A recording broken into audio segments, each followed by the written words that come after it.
Hello everyone and welcome back to another live stream, and today we are going to fly from Oslo to Faro in Portugal to Oslo again.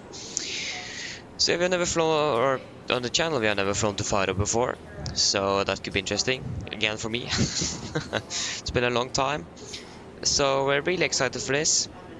Should be great. I'm sorry that I'm a little bit late. I did have some technical issues again, but again 10 minutes. We should be able to do this. It is a short briefing. Nothing. It isn't anything especially special for our flying today, so we should be good. But of course, first of all, we need to introduce our good old crew on board. So we have Knodox and Hovi. So shout out to both of you and thank you for the support, of course. And then we can begin straight on with the briefing. If I can get it. There you go. So then, today on the 12th of October 2024, we are going to be flying two sectors between Oslo and Faro in Portugal. We are going to be flying on the Norwegian Air Shuttle AOC today with Lima November Delta Yankee Juliet, so with the hybrid livery. Really excited for that. I'm going to be piloting command today, and I'm also going to be pilot flying as well. So, our departure time from Oslo to Faro is expected to be approximately at 5:35, so in about 50 minutes. Arrival time in Faro about 9:45, if I remember correctly. We should have about 4 hours and 10 minutes. Block time, flight time about 4 hours and 35. That doesn't make sense, but we will wait to see how that goes. So yeah, flight level 360 for the cruise, and then up to 370 we need to probably just change for some altitude restrictions. No dispatch remarks for this flight. We want to tanker up about 16 tons of fuel today. Sounds a lot. We do. I have added extra fuel of about 1500 kilograms, about 40 minutes flying time, and the reason for that is because yeah, we can actually go ahead and look at the weather first. We can explain there. We will probably understand why when we're going through the weather. But 40 minutes extra flying time today, so about 1600 kilograms of extra fuel. So yeah, it's going to be a heavy aircraft today, fuel-wise at least. Alternate is going to be Malaga. Departing from 01 left today, so it's going to be a little longer taxi. We're parked on the east side at stand 45, gate Echo 15. So again, a little longer taxi, but that shouldn't be anything to be much concerned of. We are not going to be a lot of passengers today, 118. The autumn vacation in Norway is finished in about 2 days, so that could definitely make sense. Takeoff weight is expected approximately 68 tons, so again, would be quite heavy, but we're still going to be about 10 tons lighter than the maximum takeoff weight, so, but still quite heavy. Maximum share value is going to be 6 at Elvar, so maybe a little bit turbulent there. So if we can just find Elvar, so we know approximately where that is. Elvar, Runa, no. Victoria, what? So yeah, there's some interesting waypoints there indeed. Elvar, there you go. So it is over Spanish airspace, closer to before we're entering over Portugal airspace, or Lisbon FIR. Yes, so we have a segment here for from Lisbon. So embedded thunderstorms forecasted. That's going to be to the west of Faro. Top level 360, and it is valid between 0235 and 0635. So it is going to be invalid an hour after departure, but we will go ahead, we will just monitor that and see how it goes. So there is some thunderstorms close to the airport. So yeah, we can also then just go straight to the airport itself. We do have some winds coming, quite slight winds, 1 hour at 10. We do have some lower visibility at the moment, with scattered at 800, broken at 2000, 21, 20 and 108. And throughout the day we might expect some lower visibility. Also between today with the temperature change, 3000 meters, rain, mist, scattered 300, broken 600. And also we have probability 40% temperature change, variable 15 knots, gust 25, 1200 meters visibility. There you go. Heavy thunderstorms and broken 200 feet. So this is a probability of 40%. Then we have seen a probability here when we have been flying of 40%. Basically means it's not going to happen. We have never encountered anything like that. But it is this 3000 rain, mist, scattered 300 that I'm concerned of.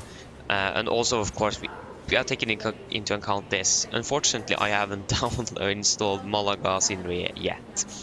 So if you need to divert, it is going to be a default scenery, unfortunately. I didn't have time to install it today. So that's great, but we will just cross our fingers and hope that we are not required to do that. Again, there's a probability of 40% and it is throughout almost the entire day.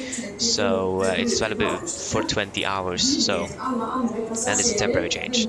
So that's why we have the 40 minutes extra fuel so we can hold and hopefully land there instead of diverting to Malaga. And the weather in Oslo is currently looking really good. Cover K conditions currently actually below freezing, -1 degrees, variable 2 knots. And throughout the day it's going to be actually this morning 2000 becoming fog.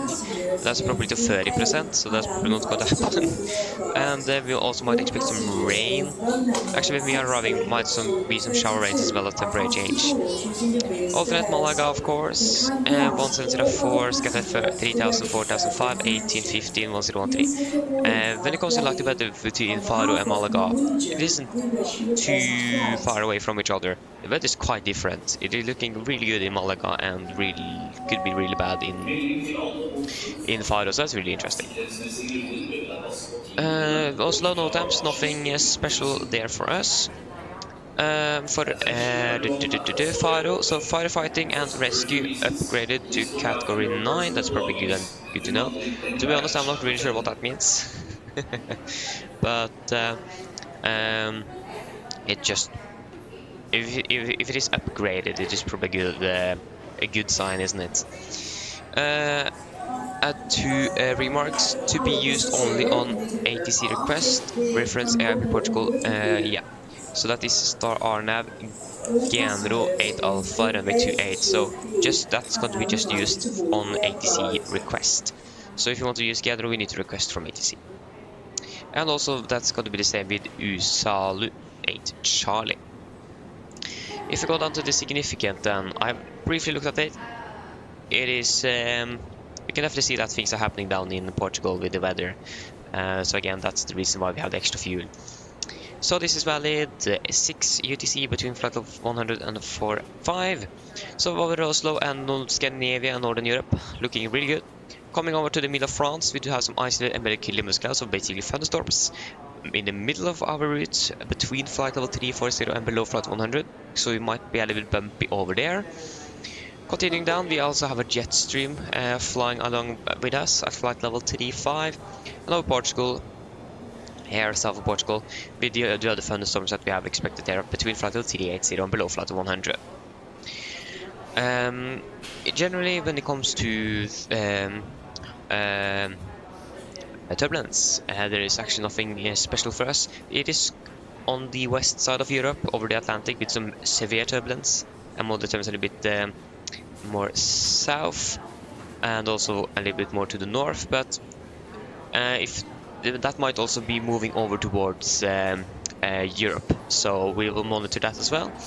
But as for now, at least it looks like it is actually going to be really nice. But again, the maximum share value is going to be probably when we're entering Lisbon here because of the thunderstorms. But also in the middle of France, there might be a little bit bumpy there as well. Then we also have a new significant. As you can see, the turbulence is moving from the Atlantic in over to Europe. This is valid on the 12th of October 2024 between 104 and 5. So again, the thunderstorms over France is expanding quite rapidly. Within 6 hours, it is almost covering the entire France, and even more, like Belgium is covered now. Same with this, almost the entire Switzerland, southwest of Germany, north of Italy, and so on. And that's going to be some. Okay, actually, that's not thunderstorms anymore, but it is going to be some moderate turbulence between 170 below flight 100 and moderate IC between 180 and below 100.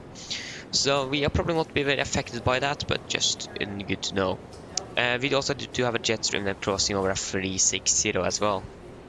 Also over Portugal, over Spain, we also have got some more moderate icing between 200 and 100, and still we have the thunderstorms, and they are expanding a little bit more to the south and going a little bit to the north up along along Spain, between flight level 400 and 100. So that is also going to increase in altitude as well.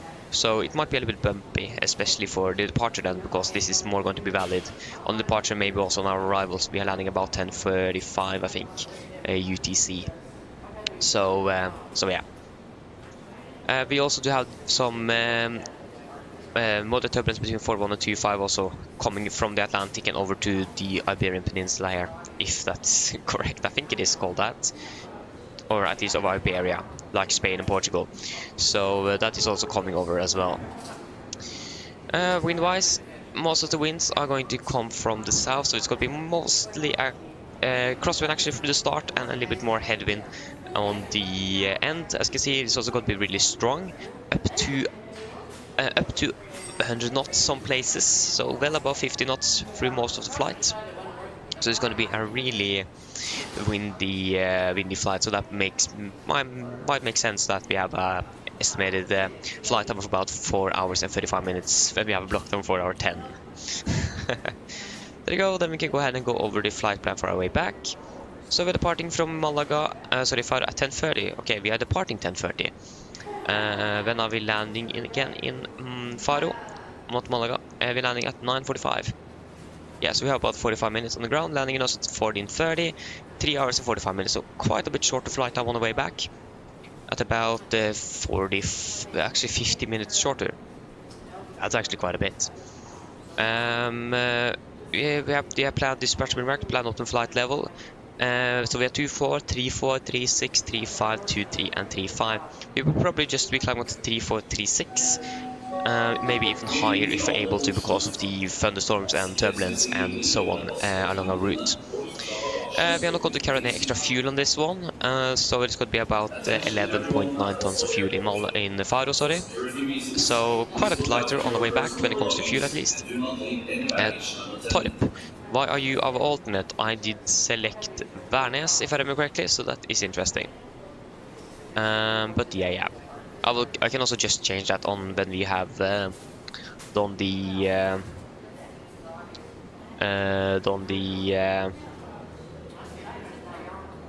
what's called yeah, when I'm regenerating in Faro, I can just change alternate back again. Not quite sure what I did there, but yeah. We are going to be a little bit more passenger heavy 39, so we're going to be, but we're still going to be light, about 65.9 tons on the takeoff weight. Again, mainly because of the fuel, less fuel we're going to carry on board. Share value is going to be 5 at Gok 2. So if you can find Gok 2, probably going to be quite early on in the flight plan. Gok 2, probably not. Yeah, it is over London FIR. So it is going to be over England, Great Britain. So or the United Kingdom. Great Britain.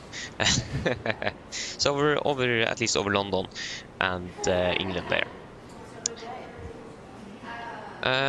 Weather, we have looked, we still have this segment here, but that is the same segment we have looked at.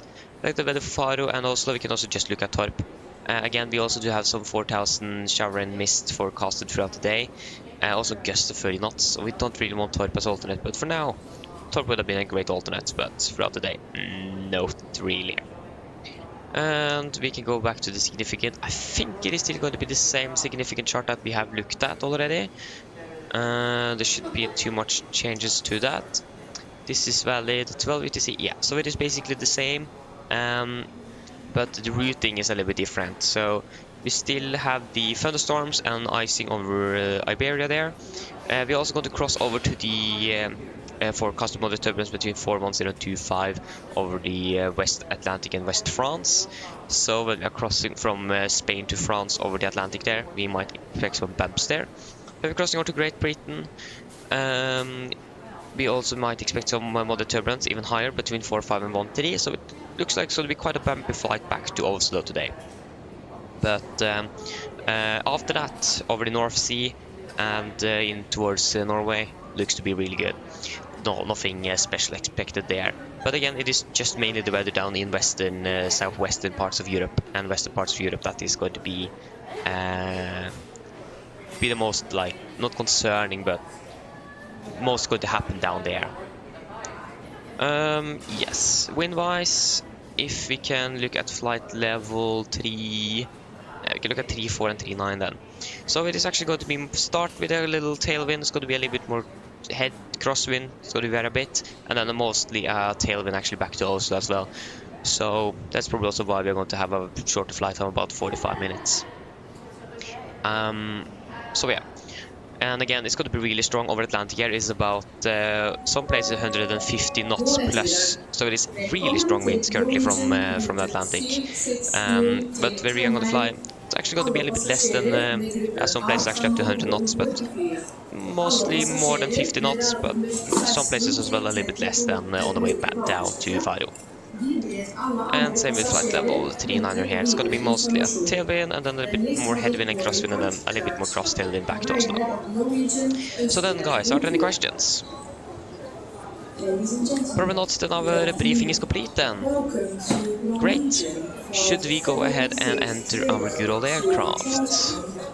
I don't remember the age of this aircraft, but I think the technical log of... I mean, it would have been so cool if I actually did have the technical log for aircraft. Where is our gate again? I don't really remember.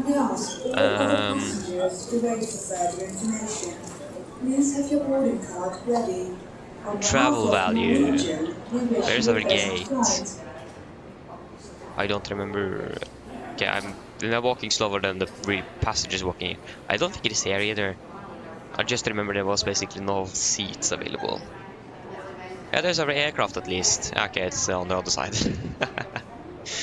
Aye. I haven't been at this terminal in real life before, so I mean, how should I know? I haven't really traveled much internationally, just Copenhagen. But you haven't really been here either. Where is the way in? Yeah, there you go. What? Oh, yeah, of course it is behind the... How did I even get there? Okay, we're just going to go through the glass then. I'm sorry. But yeah, this is our gate. Yeah, it looks like it. So we can just go ahead and enter then. But it would be so cool, like, if the doors could open. Where is those lights coming from? Oh yeah, of course it is the parking. Yeah, I thought we were on the other side of the terminal, but yeah, we are on the south side of the east terminal. So it's the parking garage then. I mean, that looked really cool though, to be fair. If we had more time, we would have actually done a walk around as well, but we don't really have time for it. So yeah, there you go. Beautiful aircraft. But I mean, so much cooler if you actually they could have the jetway like formed over the aircraft like in real life, instead currently going a little bit through the aircraft and not really over it. That would have been actually great if they could have simulated that in a way. I think maybe in the MSFS2020 that will be possible. Not really sure. But yeah, there you go. Welcome to our flight deck. It's impossible to see anything here. I don't even know where the light. Where's the battery? It is going to be about here somewhere. It isn't you, at least. Where's the battery? Oh yeah, that is you. There you go. And there should be a light switch there. Great. So we have some fire axes, one, and you, 3 of you closed. Circuit breakers looks good, and it looks good. Set, cut off, idle, down, up, down, and park as well. Great. So the aircraft looks to be ready to be powered up. Oh.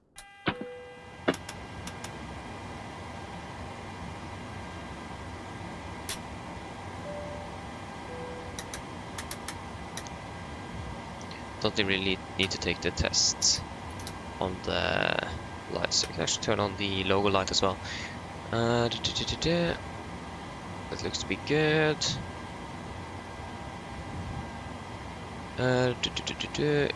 You are good there. And you should be there. You're on guard, you are standby with the Unicom, that is good to see.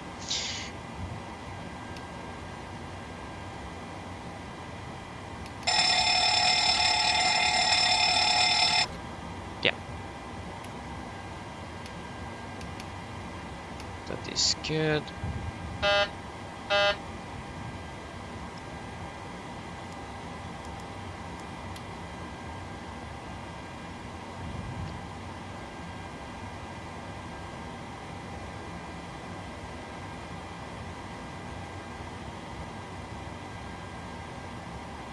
Yeah, everything looks to be working, just not the PAX lights off as always. PMDG haven't really fixed that yet. So yeah. Just do that. There you go.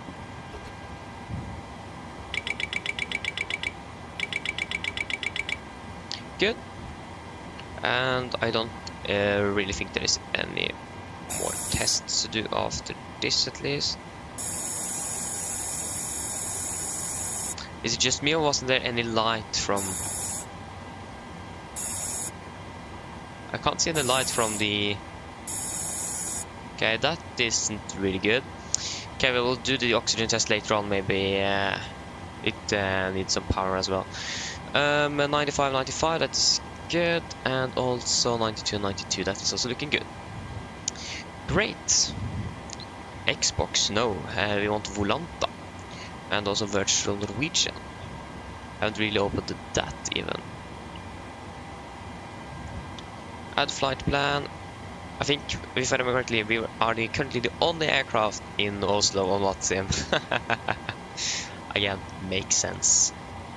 So we are serving 800 Delta Yankee today on Saturday, departing from Echo November Golf Mike, flying to Lima Papa Fox Romeo. Departing at 5:35, Delta Yankee 1820. We are flying with Delta Yankee Juliet. That's actually the first aircraft here. And let's start here. Okay, good. Just wait a little moment. I'll be back shortly.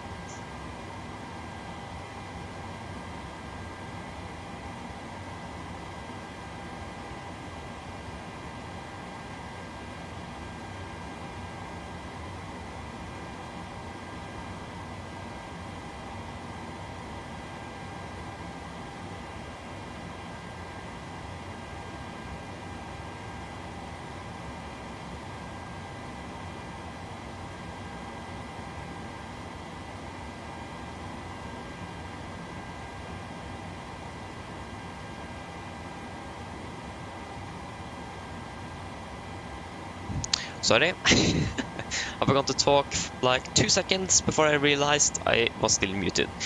So yeah, that's great. Okay, so the aircraft is powered up. We are all looking good.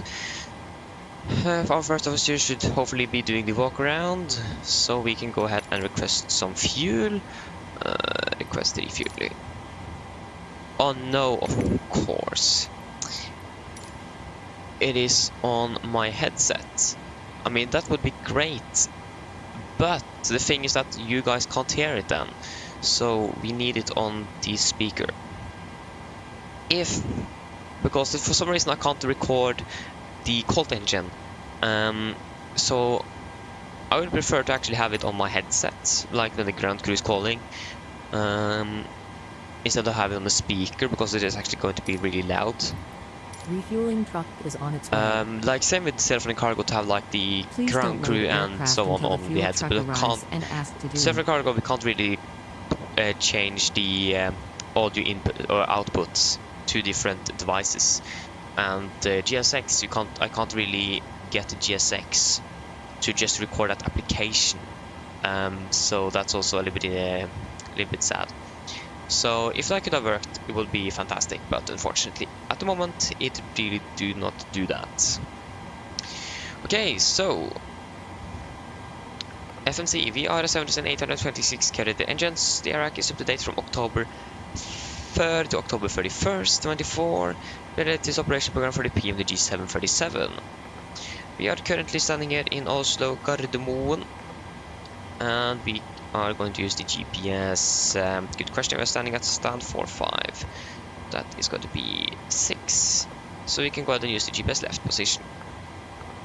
Okay, so we're going to fly to from Gardermoen to Faro, Lima Papa, Fox Romeo. We are going to be Nordic 1820. Departure runway 0 left via the Vippa, 1 Alpha departure if I'm right. That's the only departure that makes sense. Yeah, Vippa to El Coop.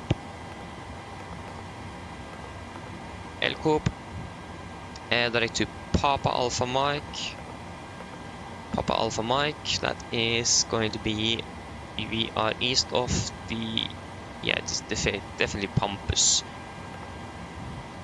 Direct to Medil.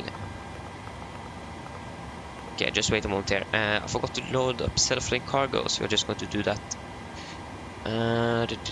Self-loading cargo.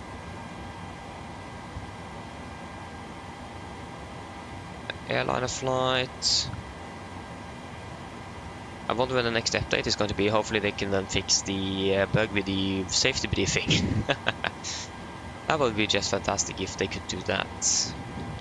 And also, I tried to search a little bit about like splitting the audio sources. It doesn't look like they can fix that at the moment. They need to rewrite the sound engine for that to be working. So, it doesn't look like we're going to be able to get that in the near future, unfortunately. Get free drink services and 1 food service. That's interesting. Please don't load aircraft until the fuel truck arrives and ask to do it. Can we? There you go.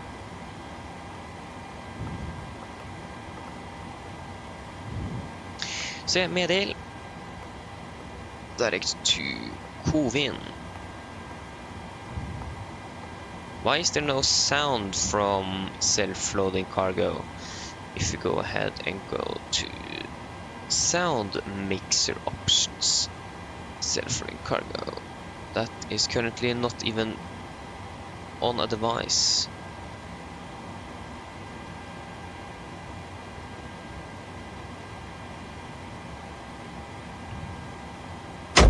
There you go. Hello.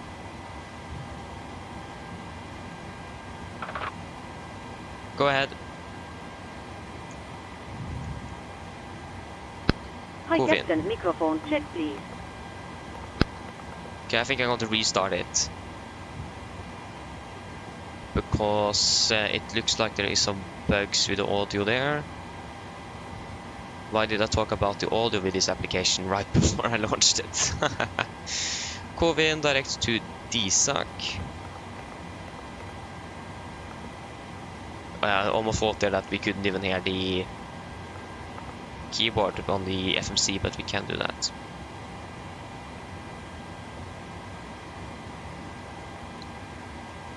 Norwegian in-flight services 535, yes. Start flight. So hopefully this should be working out of the box now.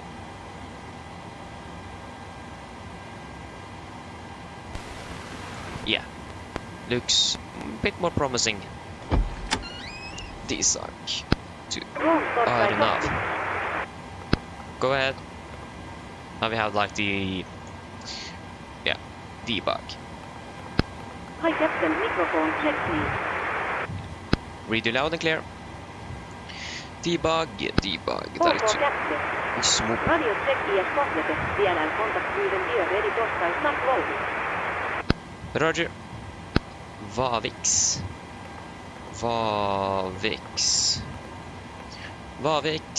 to Uruna, sorry. Uruna direct to Victor Romeo Alpha.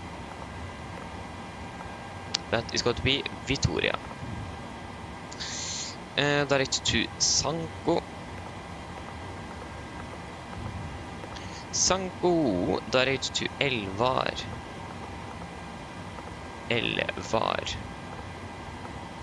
Elvar direct to Alagu. Hello. Hello. Hi. Okay, I've spoken to security, and I'm told Gima. they'll be ready to send the passengers down to us in a few minutes. Thank you. All ahead. No problem at all. Disregard. Roger. Gimal and Gimal 7 Alpha for number 28. If I remember correctly, that wasn't one of the arrivals we need to request for. I think it was Gimal 8 Alpha. Just going to double check.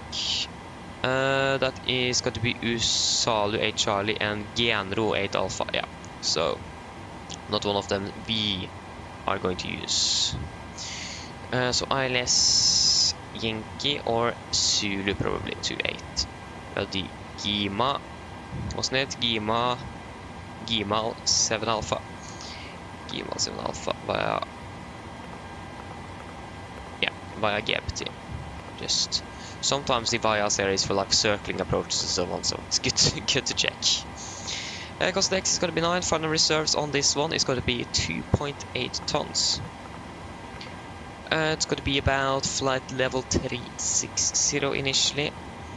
Cruising wind is going to be 24168. 24168. Average ISA is +1, -56, -55, and 7000 feet is already set. Have we loaded our fuel? Not really yet. We're still 16 tons, we have a lot at least. So we don't need to be worried about fuel on board. I mean, that's a relief in itself. So yeah. Descend, of course. 250.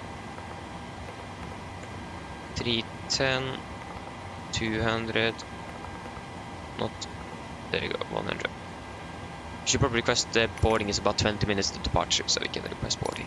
Boarding requested. The QNH currently in Faro is 1008. And departure at airport. Airport, takeoff means parking stands, SID, no. We are going to depart by the Vippa 1 Alpha departure. Okay, that was way too far up. Vippa 1 Alpha. That's one thing I forgot when we did the initial check here to set the altitude. All stations That's something I need to begin to remember to do, because that's something we always should do after or before we do anything else actually. Just to remember that we haven't requested a clearance yet. Airport, parking stands, star, the Gimal 7 Alpha or 7 Charlie. Gimal 7 Alpha is our arrival. Yeah, that looks a little bit more promising, because then we're coming in to the initial fix at GPT. Yeah. Hello. Hi, Captain. Just to let you know, we've started bringing the passengers on board. Thank you. Localizer Zulu runway 28. We also can actually do an autoland here as well. We have a category 2 approach as well, so autoland is possible as well. So I think we should be able to land here without any issues. Transition level, flight level. Yeah, it's actually, to be fair, in real life, the flight level should always be 1000 feet above the transition altitude, but in the sim, they normally just say use the transition altitude, so I think we're just going to stay with that. Or actually, I don't know. 1678. Should we just, yeah? Should we use the transition altitude, or should we add 1000 feet like it is? Because you need to add a minimum of 1000 feet in real life above the transition altitude. I'm not really sure what we should do with that. Currently, it's actually wind calm and 1009. Still minus some degrees though. 1009 and 1009 as well. Great. This way, please. We can actually also set 1700.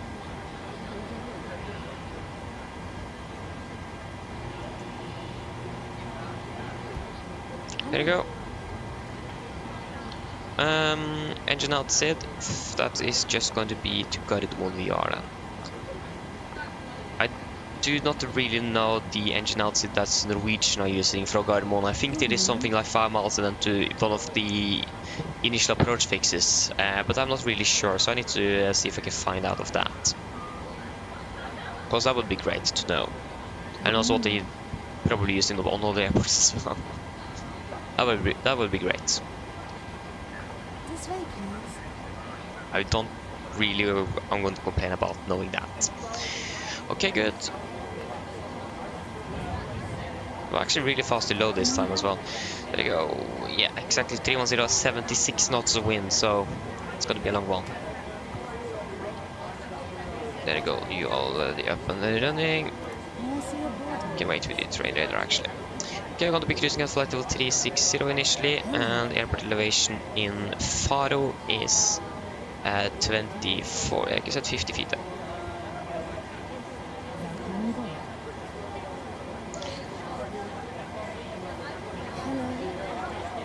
And yeah.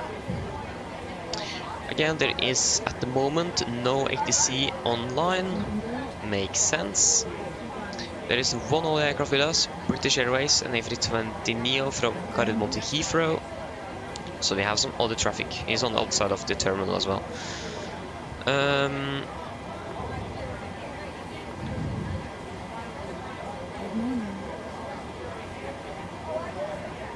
Yeah.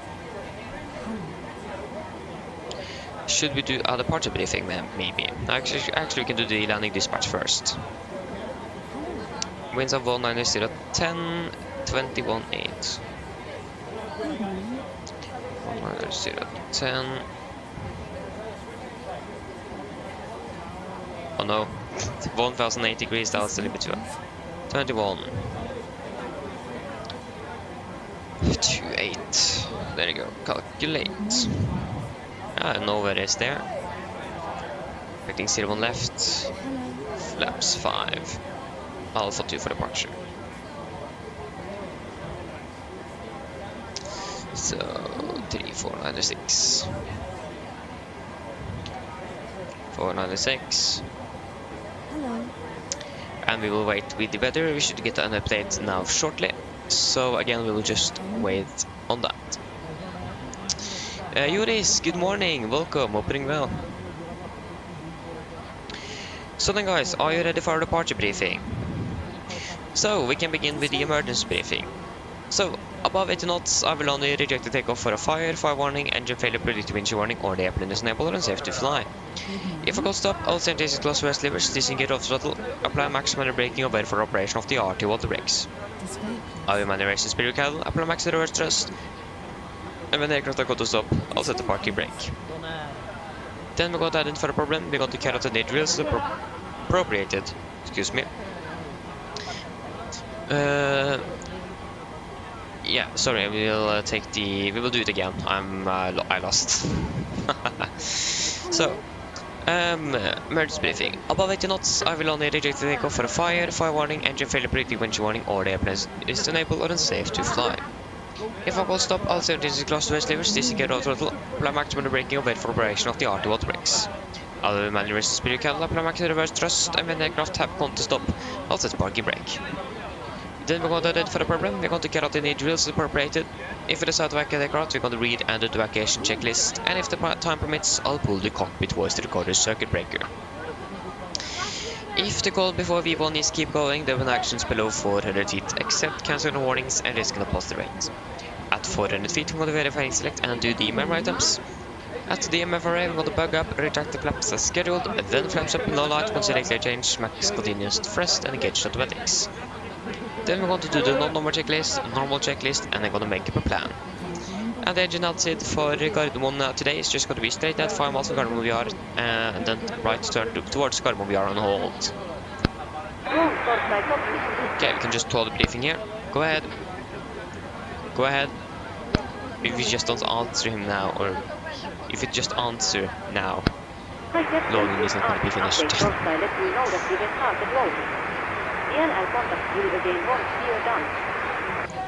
Roger. Okay, so continue the briefing. So, airport chart 10-9, effective 5th of September 24. Part SL45 could expect a push facing towards the east. Taxi Lima Orange, Sierra, Papa, November, calculation Alpha 20 left.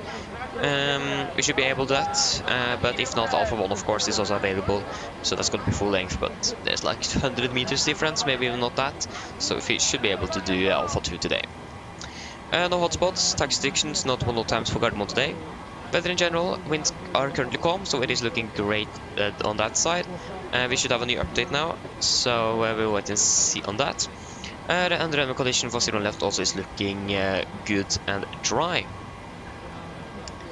So, for our SID departing Oksat, correction Vippa 1 Alpha departure, chart 10-3 hotel, effective 17th June 21, departing, straight ahead, remaining.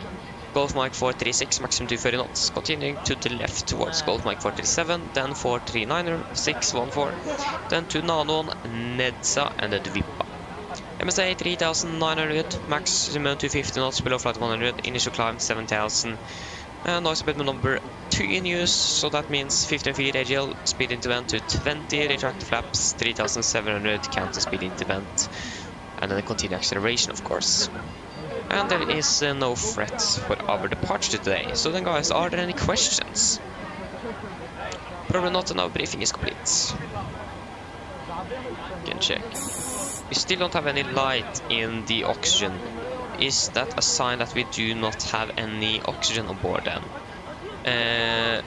Oxygen pressure is looking good, but we do not have a light here. I think we will call in maintenance on that. And see if we should, because it doesn't look really good when we don't have a light there. Refill oxygen bottles. The light is still not working. Oh wait, yeah, it is working. It is just extremely... Can you see it? It's impossible to see. Like, it is impossible to see. Huh. So, yeah, we do have oxygen on board. So... Ladies and gentlemen, welcome aboard. That is looking good.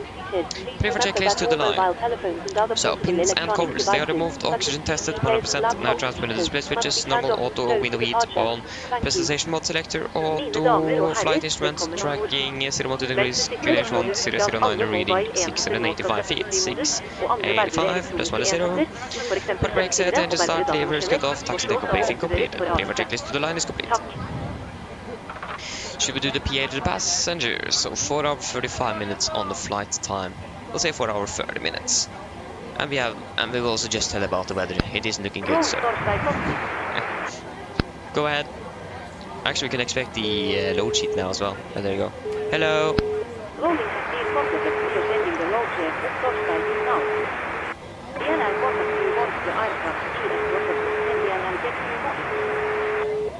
Roger. Hello. Hi, Captain. Okay, here's the load sheet from ground. I've written the passenger count here, the crew count here, and the total number of souls, not including yourselves, here. Thank you. Okay, looks like we're all set to go whenever you're ready. Okay, great. I'll call the ground to remove the jetway and you can just close the door. No problem. Okay, good. Then we can go ahead and do the PA first. So 1 hour, correction, 4 hour 30 minutes flight time.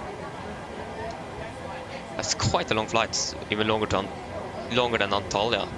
So that's great. Mine damer og herrer, god morgen. Mitt navn Fabian, jeg kaptein ombord I dag, og på vegne av Norwegian og resten av besetningen, så ønsker dere hjertelig velkommen ombord denne flyvningen fra Oslo til Faro. Flytid til Faro I dag forventet vel rundt ca. 4,5 timer. Vi begynner snart å bli klare for avgang her fremme. Vi håper å få ut av gaten så fort som mulig. Vår estimerte avgangstid på rundt 6 minutter, så hvis dere kan være snill sette dere ned, ta på sikkerhetsbeltet. Og for deres egen sikkerhet og alle så anbefaler dere på sterkest følge på den veldig viktige sikkerhetsdemonstrasjonen som kom fra kabinbesetningen om noen strakser. For taksturen I dag, den kan bli litt lengre enn vanlig. Vi skal ta fra den sørlige delen av den vestre rullebanen I Oslo, det vil si på andre siden av Gardermoen. Så ja, som sagt, taksturen blir litt lengre enn vanlig, siden vi må takse rundt hele terminalen. Men når vi endelig fremme, klar for avgang, vi kommer da til å først ta av nordover, før vi kommer til å svinge mer vestover, og så sørover ned mot Faro. Vi forventer en marsjtid på rundt 36 000 fot og 37 000 fot gjennom flyvningen i dag. Flyforhold forventes til å bli ganske så gode over Skandinavia og nordlige deler av Europa. Når vi kommer over mot Frankrike, Portugal og Spania, så kan det bli litt mer turbulent. Vi har noe tordenvær over Frankrike, så vi kommer til å passe rett over. Så igjen blir det litt turbulent der, og så kan det bli litt turbulent over Portugal. Vi har noe tordenvær i øyeblikket over Lisboa, så det blir da vest for Faro, og så er det forventet til å da bevege seg mer nordover, så igjen kan bli litt turbulent inn mot Faro i dag. Ellers været i Faro for øyeblikket ser det ganske så greit ut. Vi har litt grann vind fra sør, det er rundt 21 grader, så er det litt skyete, og så kan vi også gjennom dagen forvente tordenværet, og så litt dårligere sikt og regn. Så vi har med litt ekstra drivstoff, så hvis vi da må, så kommer vi bare til å holde og vente litt på at været da klarerer seg litt opp. Men som sagt, vi skal gi dere en værrapport før en nedstigning, og så får vi bare vente og se om det tordenværet kommer eller ikke. Ellers sitt ned, slapp av, så håper det var en veldig fin flytur med Norwegian. Ladies and gentlemen, good morning. My name is Fabian, I'm the captain aboard today. On behalf of Norwegian and the rest of the crew, I want to wish you a warm welcome aboard this flight from Oslo to Faro. Flight time to Faro today is expected to approximately 4 hours and 30 minutes. We are soon ready for departure. We hope to be pushed back shortly. Our scheduled time for departure is about 5 minutes, so if you can then please sit down, take your seatbelts, so we can then try to push back on time. And of course, as always, we recommend you to follow the very important safety demonstration that is come from the cabin crew for your own and other safety on board. For our taxi today, we're departing from the southern part of the western runway, and also that's going to be the runway to our left, past all the roads and the terminal. So the taxi is going to be a little bit longer than normal, because we need to taxi all around the airport. We hope that this isn't going to be taking too much time, but when we find the departure, initially departing northbound, before we're going to quickly turn towards the west and then south again towards Faro. We are expecting a cruising altitude today at approximately 36,000 feet and 37,000 feet later on. Good flying conditions expected over Scandinavia and northern Europe. When we're coming over to France, Spain and Portugal, it might be a little bit more bumpy. We are going to pass over some thunderstorms over France. Again, there may be some turbulence there. And then into Portugal, there is some thunderstorms currently reported over Lisbon, and that is also expected to move a little bit northbound. So we will just wait and see, but it could be a little bit turbulent for landing into Faro as well. The weather in Faro currently is looking good as well, with just a little bit wind coming from the south. 21 degrees centigrade, a little bit clouds, and also throughout the day we might expect some thunderstorms from Lisbon there, and also some low visibility and rain. So we have some extra fuel on board today, so we can hold and wait for the weather to clear up. But as always, we're going to give a weather report before we are descending down to Faro. Otherwise, sit down, relax, and we hope you're going to enjoy this flight with Norwegian. Thank you. Okay, PA, welcome aboard. No departure time. Little extended taxi time. Departure is looking good. You can go ahead and fire up the APU while we are doing the final pre-flight. So 68.4 tons, that is expected. 68 tons, yeah. So 68,400 and 19.6. 19.6. And it's gonna be 9. Yeah, of course. The weather is something else. The weather currently in Oslo. We have winds 140 at 4 variable, 180. Do they have changed the runways in Oslo then? I really don't hope so. We have 4 knots of wind.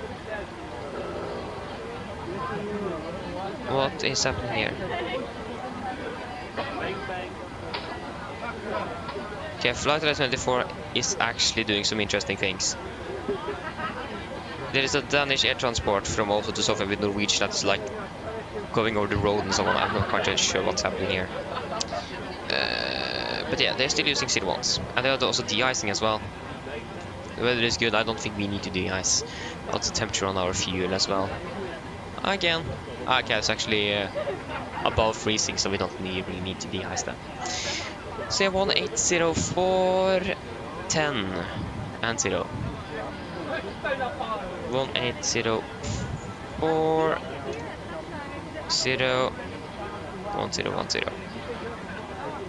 So takeoff on 3290.8. Execute. What did I say? Takeoff 132. Takeoff 132. 90.7. Flaps 5. Trim 5.9er. 42434. 24349er. Yes, and 5.8 on the trim. Just go ahead and load the order to the buses. So what did I say on the trim? 5.9 then. I'll just double check the news just in case something actually happened and Flight 24 is actually not doing some strange things. Because it is good to know if the airport is closed and so on. I don't really care about buses. They are not really relevant for our flying today.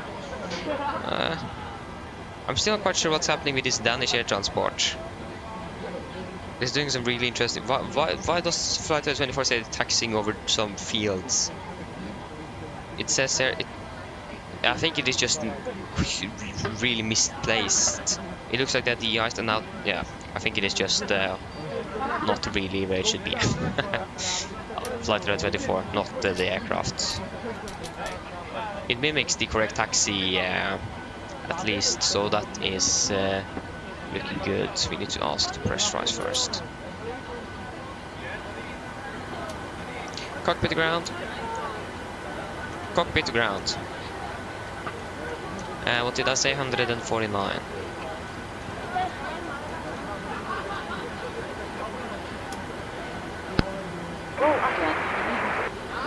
Please disconnect GPU. Stand by, please.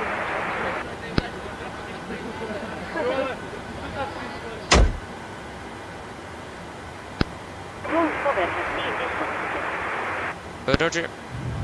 Captain for checklist. Below the line. So fuel, we have 16,000 kilograms aboard. Pumps on. Passenger signs set. Auto brake. RTO. Zero before cars completed. Takeoff speeds V1 142, VR 143, V2 149er, MCP 149er 012 7000. Pre for checklist is complete. Go ahead. It's gonna be beautiful sunset. Yes, we are ready to go now.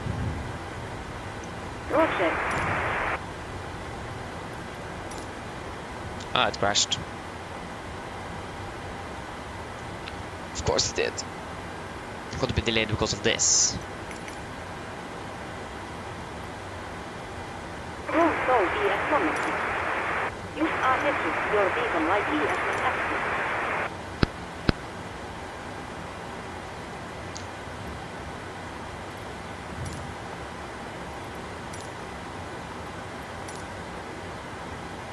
No, it didn't crash. But yeah, I wonder why they do the ice. I mean, it had been below freezing, so it might have accumulated some. I really wonder. It would have been great to like know a pilot and ask him how they do it in Oslo, or because it looks like many aircraft is actually going to de-icing. We can check with our aircraft, I think, if it is de-icing or not.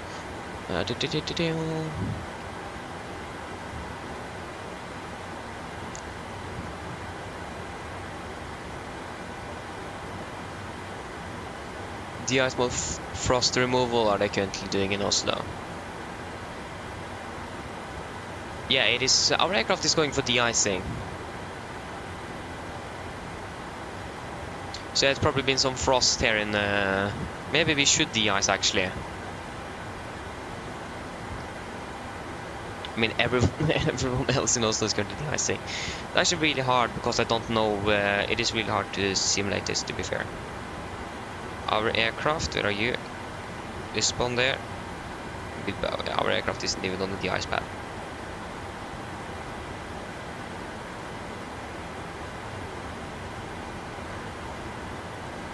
Then we should actually probably de-ice them.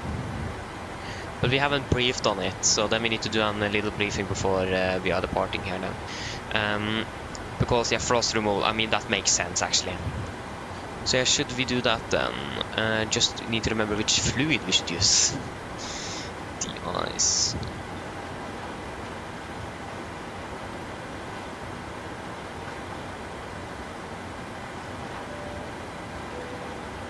Hi there, lady. God morgen. On behalf of the...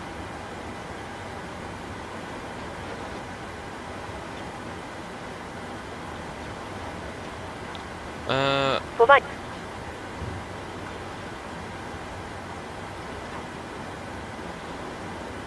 Menses. Please listen, Captain. Planned. And Vennligst requested lytt. 1820. Yeah, Menses. There are 2 emergency... Should we do some de-icing then? Frost removal, I mean that makes sense as well. That- So should we just do a little brief on that before we are pushing back? So we are then going to de-ice. We could just say that ground just found frost on our wing, so we will just do some de-icing on that. Don't really know what fluid they're going to use, but that should be fine. We just have some extra procedures to go through. We do have a de-icing checklist, if I remember correctly. That is external de-icing procedure, so that should be good. We have that with us. So we're just going to continue the normal taxi route, but we are just going to vacate over to the de-icing pad. We will just take available de-icing pad and then de-ice aircraft, and then hopefully depart out of here, and hopefully not be delayed too much. We will also do a little PA to the passengers, just say that we are also going to de-ice the aircraft because of recent frost that was found on the wing by the ground crew before pushback. Yeah, I don't think there is anything else to note. Again, we should not extend the flaps before de-icing, and also the trim should also not be set, so we will just set that down again. So yeah, any questions? Probably not good. Then we can go ahead and push back. Okay, before start checklist. Flight deck door is closed, locked. Doors, windows, they are closed and locked. And collision light on, transponder. Altitude off, rudder trim free and 0. Before taxi checklist complete. Correction before start checklist complete. Government traffic, Nordic 1820, push and start out to stand 45, government traffic. Confirm we are all clear. Okay, that didn't... Oh, there you go, yeah. Copy ground, we are cleared push, release point... good question, which release point? No. We are cleared for push, release point 11, facing east, brake set. Parking brakes released.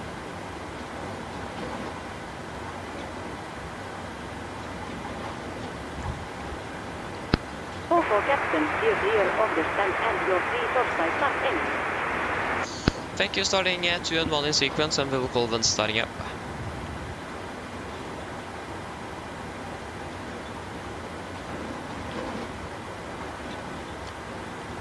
Starting number 2. Roger. Okay, firing up number 2.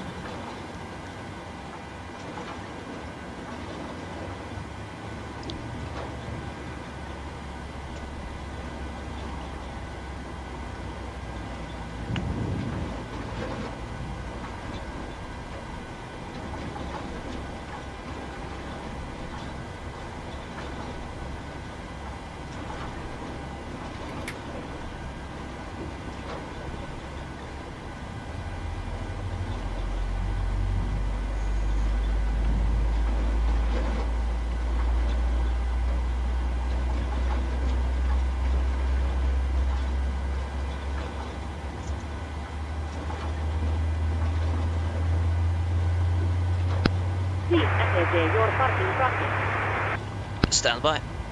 Oh wait, it is there.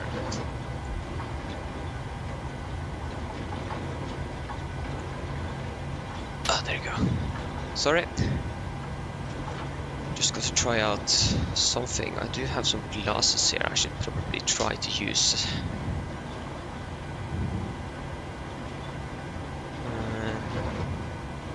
So just wait a moment here. Wonder how this is going to go with this. Maybe. Okay, this was really strange to have glasses on again. Oh. I've used that in over a year.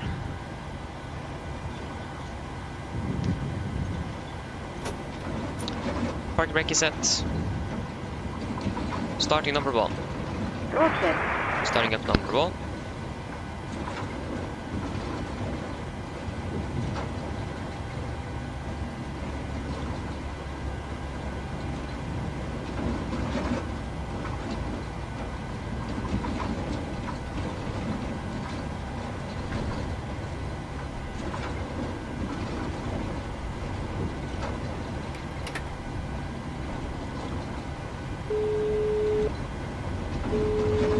Hello.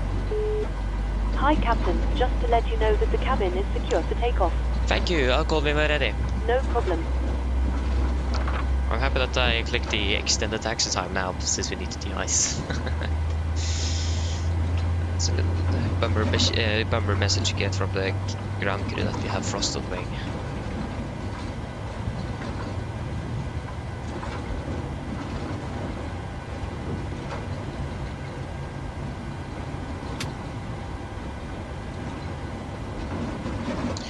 Okay, number 1. Okay, yeah, number 2 is stable at least. And then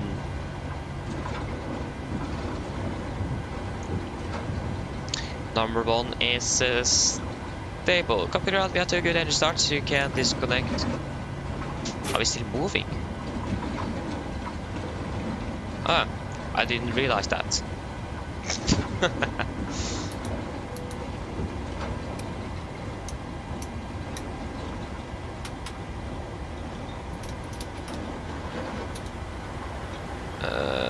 Yeah.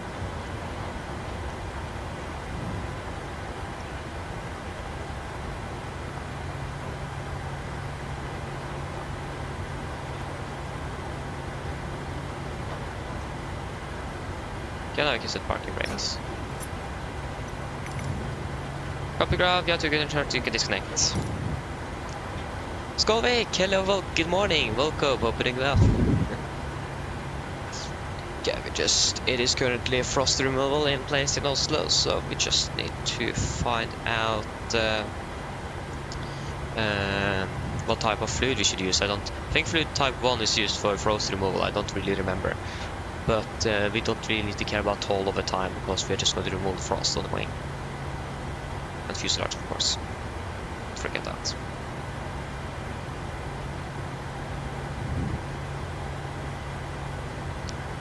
There you go, there's the tug. And we don't, it is without a tow bar? Yes, it is. So we don't need to worry about that. It would be great if they could say which fluid they were using.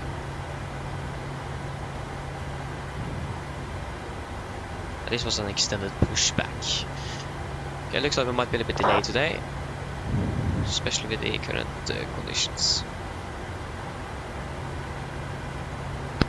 There you go, we got the gear pin. For some reason didn't recognize my brake set, so yeah. I didn't say it when we actually were finished with the pushback. So yeah. Did he just disappear? No, he's actually walking. Just make sure you're not walk towards the engine. The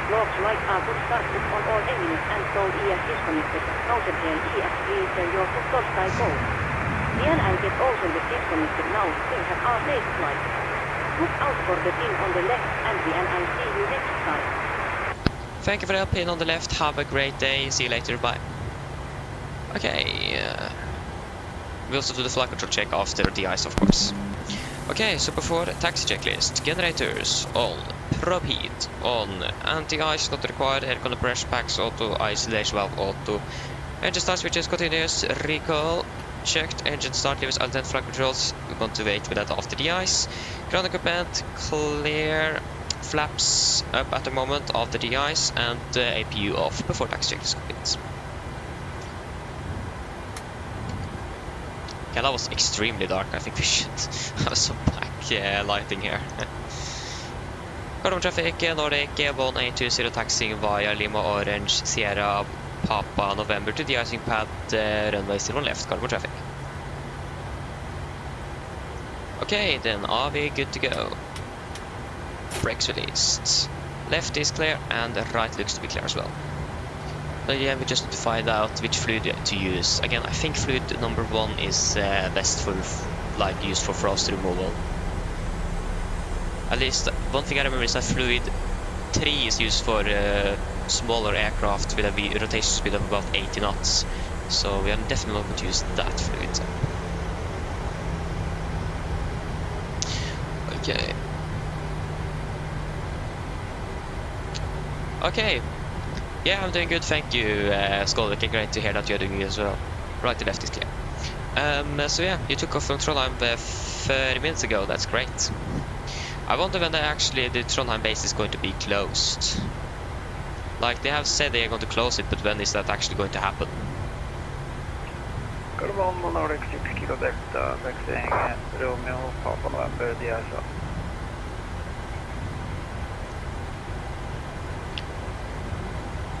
So yeah, the ice fluid for frost removal.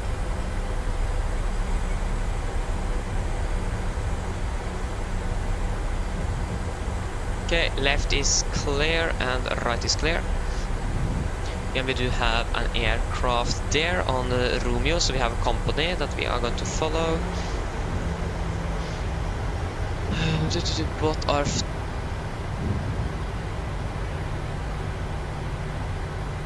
Again, I'm not really sure. I should have gone through the winter operations again before a little bit earlier. But we're just begun October, so didn't see the mean to do that yet. But again, I should probably have done that. So yeah. Again, right is clear and also left looks to be clear. I think the company on the room is going to be taxiing ahead of us, so we will just let him pass as well.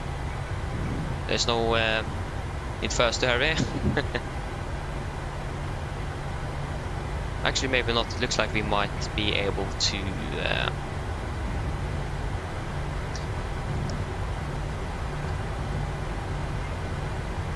maybe we should ask him. We are going to taxi down, isn't this Papa? Yeah.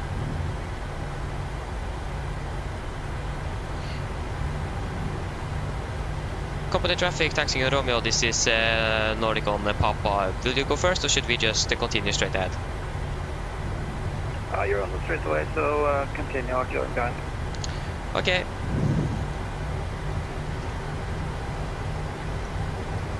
Then we should probably hurry up a little bit. Okay, A-Red, hello, welcome, opening well. Aviation Radar, hello to you as well, welcome, opening well.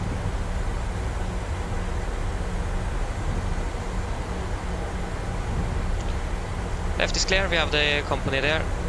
Right is clear. Do we just flash taxi lighting? It's always fun to do that and hopefully see a response. Ah, no response. That's always fun. Of course, a pushback truck is coming here as well. So he's joining behind us then.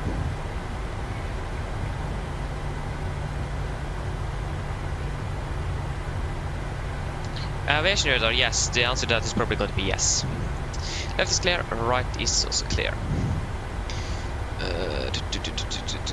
Aircraft de-icing guidance, removal of frost, snow, and so on. De-icing with fluid, push to post de-icing, no. Ice removal, frost. Use a solid.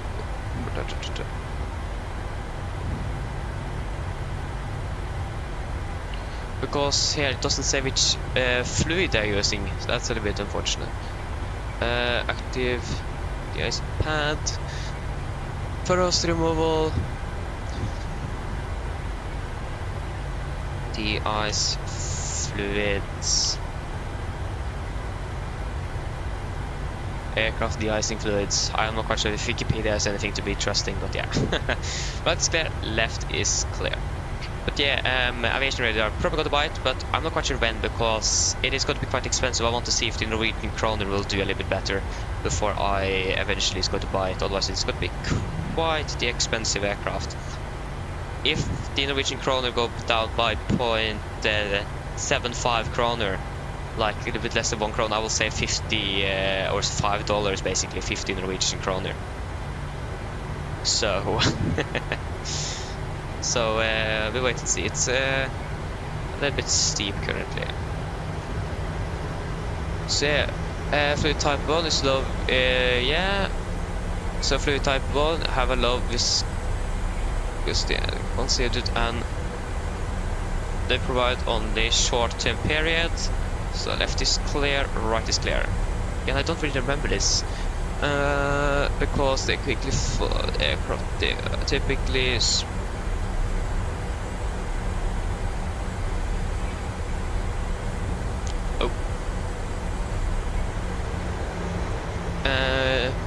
Usually at high pressure to remove snow, ice and frost. Usually left is clear, right is clear. Usually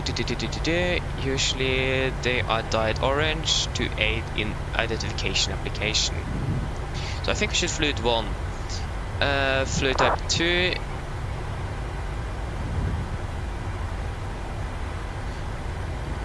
Flow and aircraft surface type 2 prevents snow, ice, frost from immediate flow of aircraft. Type 2 prevents contamination from the aircraft. Fluid type 4. I think they are using fluid type 1 because we are not going to prevent anything. There is nothing to prevent for. We're just going to move the move fluid. So I think we should just going to use fluid type 1. And I think Immensis is what our aircraft is currently on the pad as well. Pad 981 actually. And they are using Mensis. If I'm correct, yes. 2 Norwegian aircrafts currently. Yeah, left is clear and right is clear. The hangars are not opening. Yeah, we need to cross over there first, so that's fine enough. Flight time to Faro. Yeah, that's a good question. It's 4 hours 30 minutes flight time. It's block time for us today 4 hour 10. So flight time is going to be longer than block time. So that will be interesting. So yeah, pad 981 are we going to use then?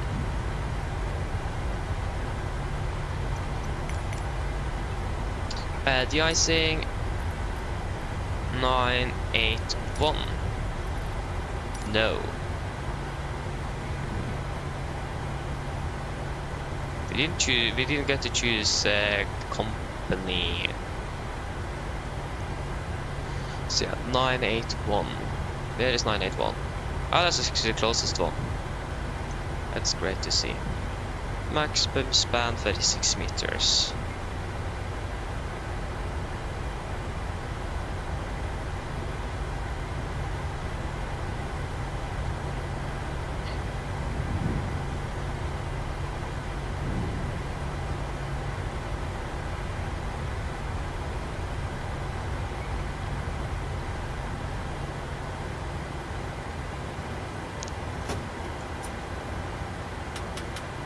Okay, external de-icing procedure. So APU off, flaps up, stabilizer trim, full APL nose down.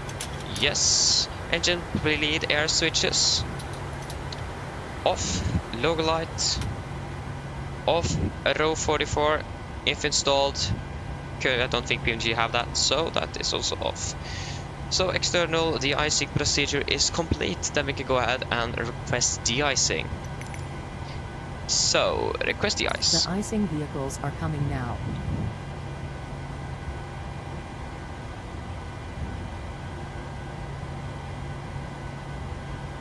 There you go. That is which company is this? This is Faro. I don't know which company that is. There you go. We have company on our left here as well. Confirm aircraft is ready for treatment. Yeah. Yes, confirmed. Which type? Fluid type 1 is it? Concentration rate, yeah, 50%. We begin treatment now and observe. Fluid type 1. Concentration at 50%. Okay, I will call you back when ready. Fluid type 1, 50%. Thank you. All over time is probably like 5 minutes or something.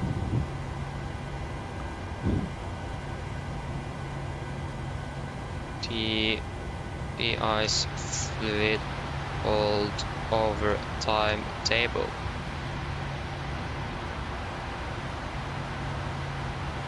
Should probably do a PA.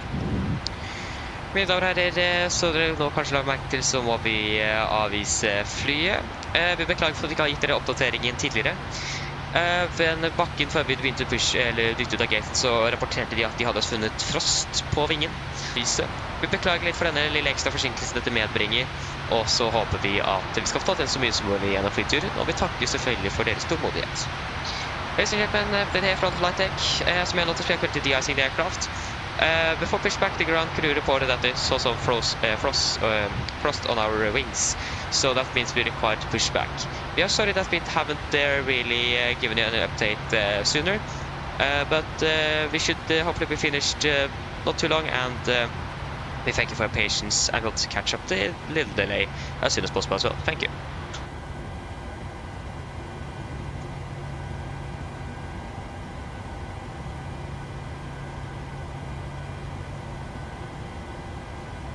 Follow timetable 2022. The icing and anti-icing completed, and the icing code is fluid type 1. Concentration at 50%. Fluid type I am 1. disconnecting. Good day. Thank you. I just need to find fluid type 1. So we should have about 9 to 16 minutes. Okay, that wasn't the most accurate one. Table. Fluid type 2 all over time. Fluid. Yeah, that's generic. Fluid type 2, fluid type 2, fluid type 2, fluid type 2, type 2, type 2, type 2, type 2, type 2. Okay, we'll just use the generic one. So yeah, that should be about below, yeah. So about 50%, so 15 to 30 minutes should be good. Okay, then we can do we should also do the timer as well, clock. Okay, so after the icing procedure, so APU as required, so off, stabilizer in 5.9 units.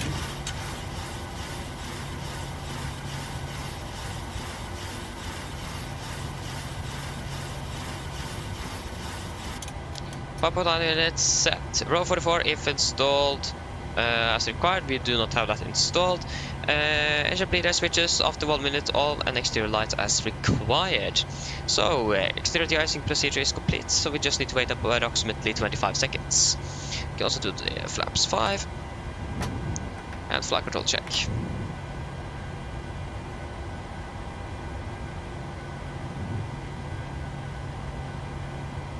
There you go.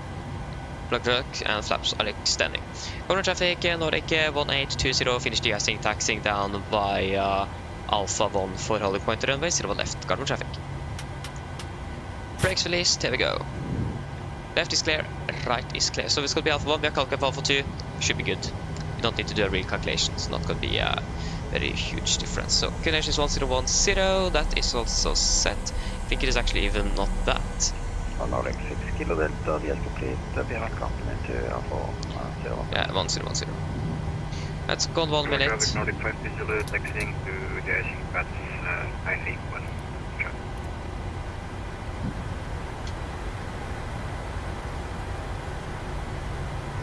Let's hello Volko, operating well. So yeah, that is all looking good. So before takeoff checklist, first, cabin crew, take seats for takeoff please. Okay, before takeoff checklist. Flaps.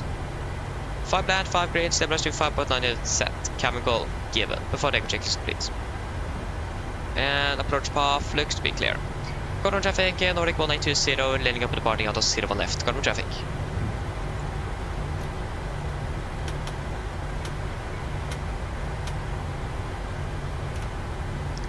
Okay, guys, are you ready? Again, left looks to be nice and clear, and the right is clear.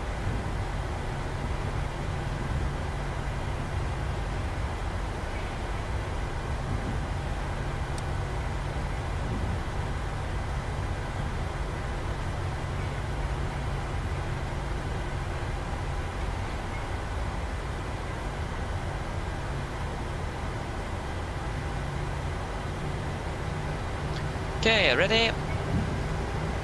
Take off.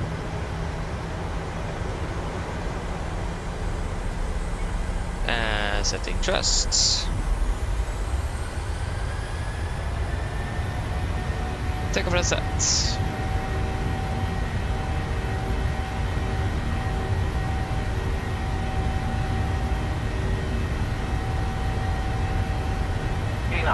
Checked. And auto throttle disconnected.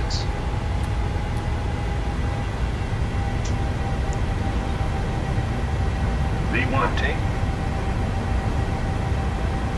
Come on, Arctic. Positive rate of climb. Gear up.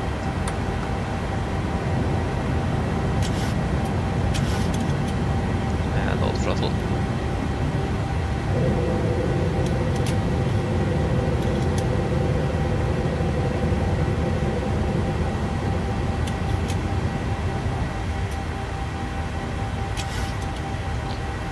Corner traffic, Nordic 1820 airborne passing 2,300 feet.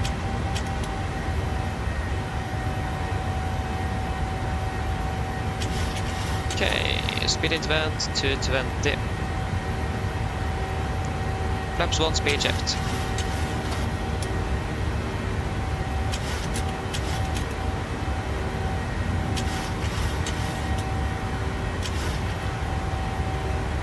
Flaps up, speed checked.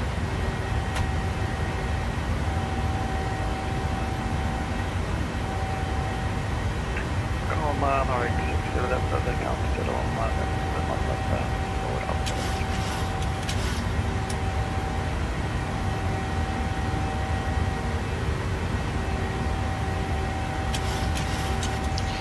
Cancel speed intervent. And we can proceed direct to Vippa. Vippa, execute.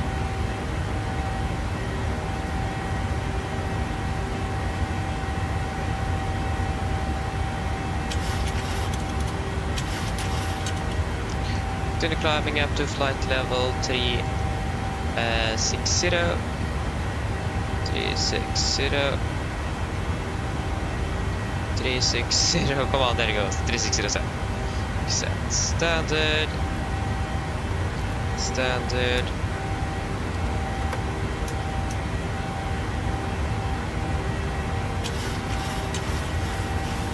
After take a checklist. Engine bleeds. On max auto, landing gear up and off, flaps up, no light and 0 meters, passing through 6,500 feet. Now. Plus minus 0. After take a checklist complete.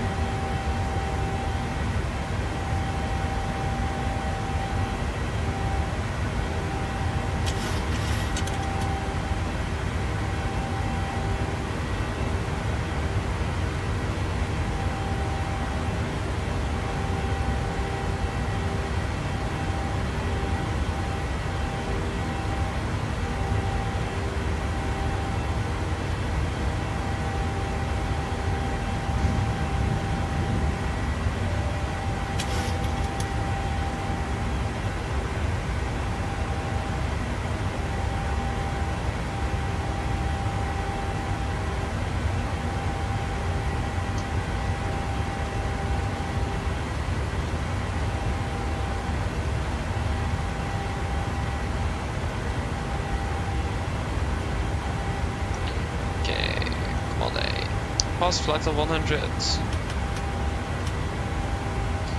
Presentation is looking good.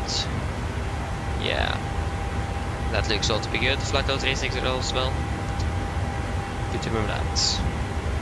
Firstly, we definitely didn't forget to actually set the correct altitude. There we go, we are now on our way to Faro. Great. We're landing at 10:33, so actually just landing 3 minutes behind at the moment. So I mean, to be fair, that isn't really bad. And we have a beautiful sunrise as well. It's great. Yeah, it looks like we in the icing season have begun already. So yeah, a bit unprepared there, but should go ahead and begin to read through the operations for in the icing conditions. It is mainly just to remember the fluid types. Normally in Oslo, I think actually they will choose the fluid type for all aircraft.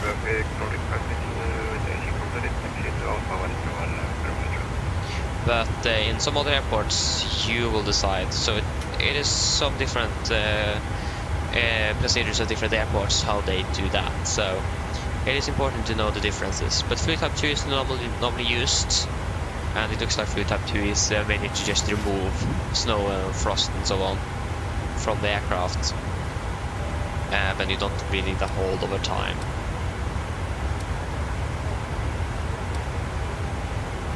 So yeah.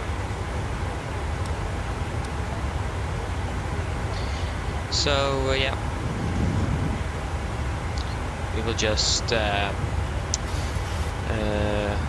read about that. Let's find out. Like, I know when we should use de-icing. It is just conditions like this, like frost removal. I should actually just begin to actually look outside and look at the car. If it is frost in the car, we want to de-ice. If not, we don't need to. Easy and simple. So yeah, maybe I should do that. Because in the simulator it's really hard to see if there's any frost on the aircraft. It hasn't been like outside the entire evening or the entire night, so a little bit harder to decide in the sim. So yeah.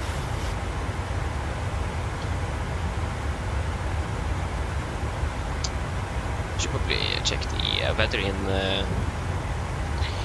the Faro at the moment. Fuel class is 6. Okay, actually it isn't looking very bad either. It looks actually really good. So should be good with the weather there. While we enjoy the sunrise. At least now I remember the difference. So that's great.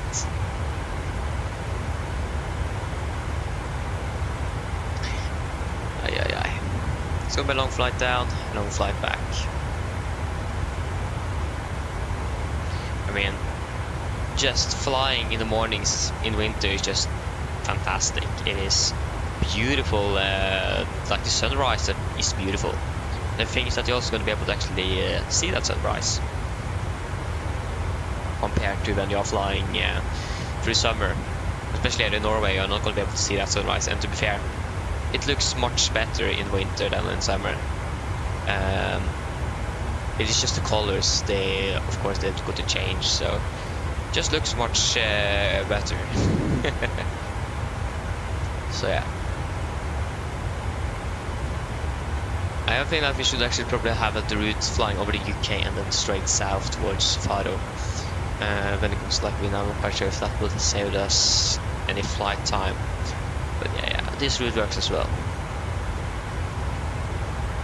Again, having the real aircraft base flying would also be preferable. So yeah. Again, I don't really have any contacts in Norwegian, so I mean that would be great though to have that. But again, I don't really have it.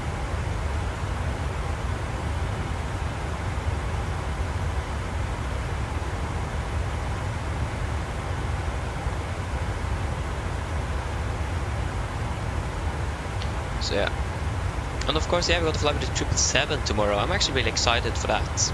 To be fair, I actually do want to fly with the 747 tomorrow as well, because morning flight and so on. But 777 tomorrow to Johannesburg, it's going to be great.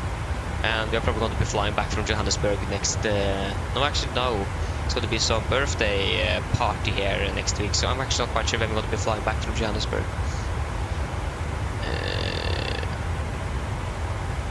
Again, the question is then, should we actually just wait in Johannesburg with the 777 and fly back to Amsterdam on 1500 special instead?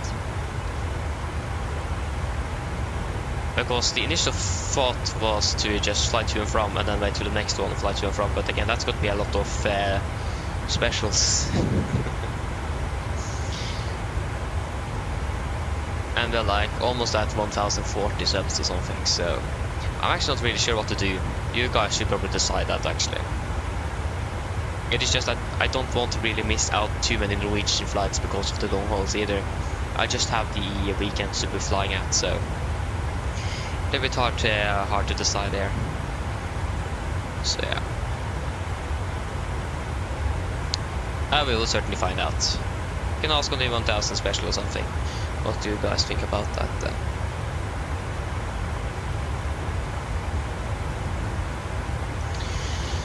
So yes.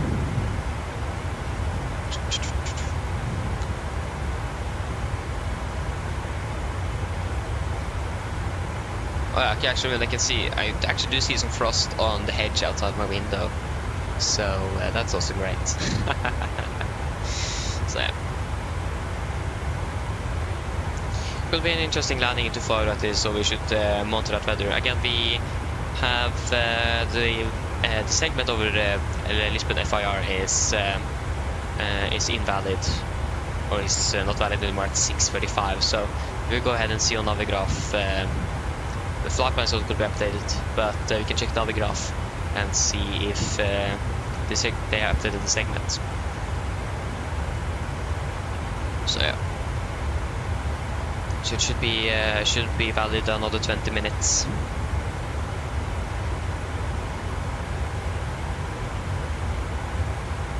Yeah, the scheduled time of departure tomorrow. We are beginning at 7, I think, 7 UTC. That's 1.5 hours before the departure. So that's what long flights, you always start the day, or the duty time always starts 1.5 hours before the flight. Compared to short haul, where it starts just 1 hour. But that makes us be able to, that we can actually do the walk around on the 777 as well. So I'm excited for that.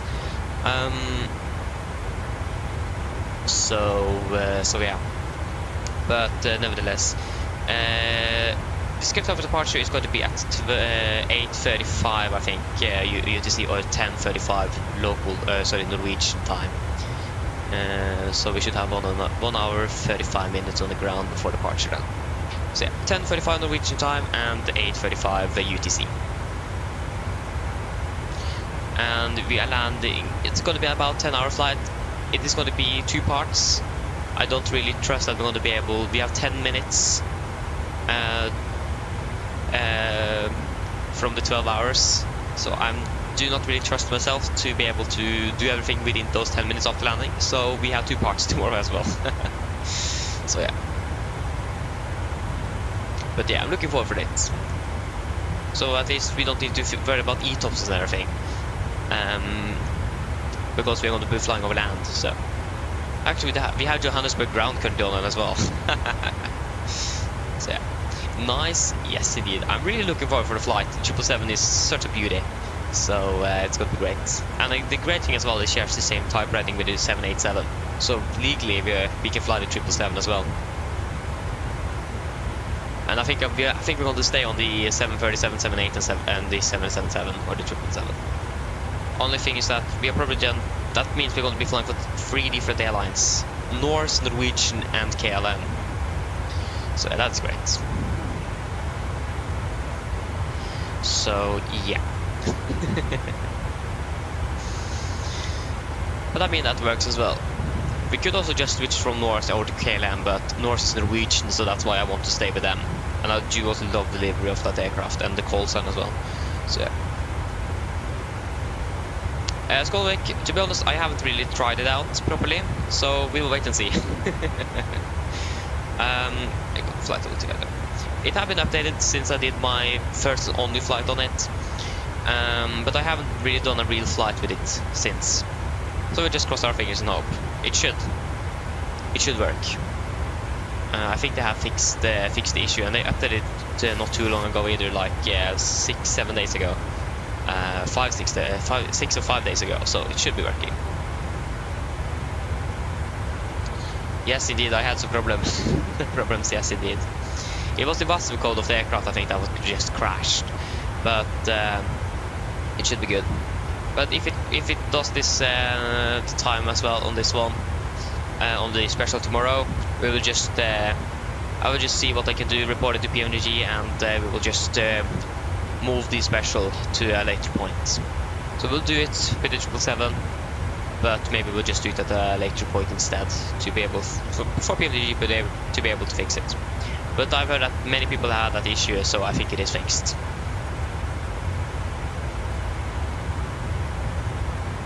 And I actually encountered that at the same period with the 737 as well, twice on the 737 and once on the 777. So it might not even have been a PMDG problem, but the MSFS problem actually. I'm not really sure. So yeah. So on the 747 I did fly on shared cockpit with some friends, so I'm not quite sure if that could have anything to do with it. But I encountered that twice on the 747 and once on the 777. But I mean the 747 is going smoothly, so I think we should be fine on the 777. And again, the system depth in this 777 is a little bit better than Horizon's 787. I mean, it's good, yes, but the flight dynamics, for example, is a little bit interesting. And I'm not a real pilot, especially not on the 787, so I can't really say a thing about that. But just the 777 handles a little bit better, it's easy to land. The 787 just slams into the ground, you can't really flare it properly.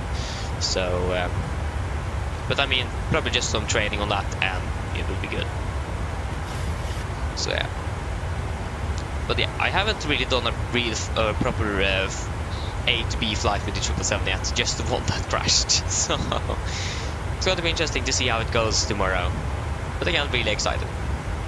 Maybe we should, at least when MSFS2020 is released and we have the proper walk-around mode and so on, maybe we should try to start 1.5 hours before the flight on the short one as well, so we can actually do the walk-around ourselves on the 737 as well. Maybe 15 minutes earlier instead of half an hour, so we can do the walk-around. But we need to go into the cockpit, of course, and start up the aircraft first, so we have the correct lights and so on, so we can check that. Otherwise we're not going to be able to see a thing, especially in winter. But when MSFS2020 is released, we will probably begin to do some walk-arounds ourselves. We can't really do that properly in this sim now, so just wait and see. But I mean, it would have been actually really cool to do the walk around ourselves. So normally, to be 100% correct, we are not actually supposed to do it because we are pilot flying.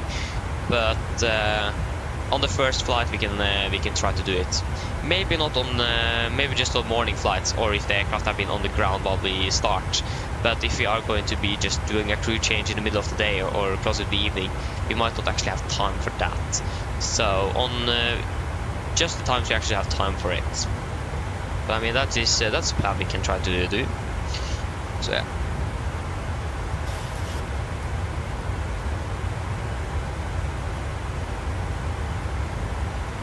Yeah, Skolvik, I haven't done anything from Skolvik since like 2021, so 3 years ago. They did share some pictures of the 787s in the sim before they went silent. So yeah, they are probably dead indeed. But they haven't released anything about that they have discontinued or something. So, I mean, yeah, it would have been great with Walter Wings 787 in the sim, it would. Or a PMDG one as well. Bluebird at least is working on a 787 though. But they are still going to release the 757, then the 767, and then the 78. So it looks like that's going to be far behind. Fast to go. So far behind in the development line of for them, or not far behind, far down, but a bit down. So so yeah. I mean, getting a 75 and 76, of course, nice, but for us at least, the 787 would be preferable. So yeah. And also, guys, if you remember, when we flew to Paris, again, I don't really like the default seat at Paris. I just read this morning that there is a flight sim company that is making Paris Charles de Gaulle finally. After 4 years, someone is actually making Charles de Gaulle for the simulator.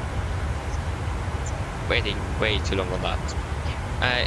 Yeah, pilot experience sim is how confirmed working on Paris Charles de Gaulle Airport. I'm not quite sure why I say Paris Charles de Gaulle. There is no R in there. so yeah, again, pronunciation probably not correct, but yeah. And also I read about Boeing that they are going to fire 17,000 workers, and the 777X is delayed by another year. So interestingly, PMDG have said that they are holding their MAX aircraft because of they are working on 777X. They have hinted and confirmed that basically, like an X project, and that was a hint. So they are working on 777X indeed. But since that, I'm not quite sure, are they going to release that aircraft before it is released in real life? Because if, why are they holding it? But again, that's something we probably won't know. Probably something to do with communication with Boeing. That they have access to something now, but maybe not going to have access to later on. So, probably something like that. Oh, sorry. But 737 MAX on PMDG also will be great. And I really hope that PMDG, I think actually 737 is still in like this early adapter phase. It is still not out of that. Been out for like 2 years now. So there is still features and so on coming for the 737, so it is going to be improved at least. So it is going to be, I think it is going to be on the level with iFly one day. Probably just going to take a few, maybe at least 1 year more, because they're working on the projects as well. But it is still in the early adapter phase, so that's why it is on sale as well for like $5 discount. So yeah. Yes, that's indeed some interesting news, Adrian, indeed.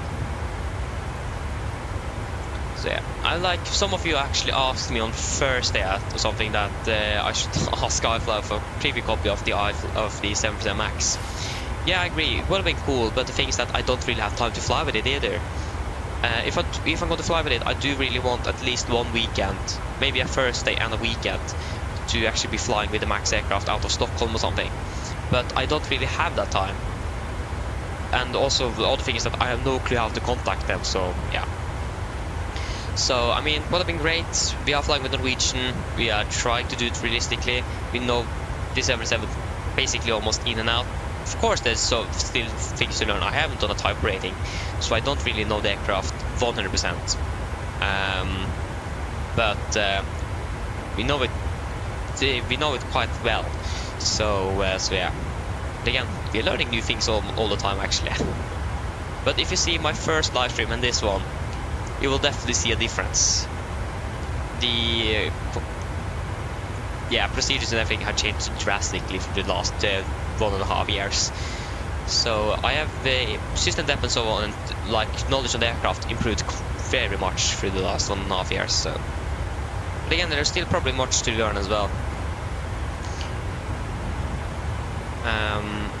Would have been so cool to like have a real 7% pilot and actually try to do a realistic training on emergency procedures and so on, because that's something I actually do need to train on.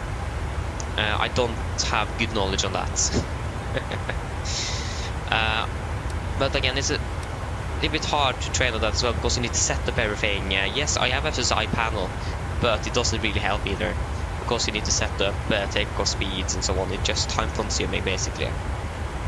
So I haven't really gone into that, but many of you know I'm going to the 737 sim at close to Gardermoen in about 16 days, I think it is. So then before that at least I will then go ahead and train on some emergency procedures with the memo items for the most part. I do know a bit of, I do know quite a few of them, but I don't really remember all of them, because there is a few of them. So I need to begin to memorize them a little bit more often, because I don't really do that often, and I should probably read through them at least 5 times a month or something to try to remember it. I think that's also something 737 pilots do, or like in general Boeing pilots, yeah, mostly actually now 737 pilots do for when they don't have anything to do on the free time, just to read through the memory items to try to remember, of course, because you should remember them by memory. Because they're time critical. So yeah. Like for example the engine fire, of course, I remember that. That's like very important to, and also the decompression, rapid decompression as well. That's like the 2 most important, if I remember correctly. So again, should probably try to memorize them a little bit more often. Yeah, should probably do that. But like with the newer Boeings now, like the 777 for example, you have checklists, so we will that will do automatically, so that's great.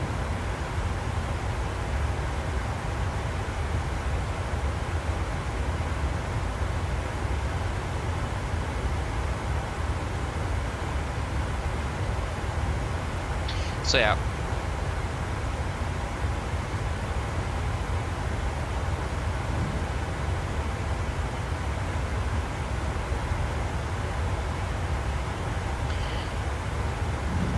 Oh.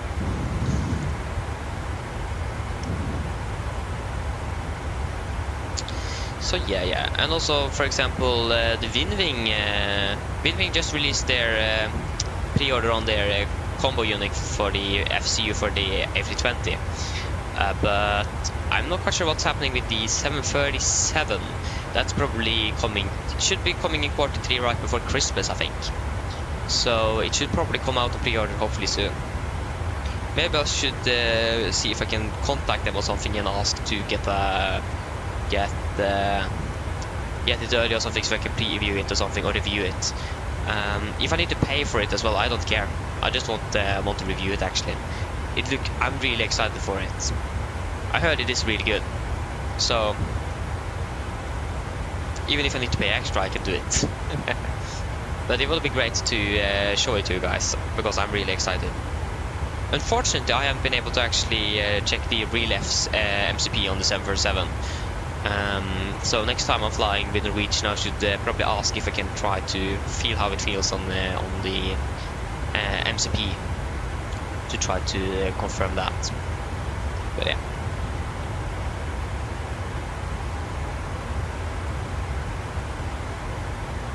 So we'll just wait and see. Again, no clue how to contact things like that. So, but we will wait and see. First, they need to launch the. They have launched it, but they haven't really. Winwing. So yeah. I mean, if you can buy the combo as well, that would be great. I mean, it is really cheap. It is like I watched Swiss Series 31's review on the Airbus unit. It was like 1/3 of the price from Wingflex or something from Amazon. It's insane how cheap it is, and I heard the build quality is really good. So again, I'm really excited.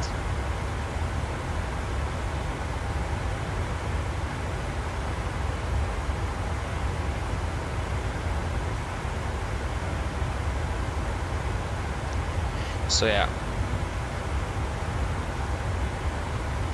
Again, I will probably actually just buy the combo. Yes, you will get the right ethos as well, but again, why not? We have the right ND as well. We don't really use it, but maybe one day, for example, we will use it. So yeah. I mean, $309 US. That's 309.75, if you remember that. 309.75. Should probably go into the calculator first, actually, just type that down.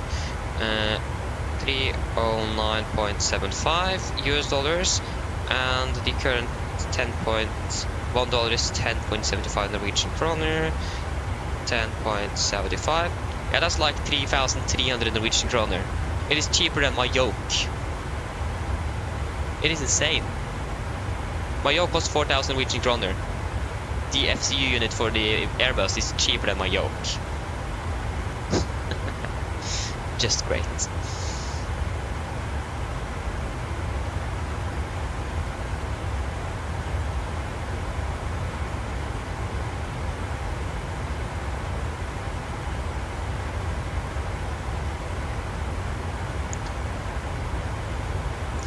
Okay, Adrian, that's good. Yeah, we were reading the Briner or the SOPs, nice. Unfortunately, I don't have access to Norwegian in this SOP, but I mean that as well will be great. I watched some videos from the cockpit, and again, probably some of you know that I sat, was on the jump seat on a Norwegian flight 2 weeks ago or something. No, 1 week ago. Not even that, 6 days ago. So yeah, I do know some of the procedures, but not everything.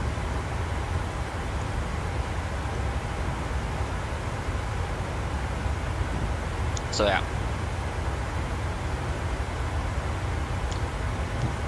Ooh. Still landing 33. Yeah, about half an hour descent as well. That will be expected.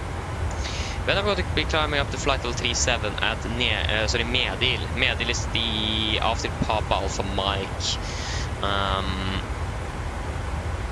Optimus 2, you can actually climb up all the way to 39, so maybe we should climb up to 38 and then climb up to 39 at Medil. The question is, do we actually save anything? We are going to have mostly a headwind on the way down though. So yeah, we will probably be able to save something. Saving we're saving like almost around 200 kilograms of fuel. When it comes to winds, we have about 57 knots. If you check at Papa Alpha Mike when it comes to the winds, Papa Alpha Mike, winds at 36 that we're currently at, 64 knots, 65 actually it's going to be stronger.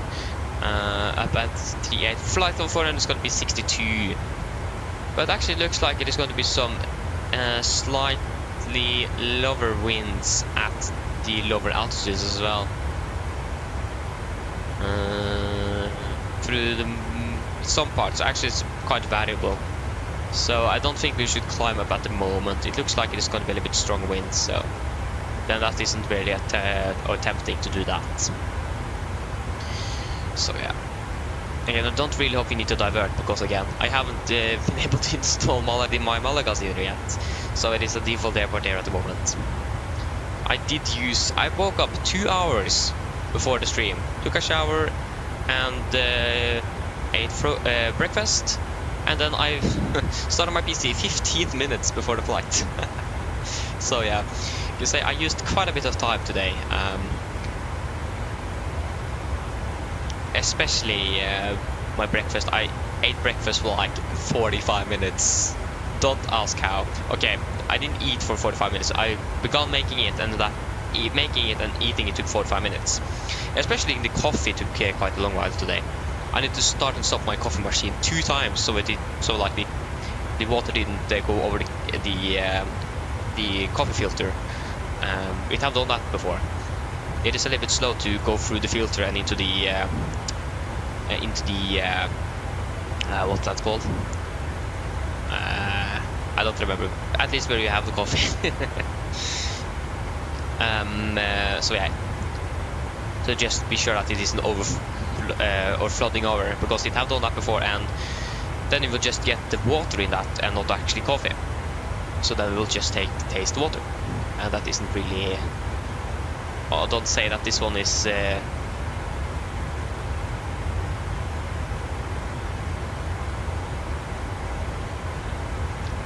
Okay, it is still hot, but yeah, temperature already got quite a bit down. So yeah, just make sure it is properly closed, so it isn't going to be any colder in there. Oh yeah. The only problem, like when it comes to windwing, is that Norway is not a part of the EU, so that means I need to pay for global shipping, and that could be a little bit expensive. I'm not quite sure if shipping is actually included in the price when you hit global shipping, but also you need to pay for customs, and that's 10.7% of the price of the product. So if we have times 10.7%, yeah. No, we're not going to pay 35,000. That was incorrect. So the price is 309.75, 309.75 times 10.75, and then we are going to, yeah, of course we're going to time it by 0.107, of course. Yeah, so we need to pay about 356 Norwegian kroner in customs. I mean, that isn't too bad either.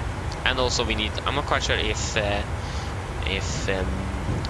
not quite sure what's the English, but merverdiavgift, mums, like you need to pay like 25% of the price of your product as well, like in taxes. So 309, yeah, 0.75 times 10.75, and then times, and that's at 25%, so 0.25. That's 832 Norwegian kroner on that as well. So it could be a little bit expensive. So it is going to be probably available 4,000, but like the core price is cheaper than my yoke.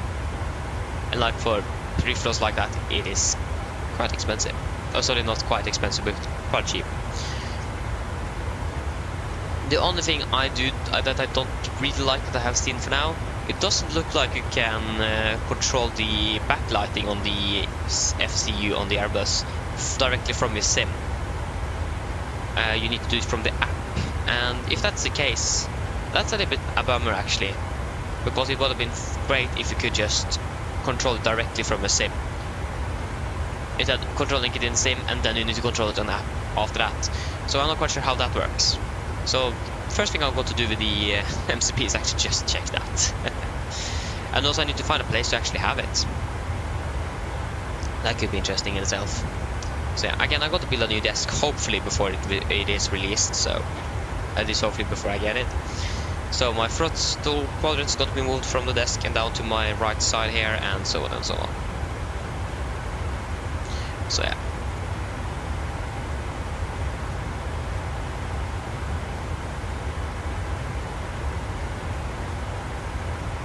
Halvor, hello, welcome, hope you're doing well. Oh yeah, okay, you can do it. Okay, great. Because I saw the Swiss 001 review on the new FCU, and he controlled the backlighting from the app.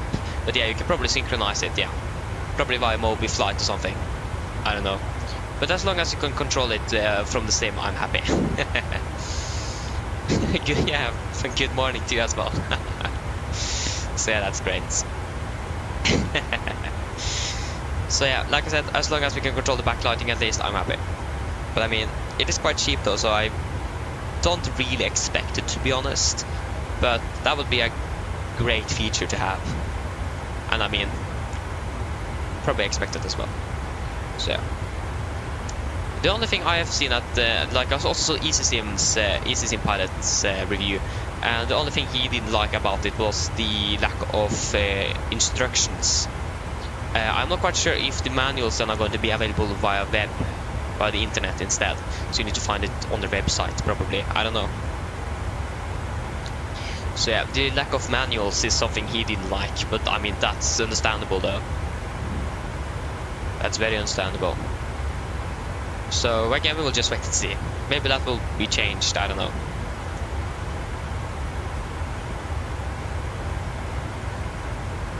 Again, really looking forward for it. It's going to be a huge improvement to have that.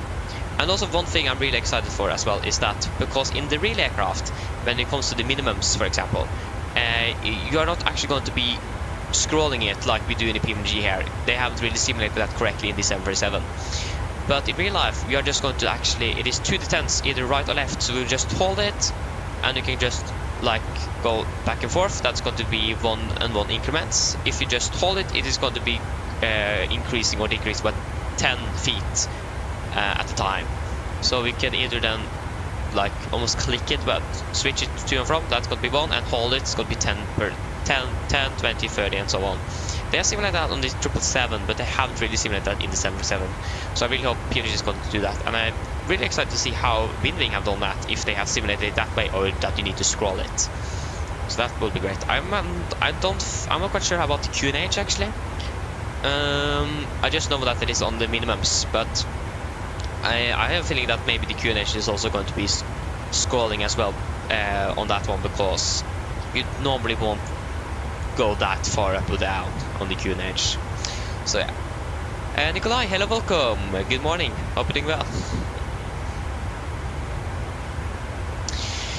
So there you go. The segment over Lisbon is now invalid.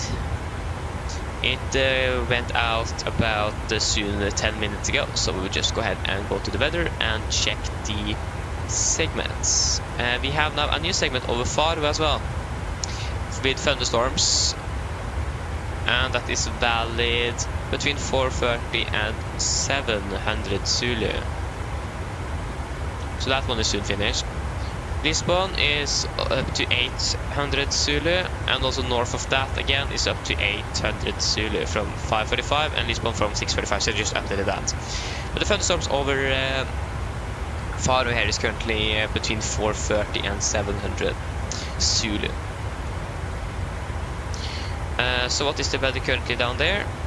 There you go, light thunderstorm. So it is currently thundering over there. So I'm actually not really, or I'm happy that we have carried 40 minutes extra fuel so we can hold in case that isn't, in case it is going to be thundering.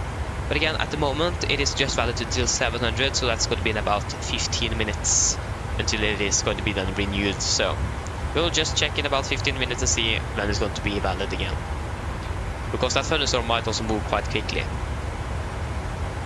I'm not really sure.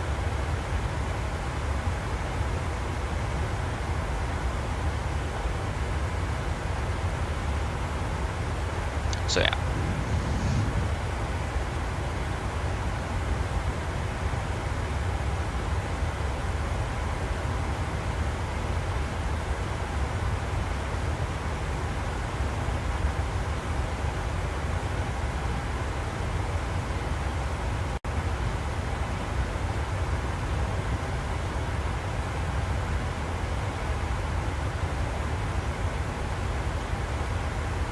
So yeah.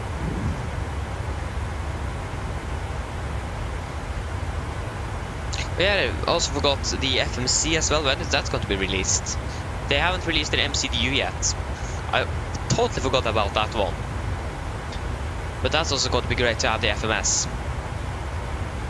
It's going to, for example, Norwegian, if I understood it correctly, they also go through the route, of course, in their departure briefing. It's a little bit hard to do that in the sim when you have your EFB on the left there, and the, of course, the FMS down, or FMC down there. So either when I get an iPad or the FMS, we are going to begin to go ahead and go through the routing as well, because that's also something you should do on the departure briefing. So yeah, but again, it just haven't been, I don't want like have the CBRIF open. I just wanted to use an iPad to do it instead, or an physical FMC. I tried to use my iPad as an FMC actually, but it is too old, so it doesn't work.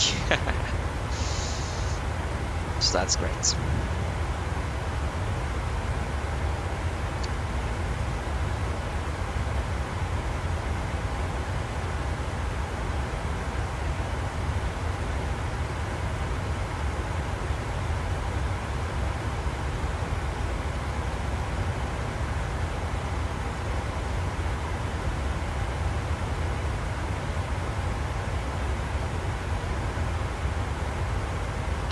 So yeah, it is some exciting times for the sim.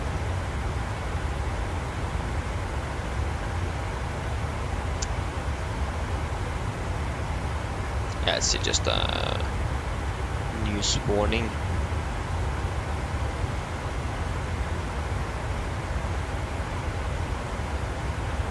Yeah, nothing really special happening today when it goes to like the news. Again, we had the only special thing that happened was that the DAT or data aircraft flying from Norwegian to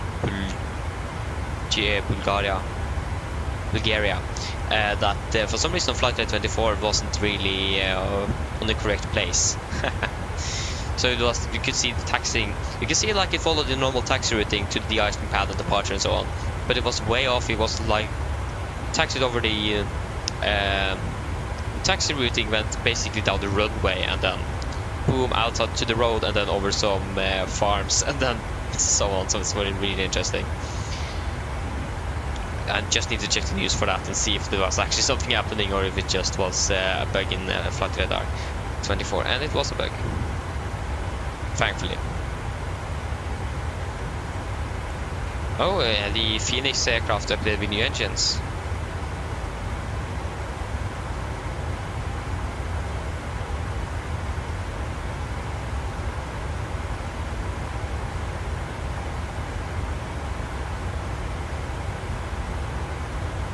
So yeah, they replaced the CFM56 Bravo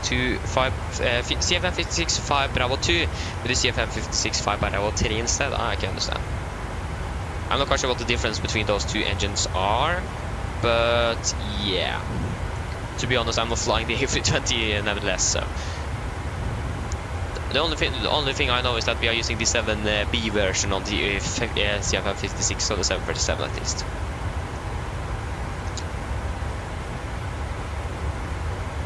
Okay, Skolvik, nice. Enjoy your in-flight breakfast. See you later. So I should probably go ahead and get some water bottle. I don't really have fixed that yet. So yeah, I'll also go for a few moments, so I will be back shortly.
Okay, I'm back. So yes, currently actually the sun is just now blocked. It's even blocked for the first officer as well. Is it? Yeah. I mean, it's still quite some bright clouds there though, so you can just do that. In front is actually really nice. We don't really need anything. It isn't too bright at the moment.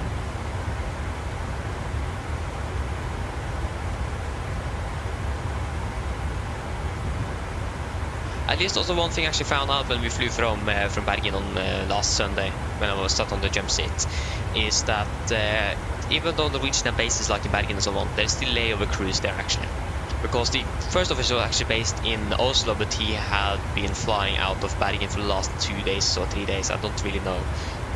or just that way, I don't know. But he had been flying out of Bergen at least, so it's layovers there as well. So yeah, possibility to be flying out of Bergen as well sometimes.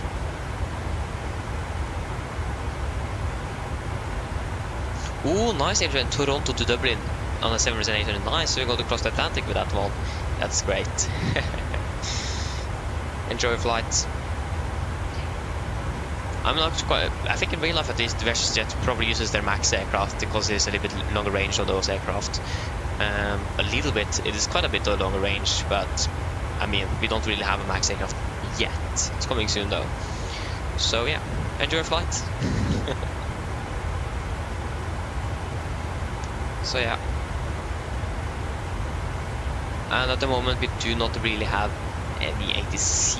We still have, if I'm correct, Johannesburg. Yeah, Johannesburg ground is still online. You could be online tomorrow morning instead, to be honest. A lot of traffic. It's quite a bit of traffic actually coming in and out.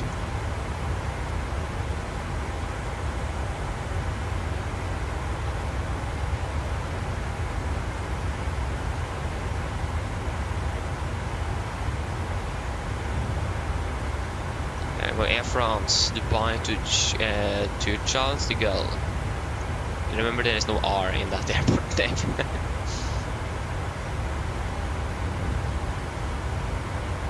Okay, we've been flying for about 50 minutes. Yeah, we are not going to be able to reach the waypoint before that, so the fuel check need to be delayed a little bit, unfortunately.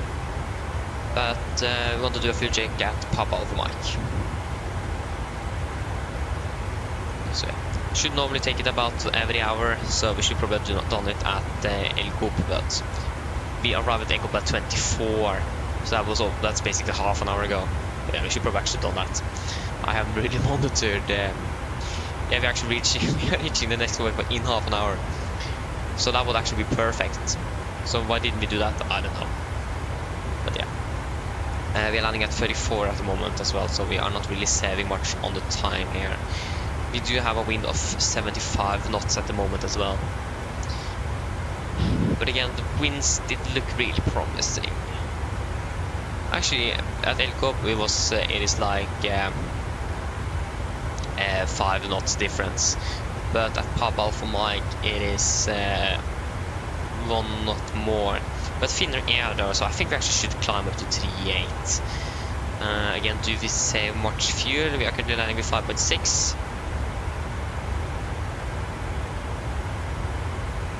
Yeah, now we're even saving more fuel, so I think we should climb up to 380 then.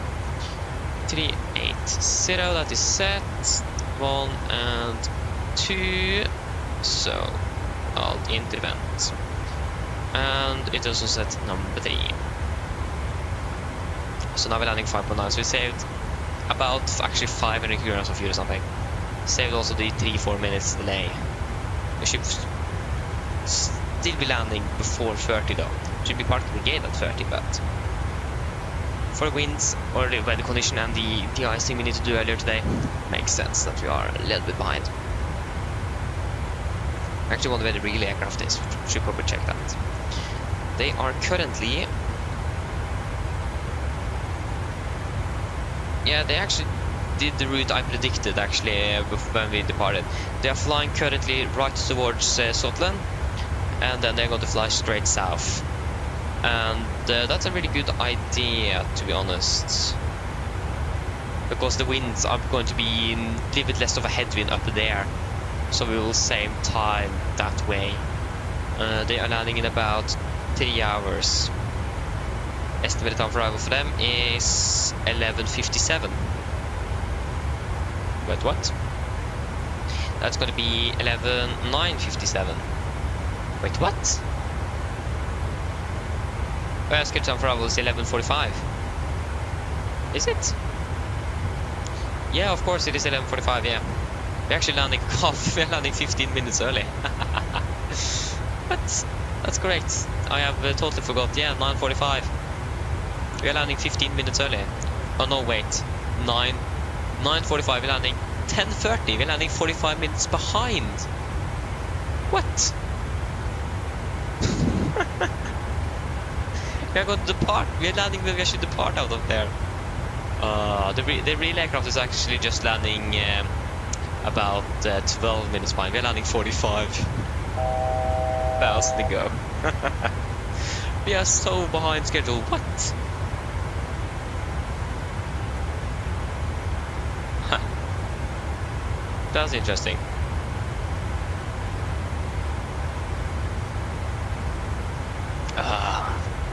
Okay, now we need to decide here. We should probably increase that cost index, to be fair. Because we have quite a strong headwind of 66 grounds with just 406. So we are currently landing with 5.9 tons of fuel. We need diversion fuel is about, what was it again, 2.5, 2.6, actually 2.8. So that means we are landing, if you round it up to 2.9, we're landing with about 3 tons extra. And the aircraft burns about 40 kilograms of fuel every minute. So that means we will have about, if you take 40 kilograms every minute, can we just time that with 3,000? No, I think we actually need to divide. Actually, don't know. We have 3,000 if we divide it by 40. Yeah, we need to divide by 40. So if you have 3,000 divided by 40 is going to give us about 75 minutes airtime. Does that make sense? So we burn 30 kilograms and we times that by 75 minutes. That's going to give us 3,000. Yeah. So 75 minutes airtime. We have quite a bit of airtime then left actually, because we need 40 minutes was like 1,600 kilograms. Actually quite low, to be honest. 40 minutes for 1,600 kilograms. Like if I go around take 600 kilograms, that's already, then we just have 1,000 left. So that means we have about what should we have that? 1,000 divided by 40. Then we have about 25 minutes left. So, but we have like 75 minutes airtime at the moment. With the current weather as well, isn't looking very promising. We should have an updated segment any moment. The clock is currently 700, so the old one is now invalid. But I think we might increase that cost index if we're landing 45 minutes behind, because that isn't looking very good. So if we increase that cost index initially to 40, can we see a difference? Yeah, we are saving about 7 minutes. If we increase that cost index to 60, then we will land about 10 minutes earlier. So I think we might just execute that and hopefully be able to. We are just losing 100 kilograms there, but we're saving almost 10 minutes. So that's better than nothing. But it looks like it's going to be quite behind schedule. And again, it's mostly because of the winds. Because since they're then flying northbound and then straight south, they're going to have more of a crosswind through the majority of the flight. So that's probably why they're doing it. Because yes, they're going to have headwind on the start, but crosswind on the rest, and that's going to be benefit them quite a bit compared to us. So I think we want to climb up as high as humanly possible.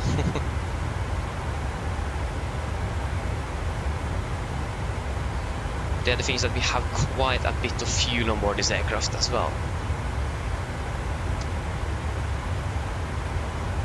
Again, we're landing with almost 6 tons of fuel in Faro, so we have plenty on board. And we just got 1,600 kilograms extra fuel. So I'm not quite sure where the other 1,400 kilograms came from. So yeah. Again, we should probably check there. I'm not quite sure how fast they are to update the segments, but we can check now, because it is now 7:02. Whether this now is valid. Yeah, they haven't updated it yet, so we probably need to wait like 5 or 10 minutes before that is updated.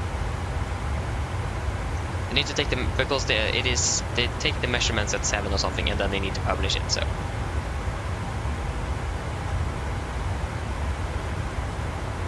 So yeah. But like, how I managed to be 45 minutes delayed? Again, we'll probably catch up this on the way back, because that's going to go fast. It is about 50 minute short flight time on the way back, because of the winds. So The only thing is that for this flight route, our route at least, we have a longer flight time than block time. That's the problem. Our block time is 4 hours 10. We have about 25 minutes longer air time than block time, so that's great. And with the delay in Oslo because of the icing, doesn't really help here either.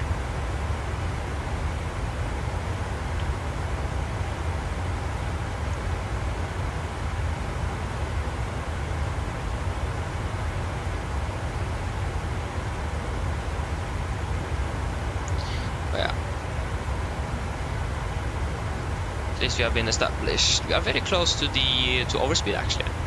I like how our target is like Mach 0.8. We're flying Mach 0.07. We are flying in the basically on the amber band here at 256 airspeed. True airspeed is 461. We increased our ground speed a bit, about 20 knots. That wasn't too much, but yeah.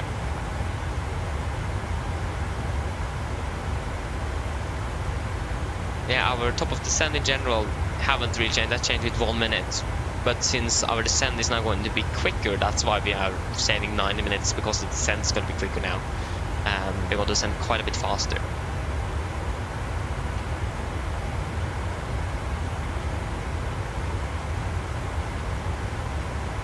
So if you don't have any miracles with the winds, we are going to be behind schedule with about 25 minutes. Nope. About 35 minutes. So yeah, that's great. I mean, again, we are not going to have a lot of passengers back from Faro though. And the 36 I think you're going to be back if I remember correctly, so it isn't going to be like there are a lot of passengers here. Then we have the 630. I should have a new one then now. Yeah, at least the thunderstorms is now currently gone.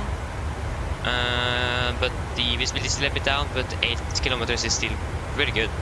So not complaining about that. So it looks like the thunderstorms have moved away. We check this segment again here on this charts app. Weather. We still have a segment here. Yeah, that's still the same, valid until 7. Yeah, this one is valid to 8. And this one is valid to 8. So it is just the overfire that's valid to 7. So that means either they haven't really just updated it yet, or it is just nothing else happening there. I'm actually not quite really sure. We will find out. But at least there is no thunderstorms currently at the airport. There was some light thunderstorms half an hour ago. Maybe even less than that. But they have moved away. Again, did expect just a temporary change, so that's just for a temporary period of like 2 hours or something. I was probably 40%, but actually this time it actually did happen. But it also could come back, that's the thing. The likelihood of that is probably not very high, but it is a possibility, so we need to be cautious about that as well. At least we don't need to de-ice down in Faro. It is like 21 degrees, it's insanely warm down there. Like -1 in Oslo, 21 is... It is like 22 degrees difference between Oslo and the Faro this morning. That's quite a bit. So yeah.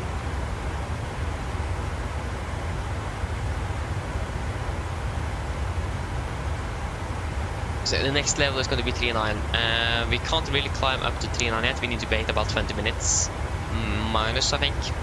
It's about 10. It's about 10 minutes per 100 feet on the altitude here. So we need to wait at least. We need at least 700 feet clearance between the maximum. So and we're also not going to be changing before Mobil either, or Medbil. It is Medbil. Yeah, sorry, Medil. So we need to wait until we're passing Medil before we can change the altitude, and also wait for the maximum altitude to increase to 397. But we are probably going to hit the 397 before Medil, but we need to wait for Medil because of the restrictions on airspace. Which altitude we should be on, which direction we're flying. That's the thing, that why can't just everyone use the same? Like for example, this case, even down and odd up. And then I think it is odd to the east and even to the west. And like I think actually France is one of the countries that have changed it the opposite way. I'm not really sure. Like normally when we're flying around as well, they don't really change our altitude. And I think Simbrief should have this in, so as long as we follow Simbrief, we should be good. Maybe we should see if we can find anywhere where it says which altitude should be at which airspaces.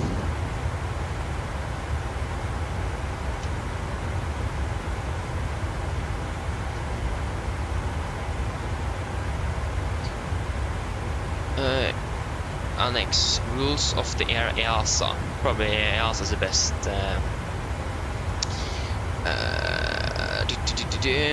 Application. No operation of traffic control service. Operation of air traffic control service. Operation of air traffic control. Blah blah blah blah. Operation of air traffic control service.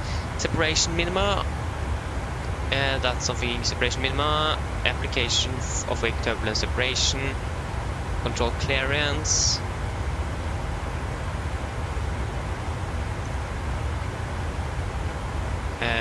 Control clearance. Clearance, ATC clearance, traffic control clearance, traffic control clearance. Flight plan, no. Position reports, termination of control, communications, communication.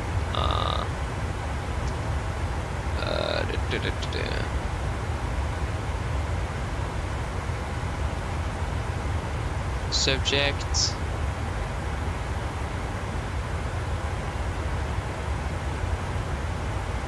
Transitional altitude. No. Your airspace altitude.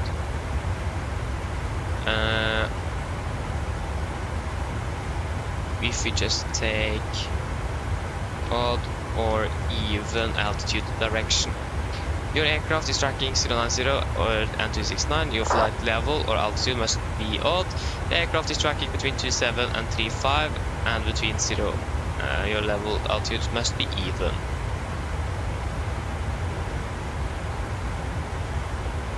We are tracking between 200.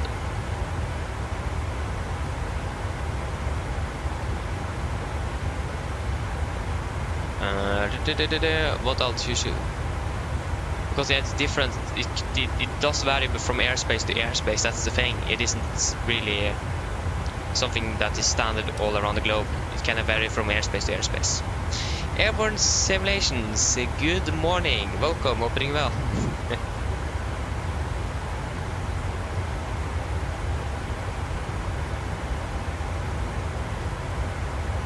Should probably increase the brightness of the displays. It isn't really dark like it was in Oslo. This morning, so boom, boom, boom. Don't really need to care about the standby instrument, sorry, the first officer size.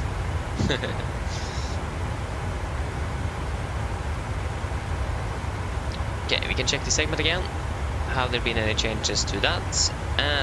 No, the clock is not 0700 Zulu anymore, it's 0711. But I think we checked it last time about 15 minutes later. So we probably just need to wait a little longer.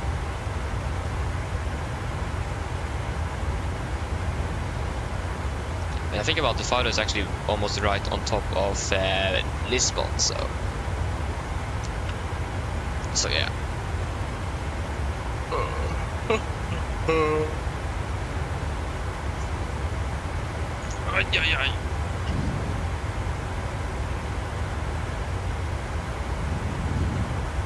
So our duty time today, we are allowed to fly for 13 hours today. That means our duty time, since it started at 6:45 local time, wasn't it? Yeah, so we can fly then to 19:35 Norwegian time, so we have plenty of duty time available today. Pilotage, hello, god morgen, welcome, hoping well. I actually think I forgot to answer what, or say a comment on what you said in the top of the chat there when I started. I'm sorry for that. But yeah. It is looking good at least. Or actually not, we are currently still landing 30 minutes behind or something. 35 behind. I'm not really a fan of that. Sorry, C, we don't really need the U. I don't like this. The real aircraft is landing 12 minutes behind, we are landing 35, 36 minutes behind. I thought we were on schedule and then I actually checked. We were 45 minutes behind. A little increase in the cost index and we saved 9 minutes. Change of flight level, we saved 3 minutes there as well. So, yeah. We are approaching Papa Alpha Mike at 24. So it is still about 10 minutes until the fuel check. And that fuel check is going to be 24 minutes behind what it should be.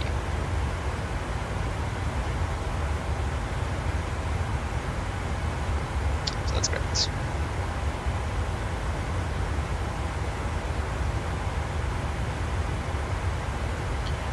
Oh yeah. At least the weather doesn't look really bad at the moment. It looks to be quite alright down in the Faro. The thunderstorms are gone, so we probably don't need the 40-minute holding. I mean, it is better to carry too much than too little. And again, it's just going to be less to tanker up in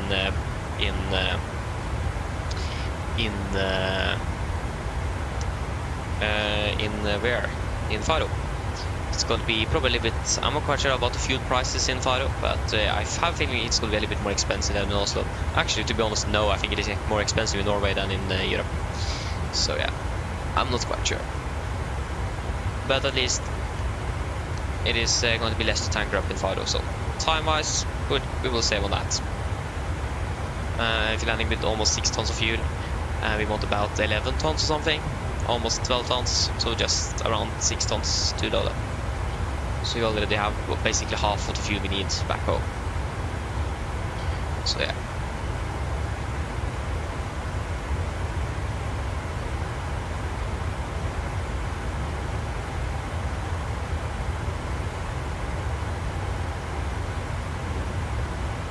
That's great. Fortunately the sunrise is gone, that's a little bit unfortunate, but yeah, can't really have that all the time either. So yeah, it's going to be great when sun is going to take even longer to race and we get more of the sunrise. Because today we departed in the sunrise, but not very long until we are actually going to depart. And then after departure the sunrise is going to begin, so like taking a morning flight to Stockholm and then the sunrise begins is going to be just fantastic. So actually the first flight that I got yesterday when I was planning for this was actually to Tallinn, but the only problem was that the aircraft flying to Tallinn was actually coming in from Tromsø, so that didn't really work out. And the thing is that the first flight that actually got on the way, or on Thursday, was actually just one flight from Oslo to Tromsø. So if I would have followed that, we would have been flying to Tallinn today. But yeah, it's been a long time since we've been there, but I mean, this works as well. Not really complaining. Faro is a really nice airport. It's a little bit shorter than way. Other than that, it is nice. We will probably land with flaps 40 actually. It's 2.5 kilometers. And again, it was a little bit crosswind. Yeah, it's a crosswind as well. And since we also have some low visibility as well, I think we'll just go with flaps 40 to try to have a little lower approach speed. I'm not quite sure how the windy was. It was quite a little bit windy yesterday when I took the thumbnail picture. So, and also the Papis wasn't really synchronized with the glide slope either. So yeah, we need to actually deviate from the glide slope to be able to actually land on the touchdown. So that's great.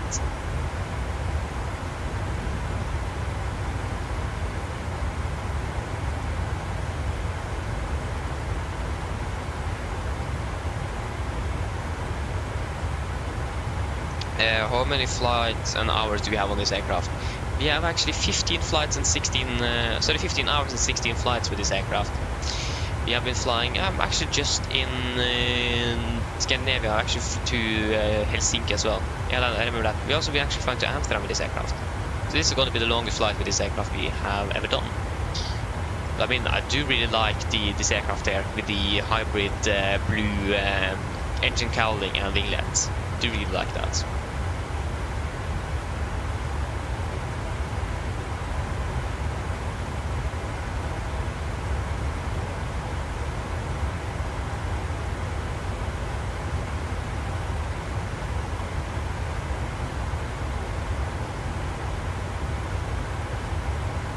So yeah.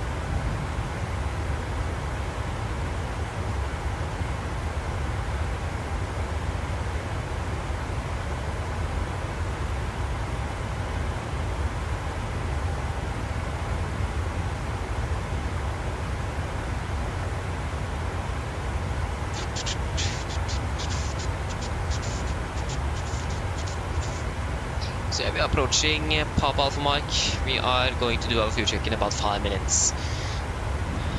Just try to remember to actually remember it and not forget it. I'm also currently still landing 9 minutes, sorry, still landing 35 minutes behind schedule, 46 actually, to be exact. That's quite unfortunate. Yeah, and some of it is the de-icing, and another reason is the winds. We have quite a bit of a headwind. And again, the real aircraft is flying directly over to Scotland and then turning south directly down, so they will get a little bit more of a crosswind, maybe also a little bit tailwind actually than we are, because we want to have mostly cross headwind. So we should probably actually have done that instead. So the dispatchers in Norwegian is a little bit better than me to make flight plans. That's great. Again, having the real flight plan for the real flight would also be great. Just copy the rates and routes into Simulator.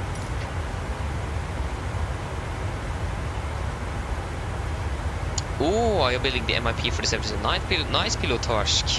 That's great. Enjoy it.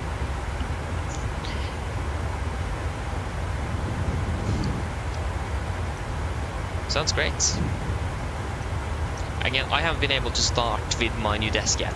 We just moved things around in my room yesterday, just to see how things will be and to do some measurements. So hopefully soon.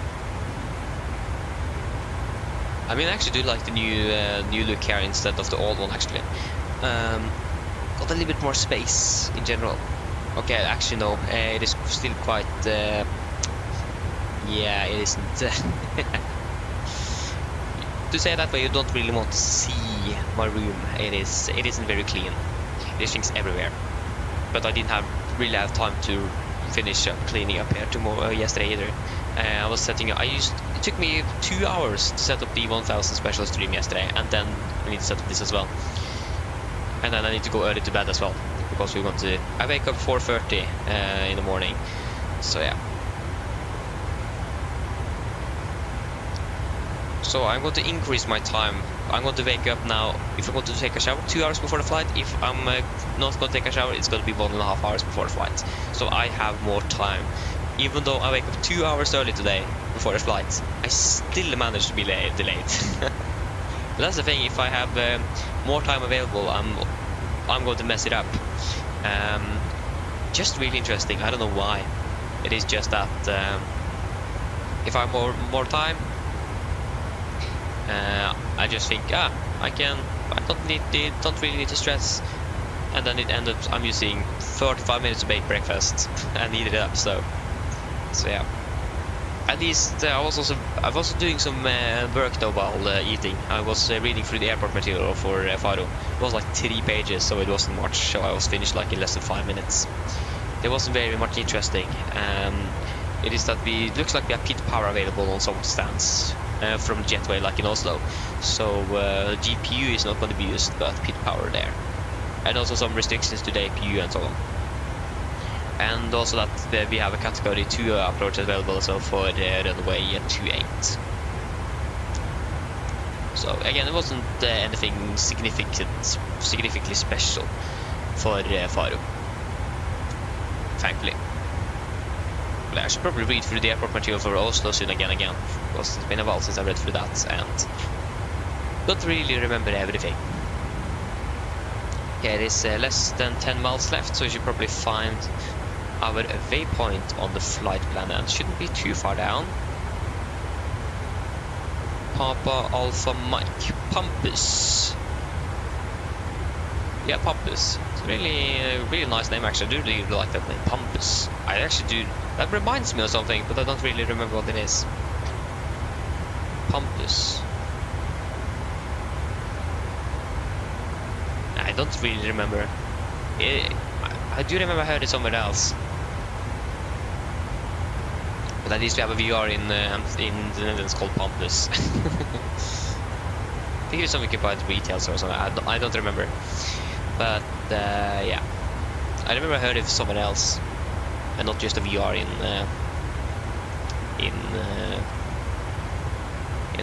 Schiphol or in Amsterdam. Okay, or Netherlands. Fuel check. Pampus, we are 11.4 tons. We have currently 11.7, so we are rocking about 300 kilograms extra there. 4.5 is estimated burn. We have burned through 4 tons, almost 4.2. So we are doing 300 kilograms there. Flight time 1 hour 23. So 1 to 3, we have been flying for 1 hour 20. So we saved 3 minutes flight time at least. So that was the fuel check done. So the next one should hopefully be need to do the one before 2 hours. Before we're reaching the 2 hour flight time mark. So we need to remember to do that a little bit earlier this time. At least remember to do it in general.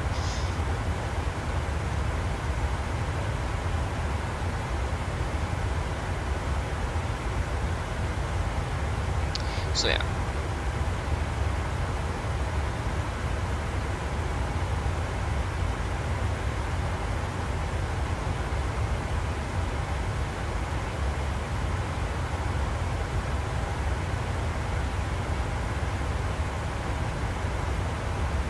Yeah, there was one of the people doing some anti-icing today as well.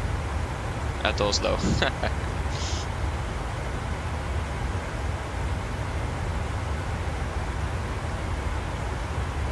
We are have a development data. Further update, we are definitely closer, and we believe the product will be available relatively soon now. There are some last minute issues we wanted to try to address first. You will get some indication here on Discord when it is ready or nearing being ready. It will not initially be posted on the Flight 1 website or in our forums. It will first be available on Discord via posts here on how to purchase through Flight 1. So you do not need to browse to your website to find out. Just check here, so please be patient as we are almost there. So the i5 77 Max, if I understand it correctly, will probably be available next week, since they are closing and they just have some last minute issues to fix. So I think it's going to be releasing next week. I mean, I could be definitely wrong, but that's just what I have a feeling it's going to happen.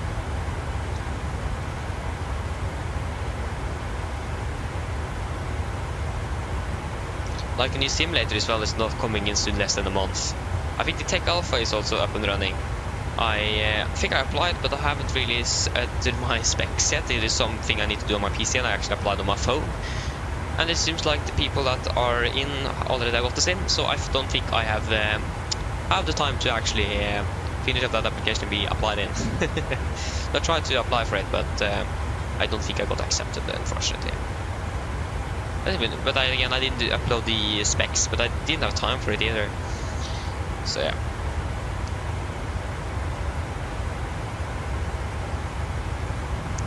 Again, it was mostly the services though, that the new services that they will test out on different computers and specs and so on. So yeah, like we'll be able to like try the Max out, for example. But still, I could try it out and see how it will work on my computer though. Skolvik, welcome back. Hope you enjoyed the breakfast. But yet, Skolvik, where are you flying to? Since you're departed from Trondheim, are you flying? Feeling you're flying to Southern Europe somewhere. Why don't I have virtual Norwegian straight on here? I can actually probably check on the live map as well. Yeah, probably I should enter my account details to log in and not just a blank page.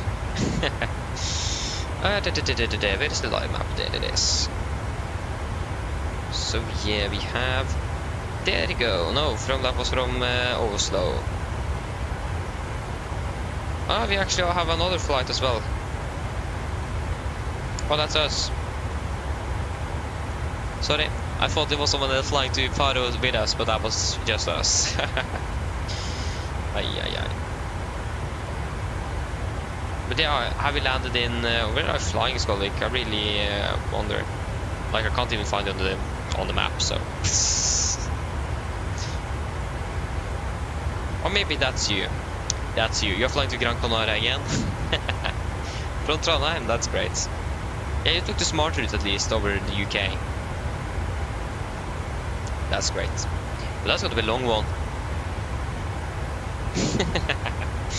I have a feeling you'd really like to fly down to Gran Canaria. Yeah, Granca, of course. I can't see Gran Canaria and see Granca. Of course. Yeah, you really like Granca, don't you? Again, we have still not been able to fly down to Granca once. Or we tried, but again, we didn't go around and the simulator froze up and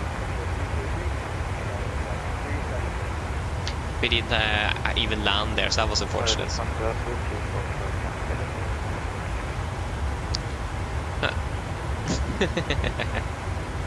That's great.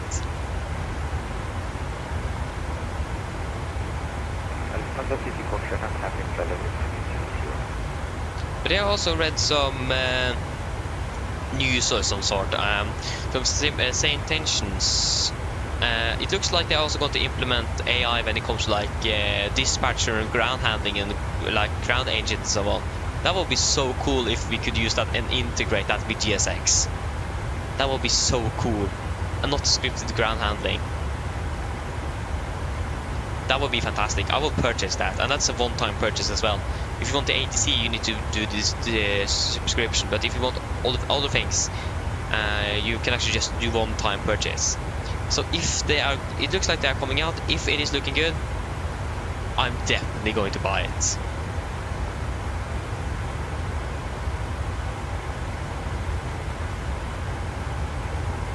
It will be great because the ground here on San Francisco isn't the best. I need to admit.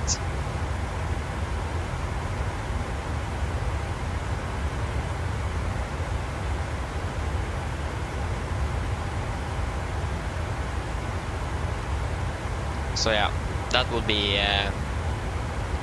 great.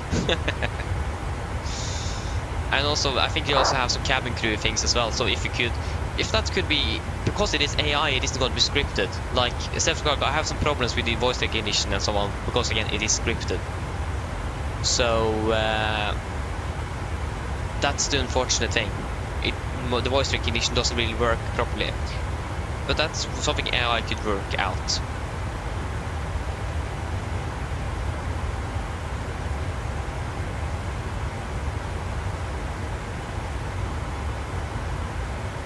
So yeah, that would be great.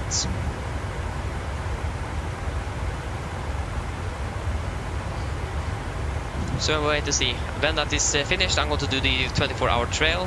I'm not quite sure if it is going to be on a stream or not. Probably not actually, because I'm going to test it out. So yeah. But I mean, that would be great. Again, something that isn't scripted is just fantastic. So that's a good thing with AI, especially like a flight sim. You got to make things quite a bit more immersive. So yeah. Yes, indeed, Skolvik, I agree. Pretty cool indeed. And again, if you could synchronize that with GSX, that would be great.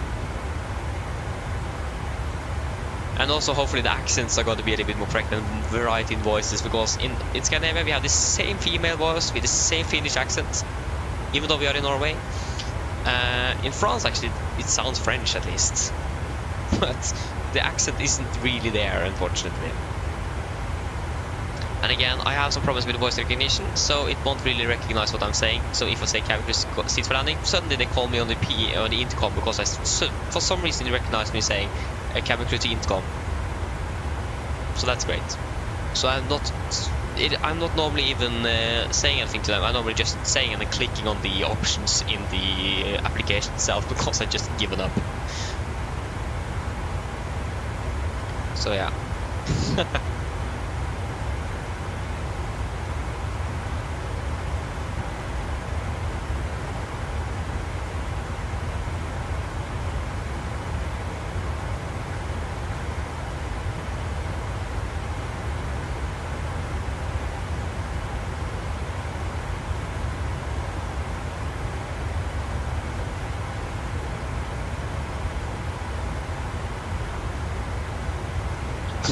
Can't even write.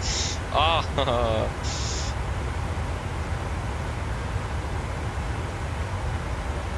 Oh, why up there? No. Oh, there you go. Back in the region.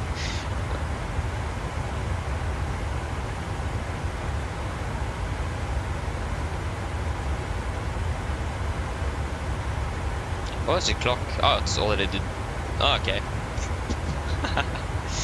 It is already that late. Yeah, we'll soon be flying for 2 hours though, so. Yeah, in about half an hour. So it is like 2.5 hours left of the flight down. We're still landing 36 minutes behind.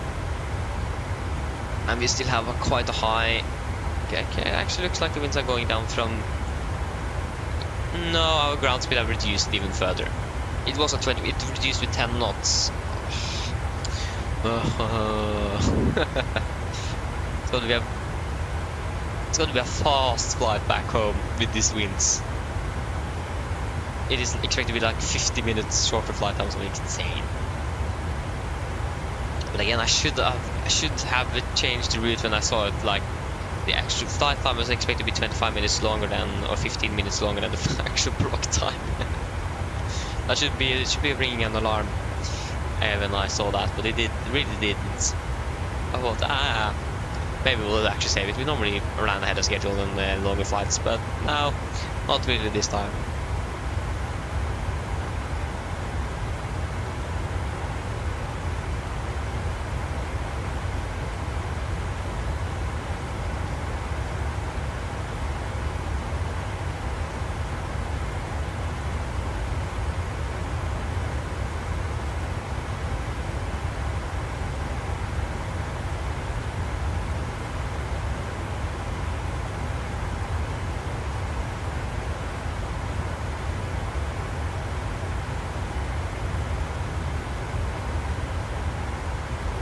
Oh, Skolvik are so lucky. You're almost 100 knots faster than me. What? Again, you did the smart route. We took the bad route. Again, the relay aircraft also flew up to Scotland and then south from there. Again, we should have done that, but that wasn't even an option in Simriff. That was an option on the way back home. Okay, when I think about it, on the way back home, we should probably not fly that route. Well, actually, we should still. But yeah. That's so unfortunate. Again, if I could just know where relay aircraft flew, I would just use that route instead. Actually, quite frustrating. Because that means we're going to be landing... actually, it looks like we might be able to catch that up with the shorter flight then back to Oslo. So it might actually be even landing ahead of schedule in Oslo. I'm not quite sure yet. But yeah, we will certainly find out.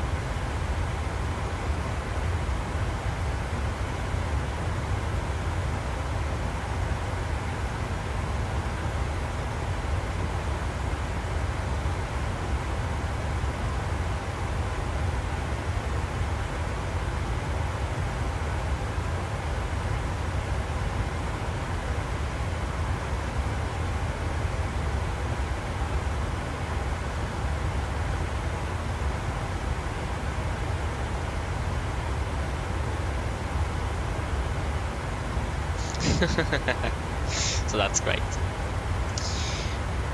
When are we approaching Medil? Yeah, we're actually going to climb up as well. That should hopefully help us a bit with the issue we have with the speed here and the winds. Yeah, we are approaching Medil at 43. Something now. Oh my gosh. Oh. But yeah, Medil at 43, that's in about actually 5 minutes. And then the next waypoint, because we need to be doing the fuel check within 25 minutes. So 25 minutes, that means we can do it at least. I could probably do it at Kovin even at 51, because that is soon going to be about 11 minutes, 13 minutes from now. So I think we should do it at Kovin actually.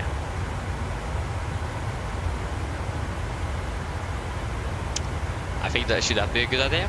I think so. I think so.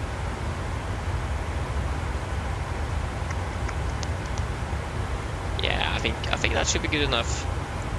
I think so. 51. We check after the Medil when we have the next waypoint as well. At least it looks like the latest point we can do it is 8:05, so not later than that. We need to do it before that. It is best to do it closer to the hour changes as well, or when they change it to the next hour. Just going to make things a bit easier.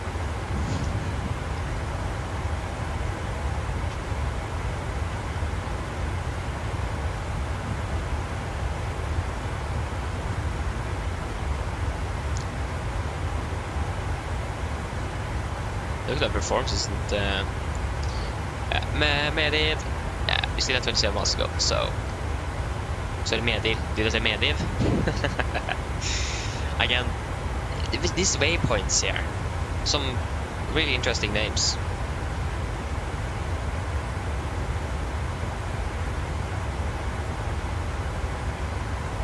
Hello Burke, there you go, thank you.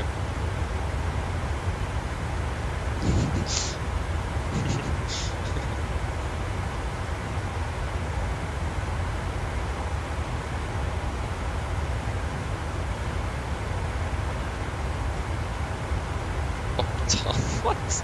I hate autocorrect. I hate it so much.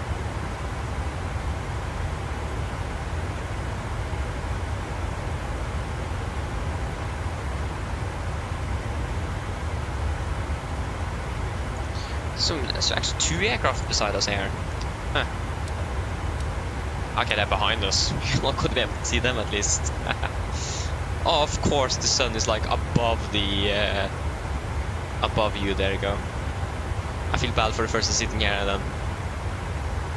Okay, it's actually not seeing the sun in. But for our case, but like right over the sun shader, it's so typical. It's so cloudy over Europe today. It's insane. It is nothing but clouds.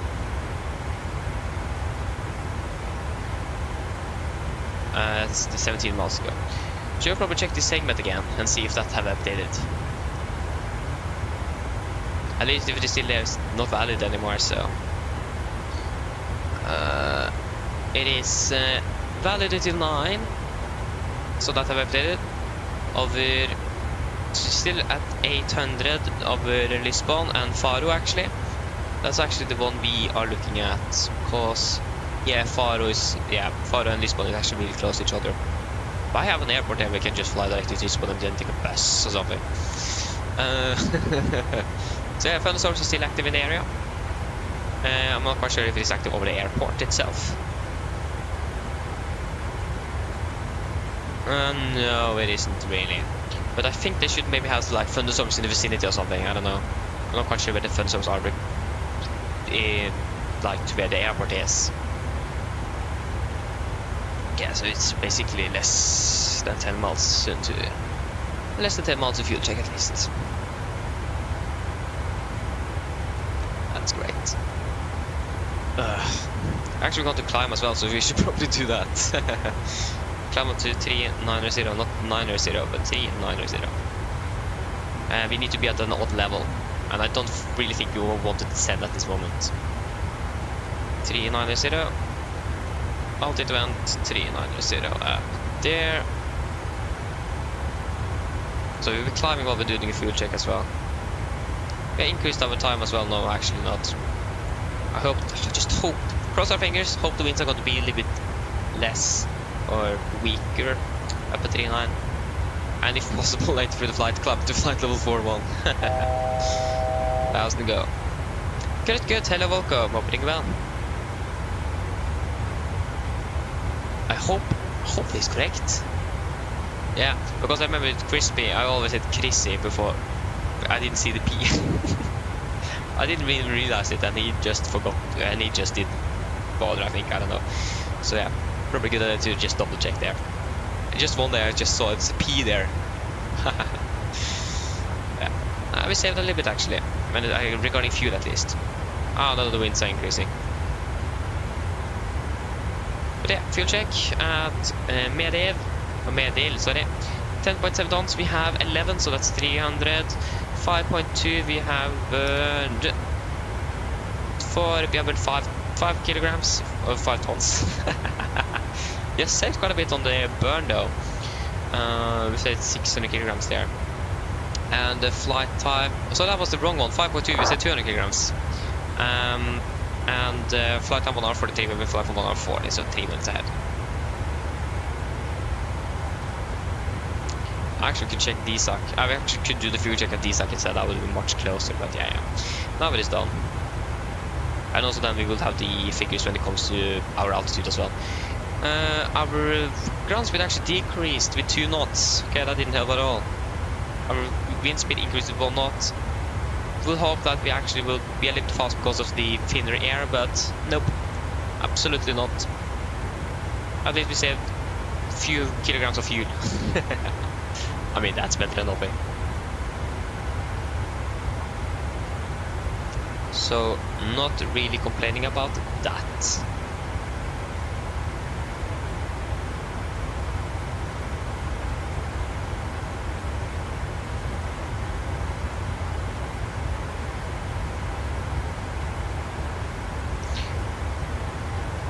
Looks like there's a lot of people flying with the new sim.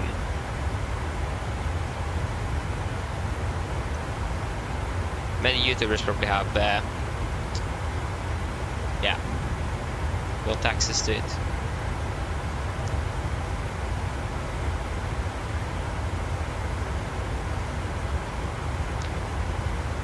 Are you serious? Saturday night, cross the pond? Oh no! Cross the pond is the 19th. Oh no.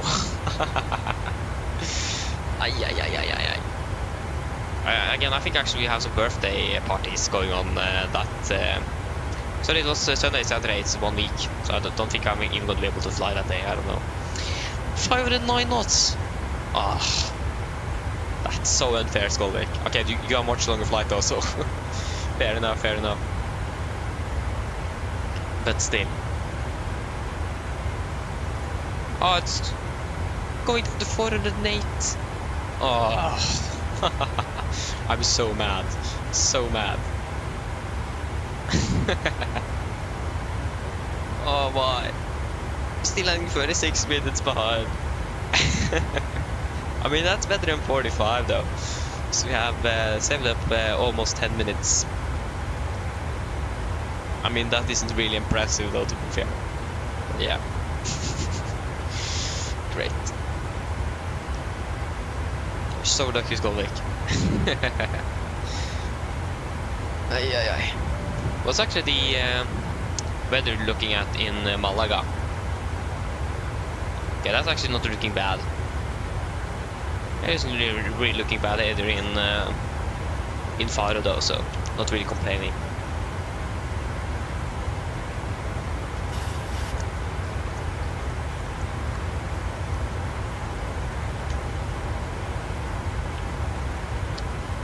Great.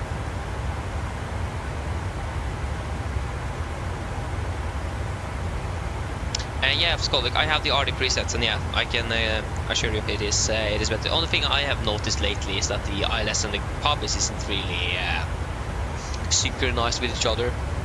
The puppies is correct, but the glide slope is going to it's going to overfly that touchdown zone, to say that way.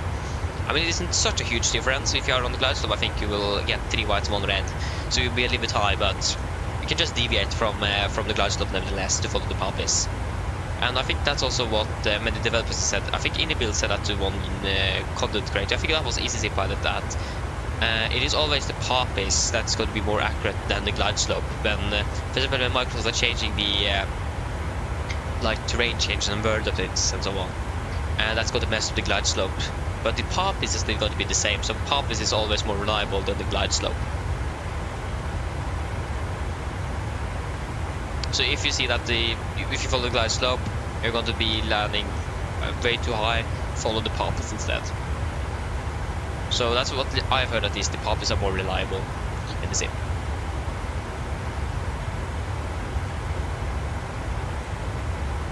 Skolvik, yeah, I was at it yesterday to make the family picture. It was actually really okay. I even had light traffic on, or like FSLTL traffic on by injection. So it was actually really good. But again, I haven't really flown to this airport in a long time. So I actually don't really remember how it is when you're like flying into there and on the stand. So we'll find out. But yeah, I wondered about buying any of the Salvus or already preset airports for Bergen. I'm not quite sure which one I should buy. When I was in Bergen, I didn't really see that huge slope that they have on the freeway, actually, to be fair. I don't think that slope is that slopey, if you understand what I mean. I don't think it is such a huge bump in the runway like it is in the sim. I think it is a little bit more flat. But yeah, so of course it is a little bit bumpy, but it didn't look like it was so drastic. But again, it probably depends also which view you have. I'm not quite sure. But that's also mainly why I've still used the freeway sceneries, because of the uneven runway. And I haven't really found out which of the RD preset and Salvus does represent that the best. But yeah, you can definitely, I definitely saw the slope of the taxiway down to the runway and so on. And yeah, of course, it wasn't really straight. It was a little bump there, but I don't think it is. I couldn't really see that it was such a drastic one that it is on the freeway. I'm not quite sure. Okay, so this is way more accurate. Okay, like when it comes to like the runway slopes and so on, then, because actually that's something I actually do want to have better up there.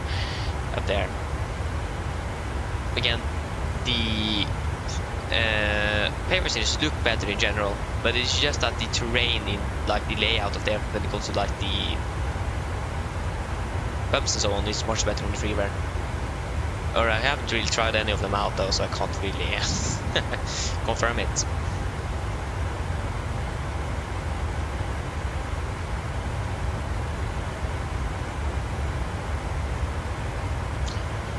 That's like the only thing I need to find out first.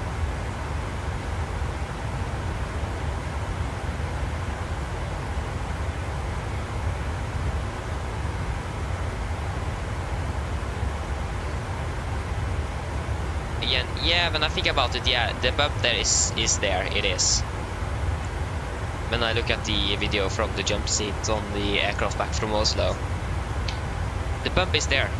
And when I think about it, actually, yeah, okay, it is actually, yeah, I think the freeway scene is the best. It is a huge bump indeed. You can't really see it on when you're departing from there. It is easy to see it on landing then probably, because, yeah. But yeah, I can definitely see that bump there that is there, so I think the freeway scene is still the best. Okay, nice. But yeah, because when I've looked at the pictures from both airports, from Salvus and the RD presets, I haven't really seen the bump. That's the thing. I haven't really seen anything when it comes to that. So yeah, but the bump is, but the slope is insane in for RD presets. Nice. I mean, that's great to know. But again, that's still also why I've just chosen to still use the freeway scenery, because of that. And of course, I hate that bump. Maybe we should be stationed in Bergen for a year just to feel how it feels. Maybe then we should be really good at it, but there isn't very many interesting routes out of Bergen though, so it's going to be a lot of repetition. And also, suddenly Norwegian closes down the base in Bergen.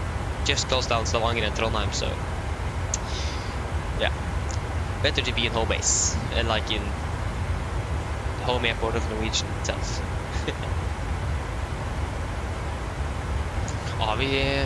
No. I mean, now the ground speed have increased a little bit, even though the winds have increased.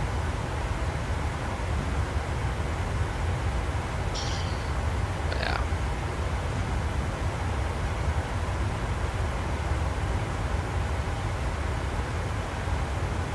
So we have Salvus and RD presets. No, I'm not going to buy the Bergen Airport for X-Plane. Yeah, RD presets got 4, and the same with Salvus as well. Both of them have 4-star. I think actually Salvus looks better in general as well. I can confirm the yeah.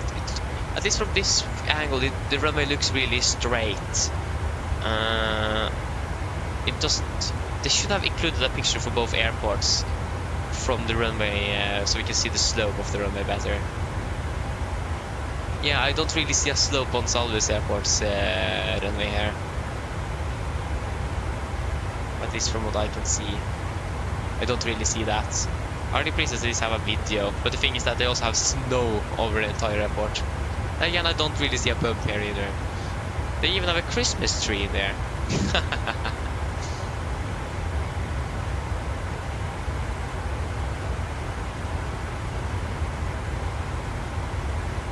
Why did they take pictures of snow? Why did they include snow? I still don't really see the bump, so again, maybe they've updated that. I think both have updated. Yeah, this is version. Wait, haven't this been available since 2022? Since 2 years since it was released. Salvus in 2023, version 1.0.6. Sloped runway with accurate altitude profiles. I can't really see that on the pictures, but again, it might have been updated later on though. So I'm not really sure which, if I'm going to just stay with the free or what I'm going to do.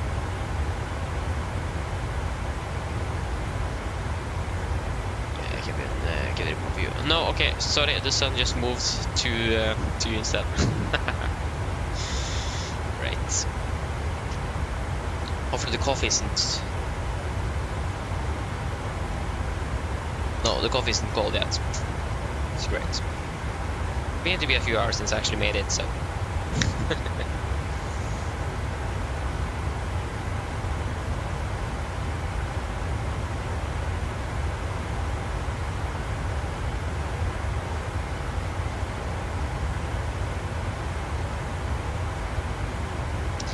So yeah.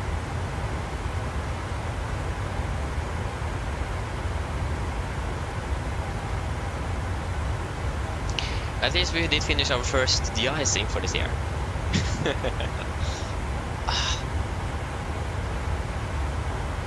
Again, would it be just nice to have the Norwegian SOP? Because I'm not quite sure how they do it when it comes to when it is icing conditions and so on, when like winter operations. Because there isn't many videos from the jump seat or from the cockpit of a Norwegian aircraft when they're like on the ground in Oslo, for example, and it is snowing and so on. Because they probably do have a different checklist when it comes to icing, or when they need the ice. Because, for example, the flaps are not to be set, but at least the flaps are set as required on the checklist. But flap controls, I've always heard that you should always check them after de-icing. That's probably because you need to remove the ice and so on before we actually check them for obvious reasons. To not damage them, but on the checklist it said just checked, so that's a before tax checklist. But at least the trim, for example, is also it's also set to up before takeoff, so the trim also should be set full nose down before de-icing. So again, it would be great to just know how they do the winter operations.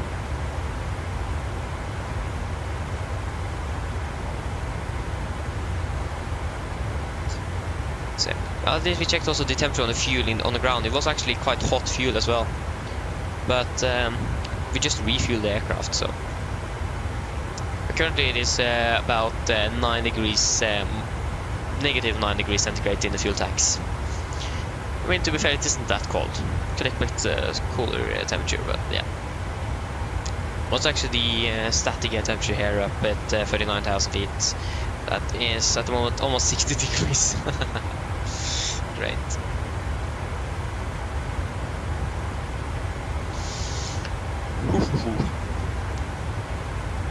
Okay, now we're going to be a little bit cold, so maybe close the window. Close the window. But the thing is that we need fresh air in here as well. Don't really have an air conditioning or something. That's one of the first things I'm going to buy after I moved out and bought a house or something. Buy air conditioning to my room so I can fly here and actually have fresh air in here all the time. In the real aircraft you have air conditioning. I don't really have that. So yeah. But you can also, if I could, it would be so cool again to like change the temperature in the 7% cockpit, and like the temperature from what the simulator reads on in the aircraft is the same that's coming out from the air conditioning. So I can change it gradually to how it is here inside the room as well. That would be so cool. Like that would probably be easy if you have a full home cockpit. But yeah, I mean, never say never. I almost had a light that I could sync to my PC, but it just needs more colors to be able to do it. That's a little bit unfortunate. I don't really care about the colors, I just care about the brightness of the light. That's the only thing I care about. So yeah, if my parents would have paid 1,000 Norwegian kroner more for another night, I would be able to sync it up with my PC. Ay. So yeah, maybe one day.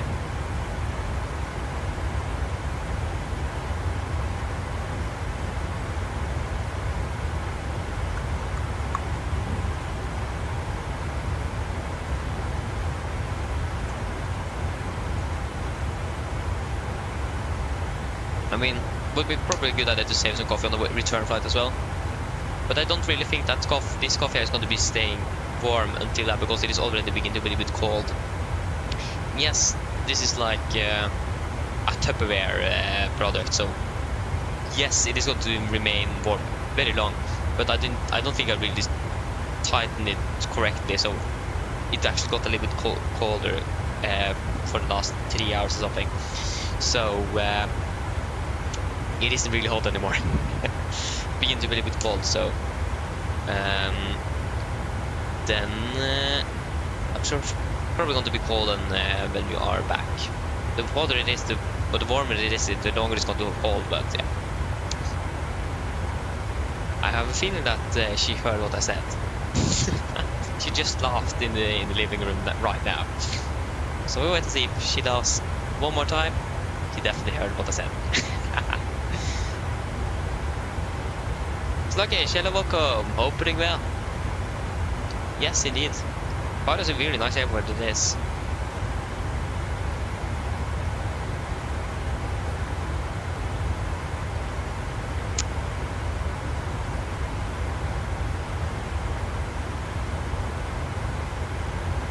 Okay, I don't hear any laughing. Maybe she laughed at something else at just the perfect time. I don't know. Nice. Ooh.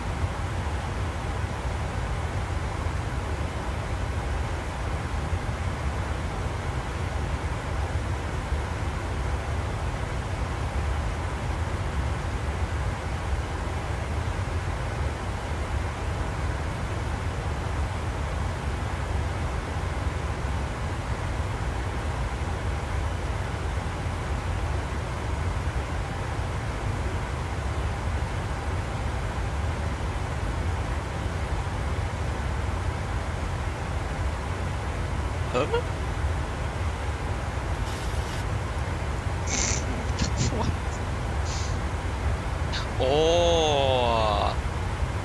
Oh, okay, I'm sorry.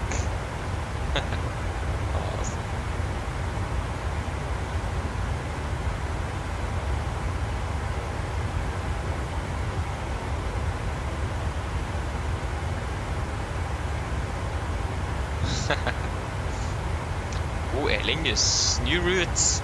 I don't really care. 77 Nordic, Nordic 77 NG. Sorry for that. Hello, welcome, hope you're doing well. Are you flying at the moment? I have a feeling you do. No, I can't see you active in Volanta, so you're probably not that. I see you all the time flying around, so yeah.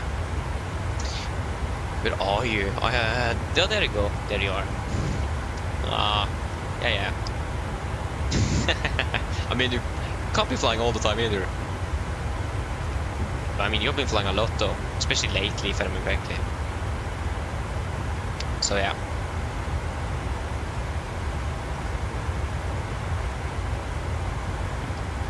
Yeah, I see you flying around all the time.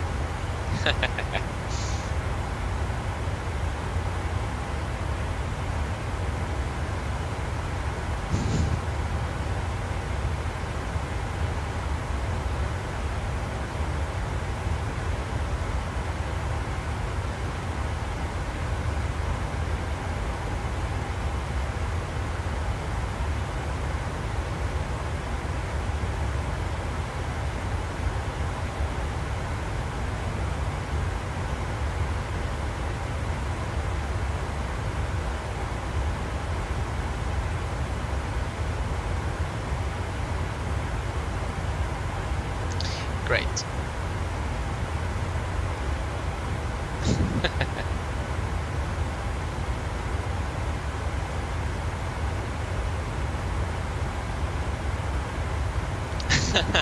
Nice. I understand. Oh, that's great. Yeah. Yeah. Oh no. Oh, I thought it said gusting 42 knots. Thankfully it's 24. So we have some gusts as well. At least we have got more of a headwind now than direct crosswind, so that's great. So it's going to be still 70 degrees off though, so more of crosswind than a headwind, but still.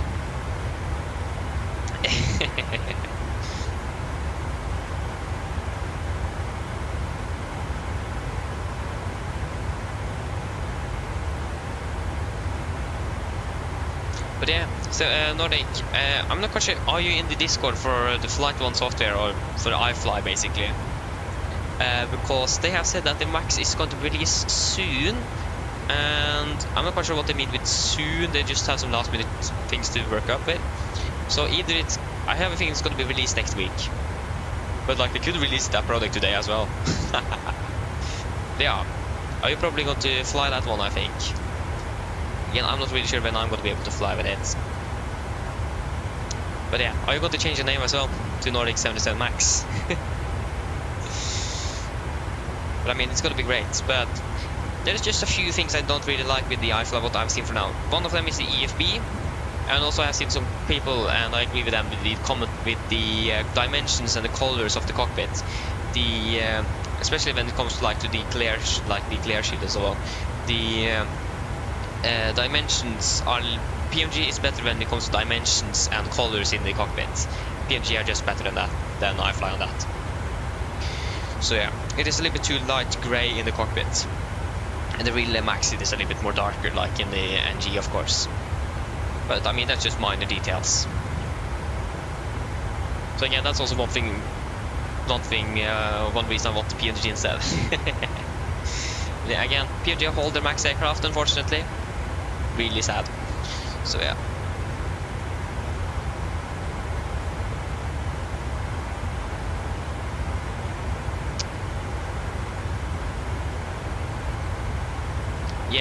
So yeah, if you predict next week as well, that's great, and you are in the Discord. But yeah, I agree with you with the EFB, yeah. That's good, because it is basically the Boeing EFB that they offers airlines. And I mean, it doesn't look good. Why couldn't they just made something like this? That would be just much better. Like making the Boeing EFB is just outdated by now. No airlines basically are using it. If there is quite a few of them that are still using it. So if they could just made an EFB like this, I think, because it is it's the same EFB they have in P3D, so I think they just ported that one over and then just made the necessary changes to save time then probably. But if it could make a proper like an EFB that we could expect airlines to use today, that would be much better. That is one reason I want PMG instead, because of the EFB. So yeah. That's the one thing I don't really like with it. It is just outdated. No airlines are using it. And if there is that, that's in the minority. The majority isn't. So that's also one reason I do really want an iPad instead. So probably going to wish that for Christmas or something. An iPad and something I can. Because currently I've moved my desk, so I had the wall right on my left side. Like you have in real aircraft, you have the wall and the window on the left side. I moved my desk 90 degrees to the left, so I'm currently nothing to my left. So we're going to do some changes here, so I hope that we could make a like some sort of a wall if we want to make some storage or something, I don't know. That could be a huge chunk of my room though. They make some storage so I can have my iPad. I also want mount so I can set my headsets like up and behind me on that wall as well. And also actually it would be great to actually have it behind me as well, so I can get my pilot or my uniform jacket as well. Because every time I have it on when we do the briefing in the morning, and then when we enter the flight deck after turn it on, I normally take it off. That's why I'm leaving for like half a minute, but that's because I need to go and hang it up over my window at the moment. It isn't really optimized for that. It is currently hanging on a cable to my my lamp in the roof. I don't have anywhere else to have it at the moment. I do have some hangers to use that says Captain and Pilotfisk on that I got to Christmas last year from some aunt and uncle, I think, and my is it nephews? I don't know. Yeah, from someone that is living close to us. Not really. We call them something. This didn't make much sense, but yeah, I got that, but we haven't really decided how the room should look like yet, so we haven't really mounted that up yet. So on the cable it is.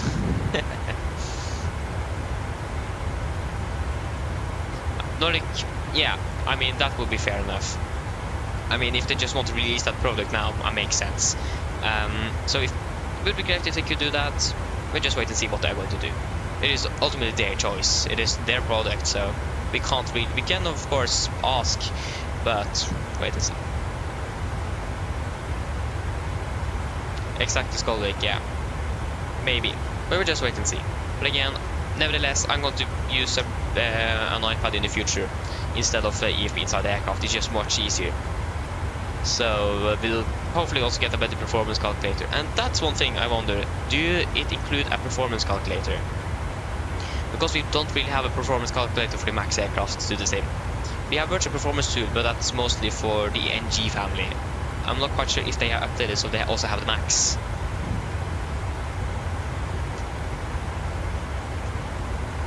Because if they do, that would be great, because I do really love this tool. I haven't really used it because I haven't really bought it.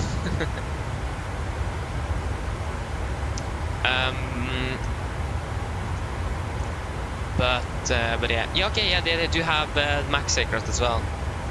The 777 and the 78 virtual performance to the 77 NG family and the MAX.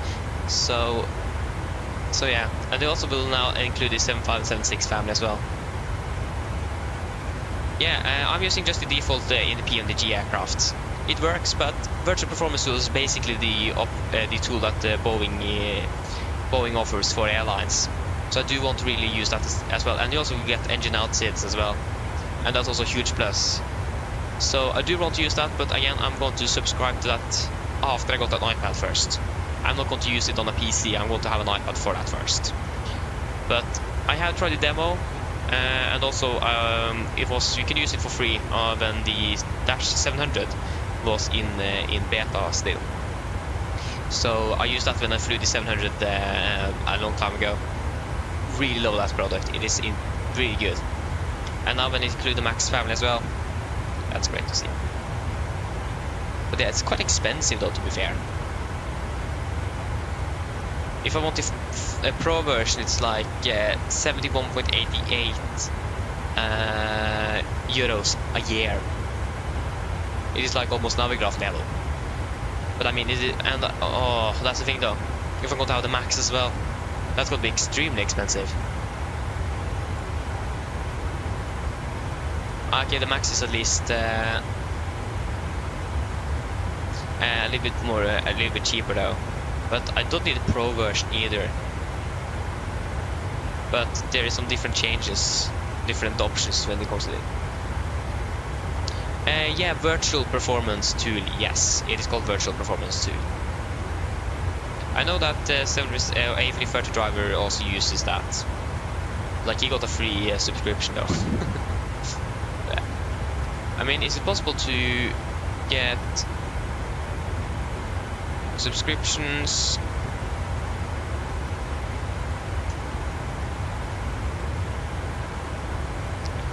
Because if you could buy the we'll also get the minimum equipment list as well. That would be great. But that you also get on the weight and balance.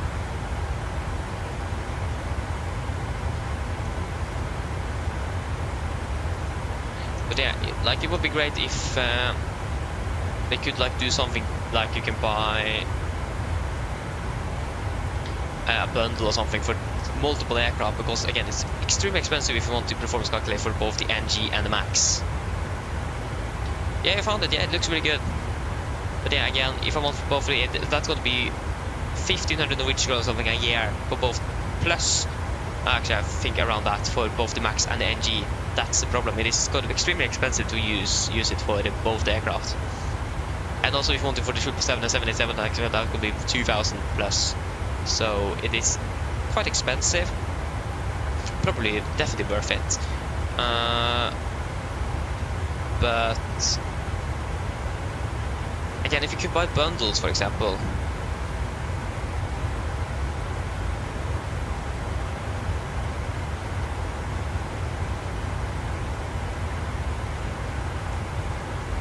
So yeah, I'm going to look more into this though after I got my new iPad in the future. Because again, both for the NG and Max would be great. Like if you could buy like the 7% family in one bundle, that would be great. Maybe I should contact them and ask, is it possible that you can make the Max and the NG in one bundle? Maybe they will do that after iFly releases their Max, I don't know. But if they haven't done that until I am buying iPad, I'm going to send them an email and ask if that could be possible to make it a little bit cheaper, because it is extremely expensive. But again, it is basically the real thing, so it is great. Yeah, you need a new iPad too. But yeah, again, I mean, first of all, I need the money for the iPad, so wasting money on virtual performance when we do have a functioning performance calculator in the 747 at the moment. But yeah, but first the iPad. Again, we'll wait and see if they could make a bundle for the 747 family. So yeah, I mean, yeah, the iPad is expensive too, but I found an iPad that was cheaper than my new phone that I bought, so I found an iPad for like 4,000 Norwegian kroner, it's like from 2022. So it isn't that old either. And that was a brand new one as well. So I mean, iPad, you can find a quite cheap iPad. So it just depends which iPad you buy. So I'm going to hopefully buy that one day. Because that's something I do have an iPad. It is 10 years old, so it is a little bit too old. That's the only problem. It is way too old. But yeah, one day. But at least if you buy the yearly subscription for virtual performance, you will save up to 20%. So again, if they could make a 747 family bundle with Max and NG, that would be just fantastic. Because that will make it much easier as well. Instead of you having two subscriptions, you can just buy them in a bundle. Like they have the 777 and the 787 in one bundle as well. But basically that's basically almost in the same. They are the same certification, so that makes sense as well. But yeah, I don't think I want to buy the 777 or the 787 performance calculator, to be honest. Again, that's going to be a little bit too expensive to have that as well, and we are not flying that much with the 787 and 777, so but to probably just stay with NG and Max. But I couldn't remember it was that expensive. It was a bit cheaper half a year ago, so increased the price, if I remember correctly. So, but yeah.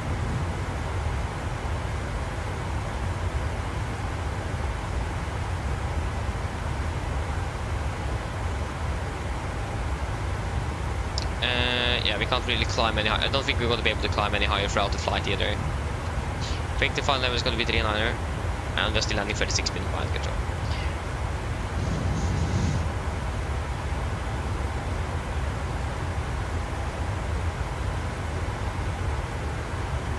Yeah, seriously. Yeah, I agree with you there, Norek. Yeah, I agree with you.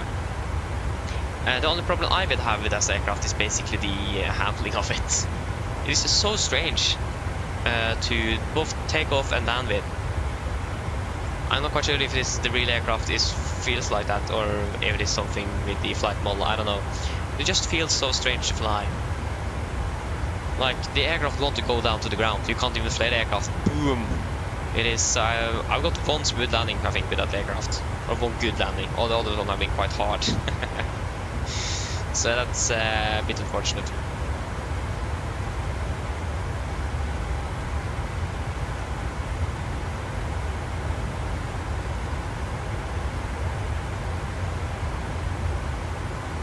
So yeah, so the free one is good, but high fidelity one will also be great to have. Won't really complain about that. Okay, where is the real aircraft at the moment? Probably ahead of us. Actually not, they just passed over island, flying directly south to Faro. Landing about 1.5 hours. Our grounds with 532 knots. They're rocking well over 100 knots more than us. Oh, so unfair. And we are ahead of them, and it looks like they're going to be landing before us because of that. Great. But yeah, I just need to go a quick walk to the toilet, so I'm going to be back shortly. Enjoy the cloudy view.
Okay, I'm back. Marcus, hello, welcome, opening well. I tried to don't do one flight with that aircraft, and the Wasm code of the aircraft, I think it was crashed. So I tried, and it didn't go well. That was my fault, though. That was the aircraft itself crashing, so it didn't work anymore. So the entire aircraft just froze up, and the overhead panel was green, and I needed to ditch in the ocean without any instruments. So that was great. So I tried, and the answer to that is partially, it's 50-50. But I mean, the shares the same type rating with the 787, so we should be fine.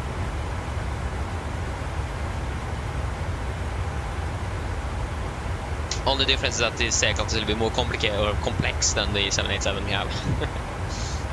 So I tried, didn't go very well. So yeah. Weather in. Oh wait, the clock isn't 8:30 yet, 3 minutes left. But currently we have some guests, so I don't really like that. At least we don't have the thunderstorms at the airport at the moment. Even though we have the... wait, that was probably out... Was it finished? I think it was 900 Zulu or something. So the segment said that we had some thunderstorms in over the area over Faro and Lisbon. So it doesn't look the best when it comes to that. But we can check if they're landing in real life at least. Is this Faro? Yeah, yeah. Looks there. Departing now. And Eurowings just landed from Hanover. So we should be good. Is this a 1920 Neo? No, it's actually just normal 200. 8 years old. What? When did they ever stop production of the Dash 200? If they even have, I don't know. I think they have, but still, when did they do that? I thought they did it earlier. Birmingham to Faro. 24-year-old 747-800. That's great. We love the old ones as well. Lot of Jet 2 here. It's insane. There's more Jet 2 in Ryanair. That's great. We have a little small propeller aircraft flying off from Torp.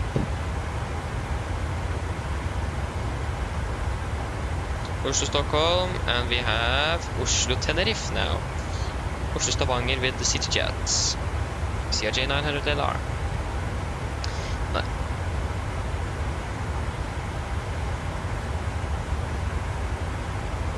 Fair, yeah, good point, 77 or Nordic, good point. The 77 is just better. Oh yeah.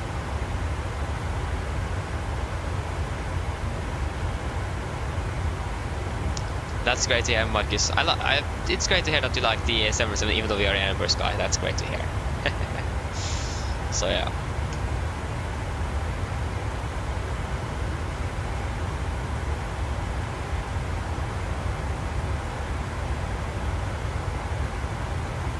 Oh, they probably switched runways then, Skolvik. That's a little bummer. Yeah, probably they switched runways or something while they were taxiing to the de-icing pad. But I don't think they have. Yeah, they do have the de-icing pad at the one on the left. I thought about the one on the right. They normally don't really use that. Yeah, Skolvik. I think the reason might be because they have all the de-icing equipment currently at 01 left. So they need to taxi there to do the de-icing and then taxi up to one on left for departure. So until they've been able to move everything over to one on the left, they're probably going to use the 01 left for the icing. I mean, it works. It's just going to be a little bit longer taxi.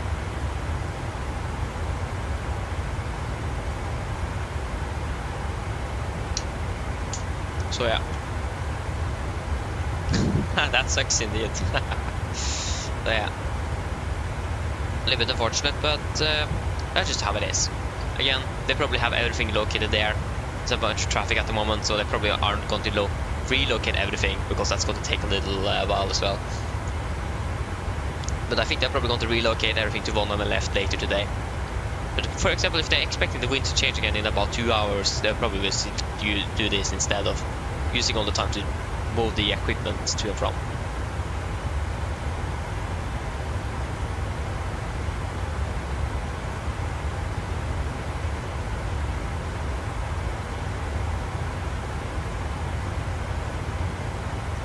Man, hello, welcome, opening bell. Yeah, I can show my FPS. I'm not quite sure what the second thing is talking about, but yeah. Considering about 40 FPS, it varies a little bit. But about 40 at the moment.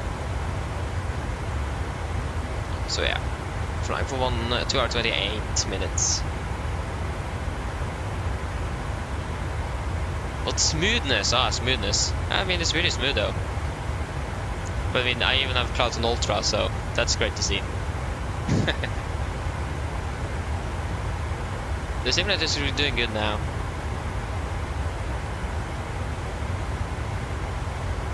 I don't really have anything in here at the moment, unfortunately. In Faro, that's unfortunate. Still landing 36 minutes behind schedule.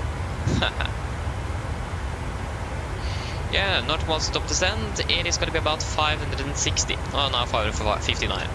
So about 560 miles into the top of descent.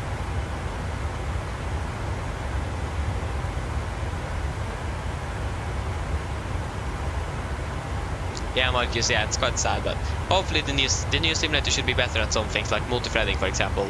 The MSFS2020 isn't really good at that. And I also have admitted that at Microsoft. But the new simulator should be even better than that, so yeah.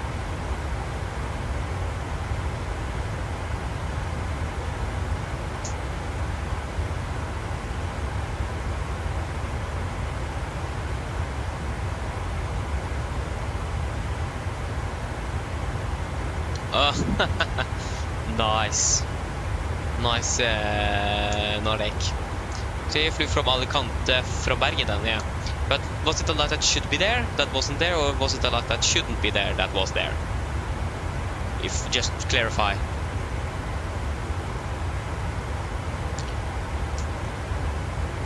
But we have never done a rejected takeoff before.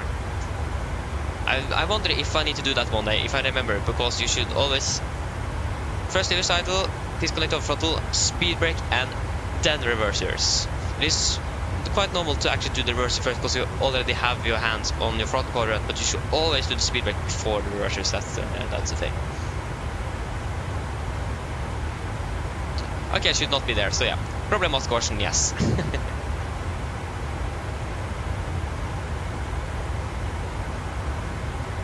Because if there was a, yeah, if there was a light that should be there that wasn't there, they probably haven't even begun the takeoff roll, so yeah, I mean that's happened sometimes as well. Do you return to the gate or just try it again? Because yeah, normally we actually do get a master caution light, but that is because the O-ring exits. That's like a bug actually with the real aircraft, where it takes a little while for them to check if the O-rings exit are actually closed. PMDG actually decided to simulate that, and it is not an option. So sometimes if you get a mass caution you get a takeoff is basically that. So it will extinguish shortly after though. So normally what we do then is just, well, wait, if it doesn't extinguish we will reject the takeoff. If it does, we just continue, because it is that door plug or door lock mechanism bug in aircraft. That's actually a real thing as well, but Boeing actually fixed it, so that shouldn't be a problem on the real aircraft anymore.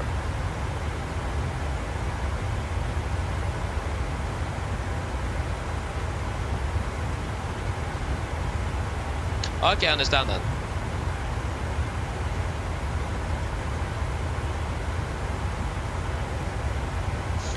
Nice. 1.5 hours, yeah. That was probably a technical issue then. They didn't get a high speed. Okay. But I mean, that's good though. I mean, yeah, you don't really need reverse speed brake if you like aren't very high. If you're like below maybe 60 knots, you will not use that.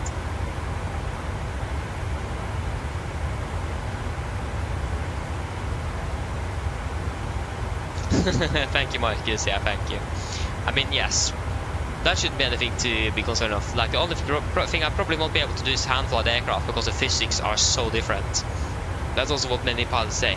It is, even with force feedback and so on, it isn't going to be the same to hand fly aircraft in the sim and real life. It's going to be two totally different things, so do not try that if that happens someday. You can probably do an RP approach as well into Oslo, for example, or into the airport, but again, can't really hand fly the aircraft, and autopilot can't land with an RMP like an auto land. So it need to be the good old HLS. Yeah. So yeah. And gaming videos, hello, welcome, opening well. Ooh, nice, that's great to hear. How was it?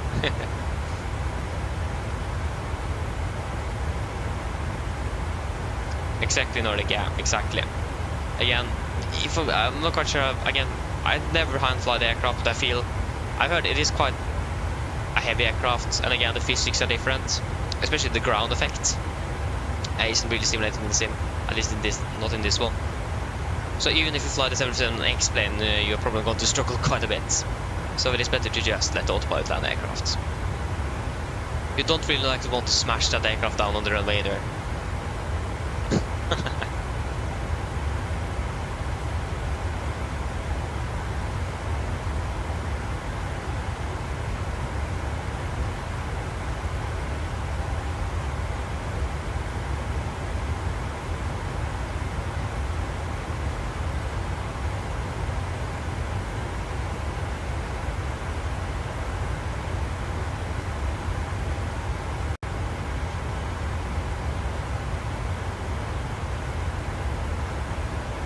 So yeah.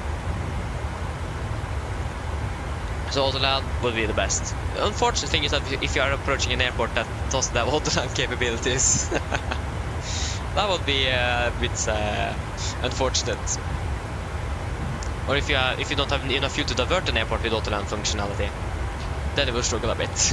Then you need to hand fly the aircraft.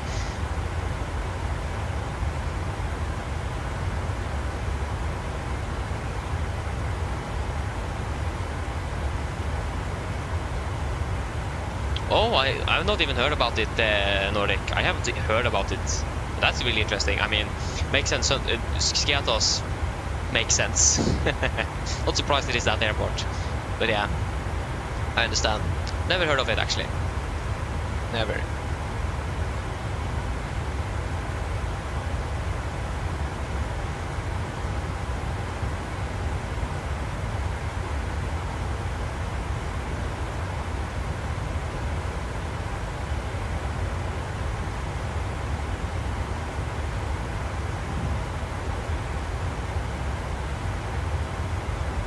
Marcus, yes indeed, I saw it like 2 minutes after it was released, and yeah, it was great. I actually thought about asking you if you had read the book from the founder itself, Björn Schulz. He made a book about his history and also the history of Norwegian when he worked for them. I think he released it in 2013 or something, so before like the crisis and so on in 2019 when he resigned and so on. But the thing is that when a company when things go down for a company, the always CEO is resigning. And I think if Björn Schulz would have stayed as CEO, it would probably have gone better, because the company in general have been doing really well when he was CEO, but after he left, it have been going a bit up and down, because they were, in my opinion at least, they were very unlucky. 787 production delays, MAX production delays, a pandemic suddenly coming in, so they were just very unlucky. Like also the Rolls-Royce engines on the 787 also messed up quite a bit for them. So I mean, you can argue if it was too aggressively was expanding too aggressively, or they were just unlucky. I think they were just very unlucky, very unlucky. But yeah, again, I think still Björn Schulz would have managed to get that company out, because like their stock price went down by 80% when he resigned. It's insane. So it was, yeah. So again, they were probably doing okay, now the Wi-Fi is crashing. So expect a little lag on the stream then. Actually it isn't doing that bad on the stream. It is just a simulator problem. So yeah, I mean, again, I think they were just very unlucky.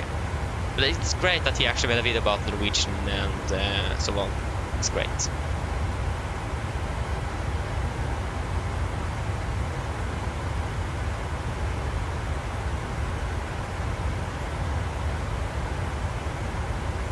Okay, there's actually a video of that landing Sun Class Airlines aircraft. Okay, that's great. Oh, there you go. We are successfully connected back on again. I mean, wasn't really disconnected from VPilot or anything, so it was. It should be good. We're gonna be hungry already. Okay, I ate for breakfast like 4 hours ago or something. 6 in the morning I ate for breakfast. No, actually, I was finished 6:15. So. Wait, what's the clock? Yeah, 10:42. Should have a new update. Okay. It is raining and visibility is going down. That's great to see. Again, we still have still quite a bit of fuel. We can hold for more than 40 minutes now, so that's great. Yeah, it was Marcus and Norwegian. Yeah, they just unfortunate what happened to them. It was looking really good for them, and then suddenly they were just very unlucky. And of course, they didn't want to go bankrupt, so they just emergency shut down everything when the corona pandemic hit.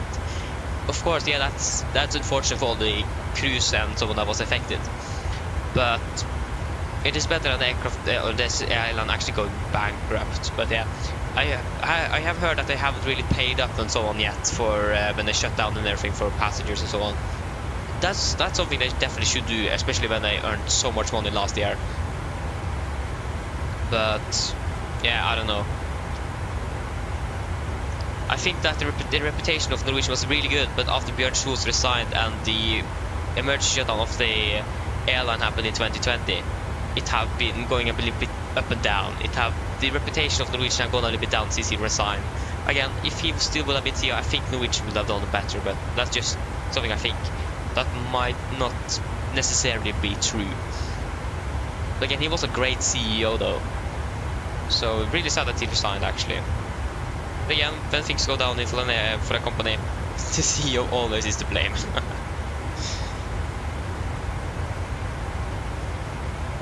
So yeah, something goes bad, just blame the CEO. So again, quite unfortunate what happened with them, but I mean that's just the airline industry. It is a hard market. It is unforgivable. We should be landing in Faro by an hour, but will not going to happen.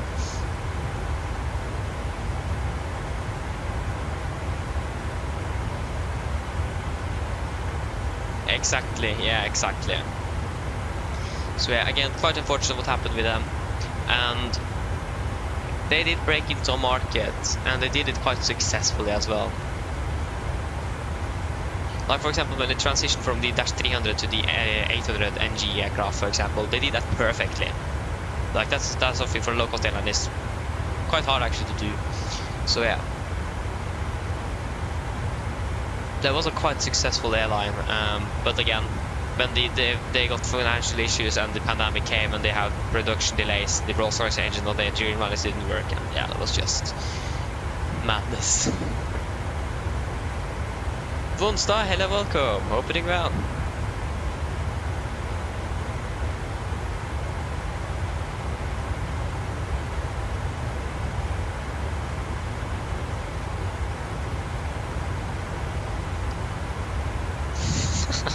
Okay.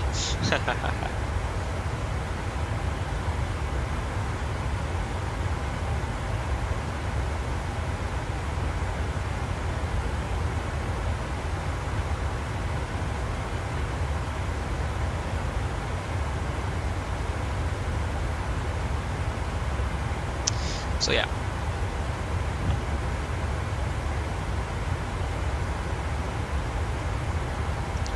Marcus, I think they definitely changed the tactic. They are probably not going to try long haul again. They basically North Atlantic Airways took over that role, but they didn't expand so rapidly. But yeah, North is trying that. But yeah, they're probably just going to do what they are doing now. Yeah, they will probably expand. They are increasing their fleet size. But they're probably not going to be like it was before 2019 or like 2020. They're probably not going to be on that level. at least not in a few years. If it is going to be, it's going to take a few years before that's going to happen. But at least for now, it doesn't look like it's going to happen. But again, you never know. Like, people are surprised when they launched or announced that they were going to begin with long-haul operations. Like for a low-cost airline, that was insane to think about. Because it is extremely hard to hold down the costs and for a long-haul flying, like you need for a low-cost airline. So yeah. Air competition as well, yeah, with the Norse, yeah. And also Norse did grab Norwegian's old Dreamliners as well, so they don't really have any Dreamliners either. Okay, they do. I think there is still some Norwegian Dreamliners actually located at Oslo. But I'm not quite sure who's owning them and so on. So again, probably at least long-haul operations doesn't look like they're going to begin with that in the near future.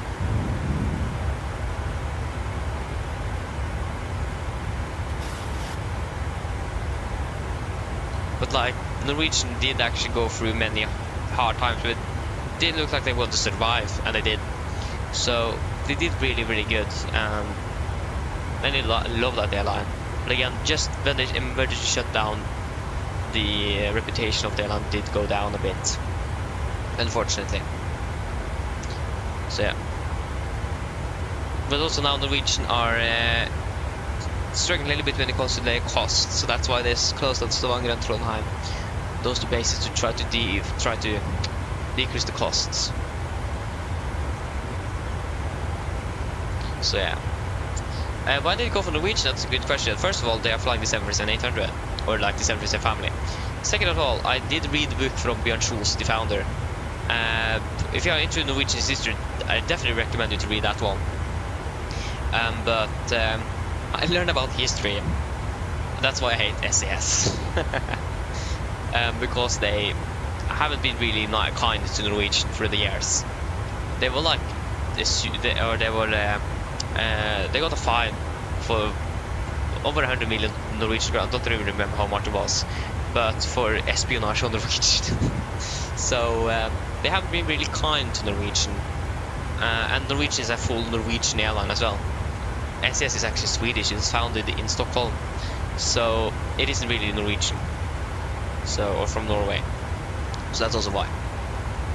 And also, I just love the livery, for example, and the name as well. I just like Norwegian. Always did.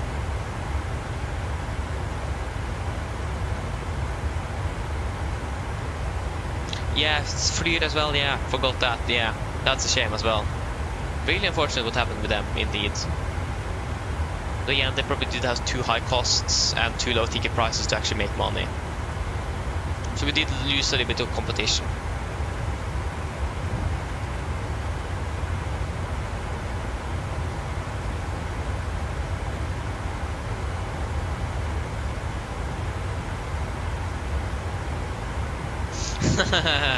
Nice, Marcus.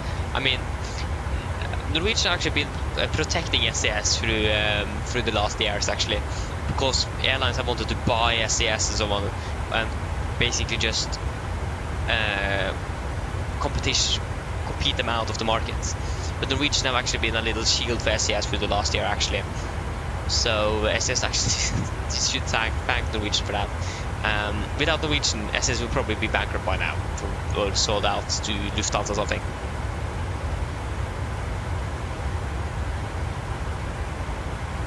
So yeah. And as well, it is good to have SAS as well. We need the competition, but it is just SAS is doing some really interesting things here and there. For example, the new campaign they launched like 2 days ago. Fly with 15 different SkyTeam airlines, we get 1 million free bonus points for SAS. Just why? People weren't very happy with that campaign. So yeah, SAS is doing some really interesting things sometimes. They are. I mean, it's SAS, it isn't anything new. Yeah, we'll do a fuel check here at Uruna. And then I need some food, I'm really hungry.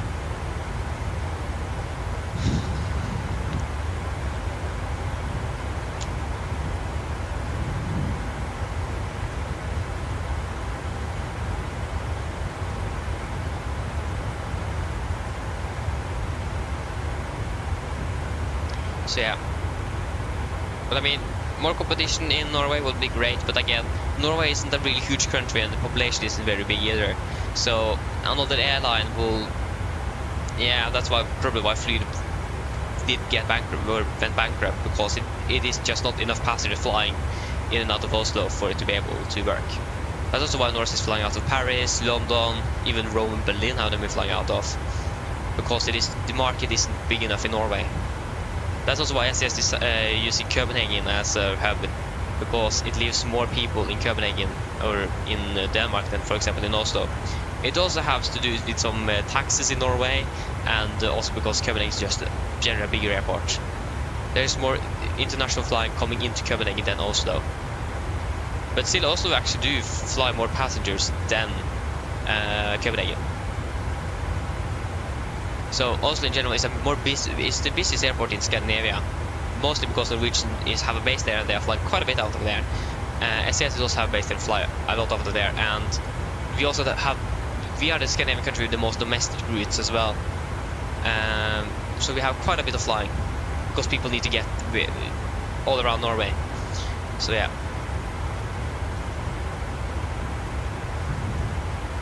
I think on like the United States, for example, Canada, Russia, like those countries are beating us for most domestic routes, the larger countries.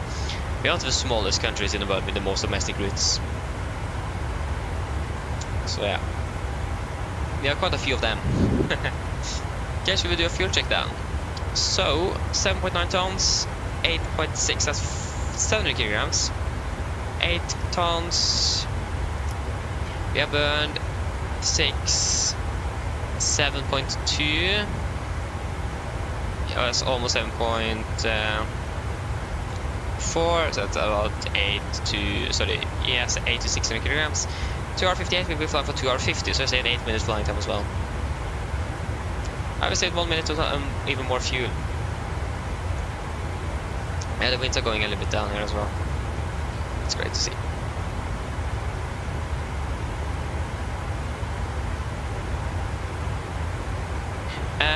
Yeah, Brotens as well, because the Norwegian began flying on contract for Brotens after BCB went bankrupt. So Norwegian started off from a bankrupt airline and continued their operations domestically on the western part of Norway. And then when SS bought Brotens after they struggled financially, Norwegian fought SAS because they expect like an 18-month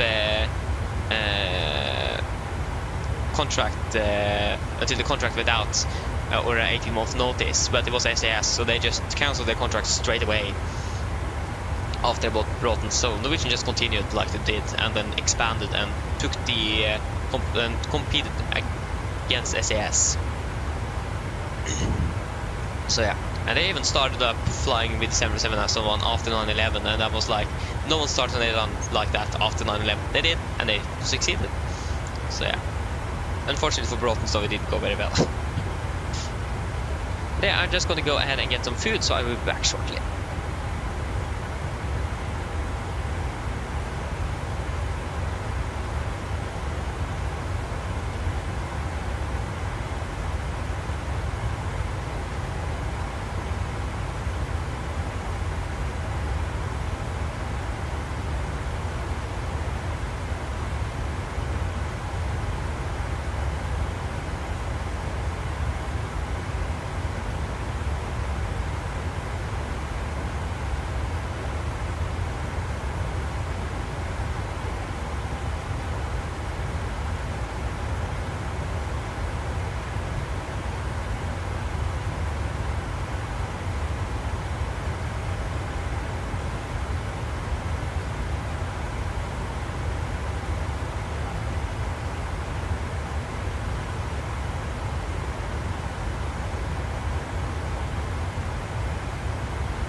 Okay, I'm back again.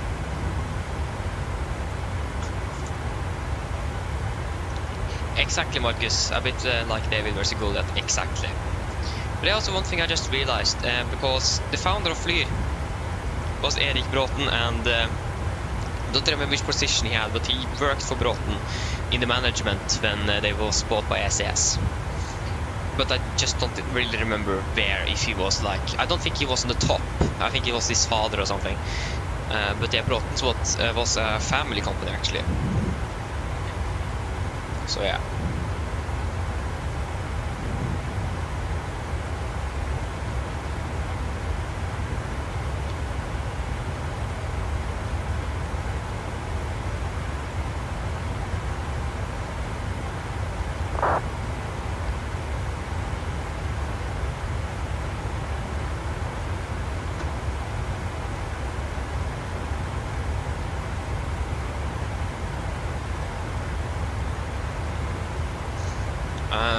Still 300. Oh, it's still a long time to be driving. So unfortunate.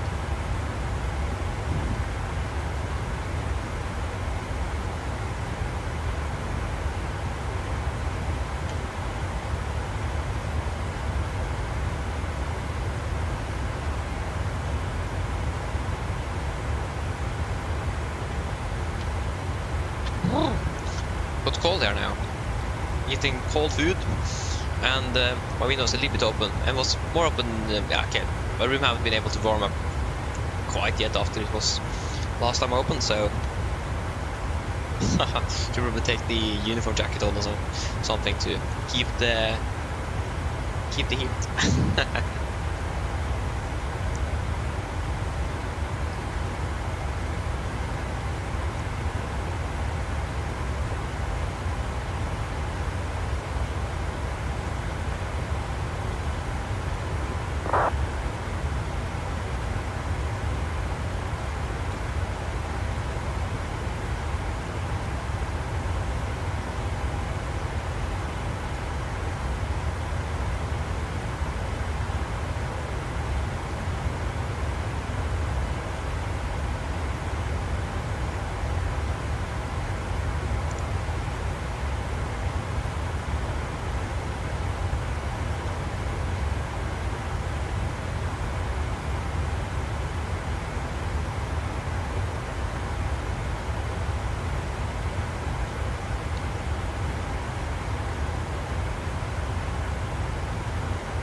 When was the last segment valid? Was that 9? Wait. It was 9 at least. I think it was 9. From 7 to 9 or something, so we should check on the segment soon as well.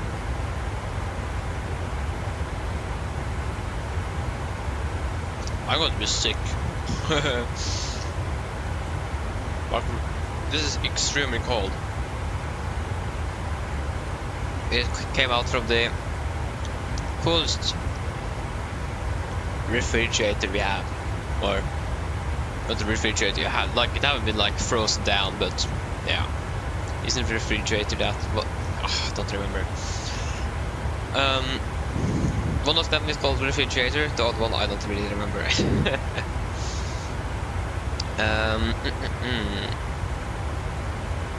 Yeah,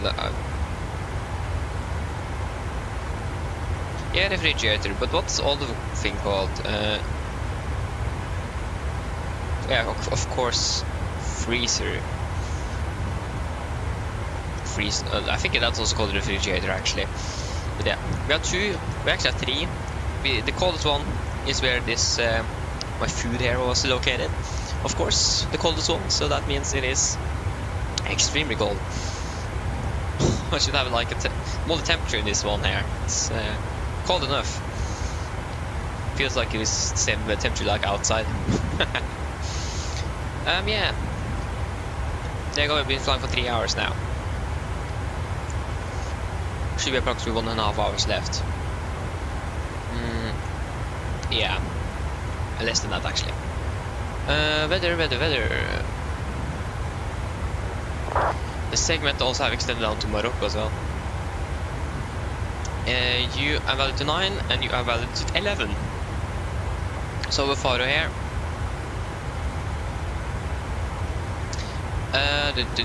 Thunderstorms forecasted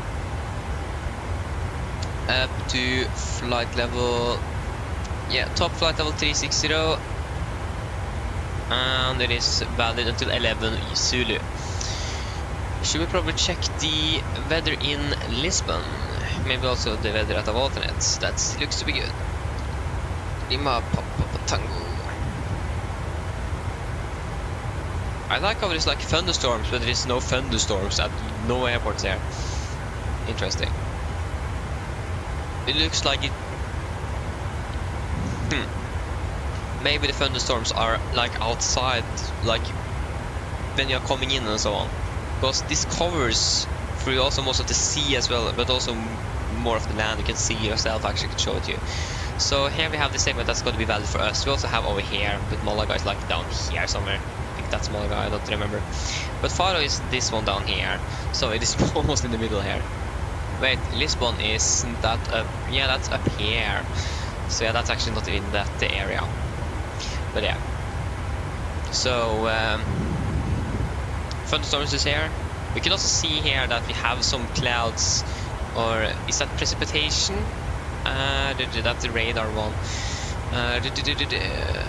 Yeah, so we have some precipitation or something south of the airport, a bit north. That's probably where most of the thunderstorms are. So not really at the airport, at least not at the moment. If we just check.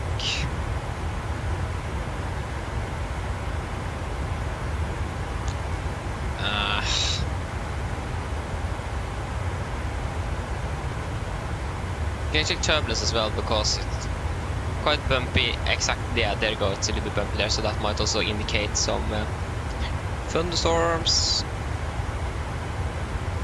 turbulence, ice, there you go, thunderstorms, yeah. That's for this segment, okay. Oh, sorry, I was going to do the layer here. We can also go to significant.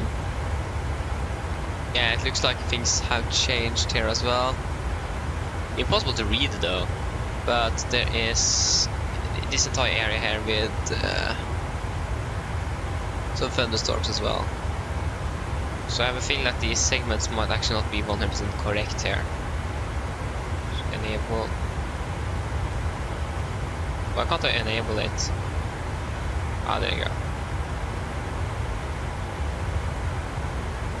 That didn't really change much either.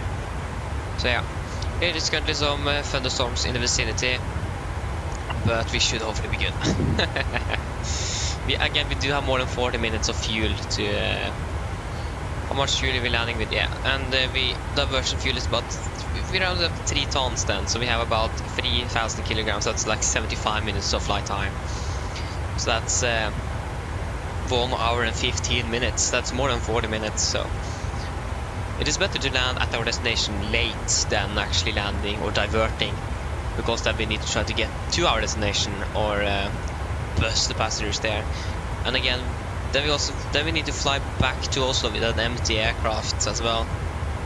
Ferry it back. I mean, that would be great when it comes to like the flight time, but if it exceeds our duty time, then we have a little problem.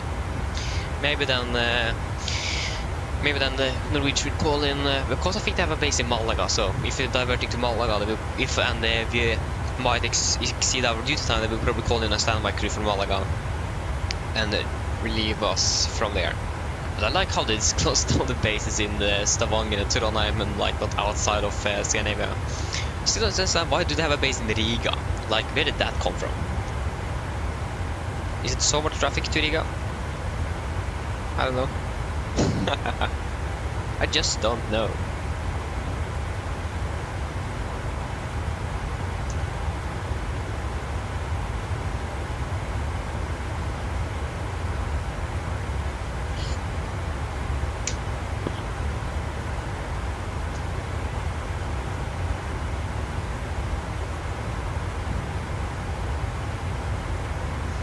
So yeah.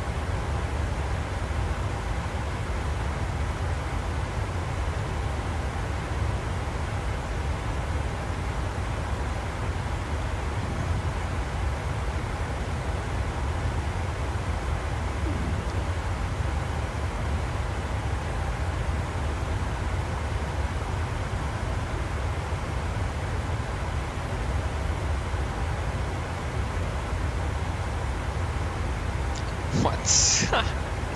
Okay, great. Yeah. At least we get a lot of flying time today, that's great. At least on the way down.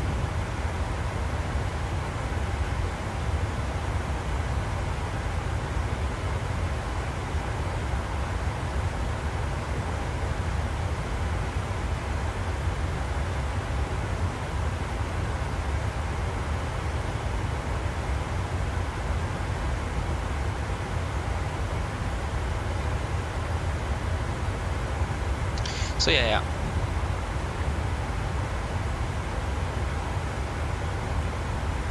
At least there's going to be one more fuel check until descent, or before descent, that's for sure. We are beginning our descent in less than an hour actually, so that's great to see. We are saving more and more time, even though we have quite a bit of wind currently and direct headwind. Like, look at that, isn't that beautiful? So yeah. I just love this aircraft, like the livery itself. It's a beautiful livery. Can't really disagree with that.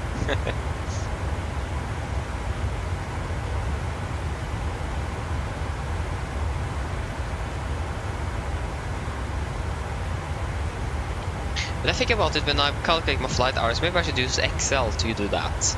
That's probably a little bit more accurate than me trying to do it via the calculator. Because I have learned some commands so you can use, but the question is, do I remember that? Because I have a few flight hours I need to calculate. So yeah.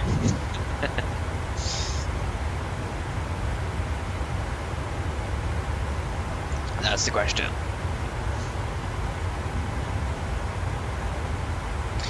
So again, it might also be more accurate and more easier to do. Maybe I should try. Basically, I don't have anything else to do, to be fair. But we also do have a flight tomorrow as well. We also have a flight back home. Yeah, I actually delayed the calculation quite a bit now, so I need to do it soon. But yeah, also tomorrow on the flight down to Johannesburg, I also do need to do some homework. So yeah, do some homework there. And I do need to do it closer to the descent, otherwise I'm not going to, because I'm going to read something and then we will be questioned about it at school tomorrow, or sorry, on Monday. So if I read it too early, I will forget everything. So yeah, probably good to wait a little bit for that. Yeah, it's gonna be a nice flight down to Johannesburg tomorrow, hopefully. It's gonna be with the 777 though. Excited for that.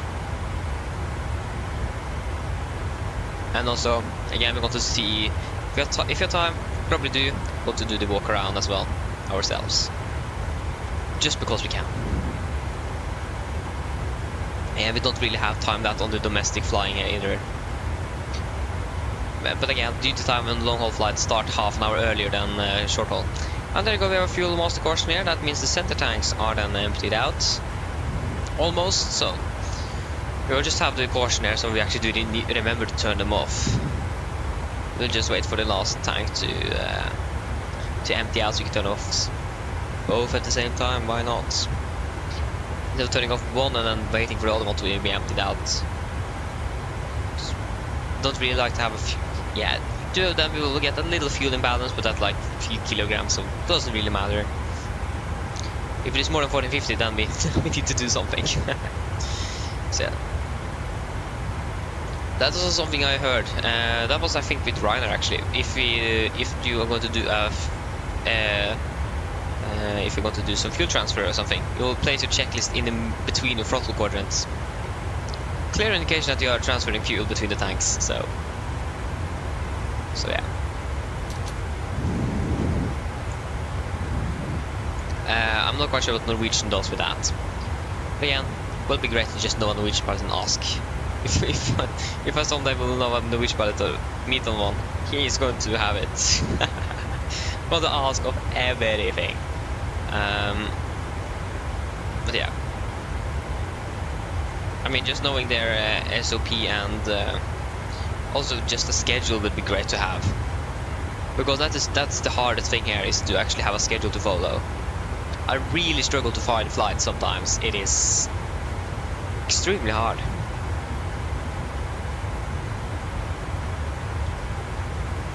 So yeah, that will also be great. Because if I just have a schedule I follow, then yeah, I could just fly it. But if we get but yeah, if I'm choosing myself, I can actually then like if I get, for example, Antalya, for example, an airport I don't really want to fly to because it's a very long flight, I can just skip it. But if I have a schedule I need to follow, then I don't really have a choice. So it's better that way at least. So yeah, I mean that would be great.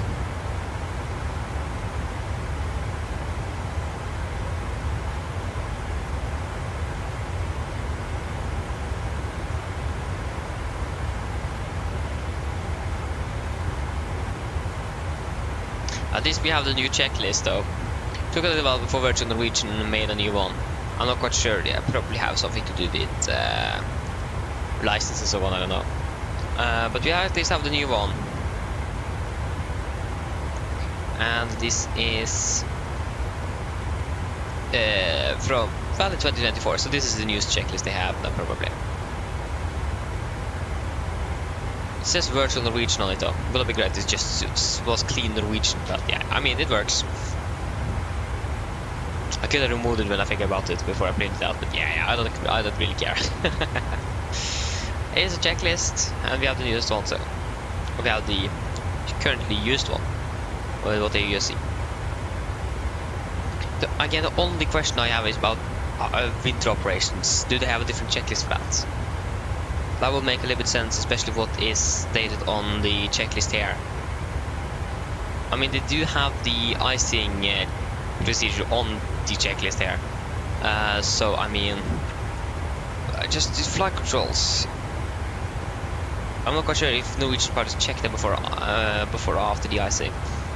I've heard that you should check the flight controls after, because you need to remove the ice so you don't damage the surface of the controls, but again, different from company to company.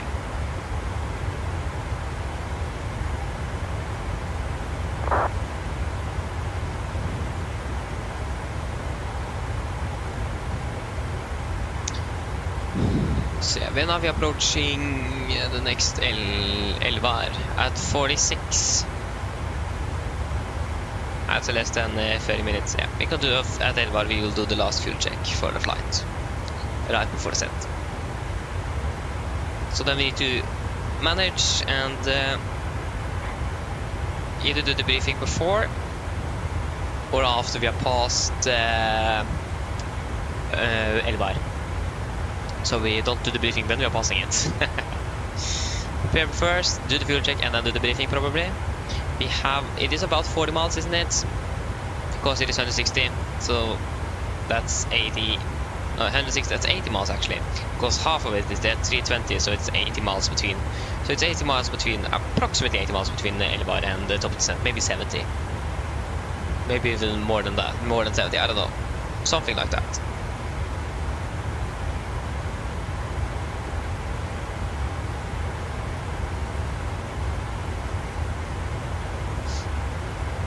So yeah.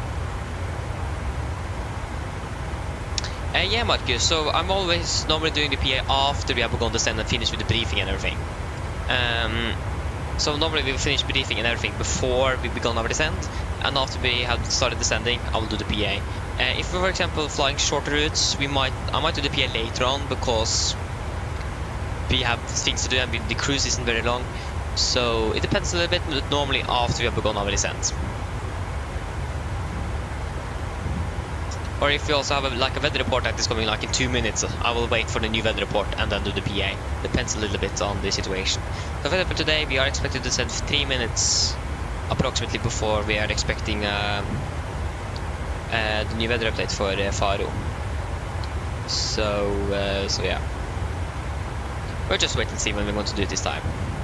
But something like that is standard for me at least.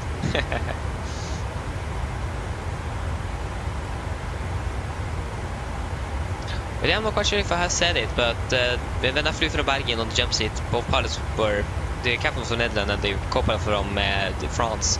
So when we began our descent and he did the PA to passengers about descent, he he joked and said, "Hey, you can do the PA on the Norwegian in Norwegian because they can't really speak Norwegian." I mean, that would be so fun because again, I was going with that tour group, so if they heard me over the PA system, that would be so funny to hear the reaction afterwards. So yeah, I mean, that would be great.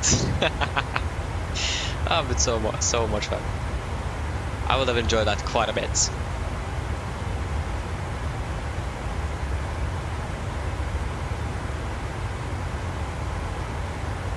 So yeah. I think he just joked, but if you actually said if you want to do it, I would have said yes, of course. The only thing I then needed done is the arrival time and the weather in Oslo.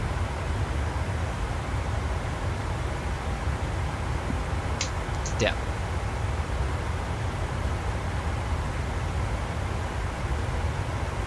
I mean, Marcus, yeah, of course, I would also be very nervous because we flew that aircraft from Bergen was packed. There was full aircraft, 189 passengers aboard. So that was a packed aircraft. So I would also be nervous.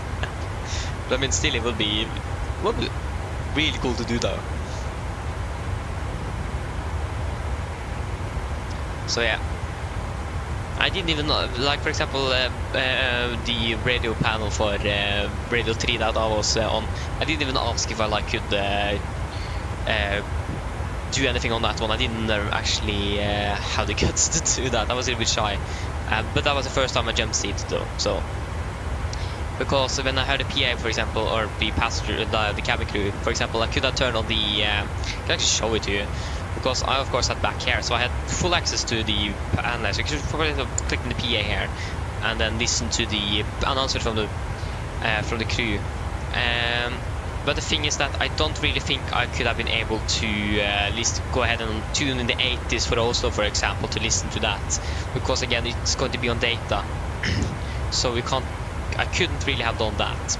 Now think about it, you should actually be on VHF1 flight like that, I think. Yeah, and also VHF2, of course. And I think you also should actually be on this mic as well, because yeah, that should probably be correct.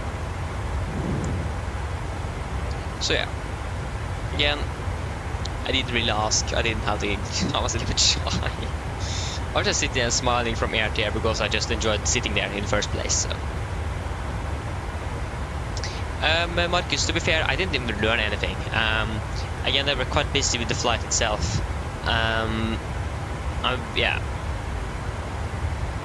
I did make a list of questions I had for the flight, but again, it was a non-Norwegian crew, so we spoke English. It was the first time I actually was at a flight deck and had the communication over the headsets. So I did struggle a little bit to actually, especially fortunately with the co-pilot with French accent, English, and the headset combined. He asked me how old I was. I thought he asked, "What are you going in?" At school, for example. So he needed to clarify that again what he said. Unfortunately, that was a little bit. Yeah. But yeah, that was the first time I had that, so I was a little bit unused to that type of communication by that.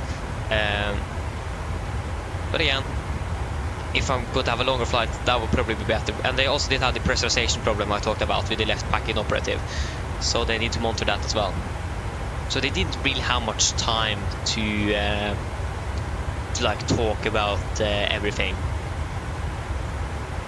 So I didn't ask for any questions or learn anything specific. Again, I did have some questions, but I didn't ask anything. Again, I was a little bit shy. I just asked to sit in the jump seat and I'm happy with that. I remember the captain said it was very... it was something like he asked the cabin crew it's okay for him. And he also said I think it's okay for him as well with that smile as well. At least he liked my smile because I was smiling quite a bit. Then I realized I might be able to sit on the jump seat. Was great. So yeah, definitely for those of you that is interested in aviation, if you fly with, especially with Norwegian, ask. You might get a no, of course, but you could also get a yes. So yeah.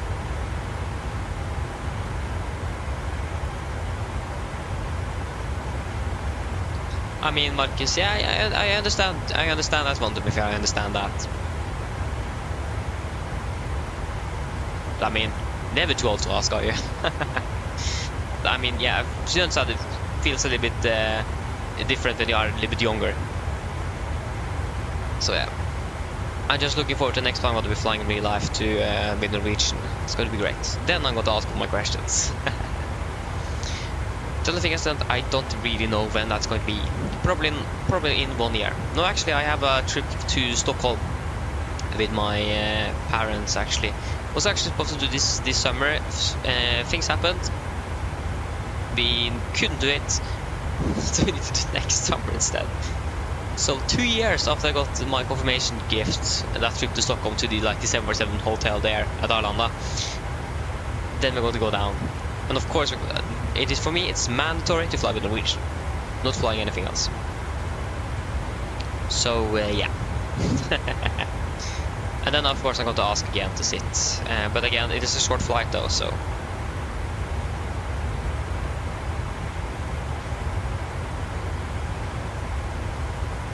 That was, I enjoyed it though.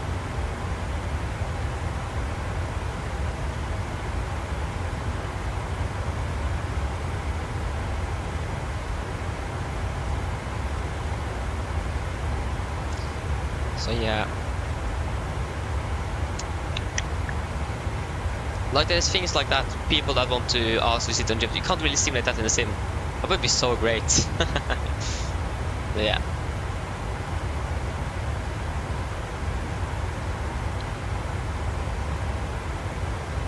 Actually, I think about the Lisbon flight, it's actually shorter than this, or this one. Lisbon was one of the alternatives. We got Faro, yes. Always when I hear Faro, all I think it is Egypt. I maybe understand why. Like the Norwegian Faro, like the leaders in the ancient Egypt. Pharaohs, if that's correct in English.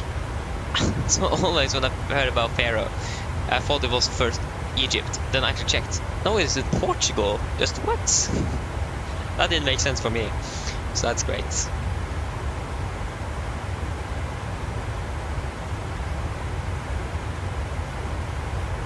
Marcus, yes, you can fly shared cockpit though, you can do that. So that's possible. I have done that with some friends. Okay, I haven't done it really much, but yeah, I have done some shared cockpit flying. I mean, we had one issue once where we pushed back from Stockholm, and then when the guy that was the first officer for us then, of me, he was going to give me back control because he was the guy. He pushed back the aircraft. We was teleported to the to the Atlantic, or to the North Sea, from Stockholm straight to the North Sea. That was interesting.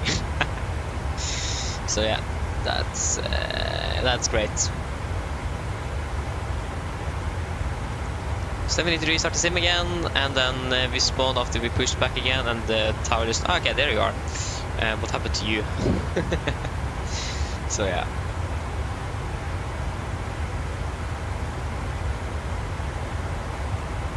So, I mean, it is possible, it is. But like, it is not going to be the same like in real life, for example.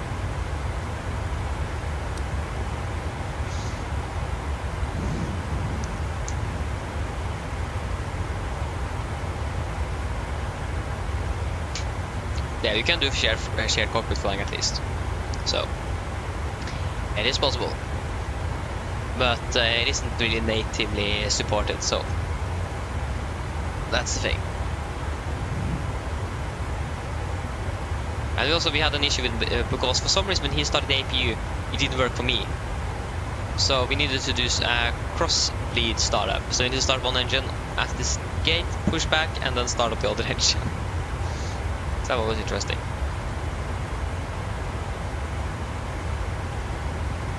But yeah.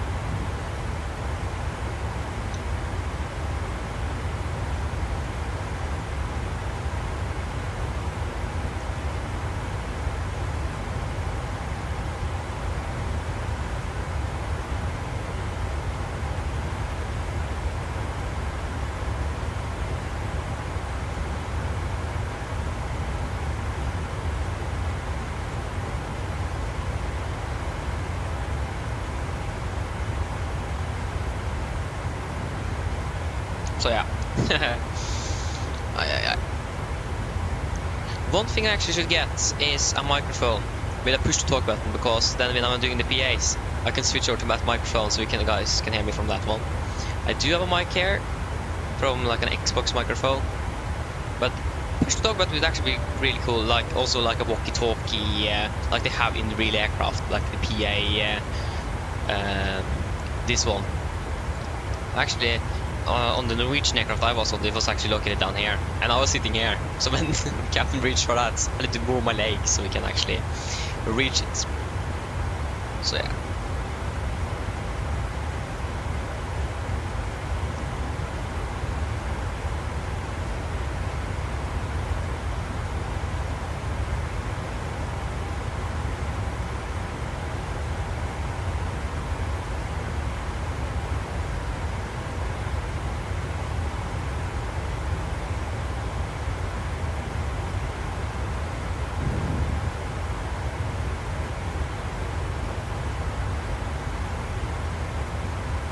So yes. I feel like this is one of the more longer flights I've actually been talking through most of the flight. Normally, especially, that's actually mostly true to this last leg, the return flight. I'm pretty much silent all the time, but always good to actually talk. Again, you just need to find something to talk about. So yeah. That's the tricky part, to find something to talk about. It's been it was like almost clear skies this morning, and now it is cloudy here in here close to Gardermoen, or here in eastern parts of Norway. So that's great to see. It's about 80 miles until Elvus. Oh yeah, the sun isn't there anymore. I should probably move you there instead. We're landing 19. We've managed to save up about 14 minutes-ish. Yeah, 14 minutes from when we departed at least. We saved about, I saved a bit fuel as well. So we have about 3,100 kilograms, or 3,000, so we can hold for like 75 minutes, so we can hold quite a long time. Should have a new weather update as well. Okay, that isn't live yet. What's the weather currently in Oslo? It's actually still cover K conditions. Even though, yeah, cover K means either clouds 5,000 feet or above transition altitude or something. So, or clear skies, so it could mean both of them.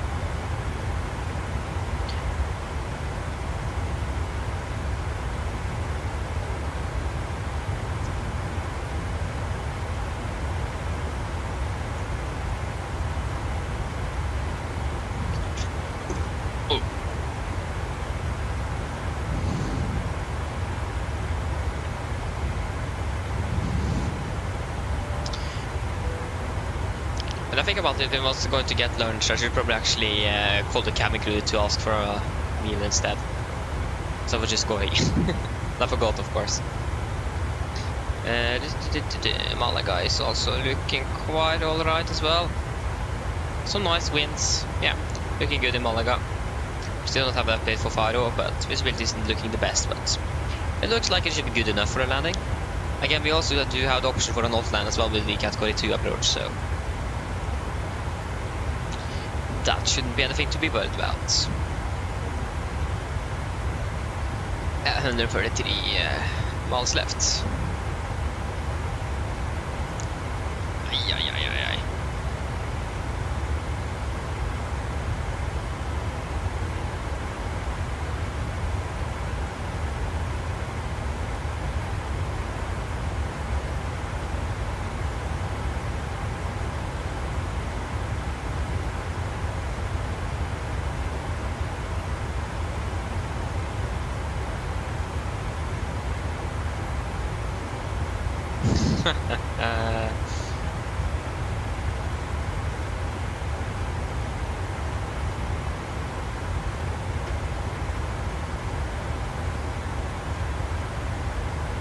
So yeah. Again, we are soon going to begin to prepare for our arrival. We are... we should probably call the cabin crew as well. We are descending at 56. The clock is now 36, exactly 20 minutes, so we will call right now. Just to let them know.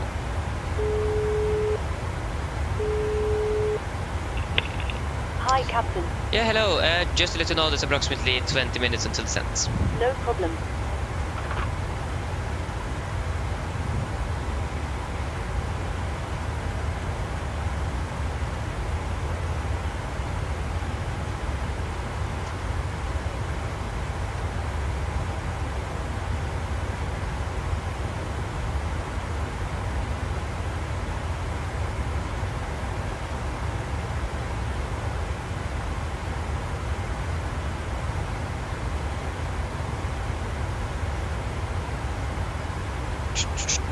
Still no ATC though in Faro.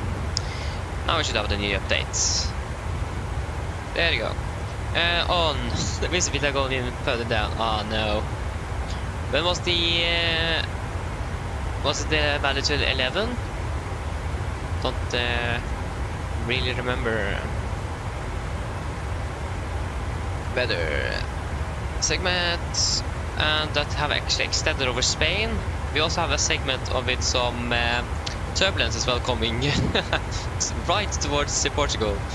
Yeah, it's valid to 1100 with the top level of flight level 360. Yeah.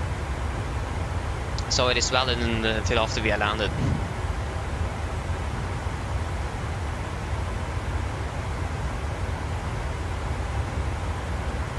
So yes. Oh. So the visibility is currently not looking really good. It is going down, that's also a bad sign. We'll just check the minimums for the approach. We need a...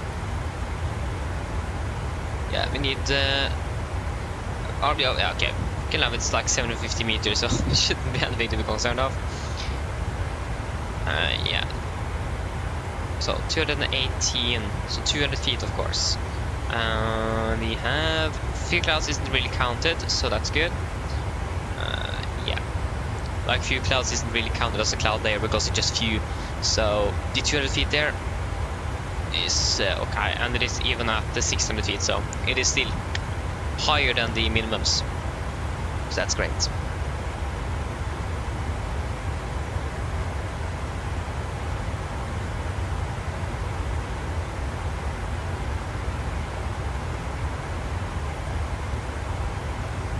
Still not finished eating, still a little bit cold.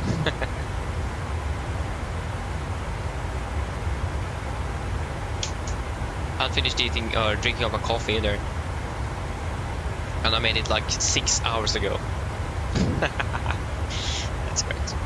Should probably also compensate with some water as well. A little bit better to drink that. I mean, it's important to stay awake though.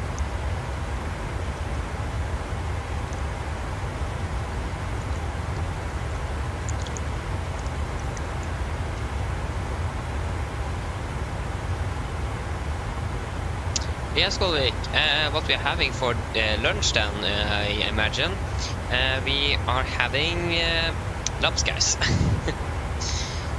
Not quite sure what that's going to be in English, but yeah, lapskaus. God gammeldags kald lapskaus. So yeah. So I've been eating lapskaus for lunch now 4 days in a row.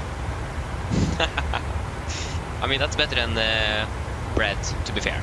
So I don't really complain. My mom made 2 what's it called?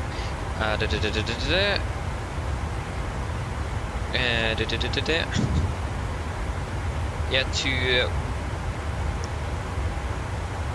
what? Boilers? That doesn't make sense.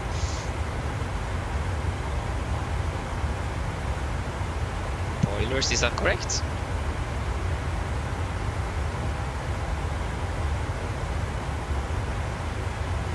Is that correct?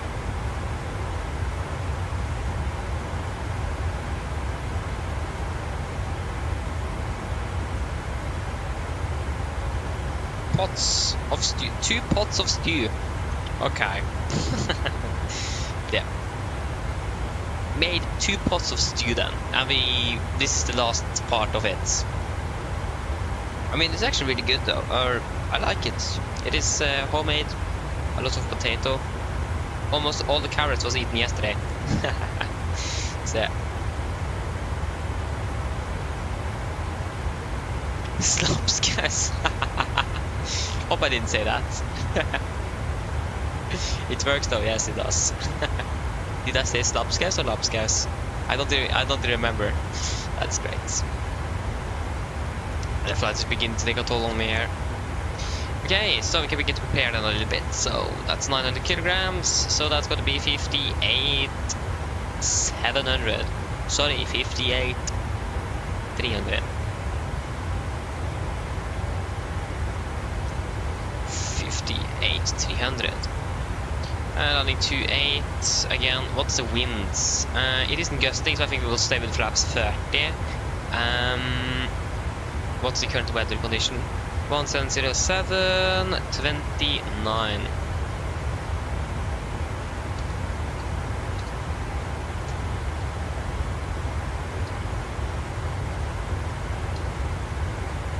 Make correction of 5. Dry and anti-ice. No, we don't really need that. This is not for now. Calculate. Yeah, 140 then. 141, I mean, that works as well.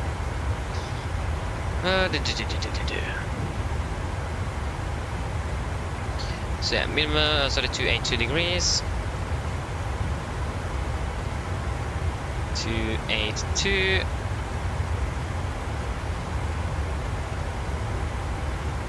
Uh, 1095.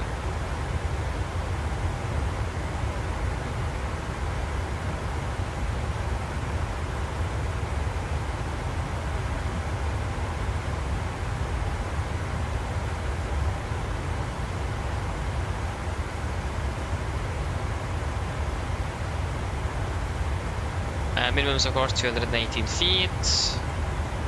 Airport in general doesn't really have such high altitude. It's basically almost at sea level. 218. 218. The question is, where are we going to land?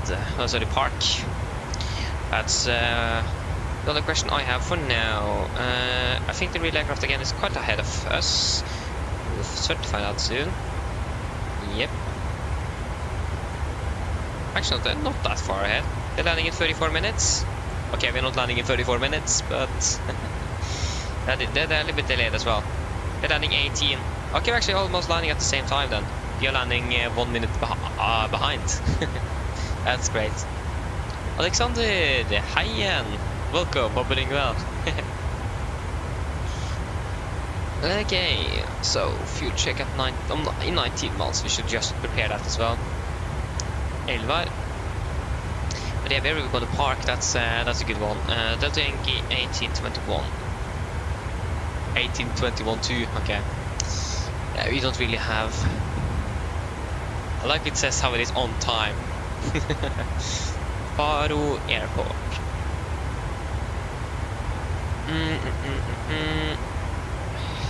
Delta Yankee 1821. Departures. Search.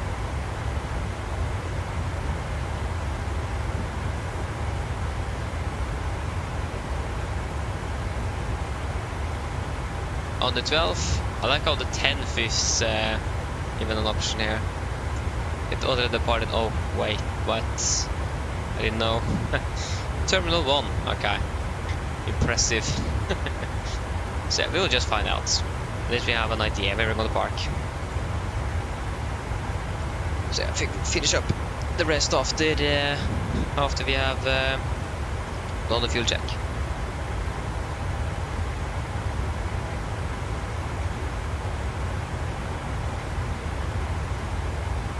One thing I just realized I really want is, like, if you see this part here, where you have where pilot normally rest their feet and so on, that would be great actually to have here on, like, on my desk as well, so I can rest it up there. That would actually be good instead of me resting on the pedals. Don't really want to touch them. So yeah. Yeah, so I'm going to do a fuel check any moment now. So yeah, we just monitor the real flight and see where we are going to land.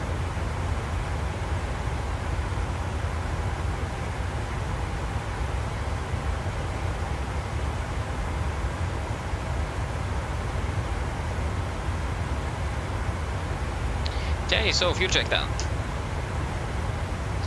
So, Elvar, 5.8 tons, we have 6.7, we are almost running 1 ton more than planned, 10.1 tons. We have burned about 5.2, so almost again a ton. We have stayed quite a bit for the last hour, that's insane. 3 hour 56, we'll be flying for 3 hour 42, and we have stayed quite a bit on the flight time as well, so that's great to see. Yes. Should we do a good old approach briefing then? Just got to check with the arrival here how it looks actually, just to be sure that there is nothing wrong with that. Yeah, we're going to fly around. Okay, we're going to fly like around. Okay, that's good to know. I thought it was almost a straight in, but it isn't. Okay then, approach briefing. So we can begin with our good old arrival. Listen chart 10-2. No effective date. We are expecting the Genro, so the Gimal 7 Alpha arrival. We are coming in then via good question.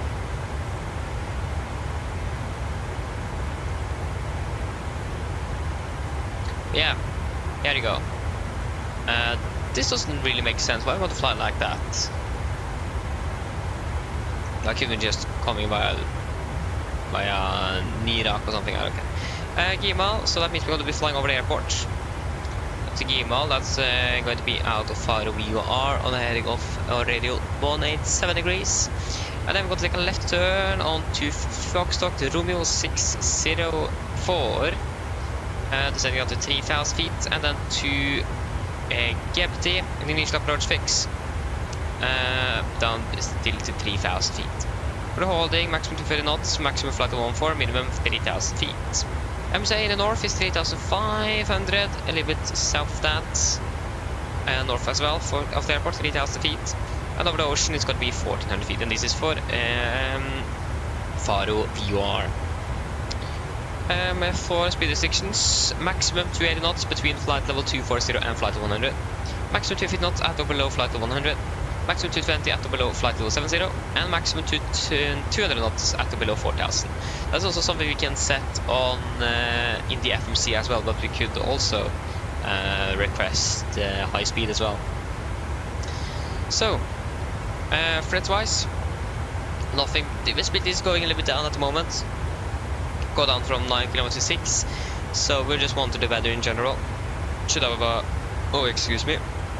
Should have weather, but in about 10 minutes. Oh, excuse me again. So yeah. For the approach itself, we are expecting the ILS for runway 28, using chart 11-3, no effective date. So we have get the initial fix, 3,000 feet, before we're turning into TME 9 from the runway. That's the initial fix for runway 28. We're heading 282 degrees, ILS means 109.5 India Fox.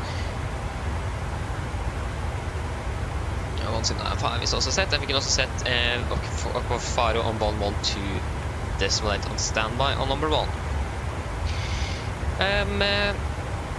Yeah, so ILS DME reads 0 at runway 28 threshold. Other than that, we do not really have any specific restrictions. It's going to be a normal 3-degree glide, and it looks like the PAPIS and the glide slope isn't really synced, so we probably need to deviate from the glide slope to be able to land on touchdown zone.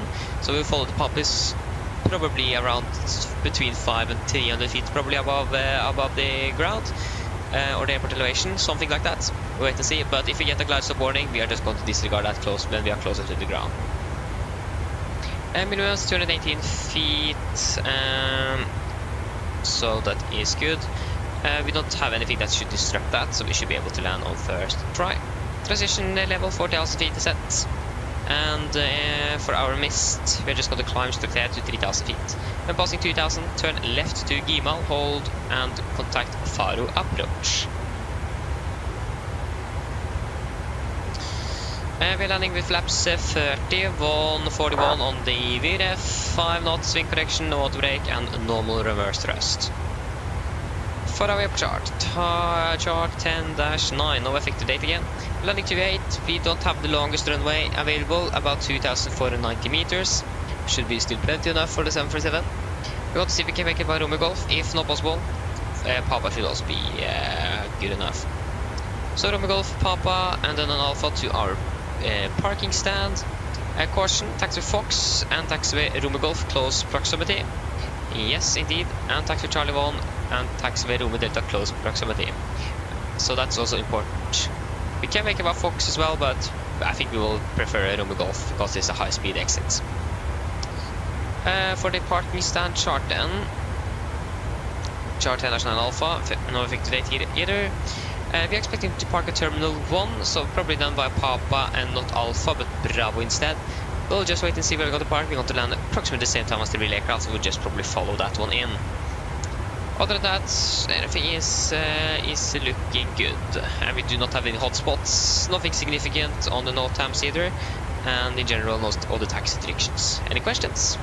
Or sorry, the weather in general, it's a little bit low visibility, 6 kilometers at the moment. Maybe that will also decrease. We still have some thunderstorms in the vicinity. It isn't reported on the METAR, but we have the segment, and the winds in general are also looking actually quite alright, and the runway should be dry. So there you go. Any questions? Probably not. Briefing is complete then. Set checklist. Pressurization. Landing altitude set to 50 feet. Recall checked. Auto brake off. Landing at Avira from 41 minimums 218 feet. Approach briefing completed. The set checklist complete.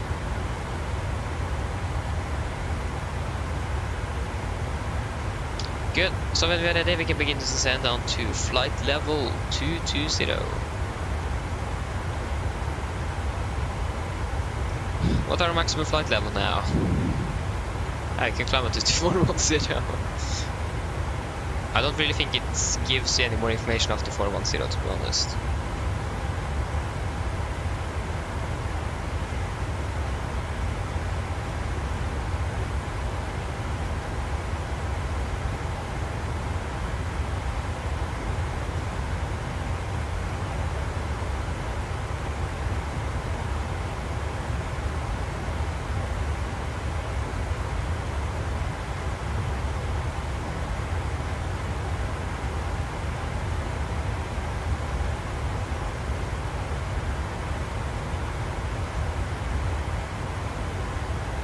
So yeah,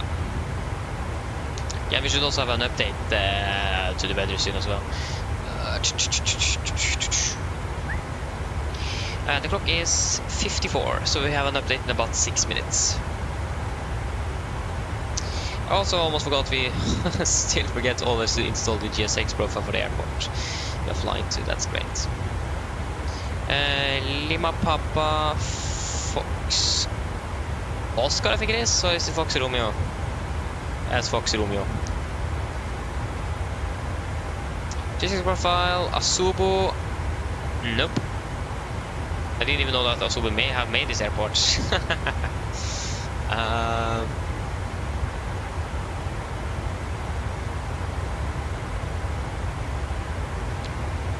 There you go. File and GSX profile there.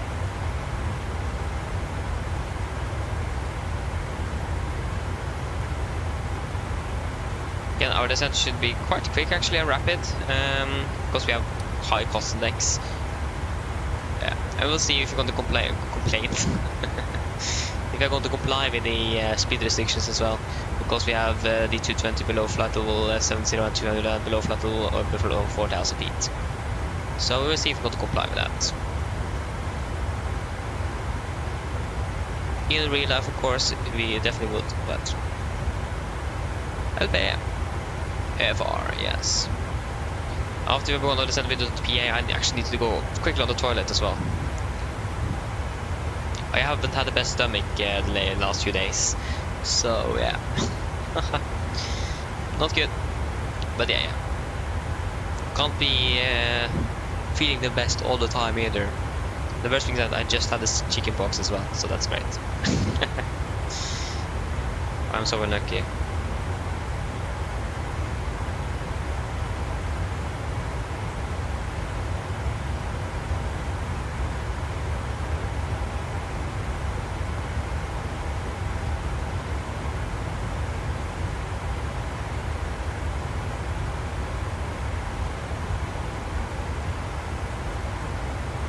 There you go, vi har begonnen å bli sendt.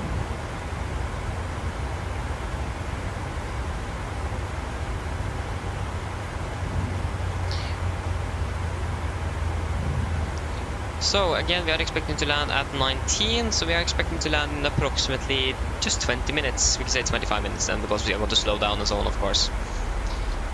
And we are not going to wait on the update. I need to go to the toilet, so we're just going to quick this up. Mine damer og herrer, dette er en liten oppdatering fra cockpiten. Så dere kanskje la meg til, så nå har vi nedspores ned ned mot Faro, og vi er forventet til å lande her der nede om rundt ca. 25 minutter. Været nede i Faro ser da ganske så ok ut for nå. Tordenværet, den ankom flyplassen ganske så raskt etter vi tok av fra Gardermoen.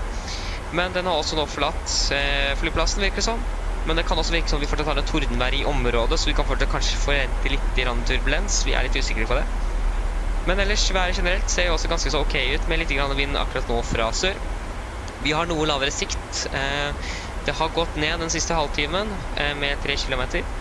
Så vi får vente og se, men det virker som at det ikke skal være noe veldig stort problem.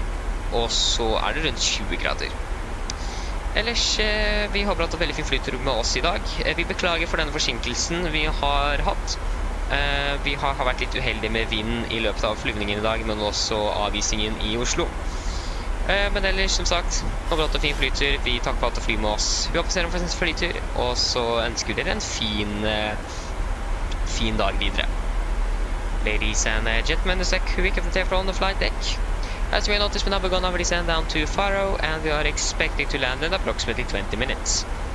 The weather in Faro is looking quite alright at the moment. The thunderstorms that we did discuss earlier today, they passed over Faro almost right after departure from Gardermoen, so that is not there anymore. It looks like it might be in the vicinity of the airport, but we are not really sure about that. Other than that, we just have a little bit wind currently from the south. The visibility have gone down a bit the last half an hour. Should also get a new update shortly, so wait and see what it says there. But we should be okay enough for a landing, and also about 20 degrees centigrade. We thank you for choosing us or flying with us today. We hope that you have enjoyed it. We are sort of the delay we have encountered. We have been a little bit unlucky with the winds along our route and also with the de-icing in Oslo. So again, we apologize. Thank you for your patience, and we wish you a pleasant day. Thank you. Nice. Just lost the microphone on the floor. Yeah, now it's basically 20 minutes. Okay, we are descending quickly, like we have descended of 4,200 feet a minute. This is going insanely quick. Okay, we need to continue down to 120. Okay, I'm going to go quickly to the toilet, so I'm going to be back shortly.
Okay, I'm back.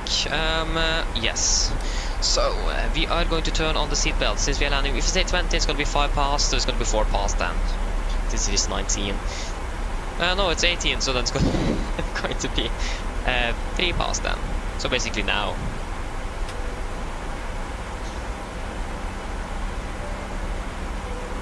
Camera crew, prepare the camera for landing. That's like one of the few commands the car actually recognizes from me at the moment. That's great.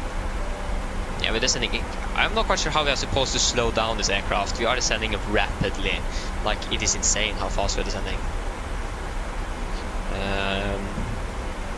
I wonder how it is with traffic into Faro. Is it? I think it is called Faro. Faro. I don't know. I'm not really sure. But nevertheless, it is.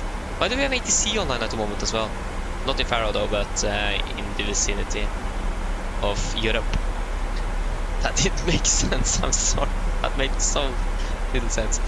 Yeah, we have a few. What is this runner doing?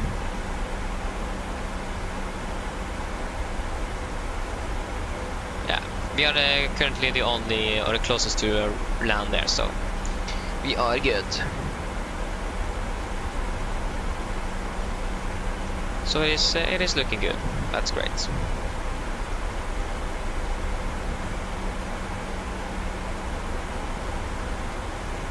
I think I will eat the rest of my food on the ground. Oh, of course, yeah. I lost the mic, of course.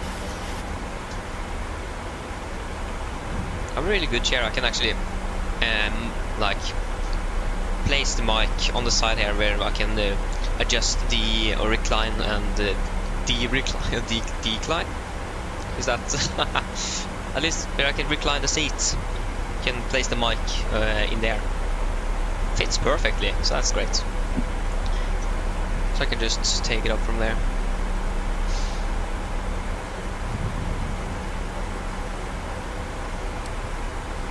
Again, it's going to be 250 below flight 100, 220 below flight 70, and 200 below 4000. Maybe we should probably comply with that. Makes energy management a little bit easier.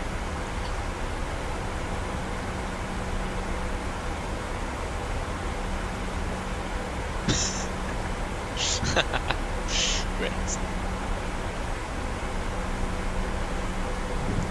Again, we're flying quite fast. We are currently rocking about 323 knots and target's 307. We are in R mode. We can continue to descend down to flight level 70 where we're going to decrease the speed down to 220. So either we can do it via the speed event, or we can actually program this in the FMC as well. Two options there. Not really sure which one we should use. Speed event, we have more manual control, but I have a feeling that we now will do this better if we do it via the FMC. So, in general, maybe a little bit better there.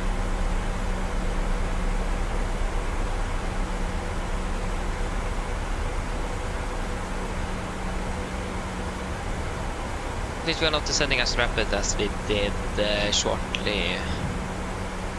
Yeah, at least visibility. I can understand the visibility is a little bit down, especially over there. But it is just, yeah, there's a few clouds. Yeah, we can at least see through the clouds. So it is, at the moment at least, looking all right enough. Should be able to land without an issue.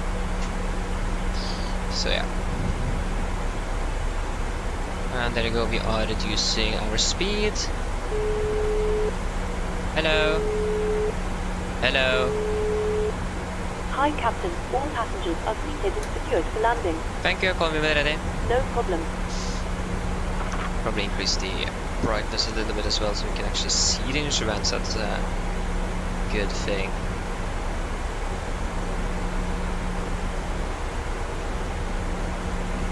Yeah, because the thing is that when we now is going to decelerate aircraft, it counts that for when you are descending as well, when it goes to the path and so on.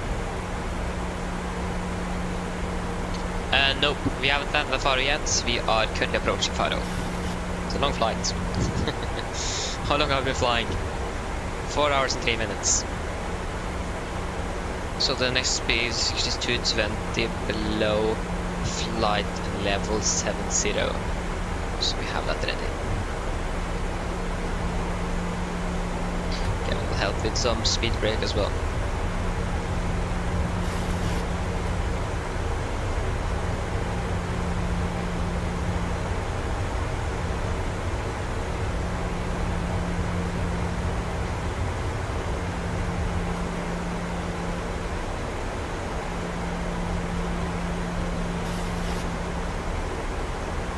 Let's just live as well. India Fox. There you go. Like how the speed is still going down and the target speed isn't there. Really following through. There you go, and we can enter the new. What happened now? 146. Erase 220 below flight level 070. There you go. Execute. I did this on the increased speed.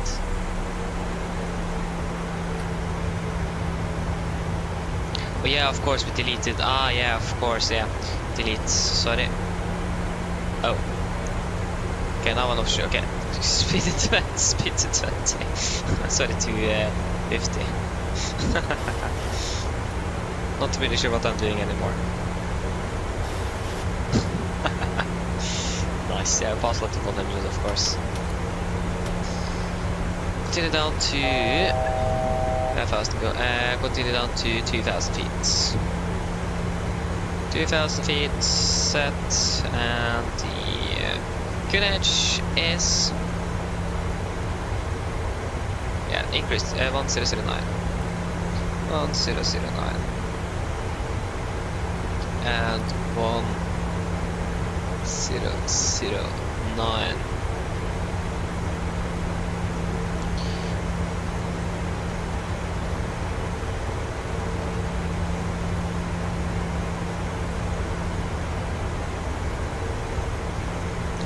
Yeah, because we have a restriction 3000 above. Flight level 45 there is expected at Fox room 604. Okay. Okay, approach checklist, altimeters. Good edge, altimeters 1009er with passing flight level 63 now. Plus minus 0, approach checklist is complete.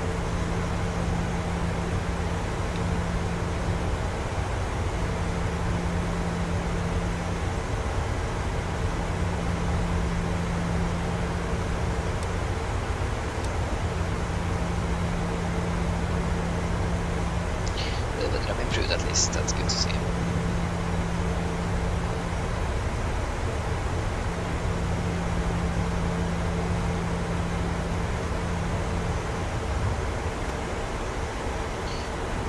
Yeah, we're actually supposed to be crew flying at 220 now. 220.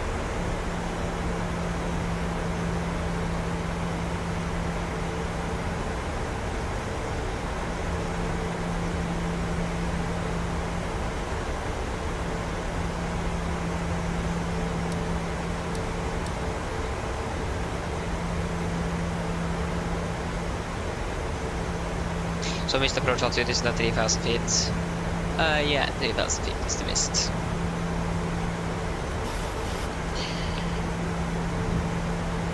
And yeah, we're turning final at approximately just at the radial, not actually 14 miles out of Faro VOR. That doesn't really help when it comes to the approach itself, the ILS.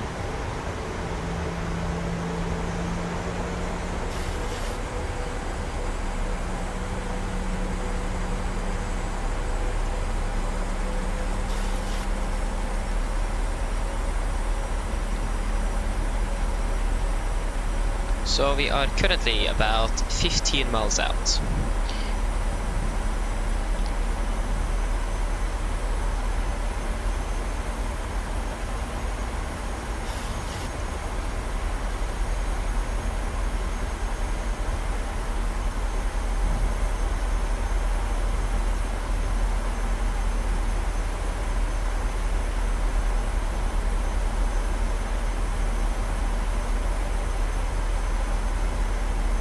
Okay, speed 200, flaps 1, speed is checked.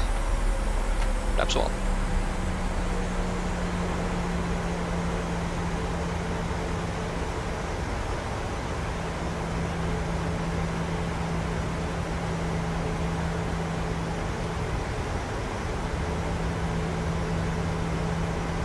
Okay, we are clear for the approach. Lock class captured. Class captured. Missed approach altitude 3000 feet.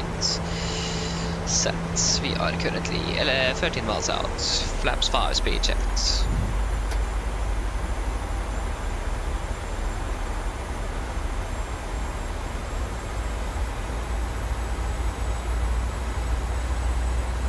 Revetting 282 degrees. 282.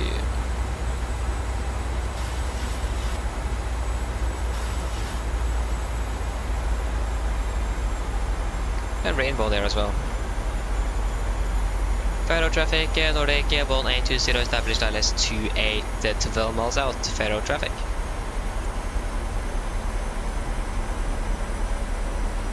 I don't really like the few clouds there. Ah, 2 rainbows actually.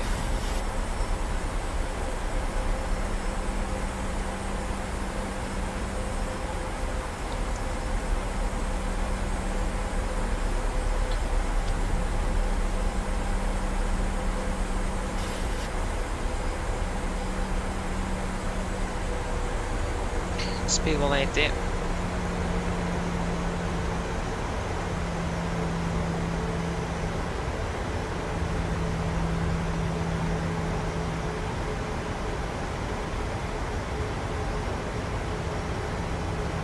We actually have controller online here as well.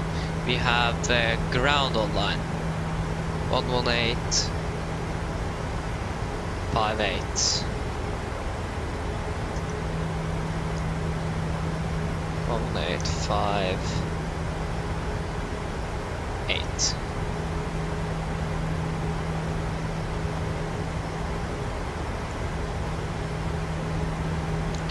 Get down, flap safety and speed checked.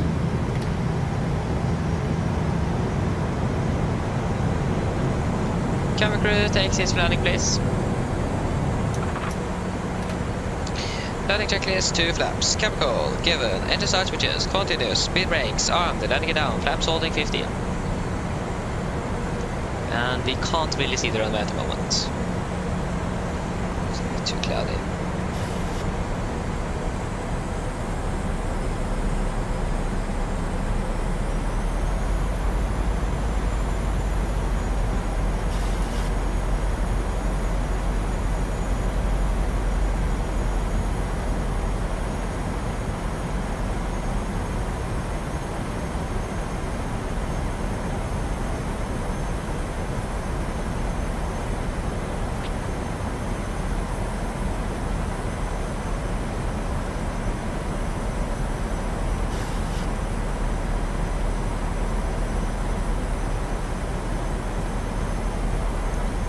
Flaps 30, speed checked.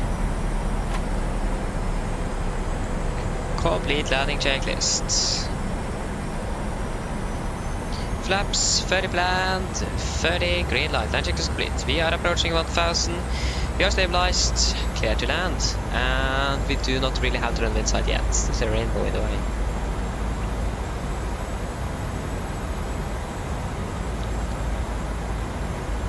I think I see the runway. There you go, 1000.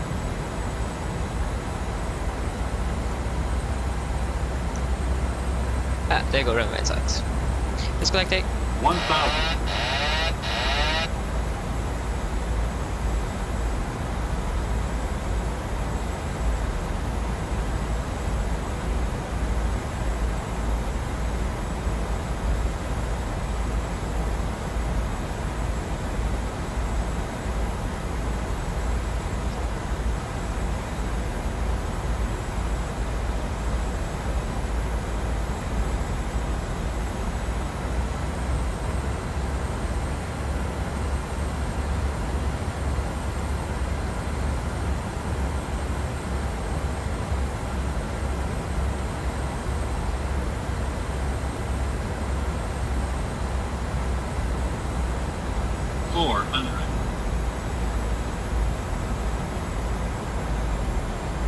300. Plus 100. Flight slow. Yes, Minimums. disregard. Minimums. Continue. 100. 50. 40. 30. 20. 10.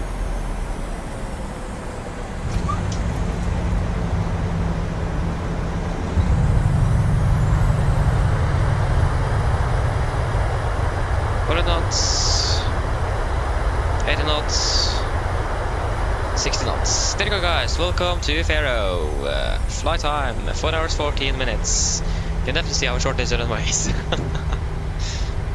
That, yeah, wasn't the best landing. You can definitely see that visibility have decreased indeed. This low level cloud, the few clouds here does make it hard. And was it just me or was the winds changing direction all the time? I think it was probably just me. Yeah, at least here we are. So welcome to Faro.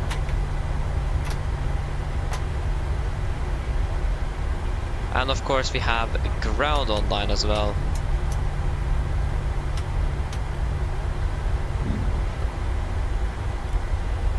So I just got to vacate before we are contacting him.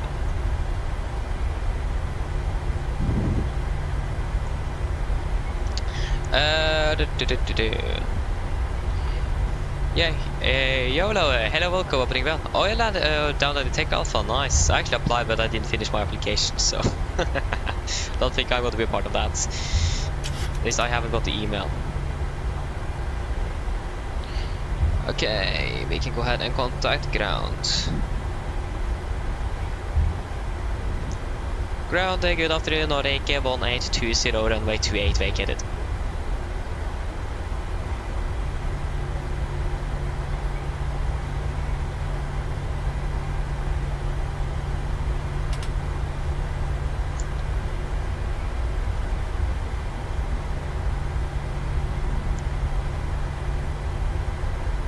Position code Stingray.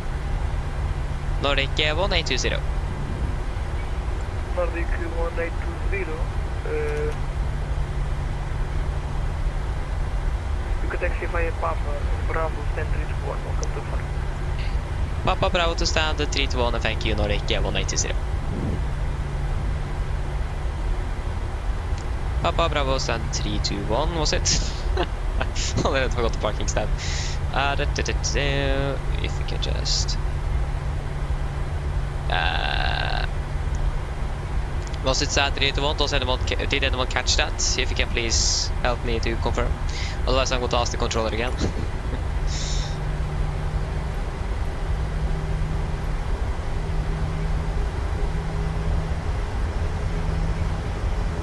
Yes, stand 321. Okay, thank you.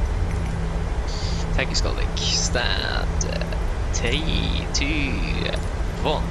That's a heavy stand as well. No. Portway. Okay, I mean, sounds reasonable. So yeah, Papa and Bravo. This is not Papa. Oh, sorry, Bravo. We are currently on Papa.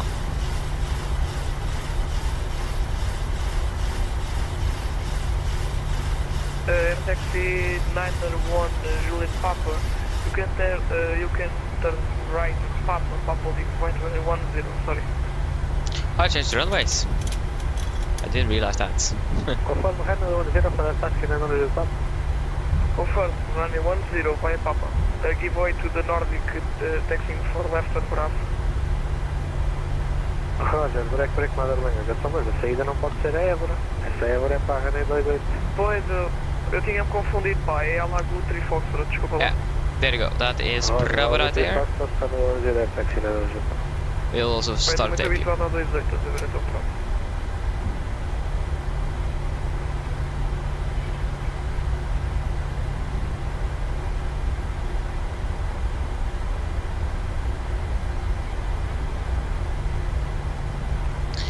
Left is clear and the right is clear.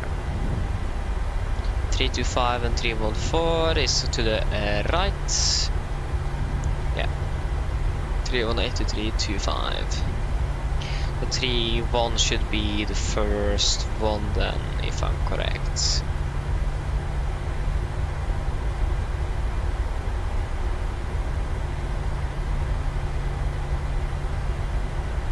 Yeah, there you go, 321. We can go ahead and turn off the taxi. 321 here.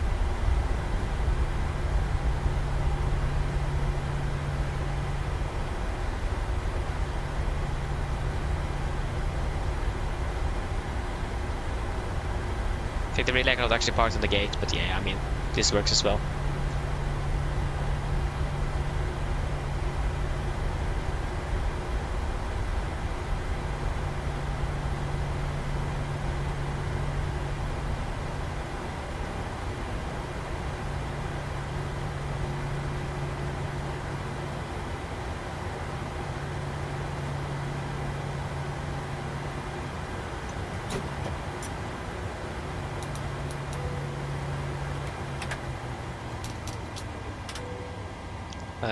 Nope, you're not going to off.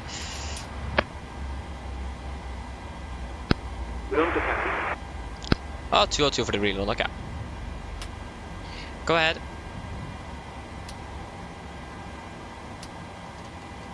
Taxi 911 Ready to loud and clear. Nada, é, só tu to decimal 8, taxi 911 para Korea.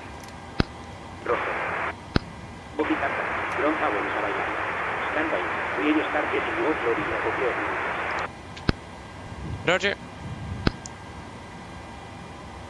Okay, good. We can go ahead and request deboarding. The boarding requested. Okay, shutdown checklist to the line. Fuel pumps off except one for the APU. Prop heat off. Faro pal set. Flaps up. No light. Parking brake set. Engine start is cut off. Weather it off. Technical. Sorry, shutdown checklist to the line is complete.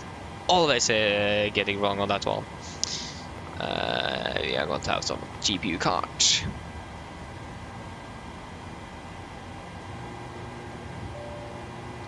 Camera crew can begin deboarding once the stairs are attached. There you go.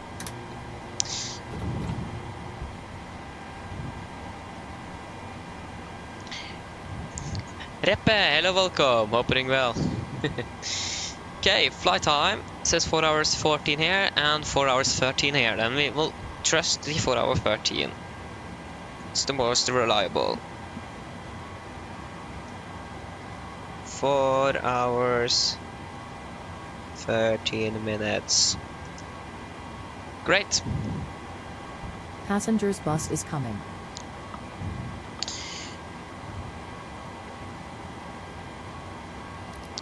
Shutdown checklist below line.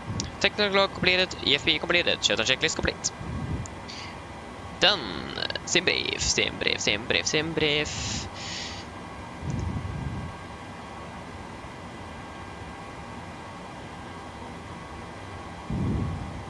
From Faro to Oslo. That is on the way back. We are going to fly over Great Britain. Almost actually the same route. We are just going to fly a bit more north.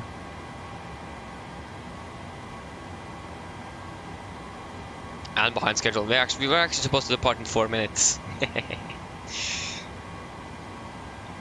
I mean, that was okay. Great landing. 1.09 Gs. Yeah, acceptable. Again, I was a little bit to the left of the sorry, to the right of the center line, but again, I'm not quite sure if it was just me or what it was, but we were a little bit wobbling back and forth there. Passengers deboarding. So it could have been a little bit better, but yeah. Can't be perfect all the time, can it? 1821. I actually have London controls definitely not going to be online when we are arriving. There we go. And then we want our initial climb here. So Evura 1 Victor is our descent. Evura 1 Victor. Where is the Evura? Evura 1 Victor. Do we have an initial climb? No, we don't really have anything. Evura flight level 60 then. So 6,100 feet. There you go.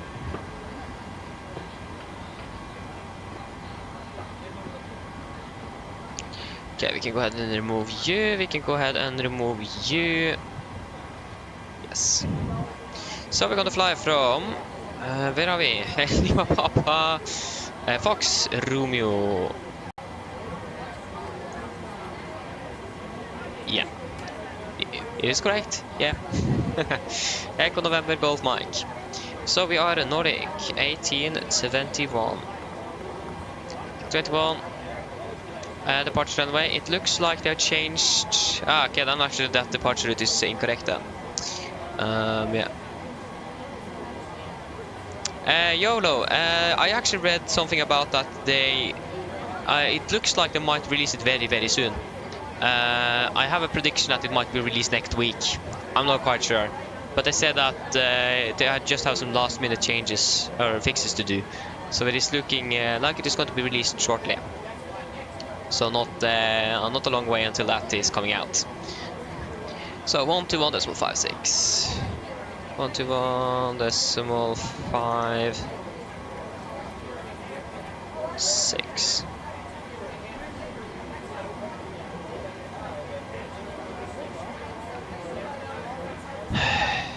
He disconnected. What? Just seriously, did he just disconnect? Okay, that's great. 1-0 makes sense now though because of the wind conditions. So yeah, he disconnected. That's interesting. Or is it just us that is not able to connect back properly? They're still using 2.8 in real life though. I think we'll just plan for 2.8. Why not? Röver 2.8, Vadi 1 Victor or something. Something 1 Victor. After that, we are going to fly Uniform November 873. Uniform November 873 to Porta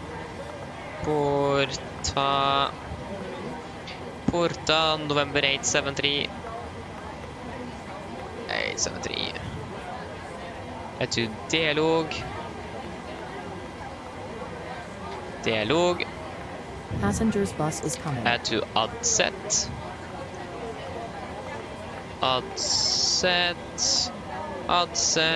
Direct to Fifus.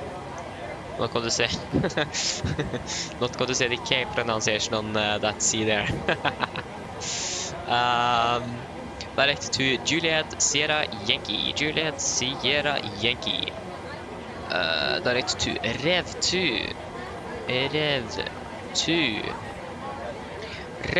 Uniform Papa 88, Uniform Papa 88, to Vasux, November 876, or 867, 867, there you go, Vasux, to Avant Lima 980, yeah, Lima 980, Avant, and then to Mike India Delta, Mike 185, Mike India Delta, and then Mike, Bravo Papa Kilo, Uniform Mike 185, Uniform Mike 185. Nope, that is not correct. It is going to be Bravo Papa Kilo, sorry. Invalid delete. Bravo Papa Kilo. Bravo Papa Kilo. Uniform Mike 185. Uniform Mike 185. And that's Uniform Mike. Sorry, what? Dixu. Papa 144. 144. Dixu. To Larga direct to Inbob. I missed that waypoint. Long time, long see. Or no see, I don't know. Mike 604. Mike 604. Mike 604 to Sierra Victor Alpha. Mike 609 to Ripa. Mike 609. Sierra Victor Alpha. Yeah, to Ripa. Ripan for Mike, 19 right. 19 right? Yeah, of course, yeah. Makes sense now. ILS 19 right var det Ripan for Mike. And then it's going to be via Baghdad. Yeah, Vector, of course, yeah. Cost X on me 9, final reserves on this one is going to be 2.5 tons. Go ahead. I can actually. Hello. Hello. Thank Hello, you. Captain. 360. All of the passengers have been offloaded. 240, Brilliant 51. landing, by the way. We barely felt anything. Thank you. Call me if you need anything. Average ISA is +4, -56, -52. It's going to be 4,000 feet here in Faro. So we can request fuel service and also C+. Okay, I mean we were delayed, so it makes sense. I'm not going to answer ground, okay? Just going to ignore ground for now. Okay. And then request refueling. Refueling truck is on its way. Yes, we are currently on. Yeah, we are on Please don't Matsim load reppe. aircraft That's until correct. the fuel truck arrives and ask to do it. YOLO, I'm not quite sure actually if it is going to be a first day buy or not because of the currency. If I'm correct, are you from Norway? Because if you are, you know the Norwegian kroner isn't doing the best. So if it just goes down 76 øre, then I will say we will save like more than 50 kroner. So yeah, I mean, we'll just wait and see. But I'm not quite sure even we are able to fly with this aircraft. So 1430.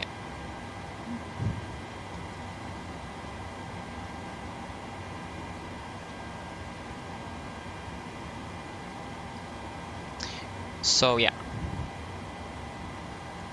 And to make a review, I'm actually not quite sure. I haven't really done that, so I think we will just begin flying with it. There's so Fuel many truck others is in making position. reviews. Did Self-Flying Cargo just crash on me? What? Please don't load aircraft until the fuel truck arrives. Yes, I know we and were ask supposed to do depart it. out of here like 5 minutes ago, but I can't really do anything with that.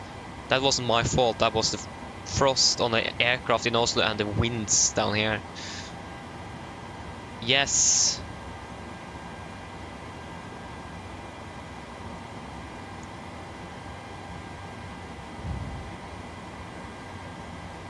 Yeah, exactly. Exactly. I found out if it goes down to 76 øre, it will save like 50 kroner or something.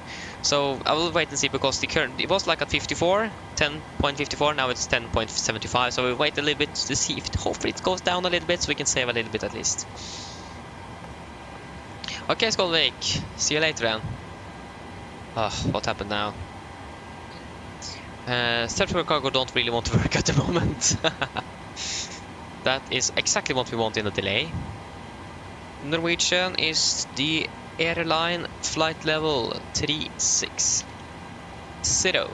We are departing at 10:40 then. We are landing 14:30 still.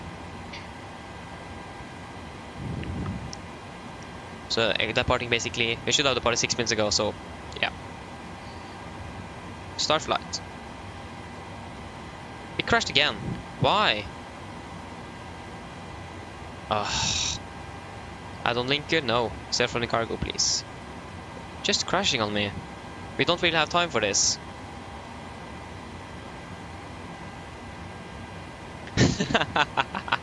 Exactly, that's what I should do. Yeah, of course. Yeah. I actually thought that the iFly was actually going to be cheaper than it actually is. It looked like it was actually quite cheap for P3D when I looked at the price there. But actually, no, it was actually more expensive than I estimated. We say we're departing 1100, and are you happy, Self-Flying Cargo? Hopefully you won't crash on me this time.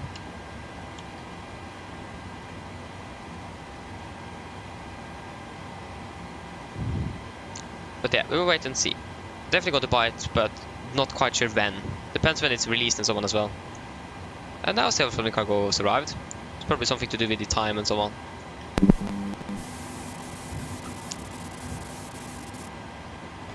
Oh, that fuel check was quite much further into the wing than normal.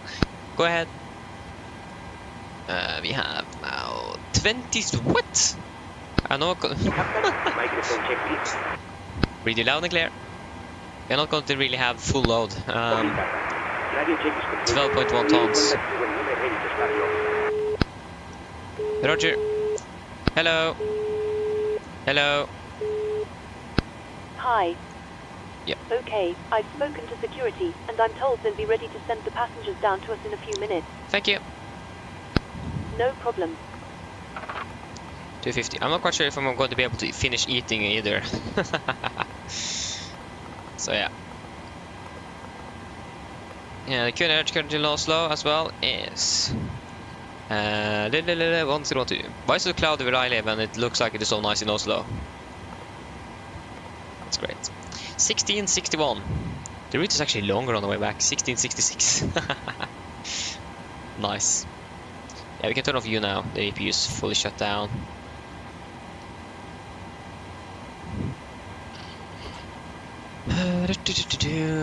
Should probably also set up the flight back. Again, we should have departed. A bit unfortunate with our flight today when it comes to departure and so on. Almost 45 minutes late. Lil, hello, welcome. Well, hope you're doing well. Okay, great. Is the fuel truck finished soon? Still, it is like.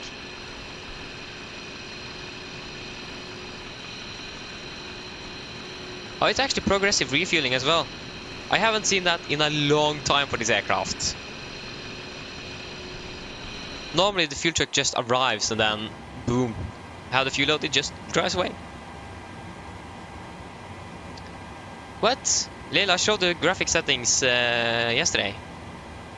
Yeah, you probably weren't watching, but if you go to the end of the stream yesterday, you will see the graphic settings. I showed it there. Hello. Hello.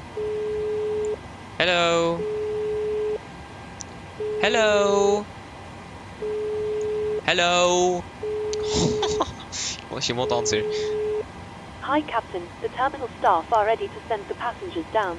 Can we start boarding? Yes, Boarding you can start requested. boarding. Excellent. We'll get started then, and I'll let the rest of the crew know we're ready. It might take a few minutes for the passengers to start arriving, though. Okay, thank you. But yeah, Passengers All bus stations, is prepare coming. to start Skjønner. boarding. But yeah, I showed it on the last minutes of the stream on Thursday. So if you just after you parked in Oslo, so you can just go ahead and look there instead.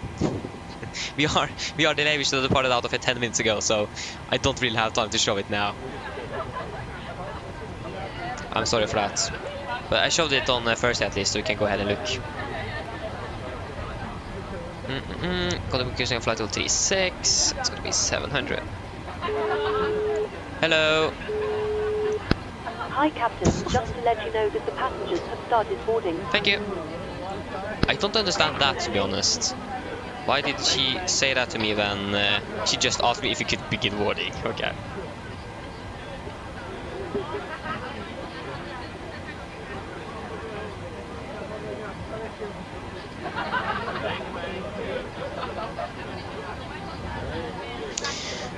Okay, so that is going to be then 1,100 feet.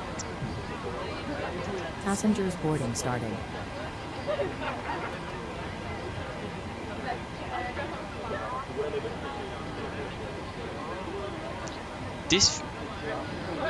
That's great to actually see that it's actually refueling the aircraft properly. I really hope it is not going to blow up 21 tons of fuel like GSX gave us. That would be quite bad actually. They are using 1 hours in Oslo, so that means winds are then going to be 1, 2, 0, 4, 3, 12. 1, 2, 0, 4, 3, Hello. 12. 1 on the right landing is expected, and sorry, not exit, calculate. There you go. Hello. Expecting them at 280 in the Faro as well. Yes. This way, please. You don't really have a long runway here, so no intersections at least. Of course, it crashed.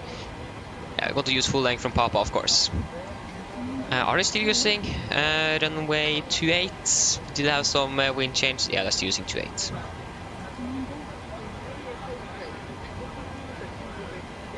Nottingham. I like how our city in England is called Nottingham.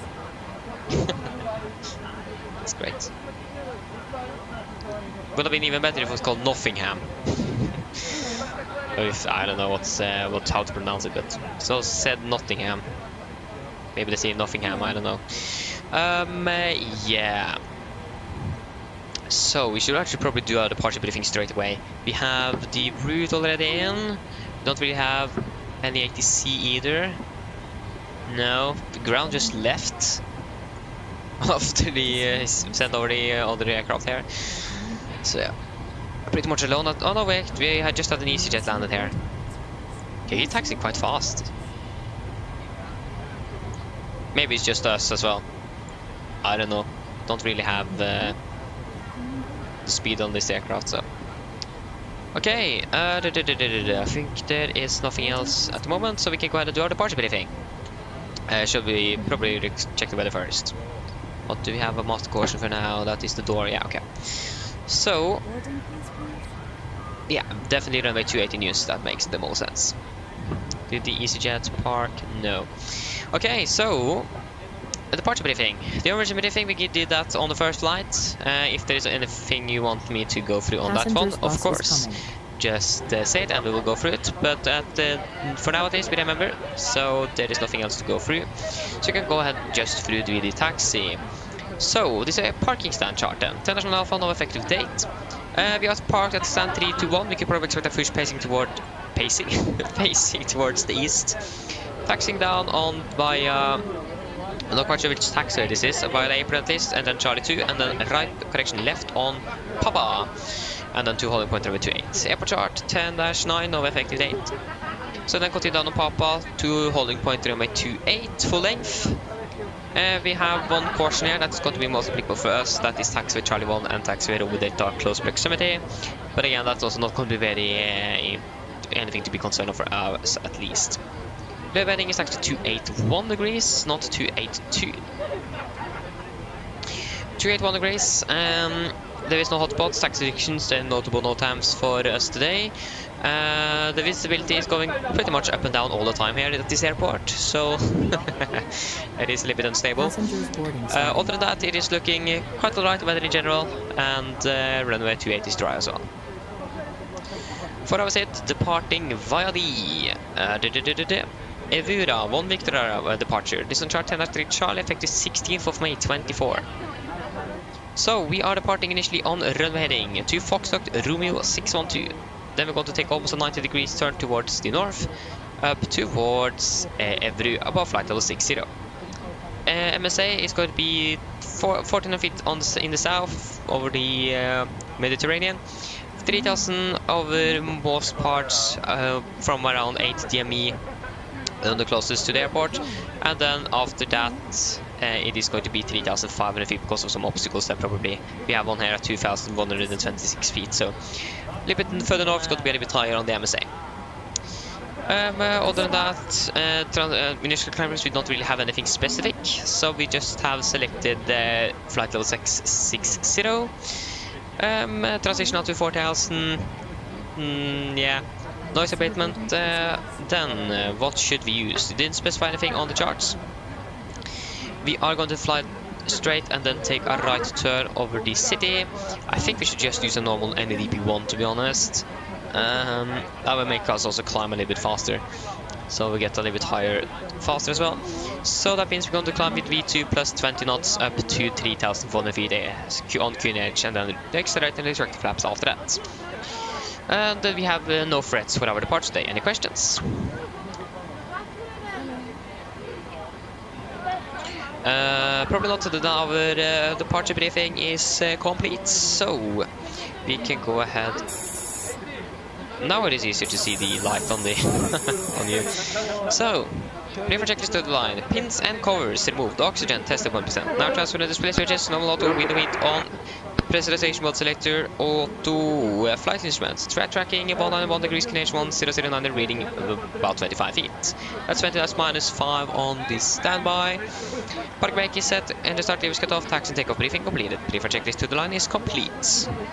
But no, we actually did remember that. Marcus, no, I don't really do anything on YouTube. So no, I don't really have that. Hey, YOLO! YOLO John Hey, has thank you. become a part of the crew. Welcome to the crew. Thank you for the support there. I am not quite sure about how the warning or the notification is coming. It is normally a little bit delayed. But yeah, it will come. Yeah, thank you and welcome as well.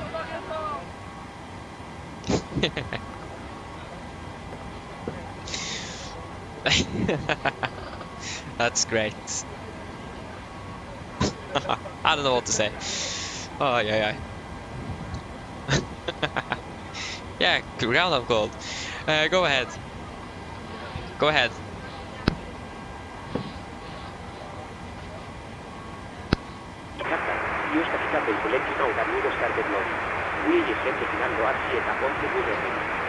Roger. But again, YOLO, thank you. And again, I don't know how many times I said this. Welcome to the crew.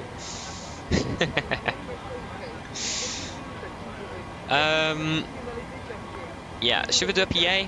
No, wait, the camera crew is going to do a PA shortly, so we'll wait for them to do that.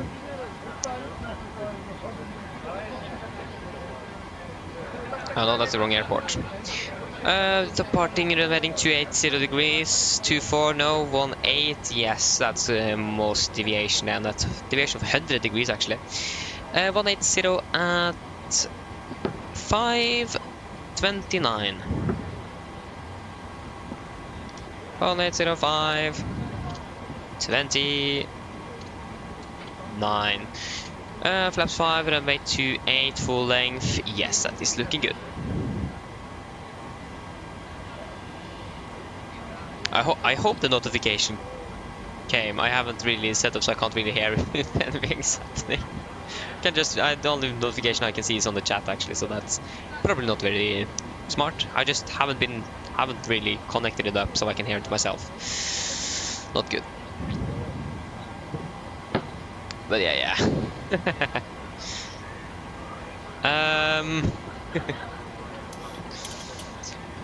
Have this camera good on the PA? No, they don't. GSX haven't finished up. Okay, we can do a PA now. Then we'll probably be able to finish up. Flight time 3 hours 45 minutes.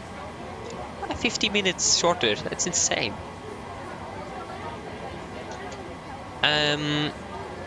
3 hours 45 minutes. Mine damer og herrer, god ettermiddag. Mitt navn Fabian, kaptein bord i dag, og på vegne av Norwegian og resten av besetningen så ønsker vi hjertelig velkommen ombord denne flyvningen fra Faro til Oslo Gardermoen. Flytid til Oslo i dag forventet til å bli rundt ca. 3 timer og 45 minutter. Vi begynner snart å bli klare for avgang her fremme. Vi håper å få dyttet ut herfra så fort som overhodet mulig. Som dere også lagt merke til, vi litt forsinket. Vi håper at vi skal tatt igjen så mye som mulig etter avgang, selvfølgelig. Og så takk for deres tålmodighet for så vidt gjennom dette her. Og så for at vi da skal ha mulighet for å klare å ta igjen dette her, så hvis dere kan sette dere ned, ta på sikkerhetsfeltet. Og så selvfølgelig for deres egen sikkerhet og andre som bor som alltid, vi anbefaler på det sterkeste å høre med den veldig viktige sikkerhetsdemonstrasjonen som kommer fra kabinbesetningen om noen få strakser. Vi skal ta fra den østlige delen av rullebanen i Faro her i dag, det vil si rullebanen på vår venstre side. Taktsturen bør ikke være alt for lang før vi klare for avgang. Vi kommer til å ta av først vestover, før vi da kommer til å fly nordover opp mot Oslo. Vi kan forvente litt forskjellige marsjhøyder i dag. Først opp til 36 000 fot, så 38. Og så kan det at vi holder opp til 38, kanskje litt høyere. Vi får bare vente og se. Flyforholdet i dag på vei forstått forventet det blir ganske så greit. Det kan være litt humpete, litt sånn her og der. Det forventet vi oss egentlig på veien hit, men vi har ikke kommet bort til noe hittil. Så vi bare venter og se hvordan det går. Ellers vær i Oslo for øyeblikket ser det ganske så greit ut faktisk. Vi har litt grann vind fra sør. Det 3 grader, og så det forventet litt regnsteder i dag. Ellers sitter jeg slapp av og så for veldig 50 med Norwegian. Of course the camera crew is going to do that in the middle of my PA. Mens du sitter, må du GSX is finished, so that's why. og andre bærbare elektroniske enheter For eksempel CV-spillere og bærbare datamaskiner. Bærbare datamaskiner. Takk. Go ahead. So the camera crew should come with the what's called load sheet. Yeah, there you go.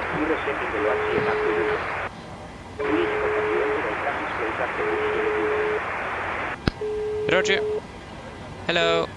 Hi, Captain. Okay, we've received the load sheet from ground. There's the passenger count, the crew count and the total souls count.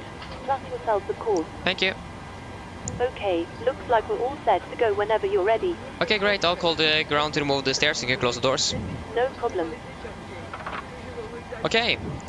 Ladies and gentlemen, good afternoon. My name is Fabian. I'm the captain aboard today, and both of Norwegian and the rest of the crew want to wish you a warm welcome aboard this flight from Faro to Oslo Gardermoen.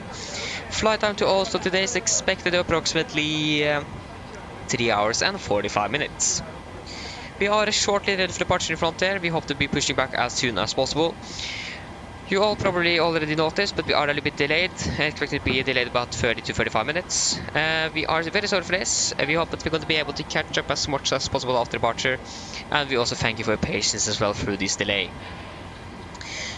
Other than that, for us to be able to depart as soon as possible, we need to, if you can, please sit down and take on the seatbelts, of course.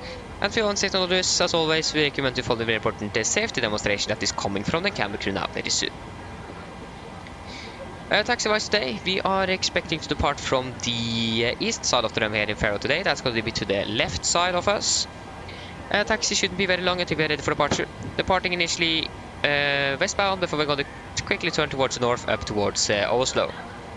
We are expected to be cruising at initially 36,000 feet, and we also may expect to climb higher up to 38,000 feet, maybe even higher than that. We'll wait and see. We did expect some turbulence on the way down here. We didn't actually encounter anything, but the weather is always changing, and we are expecting even more turbulence on the way back. So we'll just wait to see if we actually going to encounter anything. But as always, we recommend to follow to have the seatbelts on for the entire flight, just in case we encounter some unexpected turbulence. And the weather in Oslo is also looking quite alright at the moment. Just a little between coming from the south, 3 degrees centigrade, and we may expect some rain throughout the day as well.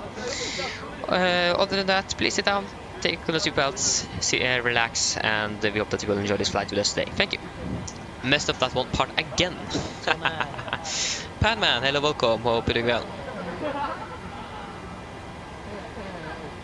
Panman, that depends on the crew and the airline. Norwegian is up to the pilots if you are allowed to do it or not.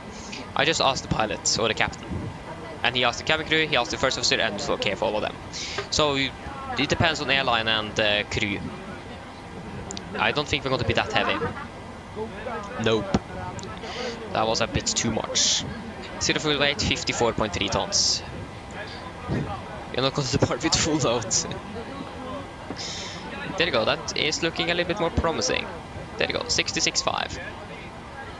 Yeah. And 20.1. 20.1. Calculate. That is going to be a takeoff to 30 and 92. Execute, disregard. Takeoff, what did I say? Takeoff to 30. Takeoff to 30, 92.3. Flaps 5. Trim is going to be basically 6 units. And it's going to be 39, 41, 47. 39, 41, 47. Oh, that was on 47. There you go. Should probably also just go ahead and start up that APU.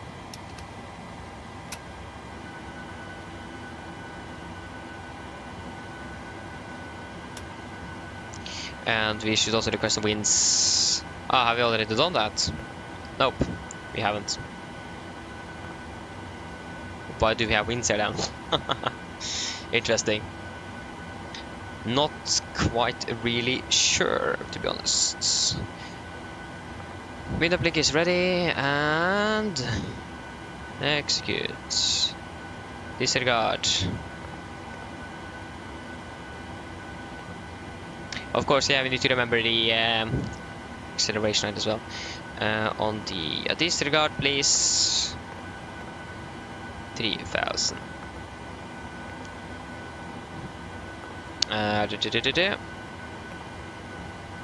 Don't think there's anything else. There go the APUs available on the buses.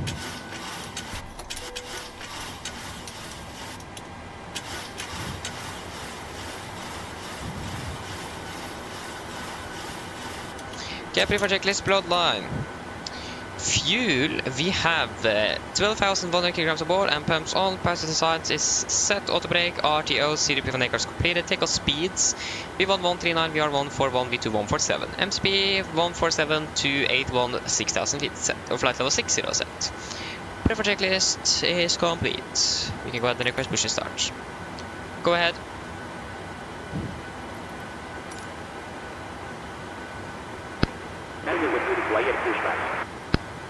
And GSX crash. Yeah, we're ready to go now.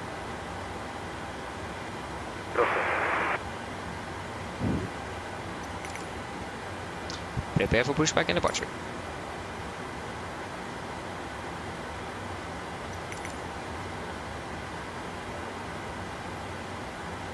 GSX. Front door is connected. Please assume your vehicle light is not active. I really hate GSX when it crashes. It's so frustrating.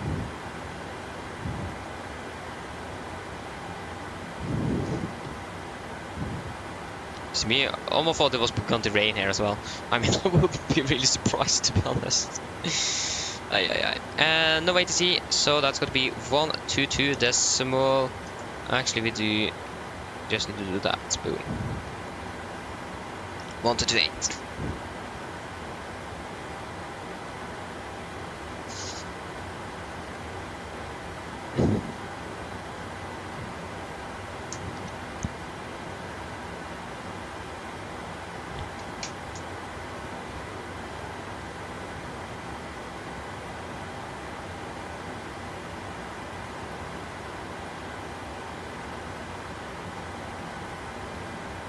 That is good.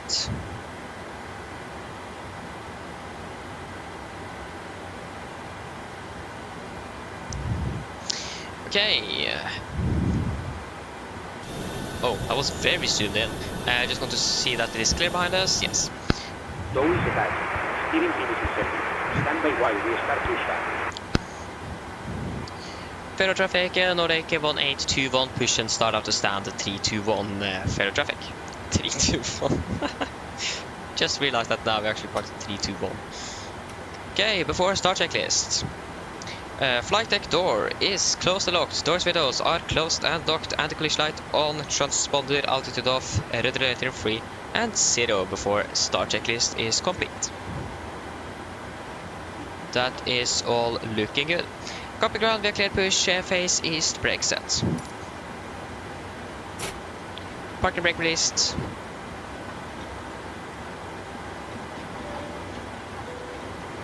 Good afternoon. Who estimated? Thank you. Starting number 2. Starting number 2. Okay, firing number 2. På vegne av Mang. If you're facing east, why are we turning to the west? I hope I selected the correct. Otherwise, we just going to be a little bit long taxi. There are 2 men.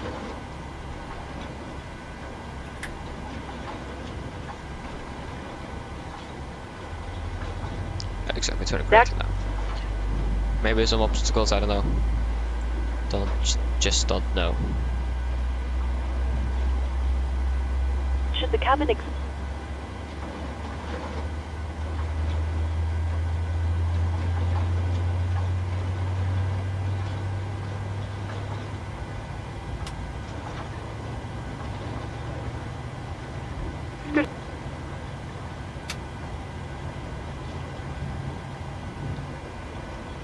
Starting number 1. Firing number 1. Number 2 is stable. In the unlikely event...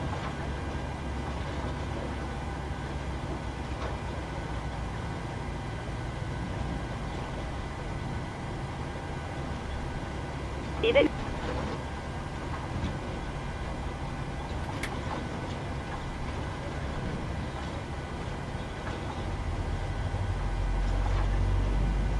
We are...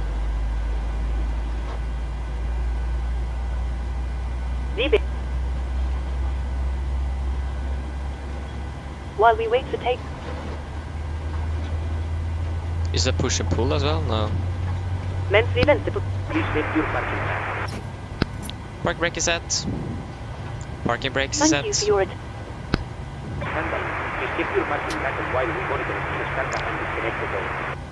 Tusen takk for...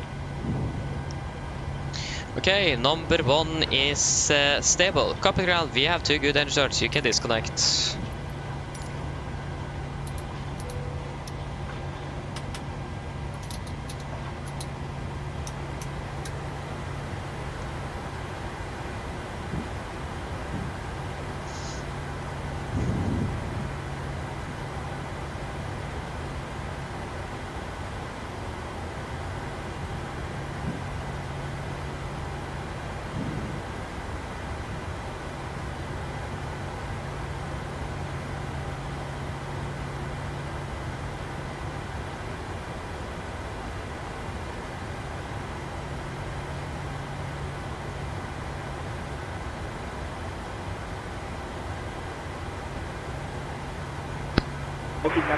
Looks like a good startup on a legend and though is disconnected. But the way is free, so fully look over.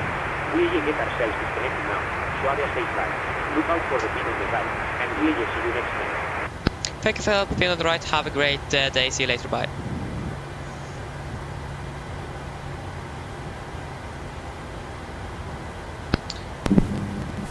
There you go, we got the gear pin, flaps 5. Flag control check.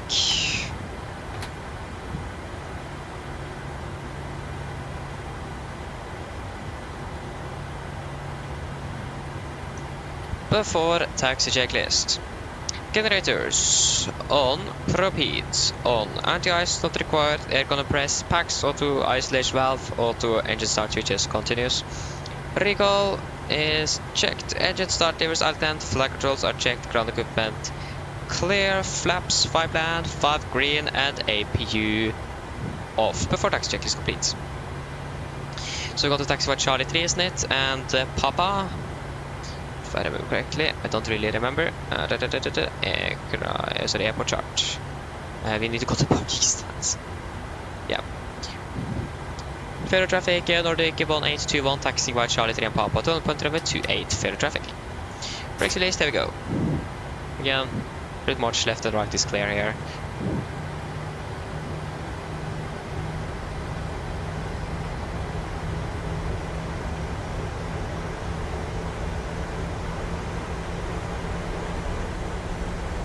Forgot to do a PA to the passengers though while I set the cargo. So I hope the cabin is soon ready. Because the taxi is not very long. It's a very short taxi indeed. So we have this EasyJet aircraft. Wonder is where he is going. He's probably going to Gatwick maybe. Because we do have ATC online over London at the moment. Or over England in general. Basically almost the entire Great Britain. We have over England, Wales, Scotland, Northern Ireland, but not over Ireland. So Ireland is the only airspace that is currently not controlled. Yeah, looks clear. And looks like right is clear as well. There's no one coming in on Charlie 3 here, so we should be good to proceed.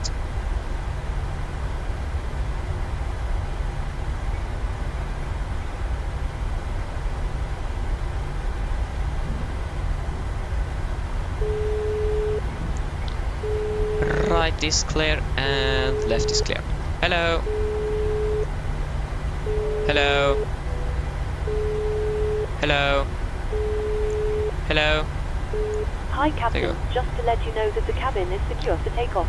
Yeah, thank you. You can just sit down. We are almost ready for departure. No problem. Great. There is no point in letting them still walk around. We are basically at the runway end soon. So, yeah, we can do our before takeoff checklists. Flaps, 5 land, 5 green, stabilize stream, 6 units, set, chemical, given, before takeoff checklist complete. And left is clear and right is clear in front here as well. Everything looks to be clear. We are ready to come, just to confirm, 122.8, yes. So we are good to go. And approach path looks to be clear. Can't really see any traffic on final. Hopefully there's no one actually coming in from the west then. I don't even see anything on the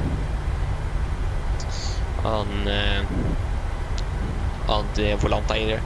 Actually the EasyJet aircraft is going to France. Not Lima Fox, Lima Lima. Is that Toulouse maybe? No, I don't think so. I don't know where it is, but he's not going to London at least, he's going to somewhere in France, so that's EasyJet then based in France then. Maybe it is Paris Orly or something. Oh, that was a bumpy taxiway.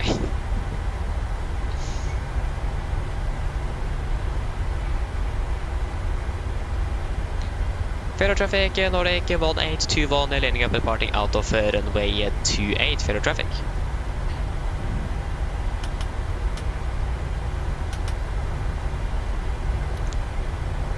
What a bumpy airport this was. Again, left is clear and right is clear. Okay guys, are you ready?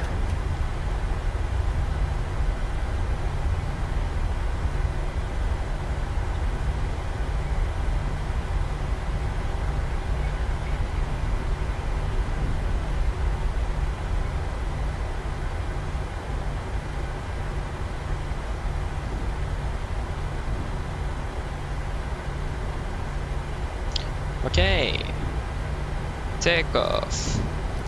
Oh, just wait a moment. Take off. Setting thrust.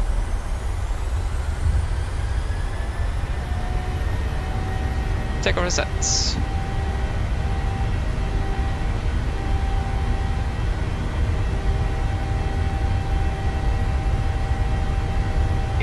Checked.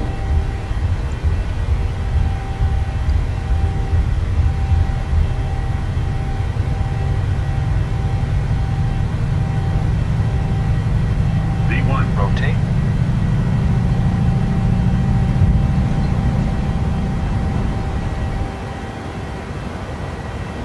Positive rate of climb. Get up.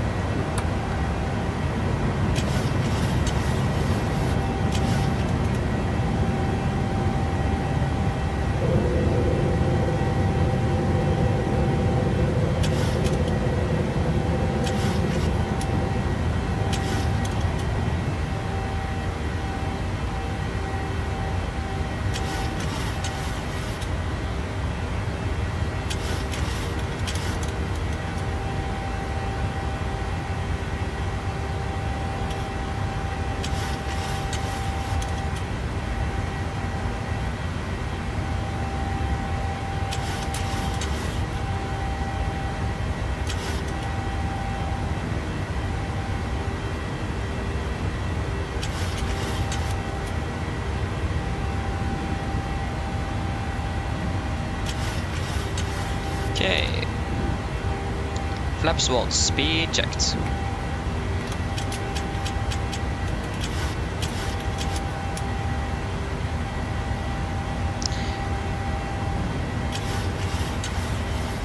Flaps up, speed checked.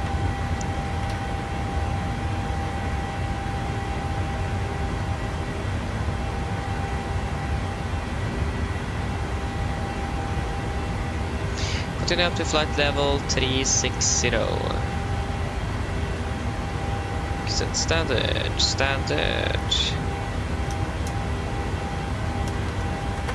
Off the takeoff checklist. Engine bleed. On. Packs. Auto. Landing gear. Up and off. Flaps. Up no light. Altimeters. Passing through. Flight level 47. Now. Plus minus 0 after takeoff checklist complete.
flight 90, yeah.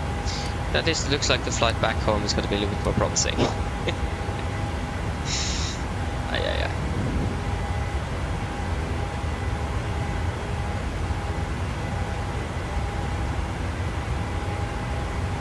Passing flight level 100. Flying lights off.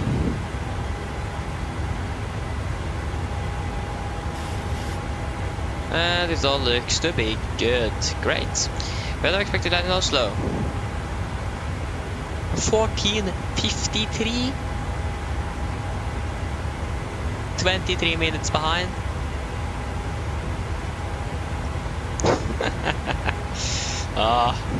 I thought we were going to be a little bit luckier on the way back, but probably no.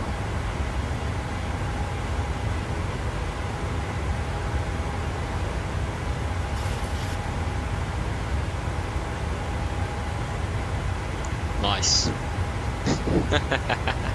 That will probably be changing throughout the flight though, and it depends on winds and so on. So maybe we'll get a direct if you have an ATC and so on. Christopher, hello, welcome, hope you're well. But if you guys remember the EasyJet EC145 Yankee, I don't think it is even Easy's Echo Juliet uniform. I'm not quite sure which call sign that's going to be for them then, but it is not flying to Orly or anything like that, it's flying to Lyon. Do you actually EasyJet have a base in Lyon? Not really sure. Maybe they do. Again, don't really know. Oh yeah. But yeah. It is expecting to not be very good flying conditions today, but it looks like it is some really good flying conditions today. That's really interesting. I'm still landing 23 minutes behind. Wait, we actually do have another flight after us as well. We probably need to increase that cost index. Because this aircraft's got to fly to Serbia after us. The real aircraft haven't even departed yet. They're departing at 13:30. Or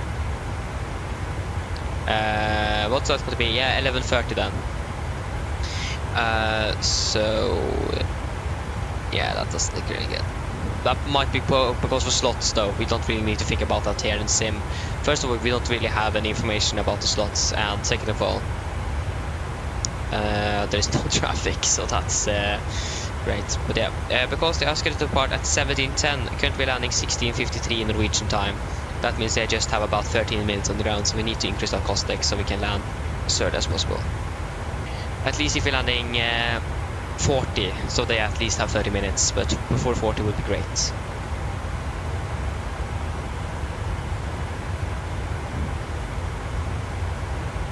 So if you go ahead and first of all, if you just increase that cost deck to 40 initially, then we're landing 47, so quite a bit just there. And if we then increase it to 60, then we're landing 45. So to be honest, changing from 40 to 60 with like just having 2 minutes, we're saving 6 minutes just from 9 to 40. But I mean 9 to 40 is a big gap then from 40 to 60. So yeah, makes a bit of sense, that one. Okay, should we execute it? The only thing is the fuel. I'm not quite sure how we're going to do with that.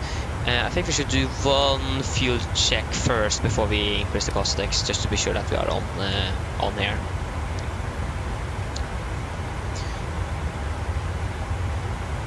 Yeah, we're doing good here, Christopher, thank you. Just a little delayed.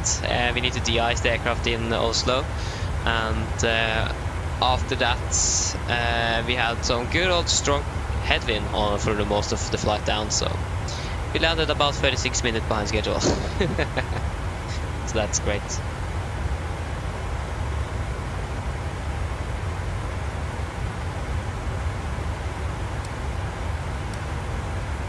Yeah, we can just say whatever that point is called. Evura, is it 10.4 tons? We're currently, yeah, exactly. We are currently behind on fuel here. We expect it to be, we should be with 10.4, we're 10.3, so we are, is that with the cost index? If we erase, no, that's without the cost index. So I think we need to be cautious with the fuel as well, so if we can't because of the fuel, that we can't, but we'll just wait to see. We're still climbing, so that could definitely change.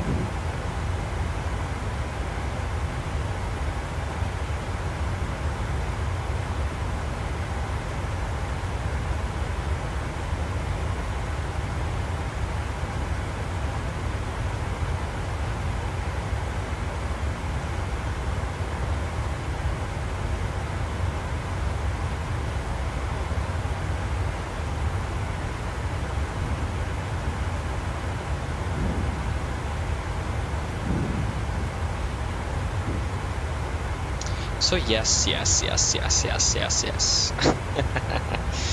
least now I can finish my lunch. I haven't been able to do that yet. Nice. That's the cutest picture I've ever seen. Cat tree landing and it is a cat with wings. Oh, that's so great. I love it.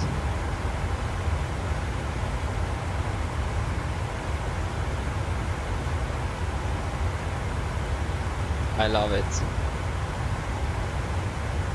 Oh.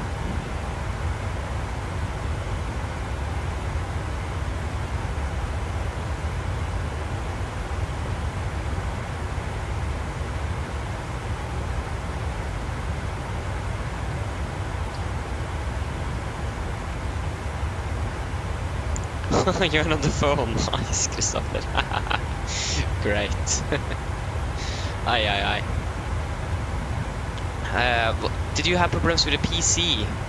If it was you, how is it going with that?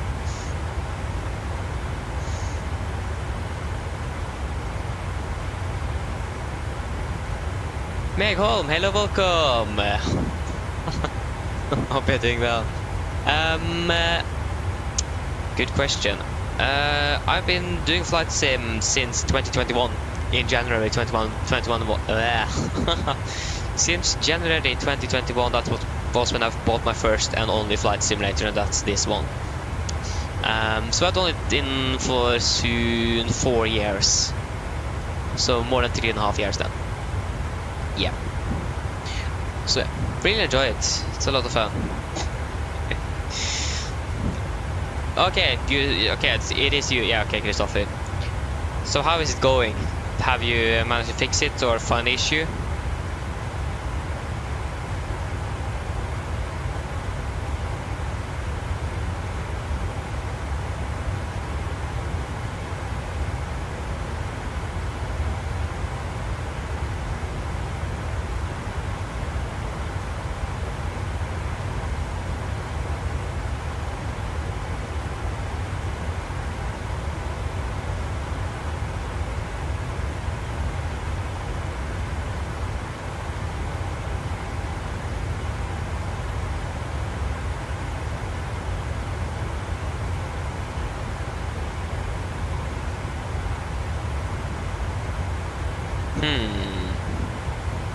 Yeah. Okay, Christopher, you have found an issue. What was the issue actually? Was it some hardware issue or what was it? Just wondering.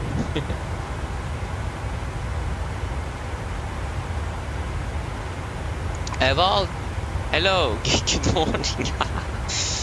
Welcome, I'm doing well. Just woke up, nice. I could never have been able to sleep for this long.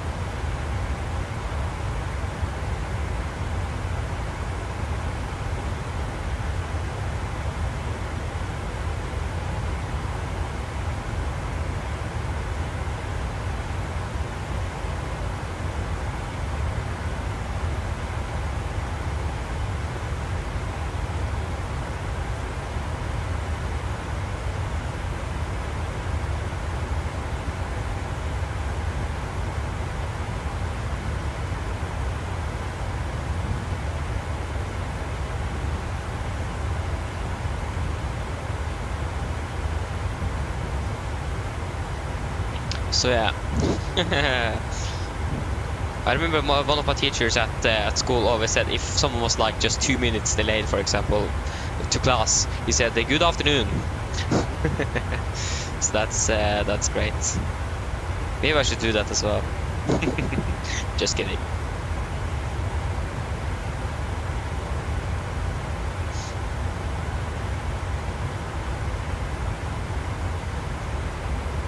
Oh, I understand, Christopher. Ah, okay, that's a bummer. I hope we will be able to fix it.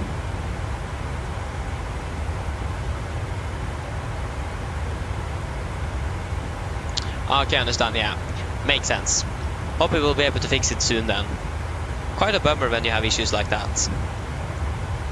At least for my part, I have guarantee on my PCs. So if something like that happen, Complete should be there to help me. That's a good thing. Not quite sure how long it actually is, but hope it is more than 1 year.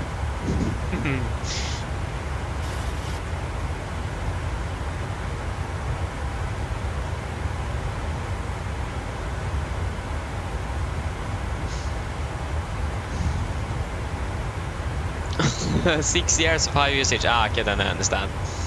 Yeah. My PC isn't even, yeah, just is a little bit over 1 year, so a little different there.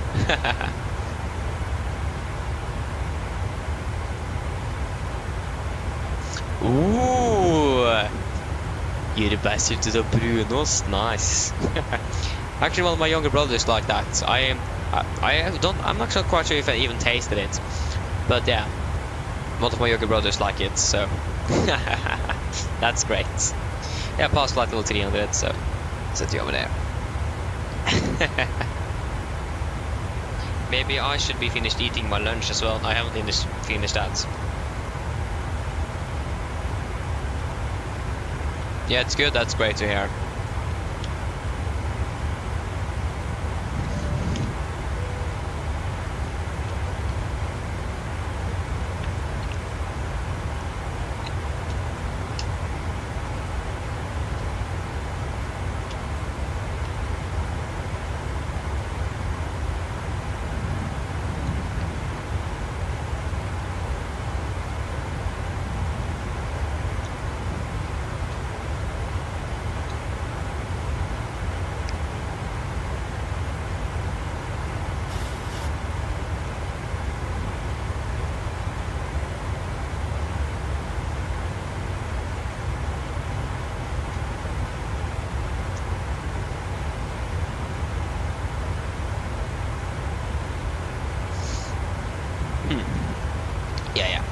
It looks like that we have managed to catch up with the fuel here.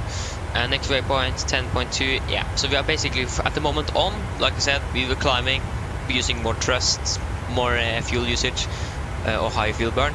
So we will wait a little bit to increase the cost, just to make sure that we are above the required fuel figures first, so we are not running out of fuel. It's probably a good idea. We don't want to really run out of that. It's quite important to have.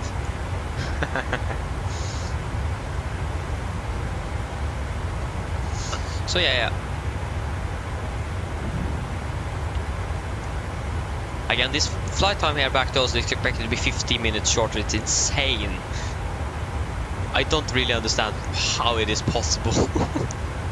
But yeah, we'll wait and see how it goes.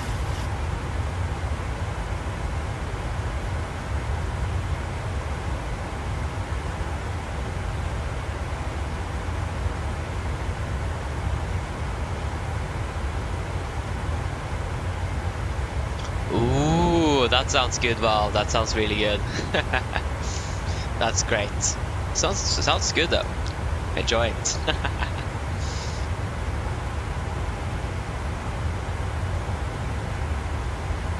Yeah. To be honest, when it comes to Smash, I do like maybe 3 bites or something, or like 3 pieces, and then I don't want anymore. Yeah. I think it's just too much fat on it for me. Fat, so yeah. I don't really like to eat a lot of it for some reason. But yeah. Ikke bare ta en akkurat. That's great. 1,000 to go.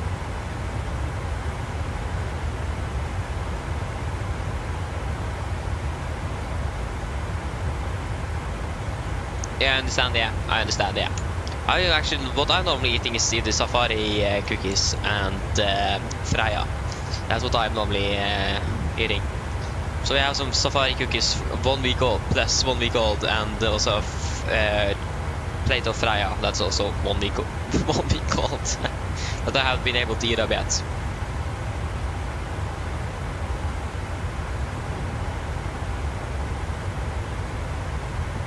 So we'll probably eat up this evening or something, I don't know. But probably not going to go to bed too late today, since we have the flight out to Johannesburg tomorrow. Yeah, Christopher, so at the moment we have London Control online, and we also do have Scottish Control. We also have Amsterdam, but we are not going to fly over Amsterdam, unfortunately. So at the moment London and Scottish Control is online, but far away.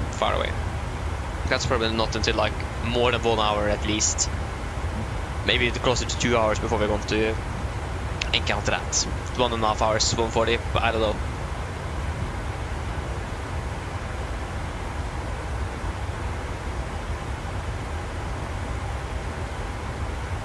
Oh, they are. That's good. Well, to be honest, I don't really like chili in general, like really hot food in general. Don't really like that. Or I mean, it is good, but if it is too hot, then no, don't want that. So yeah. I mean, hot food, yes, it is nice, but if it is too hot, it is not enjoyable anymore. So yeah. Oh, just the flavor, okay, then I understand, yeah. That probably sounds nice then. Yeah, just the spice there is too much spice. If it is too spicy, no, I will skip that one. So yeah.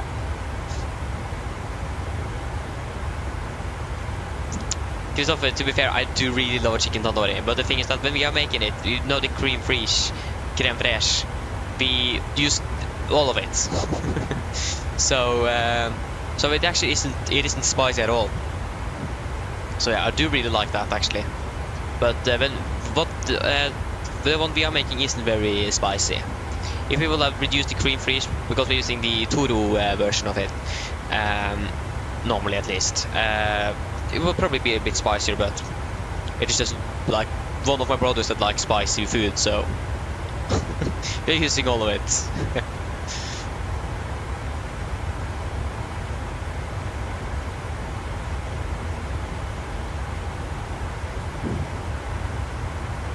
Tikka masala as well. Yeah, I actually don't remember if I've even eaten that.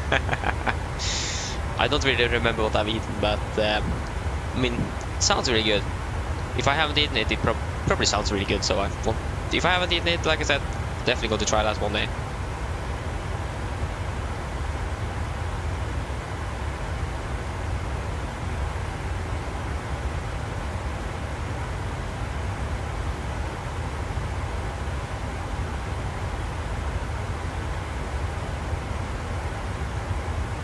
So yeah.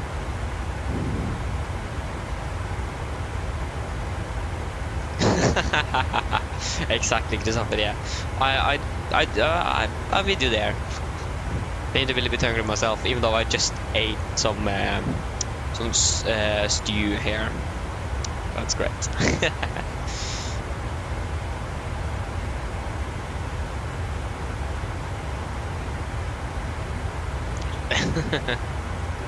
Yeah, well, if you have any questions about WhatsApp, just ask. Can help you.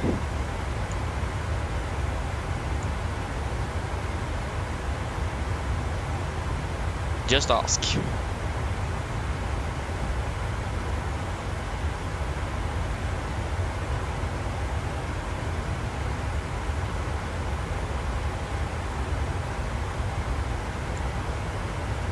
Yeah, there is a bit of ATC currently online in Europe, especially for Germany and Great Britain.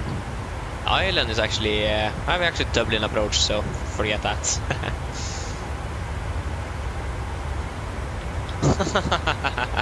Nice, stop it. Got to be silent, not going to tell anyone.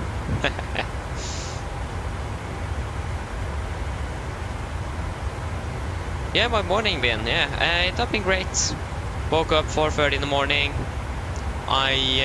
It took me 45 minutes to eat and make breakfast.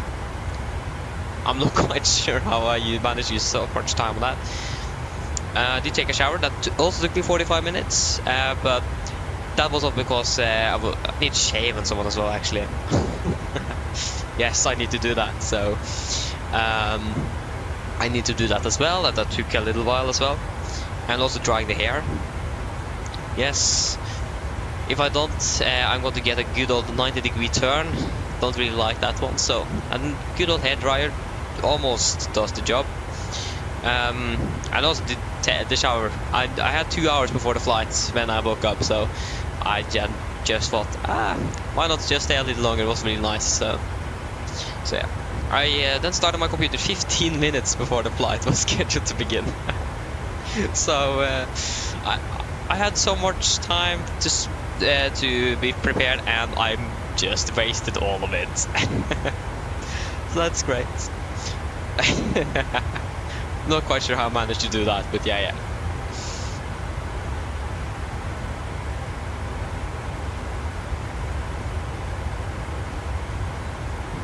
What?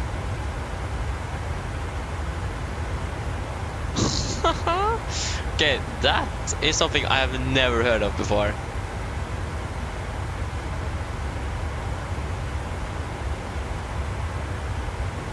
Huh. Okay, which dialect is that?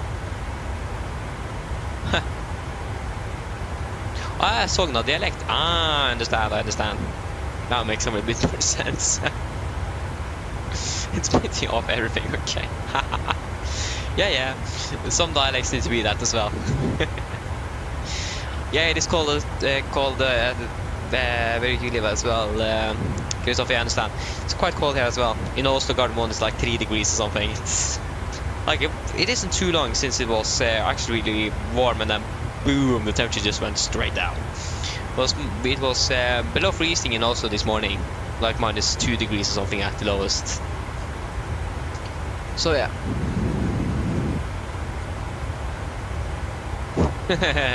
Good idea, Christopher, good idea. You don't want to be sick.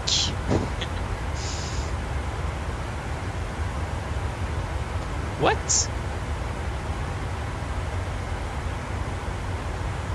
Okay, that's actually really interesting. Well, why didn't we learn this when we learned about dialects at in 10th grade? That's great. That's interesting though. But yeah, it is some interesting dialects and words around in Norway. It is. So yeah. Just speaking in Norway, like I think it is the Oslo dialect or something. I don't really have anything special. A little bit sad, to be honest. But it'd be more interesting to have a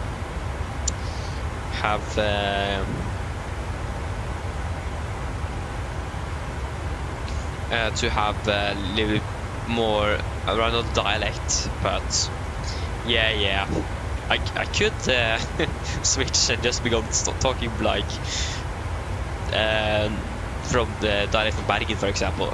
I mean, that would be just very, very weird, so I'm not going to do that. Oh, yeah. The old Norwegian, yes it is. 1920 years, okay, yeah, then it's definitely old Norwegian. That's great.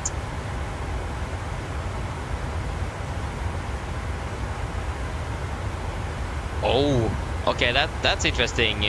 Oh, that's wait. Is that Christopher, is that going to be Torp for you? Isn't it? If I'm correct, Torp.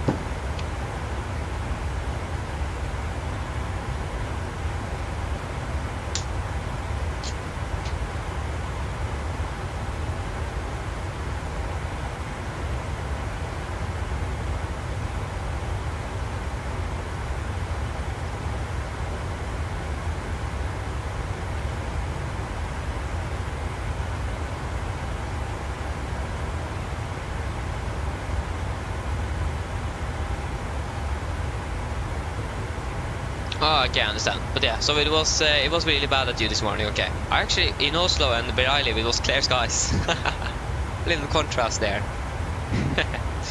It's nice.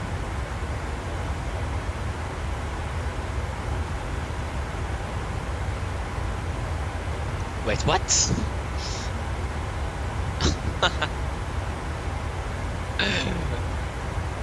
Nakaburi? Okay, I understand what you mean. It sounds really funny when you say it. Yeah. Dialects, it is just great, isn't it? Aye.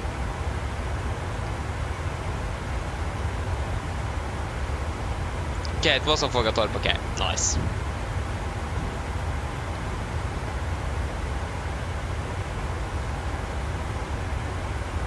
Now we can climb up to flight level 380 as well. Disregard. I mean, we have currently 69, of course. Currently have quite some nice tailwind though, so I don't really want... Do we really want to climb up higher? We are currently inbound Bardi. Bardi.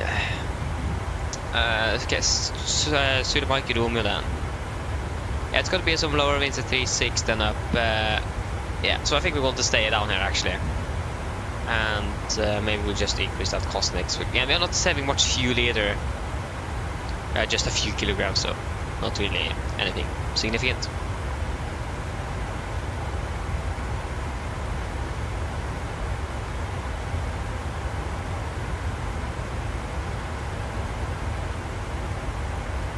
Oh yeah, sorry, I didn't. It was an L. I thought it was an I. Okay, so a hard L. Okay, I understand. I've still not got to try to say it again. Probably not going to be able to do it.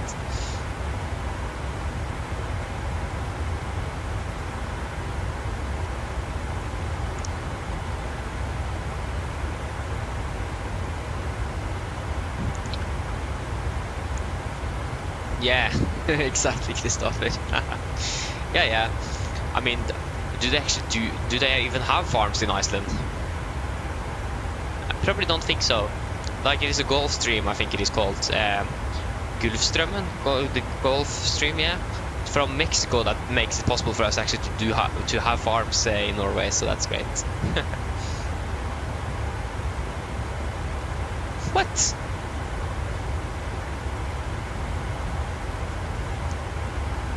Okay, that's really interesting. But yeah, I'm just going to go quickly to the toilet, so I'm going to be back shortly.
Okay, I'm back. Sorry, it took a little longer than, than expected.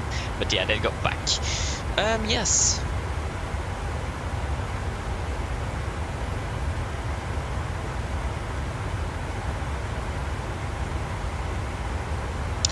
Marcus, no, it isn't realistic. I also often, so it depends a little bit on it, but yeah, they do use speed brake in real life as well on the set, so that isn't unrealistic.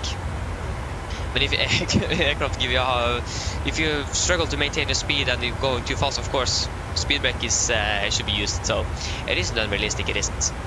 It's probably something unrealistic with your MCDU. But yeah, which aircraft are you actually flying with? Airbus aircraft. Yeah, disregard.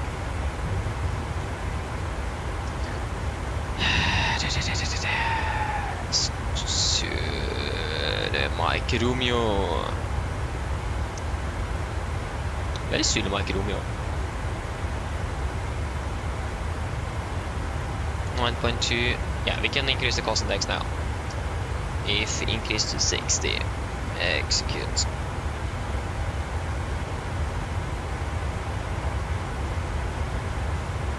Wait, what? 85? Oh, sorry, 65 knots. It looks like London Control unfortunately have gone offline. We still have Scottish online. Of course, ground is online again. Ground was online when we landed, it disconnected, and now it's online again after we departed. Great. We do not have anything in Oslo at the moment either.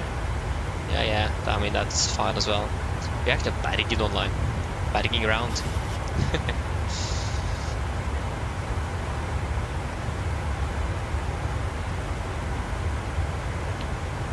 Marcus, yeah, I'm actually not quite sure, but also it also depends on the cost index you're using. I'm not quite sure if you saw the descent we had, but you saw that we had quite a steep descent today, and that's because we had cost index 60. So the higher the cost index, the steeper your descent, the faster the descent is going to be. So it depends actually on the cost index, I think. What cost index do you normally use? The lower the cost index, the slower your descent is going to be. But it could also be I don't think actually it's going to be with the weight, actually. It is more the cost index, I think, it could be the issue here. I'm not quite sure.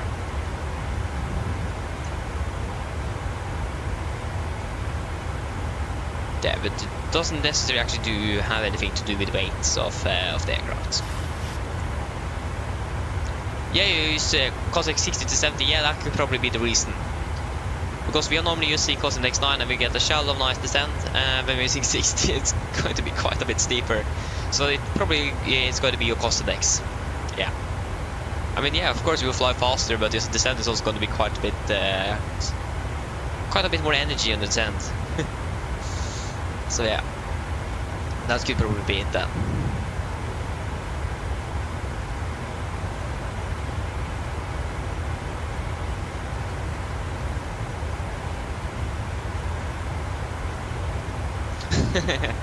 No worries, I'm happy that you could help.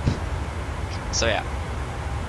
So we've tried to, I'm not quite sure, do you fly any specific, do you fly just SAS? Or do you fly any other airlines as well? Like EasyJet, for example, or Lufthansa or anything like that? Or do you just normally fly SAS? Yeah, I don't know.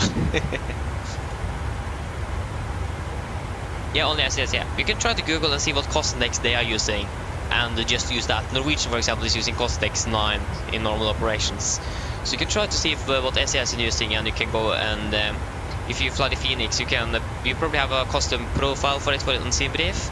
So you can just go in and set a custom cost index for that aircraft, a standard one, and that could be the standard SAS is using. So then you will just get the standard one there. That's what I've done with the aircraft profile for the 800 there.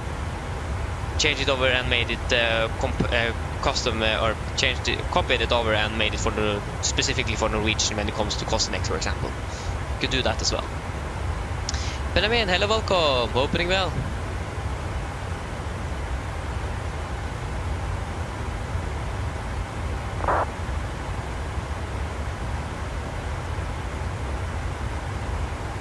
No worries, Benjamin, no worries. You can also write in Norwegian if you want as well.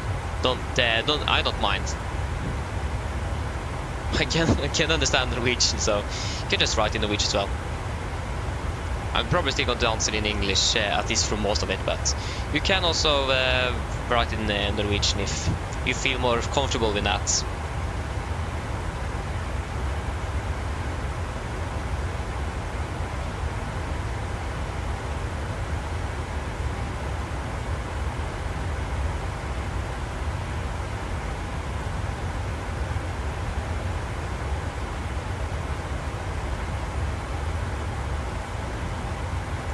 So yeah.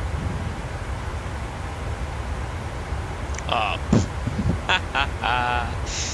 Nice. Yeah. I didn't really catch that. Yeah. A320 cost in. Let's go check. I'm not quite sure what Cosnex SES actually use.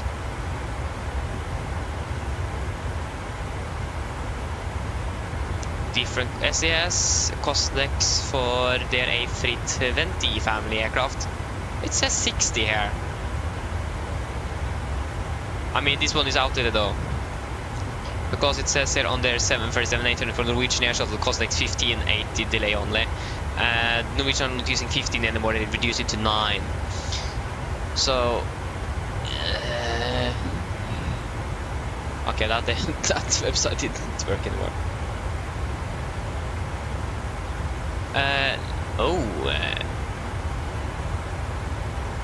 Norwegian Air Shuttle. Yeah, this one is probably a bit outdated as well. SAS. It says 6 here on another website for the A319, 20, and 21 family aircraft, Cosnex 6. That could make sense.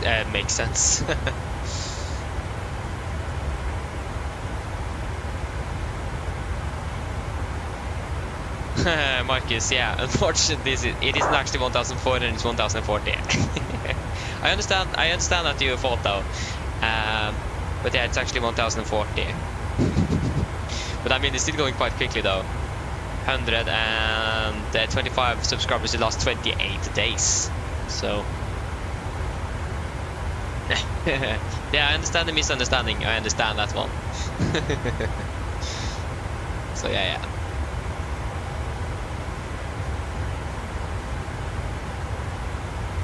Benjamin, good idea. Good idea. Got to try to not do that.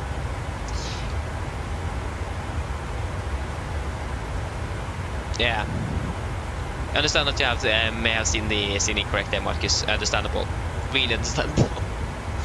I've done that myself actually, so I can't. So yeah. But at least, Marcus, if you want to use SES Cosnex, at least what I have found is Cosnex 6. They also used it for the 747s as well, and the CRJs. Cosnex 50 for the long-haul aircraft. So Cosnex 6 looks like is what SES is normally using. That might have been changed. It looks like this website is a little bit old. I don't know how old it is, but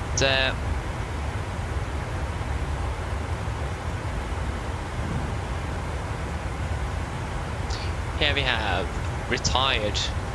Yeah, they use 6 on their A320s, but what about the A320 Neo? Retired? Yeah, it looks like they're using 6. Star Alliance Virtual. Is it like the specific aircraft that is retired? Oh no, maybe that's because SES in general is retired. Yeah, it looks like they're using Cosnex 6. Okay, great, Marcus. Then try out Cosnex 6 and see how the descent goes. Hopefully it should be a little bit more shallow and easy. Benjamin, that is correct. On the way back to Oslo. That is 100% correct.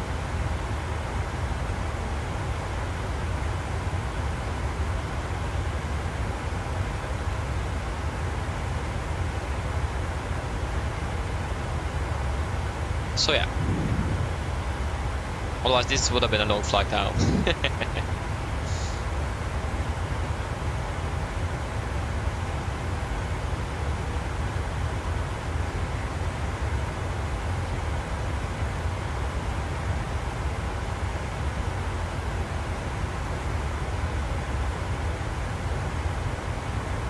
So yeah.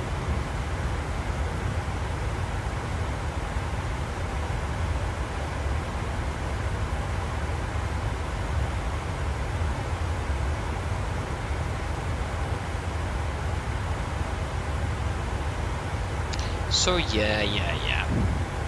What's the clock?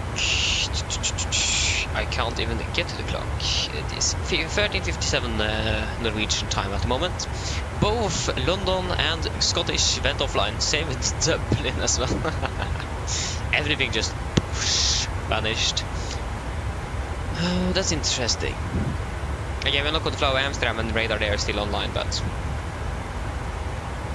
we are approaching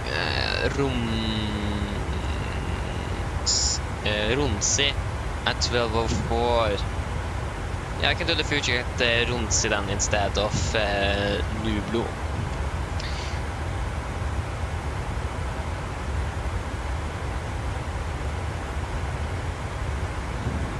Quite a high ground speed at 519 knots, not complaining about that. And guess what? I still haven't eaten up my lunch.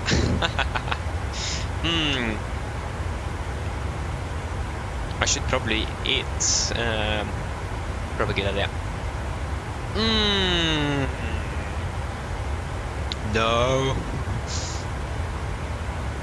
Ash. That was unfortunate. I need some paper. Of course that one carrot was going to fall off my spoon. That's great.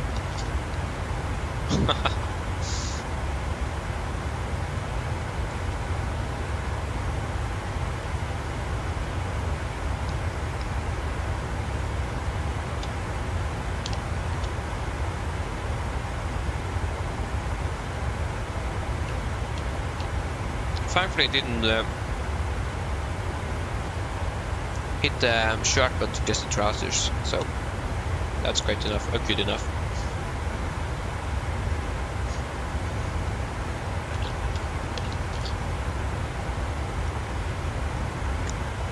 Oh, I think I used almost 2 hours now eating lunch. That's insane.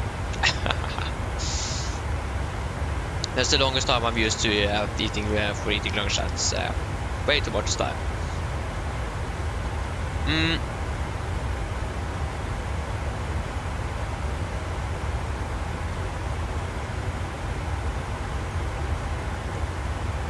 Whoa.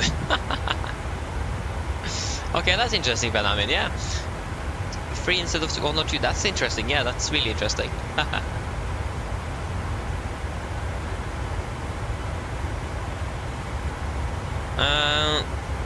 Marcus, yes, of course I flare on landings. Yeah. Again, I'm not really flying Airbus. I'm not quite sure how it is to flare. I have tried that before. I do struggle with the fly-by-wire controls, especially on the Airbus. The Boeing's a little bit easier to handle. So when I try to fly Airbus after I stop flying it for a while, I can't flare. When I think I'm flaring, I'm not flaring, and then boom, I'm on the runway. So yes, we do flare, of course.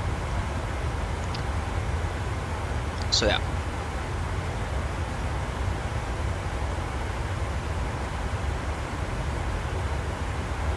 I can understand then when I look at it. What could this be? Is it what was it, Beatles?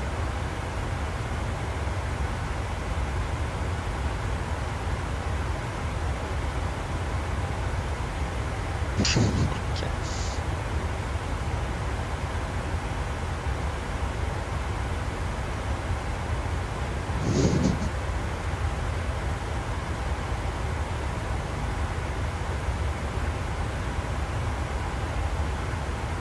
Wait, do you already have snow? What? Ah, nice. Already snow, that's insane. Okay, I understand. I understand that one, Benjamin, I understand.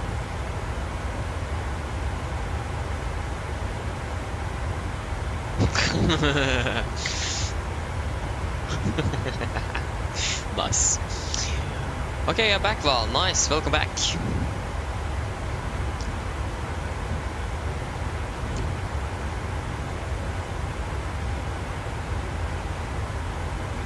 Yeah, I mean, that's the Norwegian, the Norwegian season, or the Norwegian weather in general.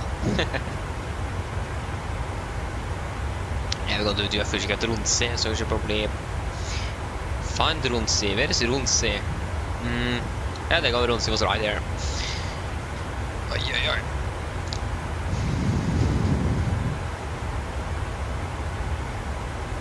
Yeah. We're landing 15 minutes behind. Oh, so difficult, and it's just because of the winds. Okay, maybe also because of the icing we need to do earlier today, but yeah.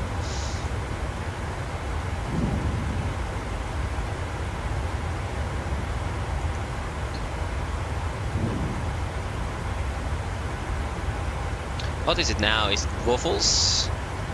Last time I checked, they was making some waffles here. Yep. So waffles already. To be honest, I don't really want to eat waffles, especially not now. Like the fat and so on my that you will get on the fingers and so on, not really enjoyable, is it? I mean, it tastes good, really good. I would really like it, but just all the mess you have in it. Yeah.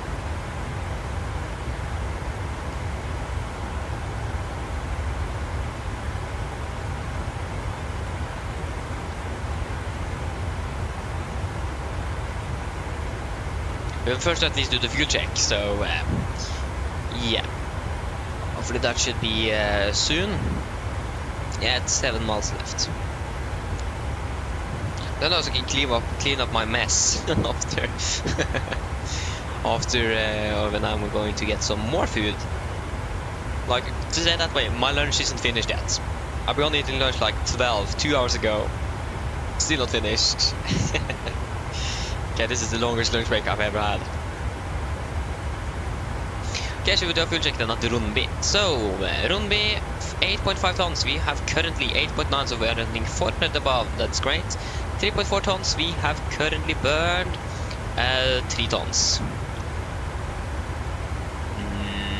Wait, what? Yeah, about 3.2 tons-ish. And the 58 minutes we've been flying for 54, not 45. So we are good and yeah, generally good. What happened here with Volanta? Volanta is bugged out again. Yes. Okay, Benjamin, see you later. Oh, we did an extra turn here as well. Okay, maybe we did 1 degree or something, I don't know. Okay, I also will be back shortly as well.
Okay, I'm back. Ooh. Oh, that was so close though. We have some ATC online in France. That was very close to us as well. Sketchy. Should actually maybe have some paper here as well. Can I place it? Do I? No, I don't really trust myself on that. Oh, excuse me. Ay, ay, ay, ay, ay. Ay, ay, ay.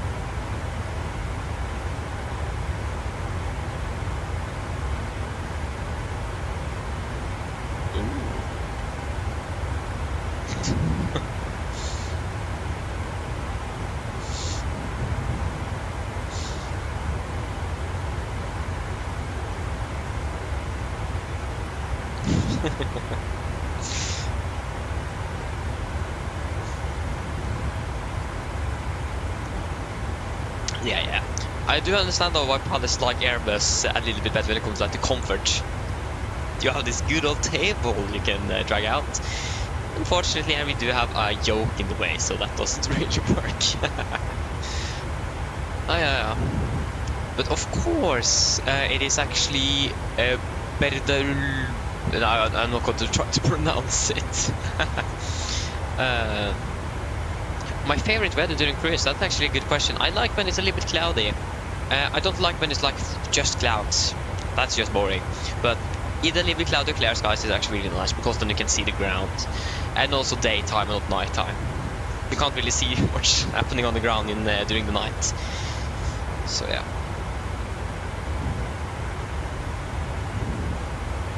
So yeah, that is good. Maybe I should pre-order MSFS2020 for soon.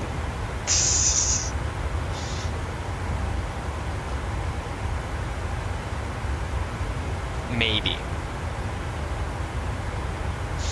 Just maybe.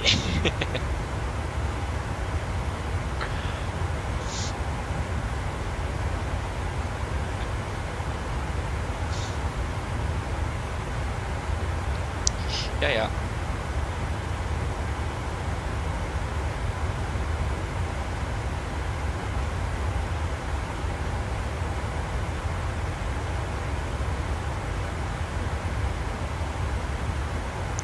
Yeah.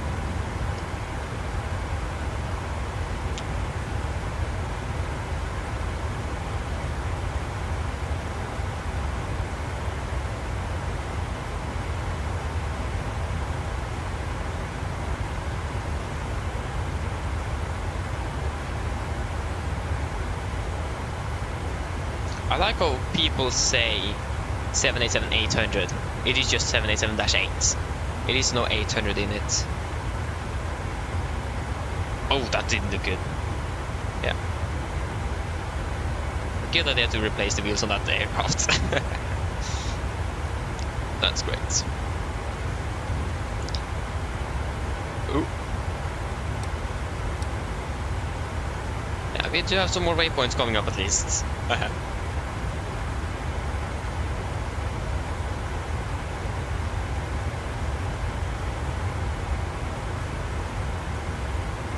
Yeah, Marcus, and as well you get a lot of aircraft, like at least with this simulator. It's basically the same price as the last simulator, and you get even more this time. Yeah, it is expensive, but again, you get quite a bit actually. So yeah, Fabeløpel, welcome opening well from where? Gran Canadiske? Where is that?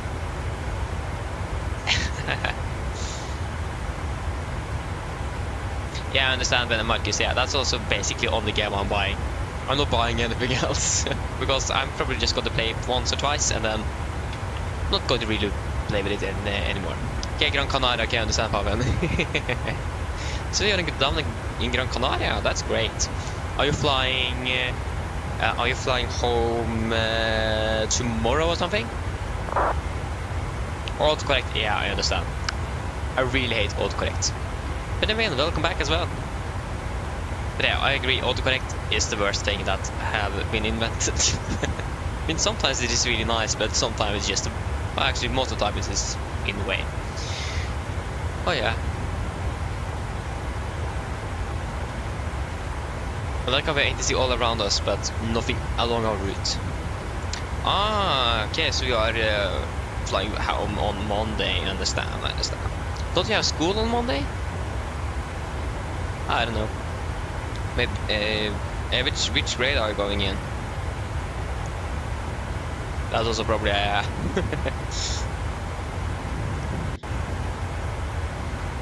because if I remember correctly, you live in Bergen, do you?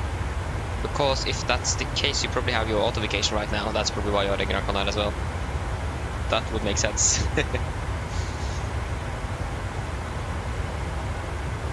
Oh, I understand. 2 days after, okay. Is this det planleggingsdag da, eller? Maybe this is it? Planning day?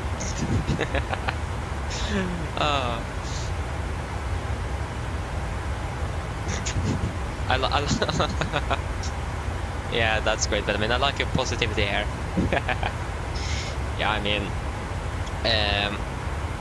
it's important though. That's the thing. You do really need to go on it, otherwise you're not going to learn a thing. So, but yeah, it is going to be nice to be finished as well. Actually get a job as well. That's going to be great. It would be nice to just work as this, like flying on air as well. That would be great to have this as a living. Not really good pay though. That's a problem.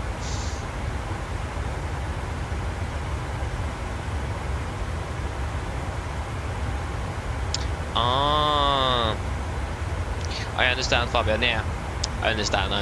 I remember that.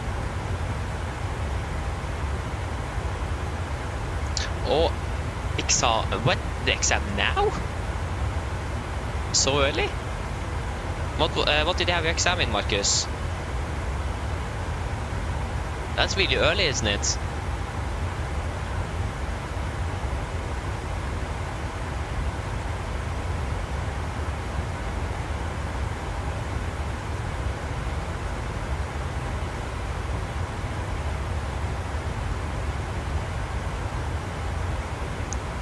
That's really early. Like, we are probably not going to have our mock exam before like in December or late November. Actually, not quite sure. Actually, that's really close as well. It is like 2 months and then it is Christmas vacation, so, or holiday, so yeah.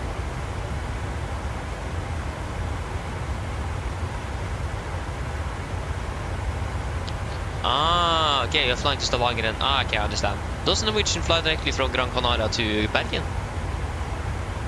Interesting. Yeah. And then you're going to drive home. Yeah. Yeah, do you live closer to Stavanger than Bergen? Is that correct? I actually don't remember, I'm sorry.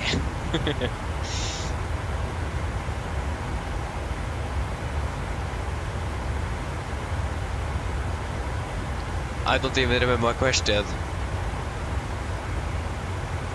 I don't remember what I asked. Oh, I can't remember. So yeah. So, what did I say again?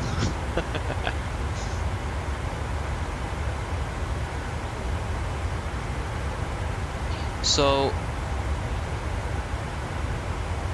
okay, so you live close to Bergen, but it's cheaper to fly from Stavanger. Okay, then I understand. Okay, Benjamin, you lived 3.5 hours from Bergen. Okay. Yeah. That works as well. Yeah, okay, I live in Bergen. That's great to know. I was actually in Bergen last week, so okay. It was actually really good weather out. Unfortunately, on Saturday and Sunday was on Saturday it was raining a little bit, but Sunday was actually quite okay. So yeah. Like last year I was in Bergen, it was raining almost the entire week. Like going out of rafting, and it was raining. Just fantastic. To say that way, we were very cold when we was back, and yeah, that was not good. Way too cold.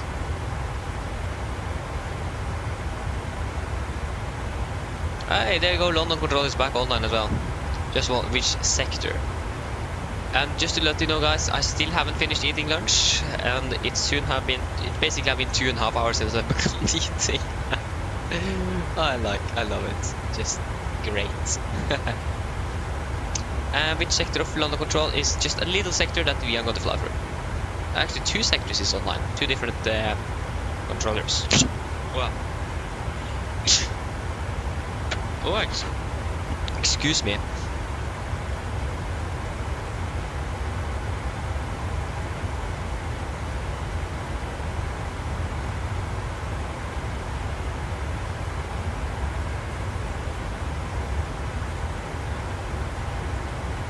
Ah, okay, I understand then. Yeah. So Førde actually. At least you live closer to Førde than like the airport in Førde than Flesland. Excuse me. Excuse me again. I'm not quite sure what's happening.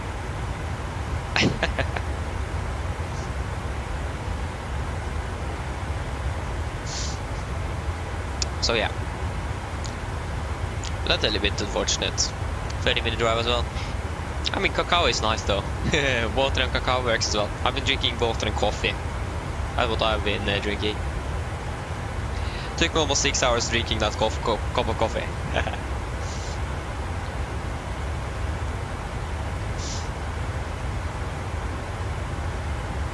Took me also basically 6 hours, less than 4 hours to drink 1 bottle of water as well.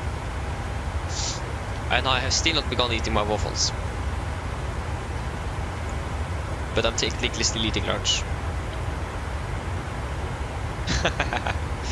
Oh, yeah. I feel bad for the first of I'm using 3 hours to eat lunch. It's never going to be able to eat. That's great. Oh no. 46. What? Oh, the winds are changed a little bit more of a crosswind. Ah, that's unfortunate. Where is the real aircraft at the moment? Is it? It should be somewhere, shouldn't it? Yeah, it's at least live. It is flying along. It is still over Spain, it looks like. Yes, soon entering the Atlantic. They departed 50 minutes ago. They're landing in Oslo at 17th. They're landing when the older flight is going to depart. Ay. That's a bit unfortunate. Can I please not... I tried to just click out of the aircraft and I just click on new aircraft. That's great. I'm using 19ers and just the Qatar Airways 787-8 is going to land in Oslo from Doha. That's great. Are they still de-icing also? I mean, that doesn't necessarily make much sense at the moment. Yeah. Oslo La Marca now? Ah, maybe it isn't too late. It's got to be home late though for this crew here. Yeah, Oslo La Marca, and we don't have the flight back even. SAS is so slow. They are so slow to update SAS flights. That's also one of the reasons why we are not flying with SAS. It is impossible to find out where they are flying with or which aircraft they're having on the flights, and where they're flying as well. There you basically need what's called schedule. Otherwise, you're not going to be able to even fly. So that's great.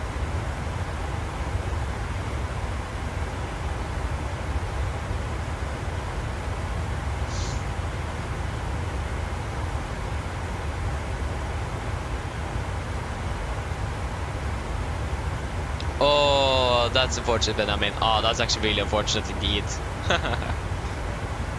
Yeah, those aircraft are really cool. I won 35 Strato Fortress as well. No, sorry, not Strato Fortress, the Strato Tanker. It's not the 707, isn't it? Converted 707. I think it is. I actually don't remember at the moment, but really pretty sure it is. KC-135, that is indeed the 707. That's great. The US really likes their old aircraft, don't they? I mean, makes sense if they're working, so why not? And they have such a huge budget on their defense as well, so they do have the money to operate them as well.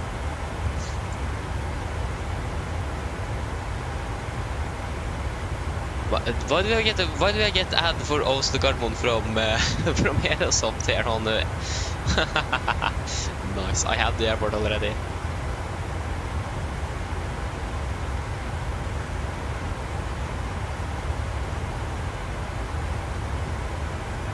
I should probably begin to eat my waffles, but I'm not really hungry either. And if I'm starting to eat, I need to eat up everything at the same time, and then I need to go and wash my hands. I'm not going to mess up everything here. So, yeah. How much fuel do we have in the center? Yeah, 270 kilograms left, so it is soon empty in there.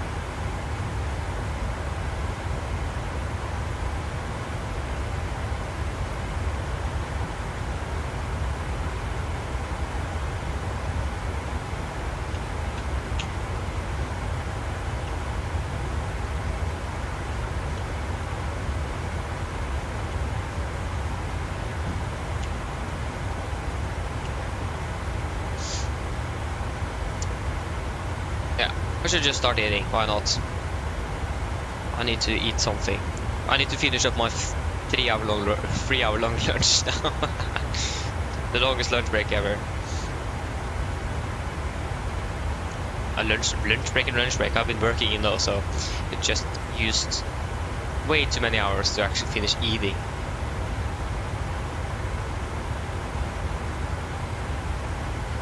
How many waffles was I get? 2? Yeah, I have 2.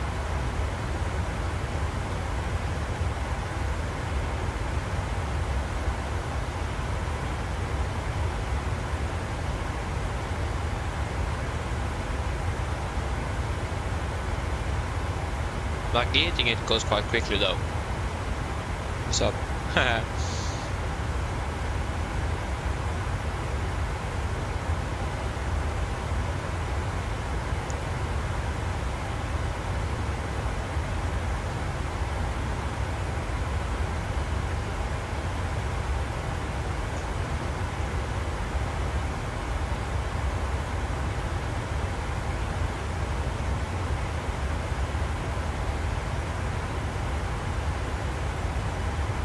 oh, nicely. Okay, that's actually really cool, Fabian. That's really cool. Oh, you're so lucky. Aye, that's great. Enjoy it.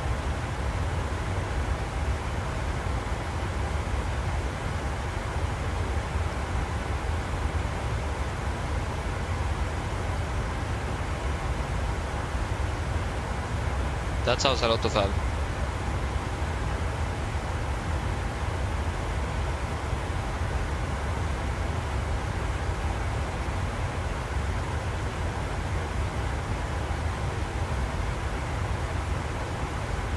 Ooh, nice. That sounds like a lot of fun. So yeah, I can enjoy it.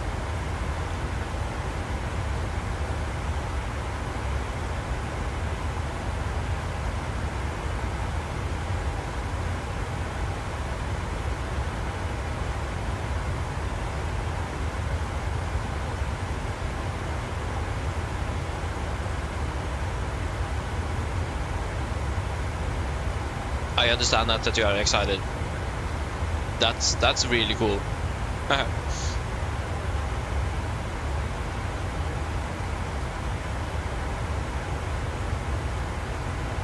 Yeah, again, I think it's 4th or 3rd time. Enjoy it.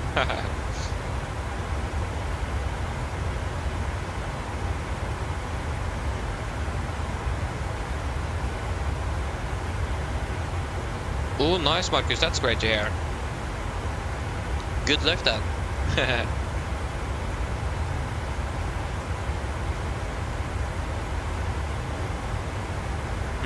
Like, what education are you going? What are you educating in?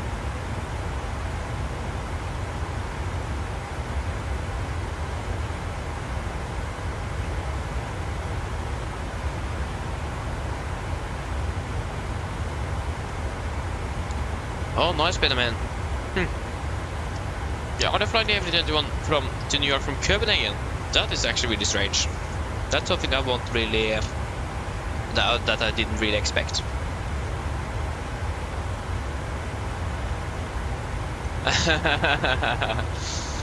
Nice, a little typing error there. Yeah. But that sounds good though, Marcus. Again, good luck.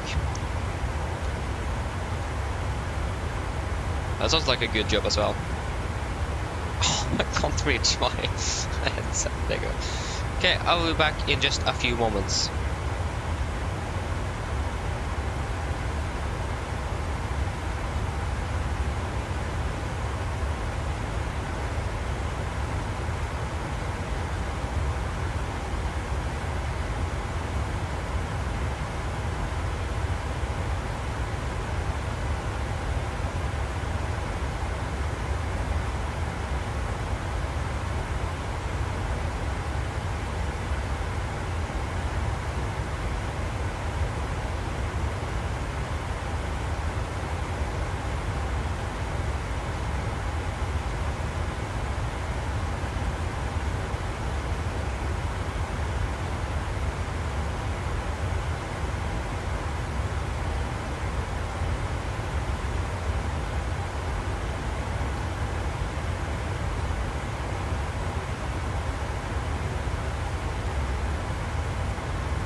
Okay, I'm back again. We have a fuel master caution, so both tanks are empty, so we can just turn off. Great.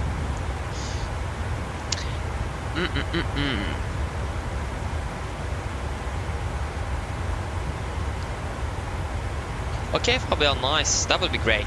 I understand if you can't do it though, but if you could, that would be great. Mr. Bonsen, hello, welcome. Opening well.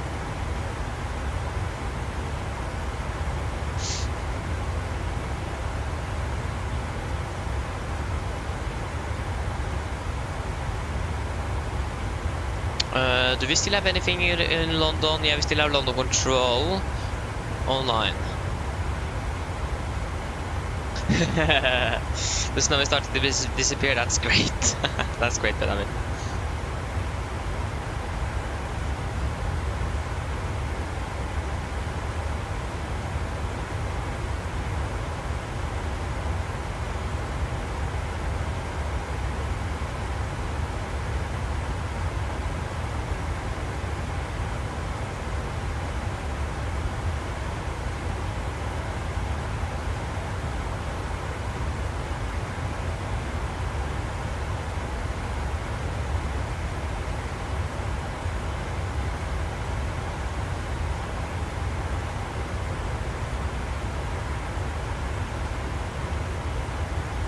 So yes.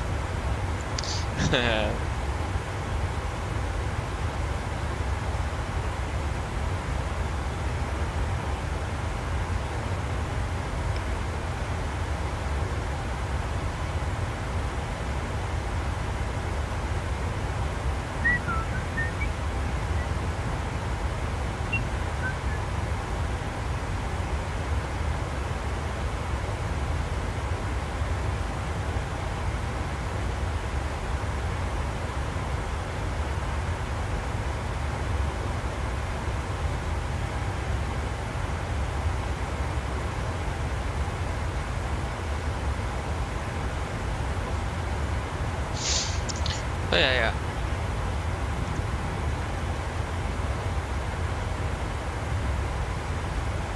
You're not saving what? Oh, it's time increasing. And we are losing you're losing more and more fuel as well. We lost the tailwind, that's why. Oh, that's actually really a bummer.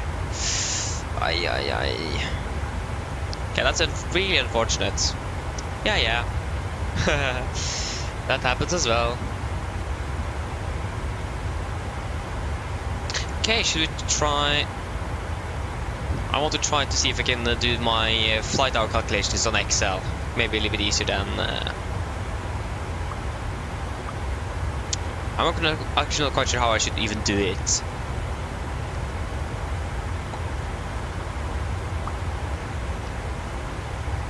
Do you know what? The manual is better.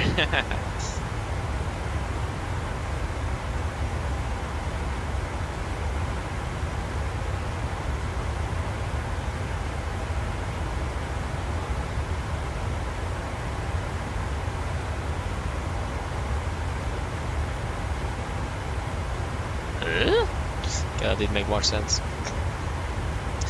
Okay, should we do some calculations then? Now we probably want to climb higher though. Was it Juliet Sierra Yankee VR? Oh, sorry. That's probably Jersey then. When are we arriving at Jersey VR? 1250. Yeah. Soon, basically. Soon. I think we'll do a fuel check over there. I think that should be good enough.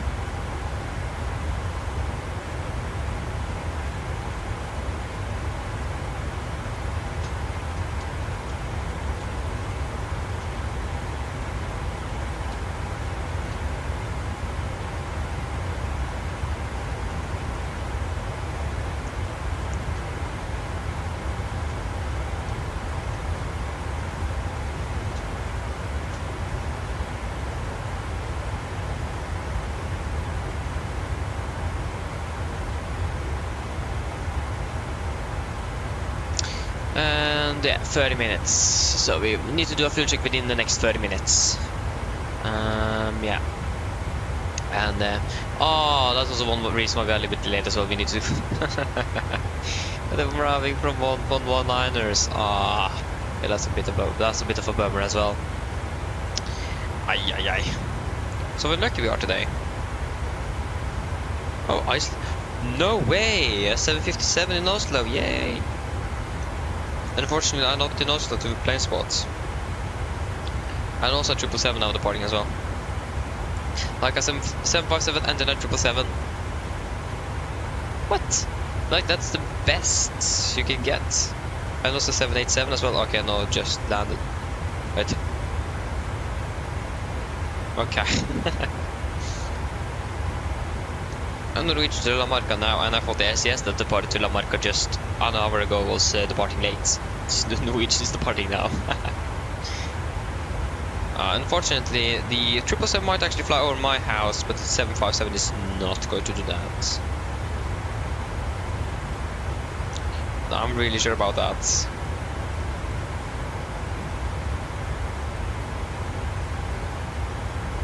There is a sort of an ATR flying also to Keflavik. Don't really know where it flew from though. Oslo Amsterdam with that good old KLM. But to Foss to something I'm not going to try to pronounce, an Airbus A400M Atlas from the British Royal Air Force, RAF.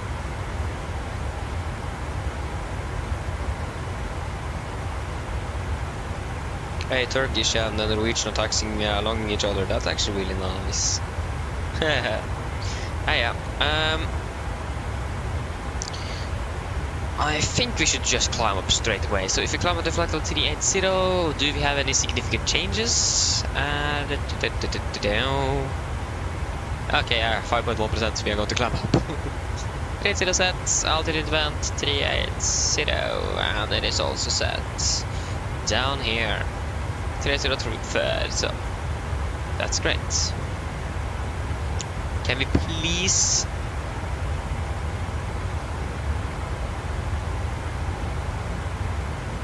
Okay, nice. Then we're landing lost now. Okay, we say 2 minutes. Yeah.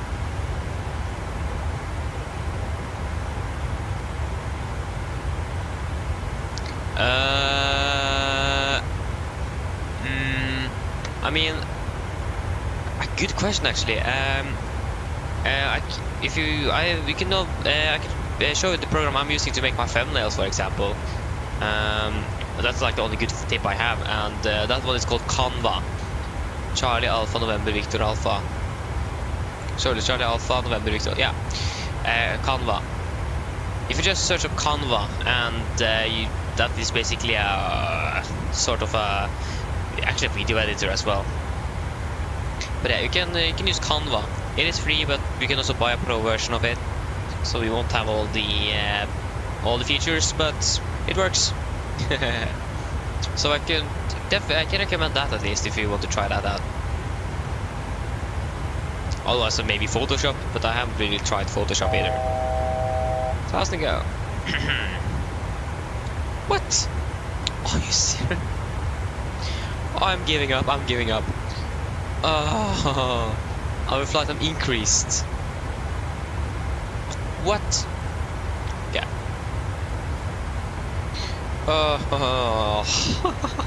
This flight isn't really going according to plan, is it? When it comes to time, at least. So unlucky today. So unlucky. Not cool. Not cool.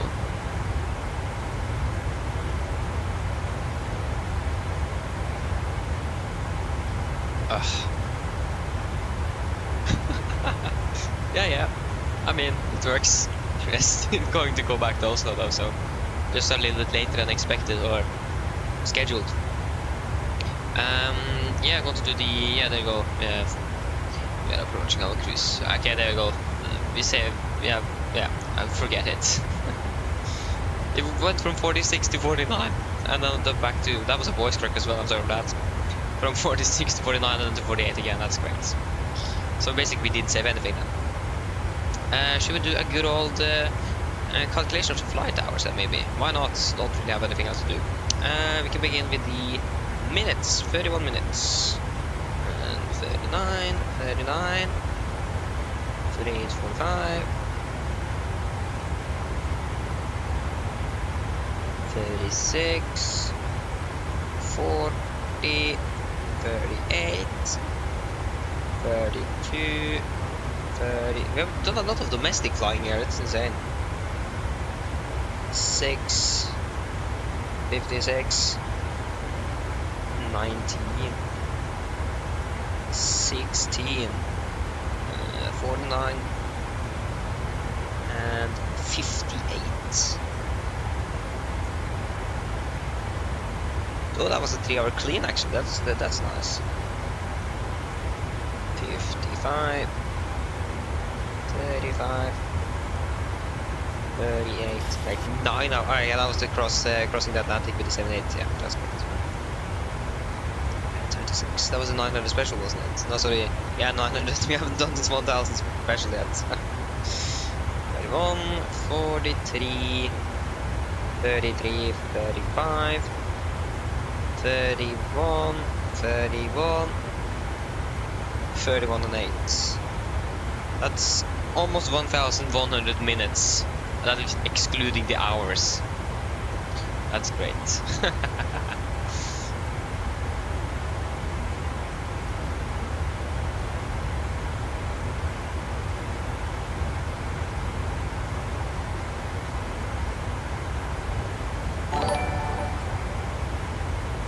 Okay. So 1,085 minutes is 18.08 hours.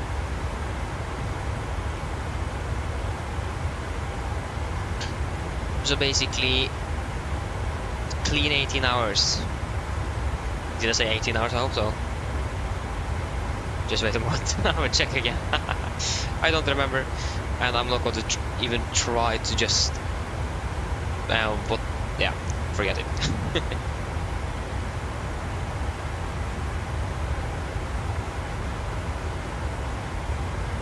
Yeah, basically clean 18 hours then actually, that's great.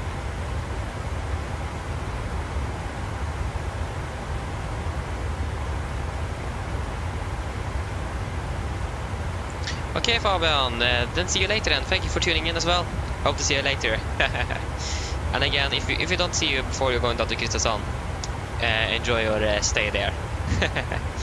Bye bye. So now it is the hours. So 3 hours. No, 18 plus 3, not 183. Plus 1,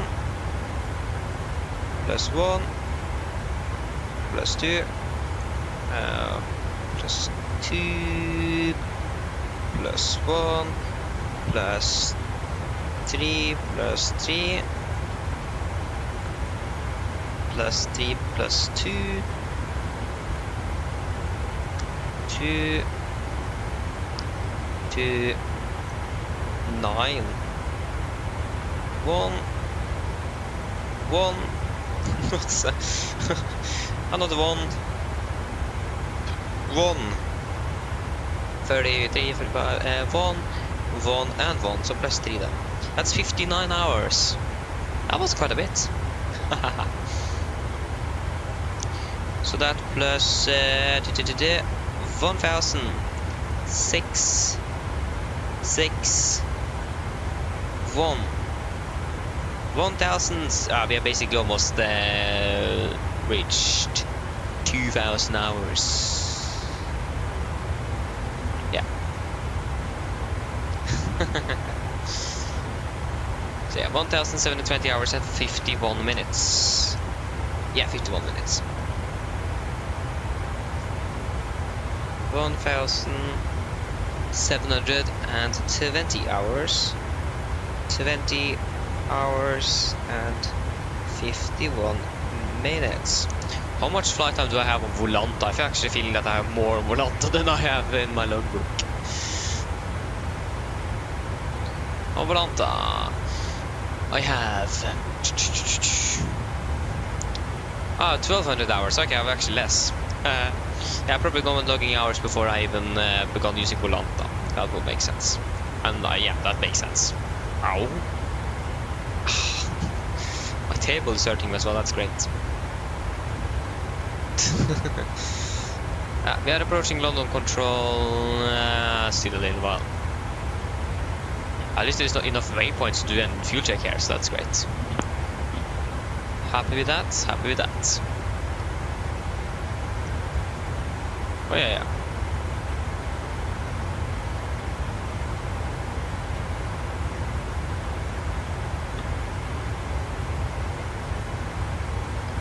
Oh, excuse me.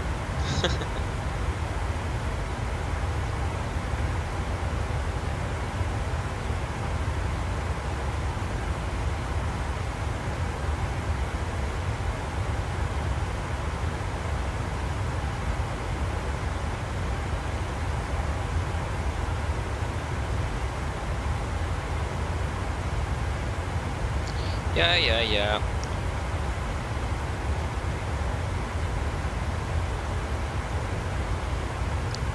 What was I going to do again? I don't remember. Always forget what I'm going to do. That's so typical.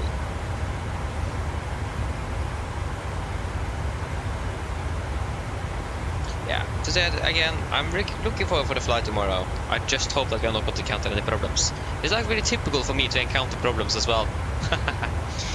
And also, if you guys saw one of the new videos from Easy Pilot, where he told about that you can downgrade the textures on, for example, FSLTL traffic from 4K to like 1K and so on. I'm going to downgrade it to 2K, so we maybe get some better performance in Amsterdam.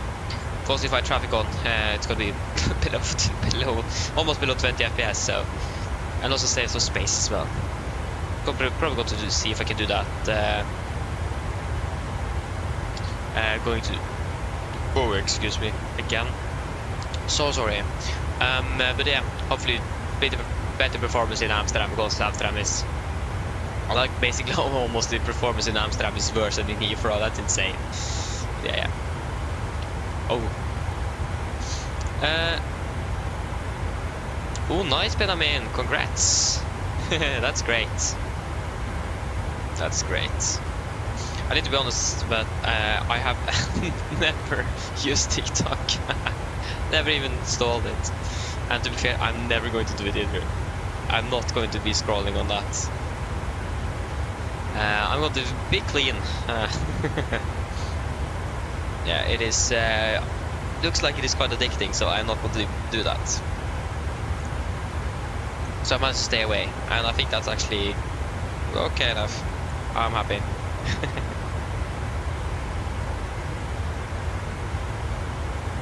Why do you also get ads for Bank Norwegian? I don't understand that. On my emails, I always get ads for Bank Norwegian.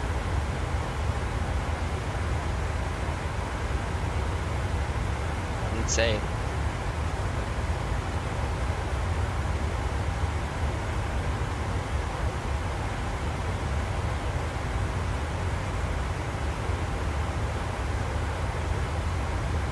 But yeah. Maybe I should use Bank Norwegian now. Yeah. Okay, Benjamin. Probably not going to be able to see them actually. I'm not quite sure, and I'm actually going to be able to see them. Wait and see. Why is Flesland approach online? So unfair. Maybe should just divert to Bergen. Anyone with me? Do an extra flight for Bergen? Aye. We can actually check the weather in Oslo. Like we had this temperature change every train. Yeah, it could be raining in Oslo. Bergen. Oh, sorry, in Faro. It is also looking alright enough. Oh, I forgot to change the alternate. Oh no. I hope we have enough fuel to actually reach our. Because I don't want to divert to Torp if needed. The weather is even worse in Torp than in Oslo, so optimally we would use Værnes, but I forgot to change it. Nice. I wonder how much fuel we need to get up to Værnes, because looks like we're going to be landing with more fuel than we actually need, so maybe we are able to get up to Værnes. Wait and see. But at least not Torp.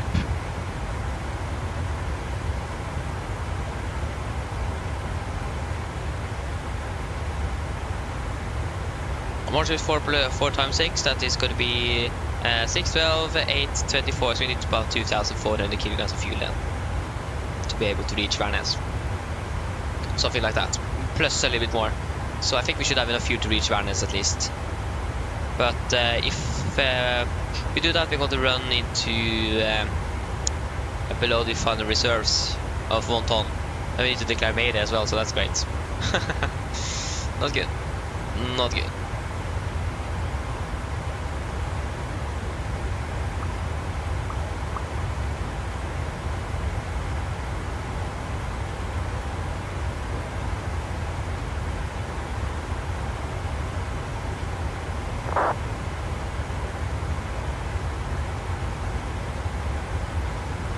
So yeah, that could be interesting. So again, if you just know approximately how much we need up to Værnes, we should be good. Because we land with about 3.7, so I think that's going to be really tight actually. Our final reserves is at 2.5. Yeah, that's already just very close. Oh no.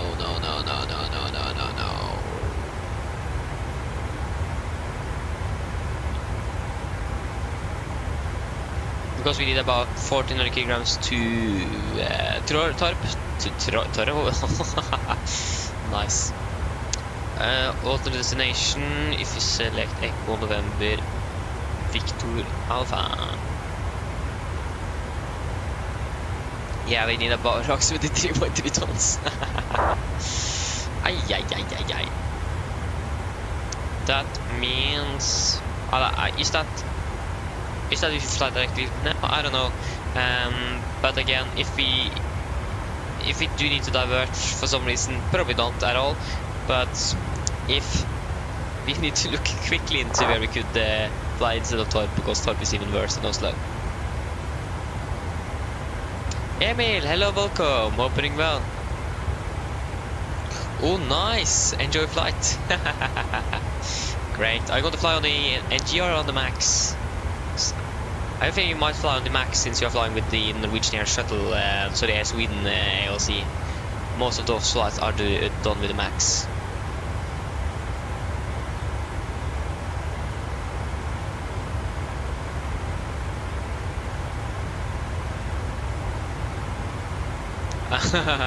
That's nice, Benjamin, that's nice.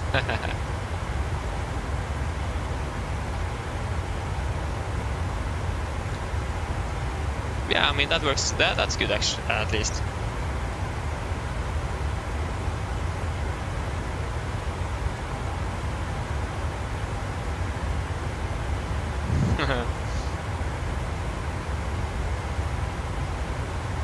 I still don't like our arrival time and the fuel on the arrival either.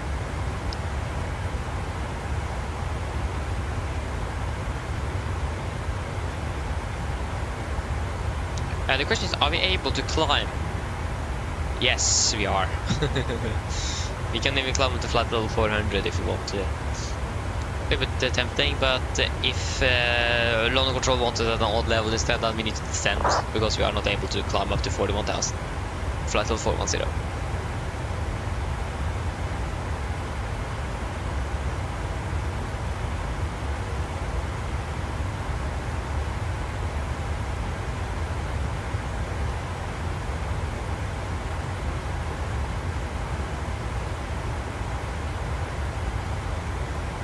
Oh, nice, Benjamin. That's actually a really fair price indeed. 10 air per models, nice. That's great.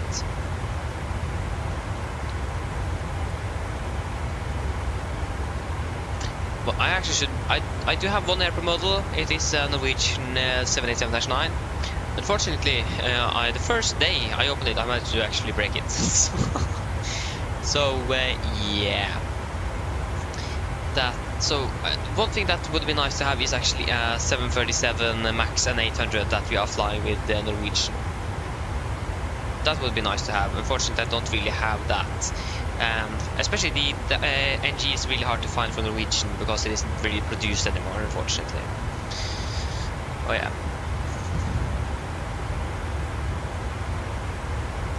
Okay, I mean, I understand, yeah. Probably going to fly with the NG then.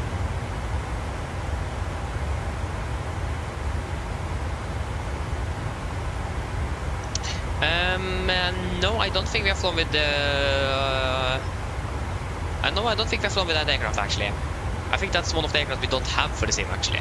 Or that registration. I could be wrong, though. No, we don't have that aircraft for the sim, so no, I haven't flown with it.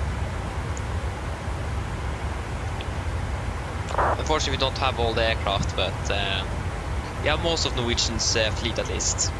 The majority of it, I think. But yeah. Well, Unicom was very busy today. Sorry, Advisory was very busy today. Can't forget that. Still not called Unicom. Change it to Advisory.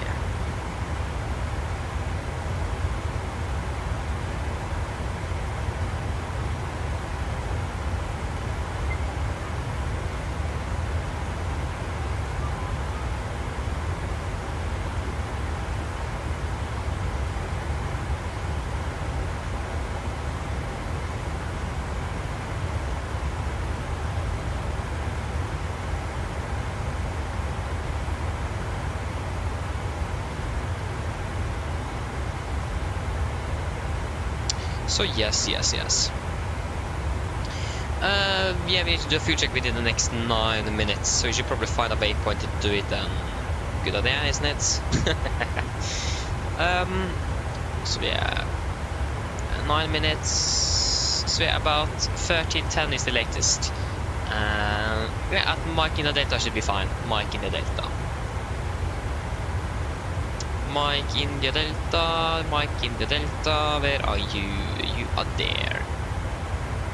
So I got to do a fuel check at Mike India Delta. It's gonna be impossible to see Mike India Delta though.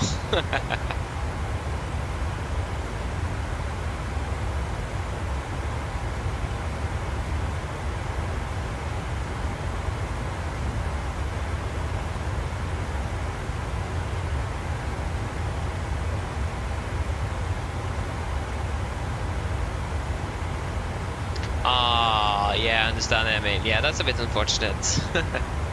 So early on the flight departed 8. Yeah, that's really unfortunate.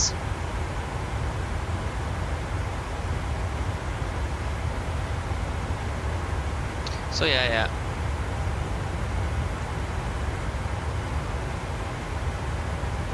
That's just how it is, unfortunately. That's the way of travel, isn't it?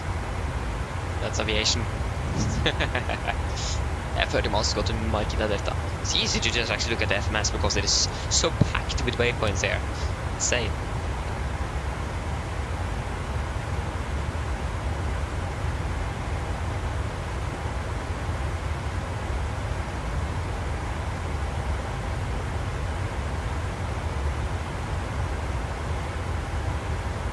It's going to be a long flight back home as well.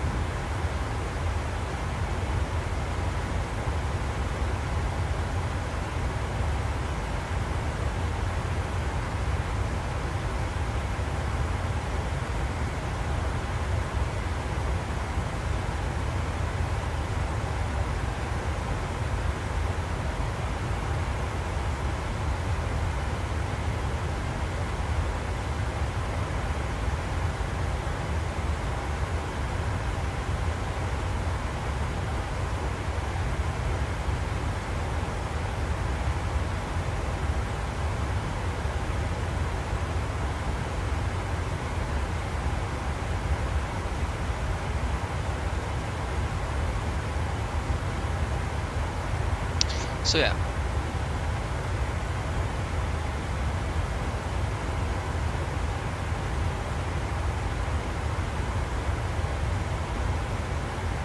Ooh, that's actually really interesting. When I'm in nice and A380 as well. 7.4 and A380, that's like the best, isn't it? That's the dream. Well, at least the 747 is.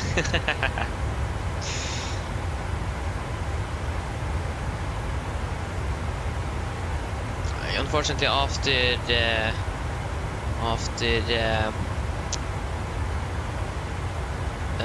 London Control is, I think actually London Control is going to be the second and on or the rest of the ATC we could expect today. Unless Polaris comes online though. Or Scottish or Copenhagen, I don't know.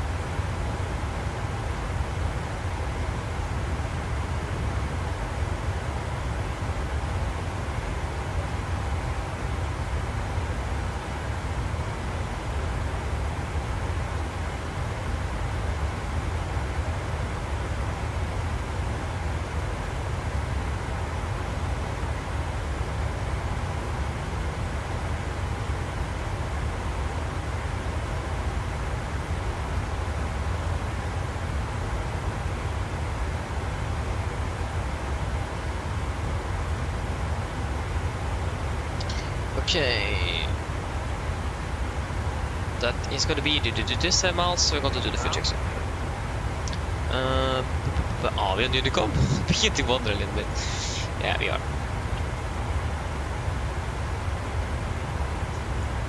Henrik Itten, hello, welcome. Opening well. Yes. Oh, there you go. 4 miles. How to do a fuel check. So, Mike in the Delta, 6.1 tons. We have 6.6. 5.9. We have burned 5.4. Yeah, and 2 hours, 3 minutes. We've been flying for 1 hour 56. That's great. Again, we're probably soon going to contact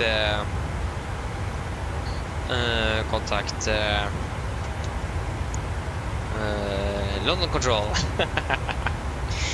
Nice. Should definitely not go to bed too late today. Ay, ay, ay.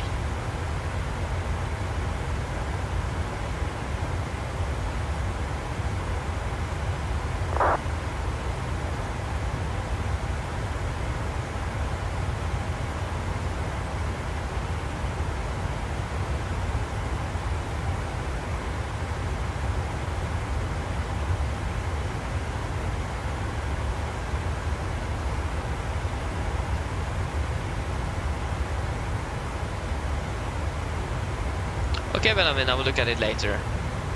Again, I'm not really sure when I'm going to be able to look at it.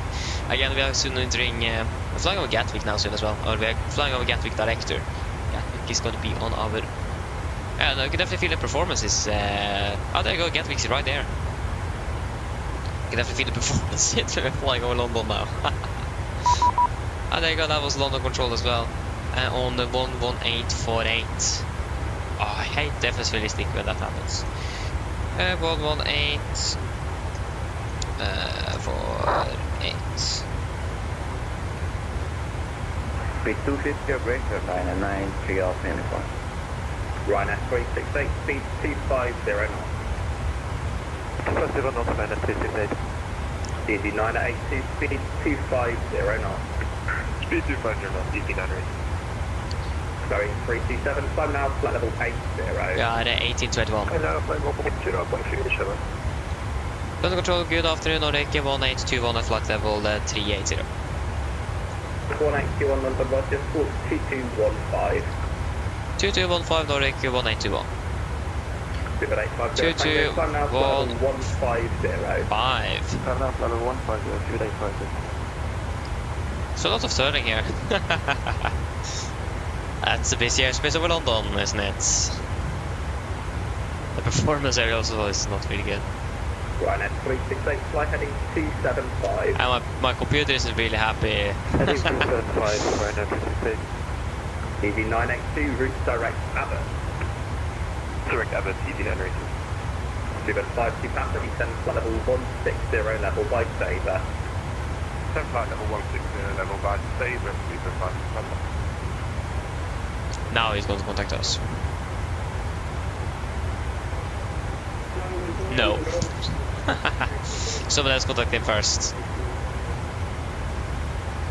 Blue Max 53, Blue Max 53 off email and type TC, clear takeoff, surface winds 200 degrees, 9 knots.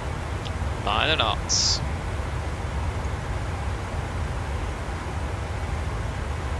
That was the guy ready for departure, that one. Okay.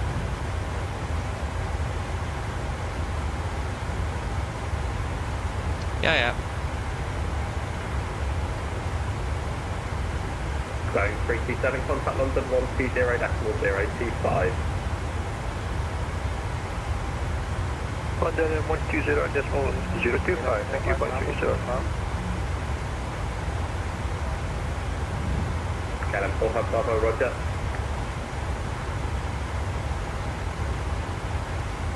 You still haven't confirmed that we are identified. yeah. I mean, KLM 45 Bravo, turn right heading 360 degrees. I hope it was 0 degrees. inclination selected. It would have been bad if it wasn't. Right, 993 Alpha uniform descent flight level 80. Flight level 80, right, 993 Alpha uniform. Easy 982 descent flight level 120. Descent flight level 120, easy 9.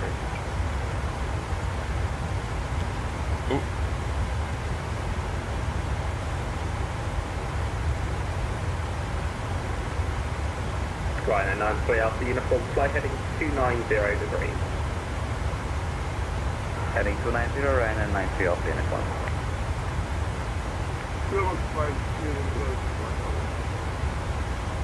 53 Lima Golf, roger, maintain 4,000 on reaching.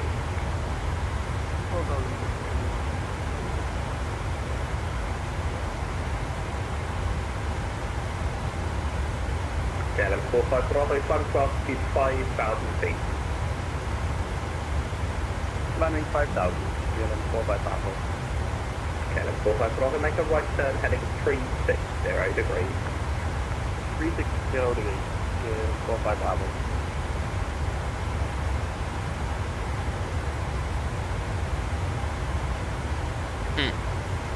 Still haven't heard anything from London. Ryanair 368, descent flight level 90. Flight level 90, Ryanair 368. Easy 18 Yankee Zulu, climb flight level 270. Either you forgot us or it is the wrong squawk. Super 850 Tango, climb flight level 230. Flight level 230, 2850 Tango. Max 53 Golf Lima, climb flight level 110.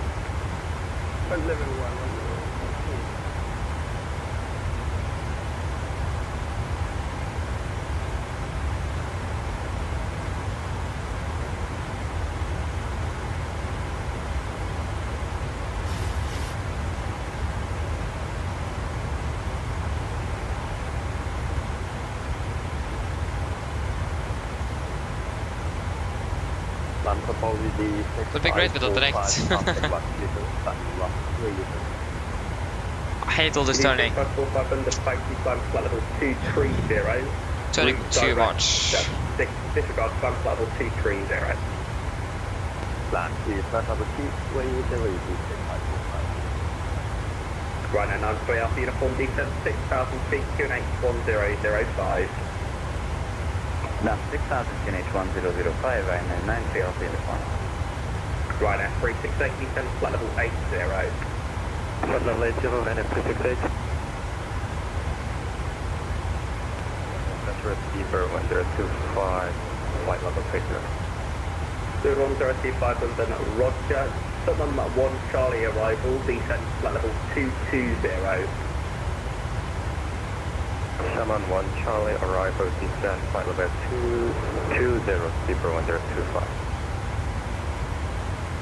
KLM 45 Bravo, turn right heading 045, speed 220 knots. Turning 045, 0 knots, KLM 45 Bravo.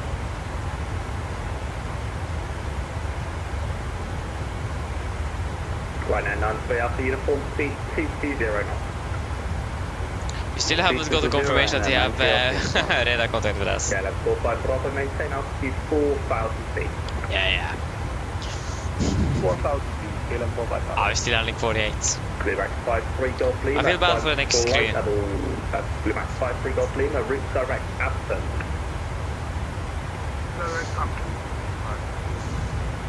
Give us 5 Papa, descent flight level 90. Descent flight level 90, speed 5 Papa.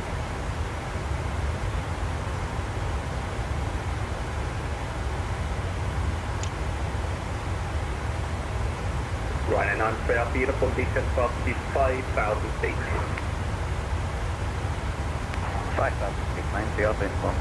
Oh, Benjamin. KLM 45 Bravo, turn right heading 065, descend 3,000 That feet. isn't good. That isn't good. 065, 3,000 feet. KLM 45 Yeah, that's Bravo. really unfortunate. Yeah, not good. I'm not sure what I'm going to say, to be honest. Yeah. That's sad. That's really sad indeed.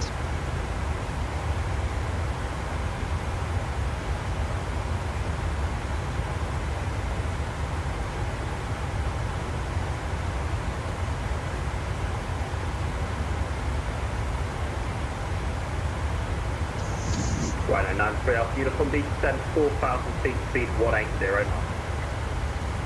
4,000 feet, 180 Ryanair 193 Alpha uniform. 05 traffic contact Heathrow 119 at decimal 730. Oh, Heathrow is online as well. Sorry. Aye, so good old voice cracks. 850 Tango, climb flight level 370. Roger. Speedbird 850 Tango, climb flight level 370. Climb flight level 370, speed 850. KLM 45 Bravo, turn right heading 135. 135, 45 Bravo. Ryanair 93 Alpha uniform, turn right heading 315. Heading 315, Ryanair 93 Alpha uniform. Ryanair 368, speed 220 knots, descend 6,000 feet, 2181005. Speed 220, descend to 6,000 feet, QNH 1015, Ryanair 368. Limax 53 Golf Lima, climb flight level 200.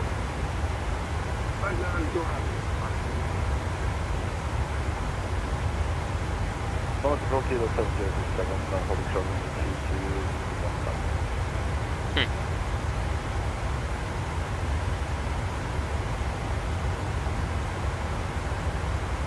Roger. KLM 45 Bravo, speed 180 knots, turn right heading 190 degrees, descend 2,000 feet. Could you repeat heading 45 Bravo? Wait, what? Heading 190. Speed 180. Okay, then I mean, that's interesting. Is it such a cute cat? Heading 180. Or was? Unfortunately. Ryanair 368, turn right heading 300 degrees. Right heading 300 degrees, Ryanair 368. KLM 45 Bravo, continue right heading 250 degrees, then ILS 22. Going 250, KLM 45 Bravo, then ILS 22. Ryanair 93 Alpha uniform, turn left heading 275. Yeah, soon we are already soon leaving his airspace. Sweden 9, 10-6 traffic, holding point runway 22.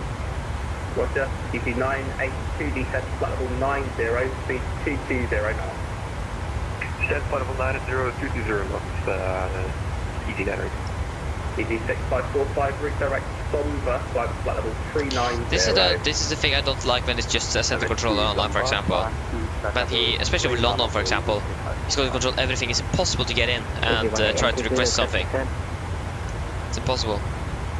Because it's so busy with traffic. In the air, on the ground, approach, takeoff, everything. On the takeoff and departure. KLM 458, speed 160 knots for 4 DNE. So, yeah. Ryanair 368, the heading 300, please turn left, heading 285. That's 285 for Ryanair 368. Ryanair 93 Alpha uniform, turn left, heading 190 I understand that, degrees. but I mean, understand that. Heading 190 Ryanair. I'm really unfortunate that things like that happen. 45 Bravo, speed 160 It knots, is. 22 clear to land, surface wind 210 degrees, 11 knots. 160 knots and 22 clear to land. 45 Bravo. Speed 1025, descent for light level 90. Descent flight level 90, Heathrow 1025. London Control, good afternoon, KLM 63, 1000, flight level 325, flight level 380, 737.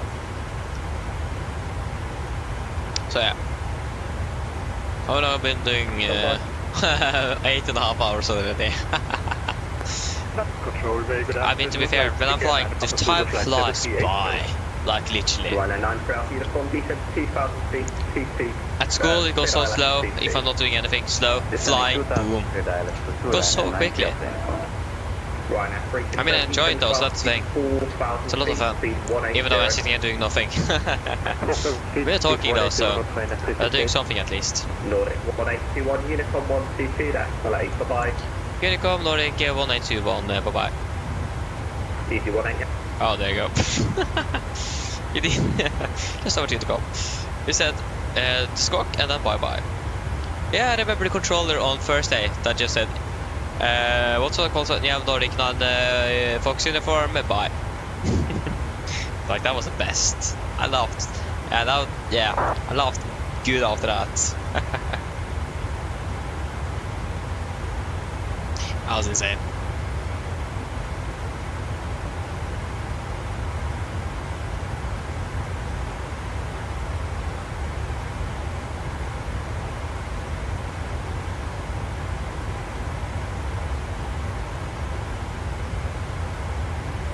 Wait, what?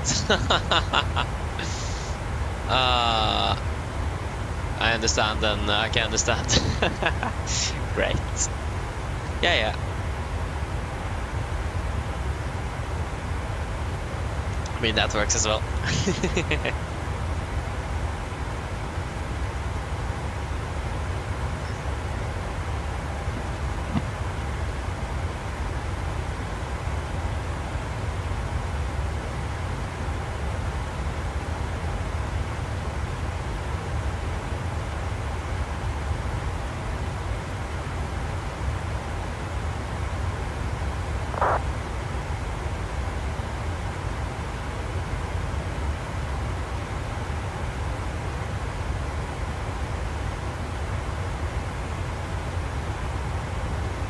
But I mean, yeah. I mean, why not?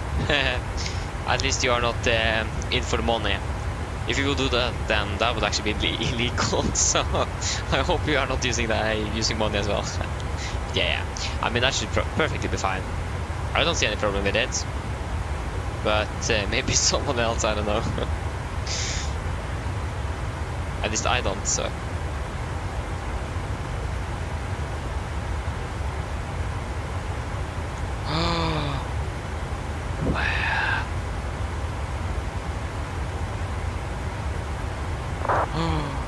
Wow.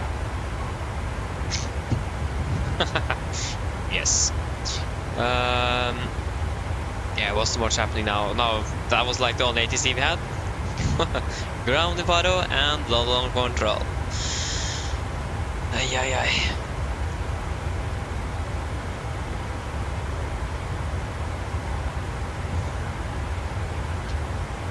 How's the weather currently in Oslo? The performance was much better. Not good. Okay, it's basically raining, 6 kilometers in visibility. I mean, it is still good enough for landing though, even a manual landing.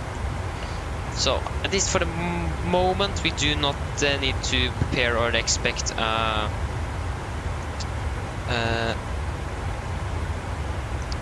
auto land, or an auto land. It is a vocal there, so it should be an instead of a. Remember that. It's good.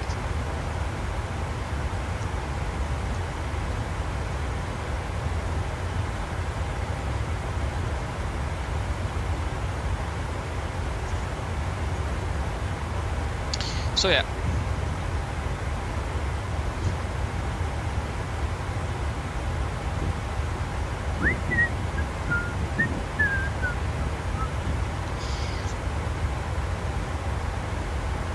I like how we did a long flight today and we're going to do an even longer flight tomorrow. Isn't that great?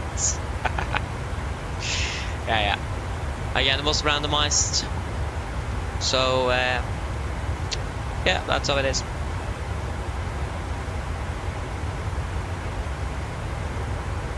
It works. I wonder if I'm going to be able at least to fly next weekend. I really hope so, at least one day. But yeah, probably going to have a birthday party here, so I This doesn't look to be be anything. At least for now. Yeah, not really sure. We'll just wait and see on that.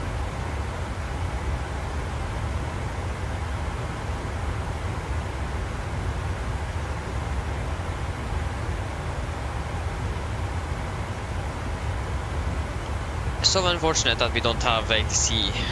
The clock is almost 15:25 Norwegian time. It is Saturday. Maybe expect a little bit more ATC, but again, yeah. It's getting actually isn't very bad where I live. Yes, it is cloudy, but I mean it isn't too cloudy either. So at least here at the moment it is looking quite alright actually.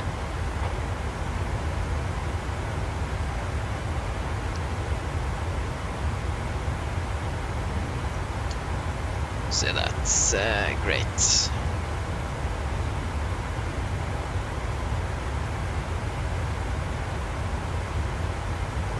Wait, what?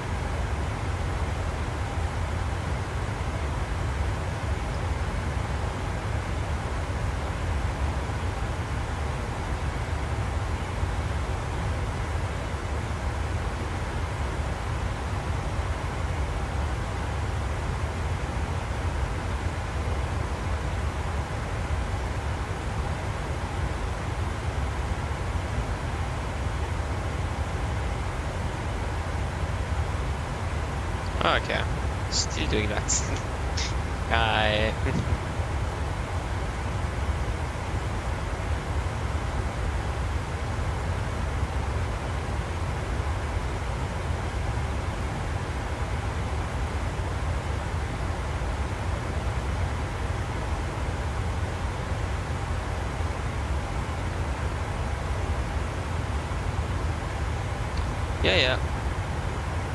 Skolvik, welcome back. How does your flight go? Have you departed from Granca? I hope you have.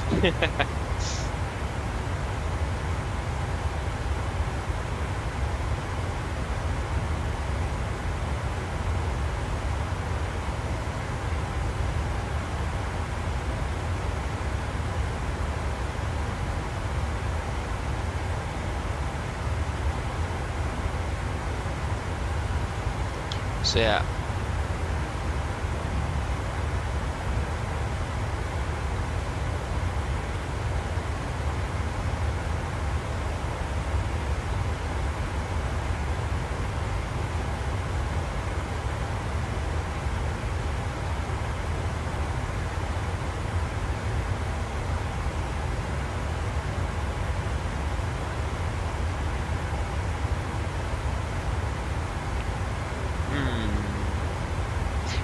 One day I'm going to buy the next level racing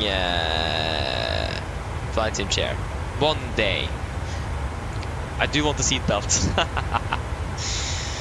So yeah. Okay, that's great to hear, Skolvik. That's great to hear. Enjoy your flight back.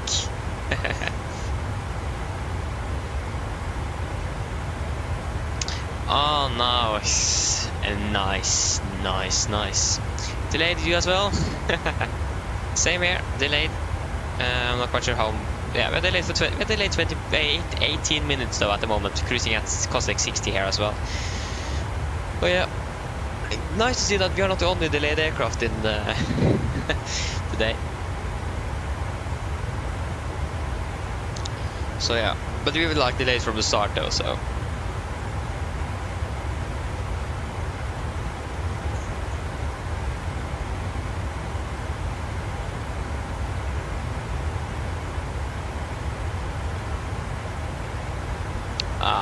Yeah, Benjamin. I mean, also, if I'm going to buy it, I probably will actually just buy a brand new one instead, to be fair. I mean, yeah, it's good, like, to buy second-hand, you can get it cheaper and so on, but if you want to have it a few years, or, yeah, more than a few years, it's probably best to buy a brand new one, actually.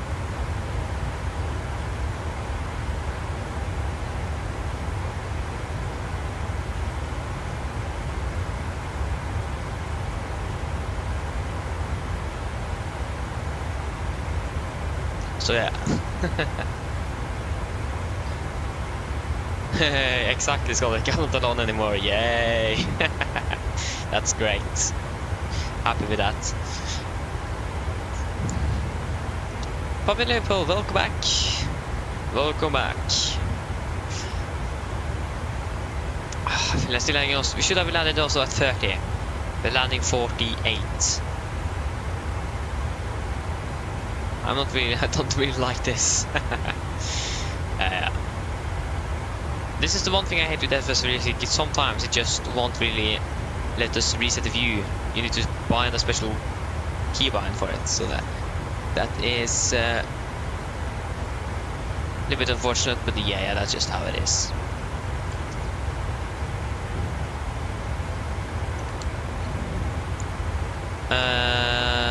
Take hello, welcome, opening well. I hope I pronounced it correctly. If I didn't, please correct me there. But yeah, you load short flights with on the 78. Nice. I mean, I'm flying a lot with the 787 in Japan now. I mean, I understand that. The 787 is a really nice aircraft to fly, so very understandable.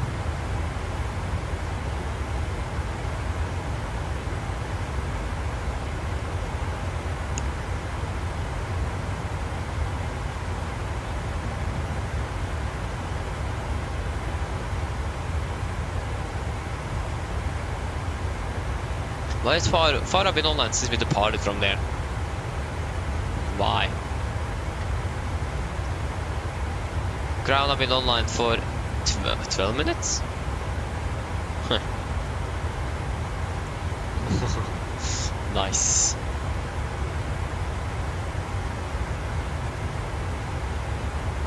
Okay, because I thought about Norwegian or English.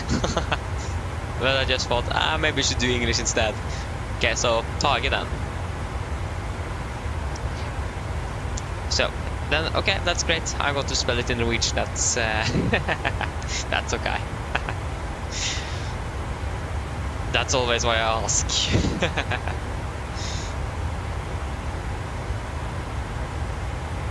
ATC Sweetie, hello, welcome. Opening well. Sorry for the voice crack. But welcome. Opening well. Yes, indeed. We're not actually landing in Oslo. We're landing in soon an hour, actually. So yeah, still an hour left, but yeah, we're landing 20 minutes behind. Don't ask why. We have been so unlucky today with the winds, and not just that, but we also need to de-ice as well in Oslo. That didn't really help. So yeah. And that was like a short notice as well. Yeah.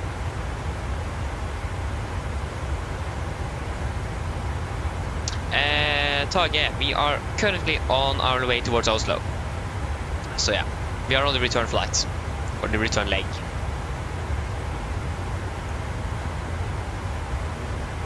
So yeah.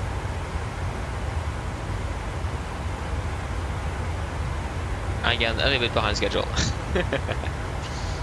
Oh, I hope we don't need to de-ice in Amsterdam tomorrow. That would be bad. That would be actually really bad as well.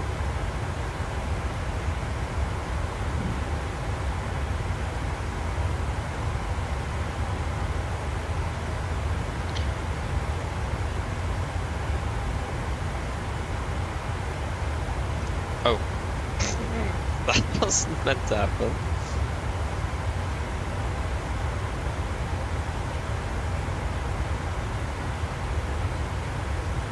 Wait, what?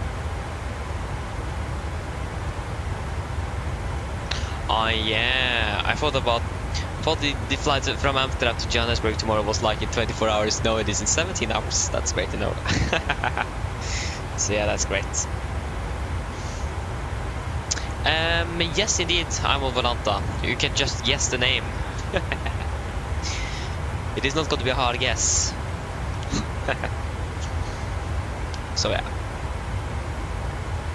So what's probably going to happen is that after this flight I'm going to just commute down to Amsterdam, and then we are ready to fly out of there with KLM tomorrow. So yeah. I hope the Norwegian flies to Amsterdam today. Otherwise I have a little issue. I mean KLM flies as well though, but they already had the party down there. I don't know, we'll find out. So we need to check after we have landed, of course. Rodos, no. Spania, no. Malaga, no. Alicante, no. No, Norwegian. Ah, Norwegian aren't flying to Amsterdam today. No. Okay, that's a little bit unfortunate. Does KLM?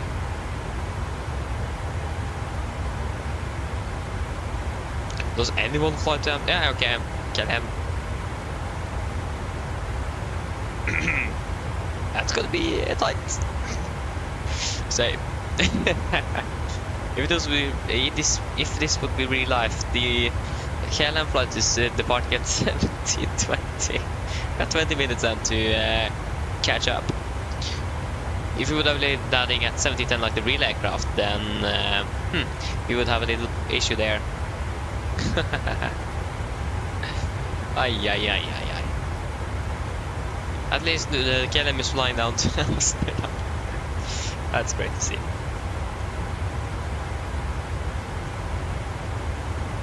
Where is that? Okay, I'm not going to pronounce that name.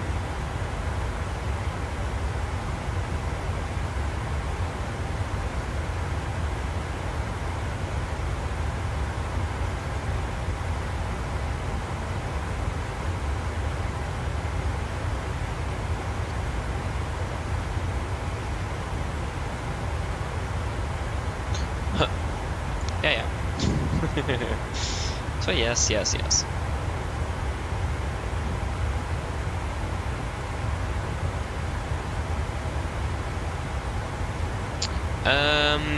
Yeah, Fabian. Basically, the reason why is because we are like, like employed in Norwegian. We are working for them basically. That's why.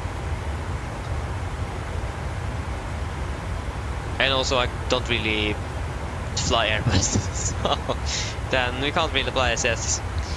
Do fly the S737, so SS can't be flown with. They have retired the 737, so we can't really fly with them, unfortunately, or thankfully. So yeah, that's basically why. So we're basically employed in one airline, and we fly for Norse and now KLM as well on the specials.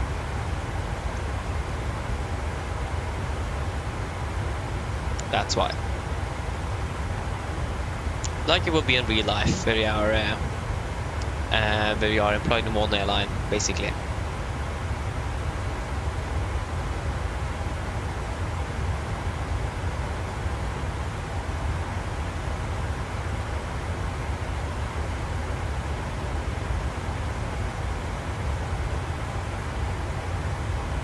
Okay, nice.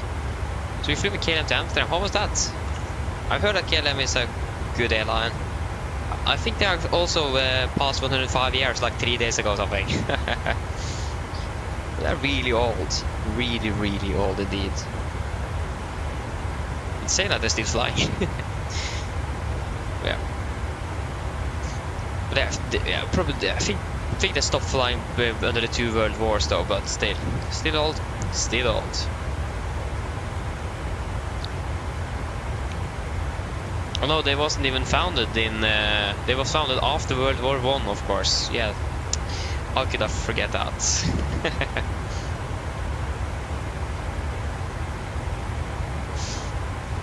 Very good experience. That's great to hear.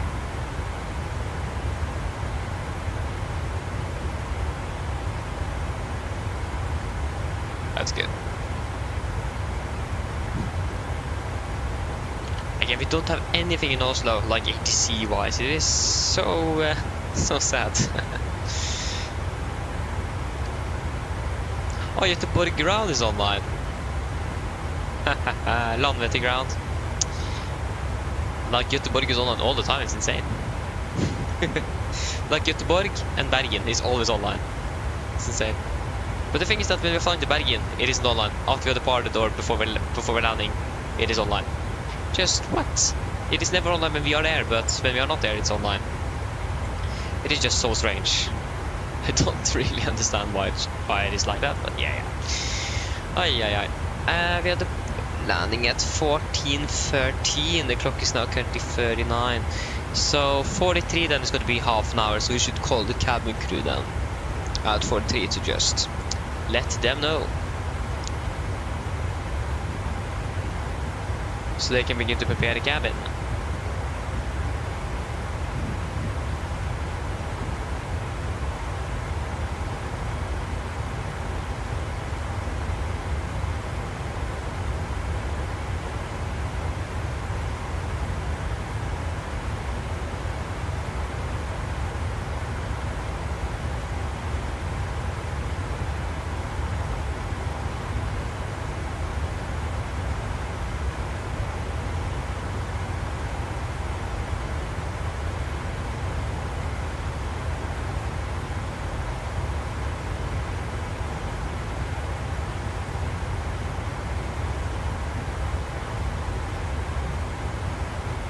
So yeah. Okay, nice, we have a good tailwind of 50 knots. You'll have to see that the flight time is going to be shorter on this flight than on the way down to Faro, but it doesn't help, we're still delayed. So yeah.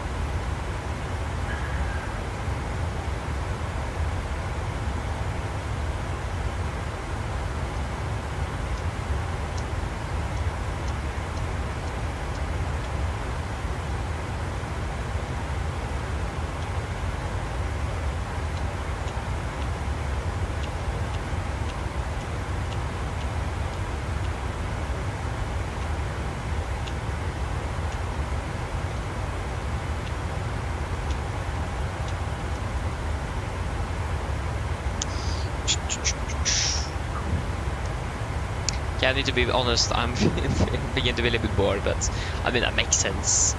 We have been flying for soon 9 hours. Yeah. It is not already longer than a normal workday in Norway, so so yeah. Yeah. Got to clean up my room afterwards. It's a mess in here. That will be great, and prepare for a flight tomorrow. That's great to hear, Fabian. That's great to hear. Looking forward to it myself. Gonna be great. Yeah, we also see if you have time for it though. Maybe we'll do the walk around on the aircraft ourselves as well. I do think we have time for it, so yeah.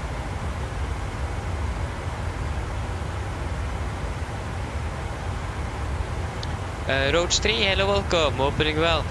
I hope I pronounced it correctly. If I didn't, please correct me, and I'm sorry as well if I did. So yeah. I mean, yeah, fair points. Yeah, there is a tailwind. The unfortunate thing is that we had a headwind on our way down though. So yeah. Like the flight time now is expected to be 50 minutes shorter than the way down. It's insane.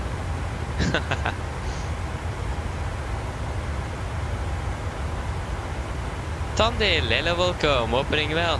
Good day to you as well. Welcome.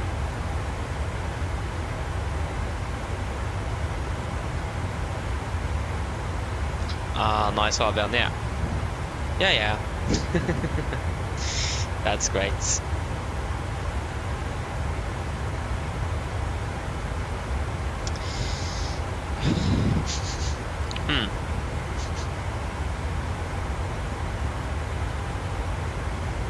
Yeah.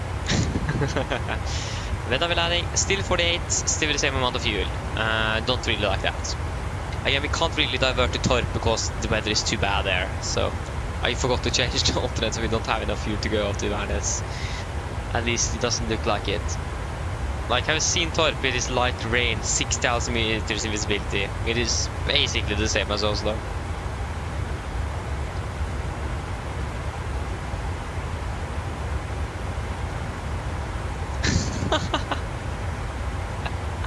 Julebrus allerede?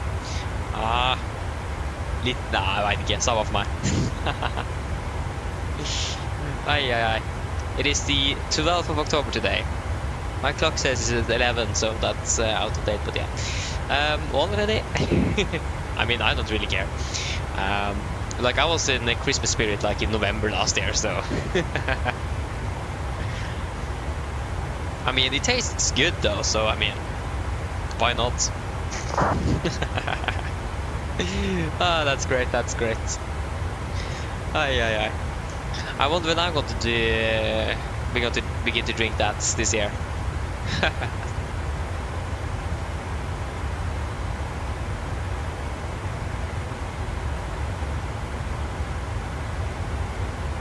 So yeah, that's great.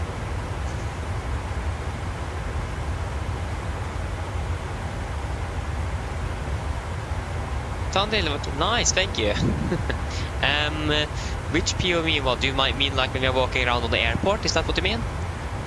Just need to just be sure about that. We are on the same page.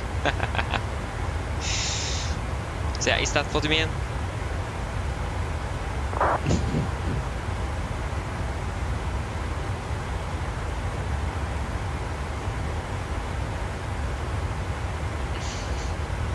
Or do you mean like in the cockpit in general?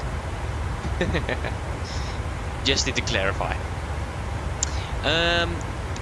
Which is best 78 or 777? Good question. I mean, I do really like the 78 and 787, but system fidelity-wise, the 777 is currently the best, so I will probably pick that for now.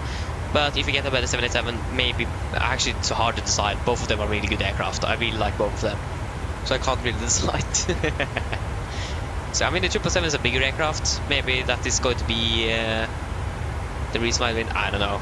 Both of them are really nice. Good question, actually. I think, like, I mean, the red one is the best when it comes to, like, it is Christmas. Red is best, but the brown ones actually taste a little bit better. I would say both. Oh yeah, okay, like that one. Okay, nice. I'm actually quite sure if I've even heard of it, actually, when I think about it. So yeah, okay, I've heard of it, yeah. Need to fly Lillehammer, isn't that the best one? I like how we begin to talk about Christmas soda, that's great. Yeah. Yeah.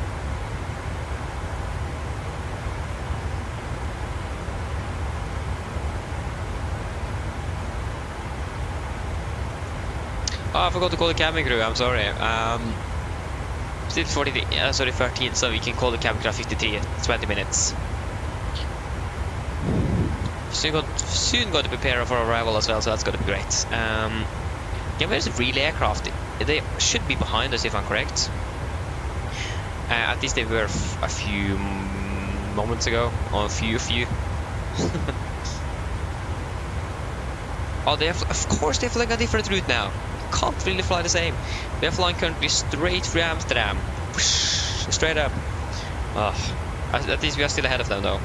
They're at an odd level, we are at an even. I think we should actually be at an odd by now, but yeah. It is fine.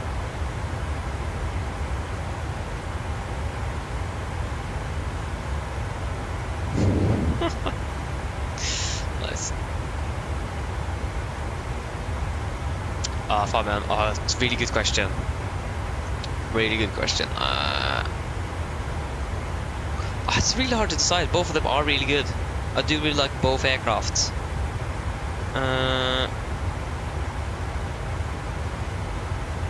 It's really hard.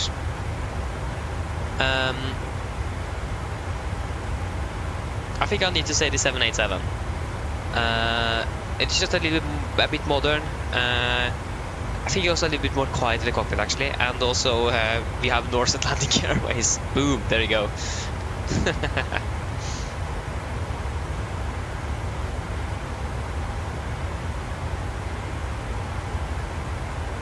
Oh, that's okay. That's a short one. That's a short one, but 6 minutes in the E195 as well. Okay, nice.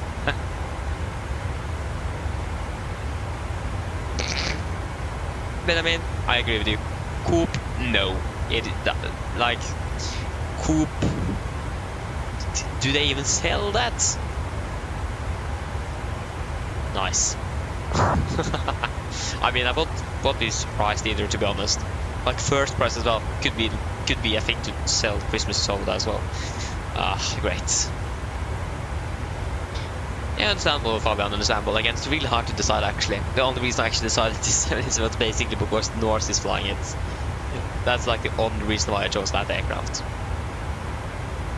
Okay, now we got really cloudy again, that's unfortunate. I mean, it's just ocean under us, but nevertheless, so yeah, that's fine.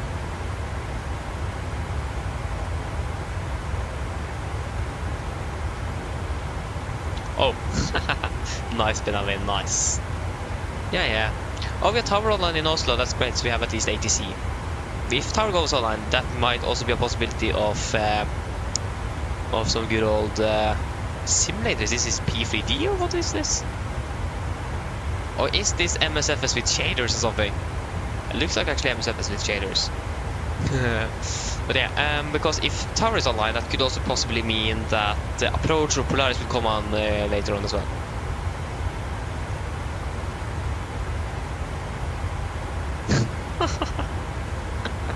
Ay.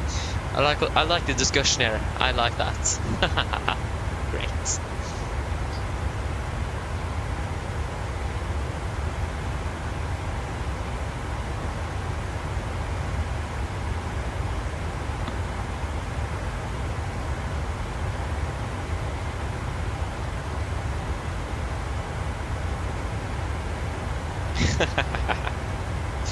Oh, that's great.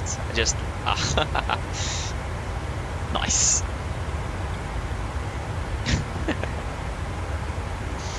But yeah.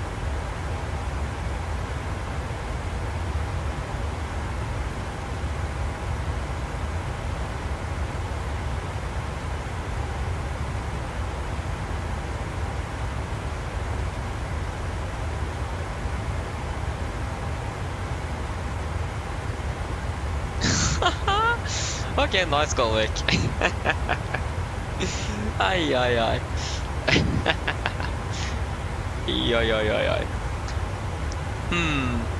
I like the things that we do discuss here sometimes. Now it is soda. Great. Ay.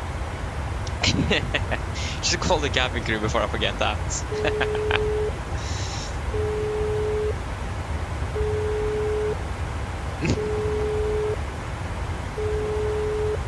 Great. Hello, Captain. Yeah, hello. I just let you know it's approximately 20 minutes until descent. Thanks. Hey, you're welcome. Ay.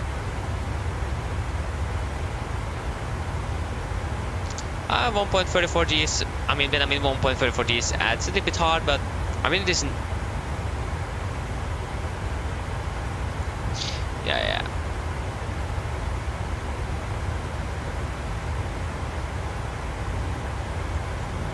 So yeah, Fabian, it depends what it is, because we may fly back from Johannesburg to Amsterdam the next one, but it depends if it is either with KLM or Norse. It needs to be a route they are flying.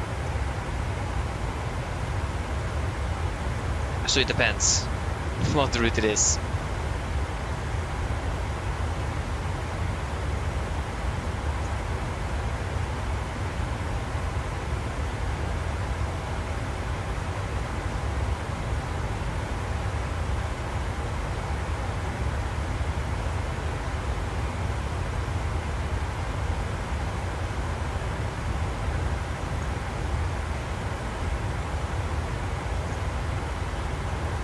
Ah, the St. Martin. Ah, nice. Yeah, but the thing is that I don't think they fly the 777 there. I think the aircraft is actually too big. I think they're flying the A330 there. Not even the 787 I think is going to St. Martin actually, unfortunately. I looked at it, but couldn't really fly to St. Martin. But you never know, I will check what aircraft they are normally using, but I think it is normally the A330-200 actually. We don't even have that for the simulator.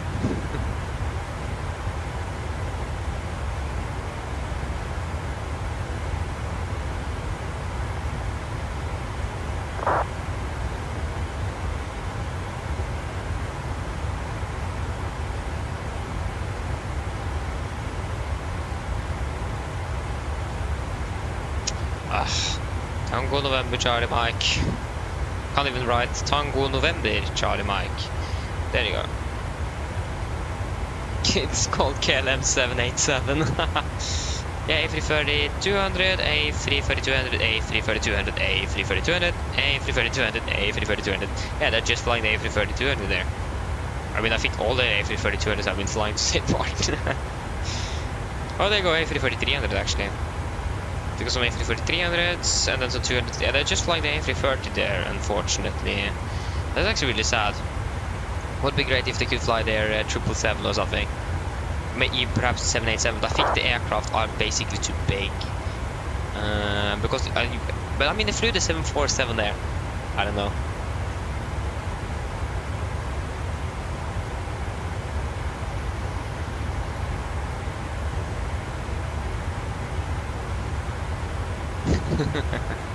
Nice.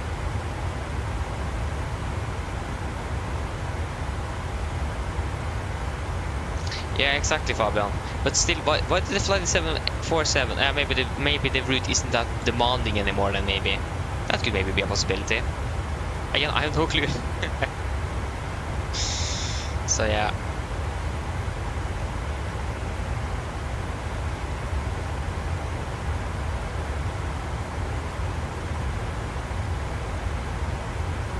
It is so many different possibilities.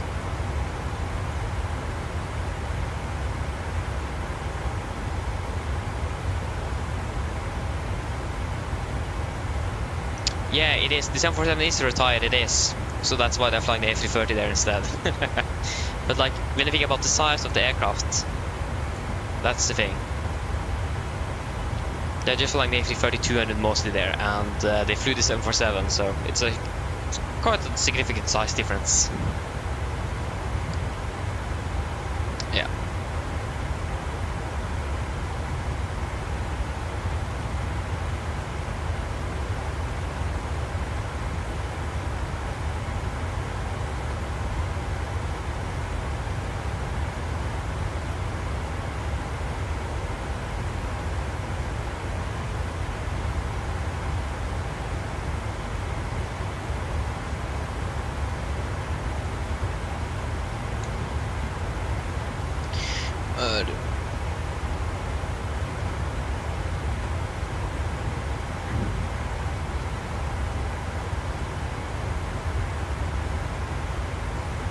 Okay, guys. I think I think some of you may need to just it's called be a little bit kinder in language. Okay, it is a little bit too much sometimes, if you understand what I mean. So yeah, just be a little bit kinder in the language, okay? So yeah. So yeah. Just a kind reminder. Okay, should we listen to the 80s in Oslo?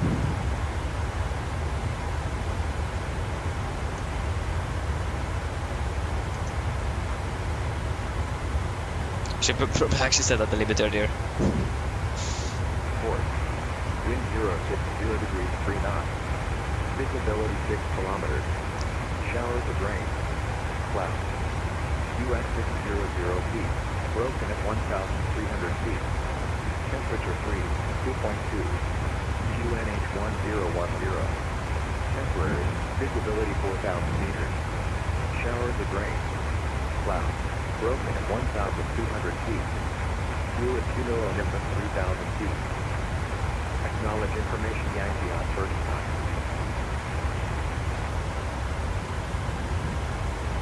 Oslo Garden arrival information Yankee. I'm 1320 Zulu. Expect ILS. For RNC approach runway 01 left at 01 right. Transition City 1's out in use. Met report. Wind 0. I mean, that's good. It is great to know which runways that's actually used. I was actually surprised I didn't know that changed to City 1's. I didn't even actually hear the wind. I'm not quite sure even if we got to the winds. I think we did, but I just skipped it. Nope, they are actually still using 100s in Oslo. Oh no, they're changing it now, yeah. Or is it just for de-icing? It's just for de-icing.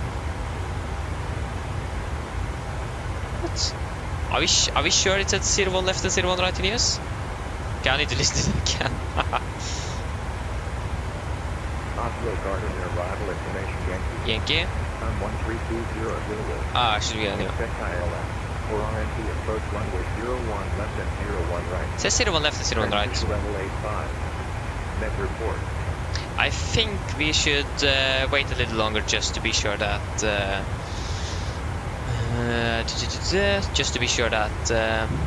we know the correct runway, so until the next date is available. So hopefully that should be available in about 5 minutes. Again, we are approaching the descent, 110 miles. We just need we need the runway first. But again, it says 01 left, 01 right, but that could also be changed. They're using 1 island in real life, but what's the current wind condition in Oslo? Oh yeah, I see. Winds are coming from the north, so it makes sense to use 01s. Yeah, makes sense. Oh, we just passed over command control and it went online. So interesting, so bad now. So yeah, it just looks like maybe that Gardermoen in real life haven't been able to switch runways yet because of the traffic. It is quite a bit of traffic at the moment, so that could probably just be it. So we could probably expect 01 left for landing then, or do we have a preferred parking stance? Yeah, we definitely do.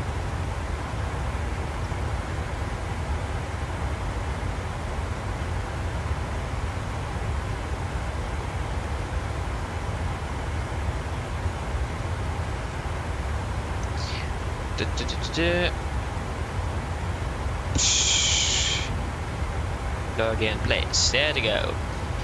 Wait, there to go. Yeah, there's some de-icing going on. We are 1821. I know we are delayed. Stand 4-3. So yeah, we might actually. I think we should plan for 01 left and just switch over to 01 right if the controller says so. But so at least we have our landing runway. It is the repower arrival, isn't it? Yeah, it looks like it, so execute. Landing in, yeah. Repower arrival is chartered. I mean, that's nice. I forgot to be landing a little bit earlier as well then.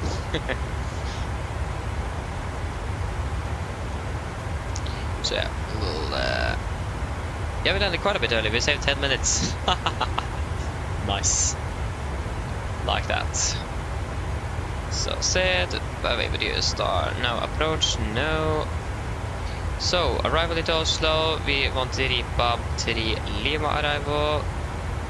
Approach. We want the again we're planning for 01 left, and we have 01 right as well in just in case. So that's gonna be, well, yeah, of course, 1103. 1103. It's gonna be 857.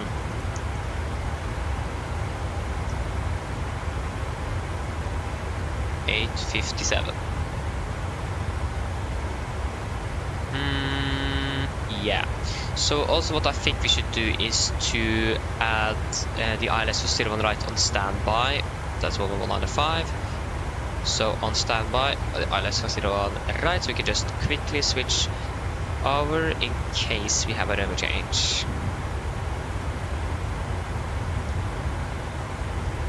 Landing, we can expect 01 left. That runway is definitely not dry. And that is going to be triple out, that's 1 ton up to 4 tons, so that's going to be 700 kilograms, so that's going to be 58,200. So just 100 kilograms lighter. Nice. Oslo, winds are currently, yeah, 2-4 is going to be the most crosswind, tailwind-ish. 240 at 4. 310. 240 4 310.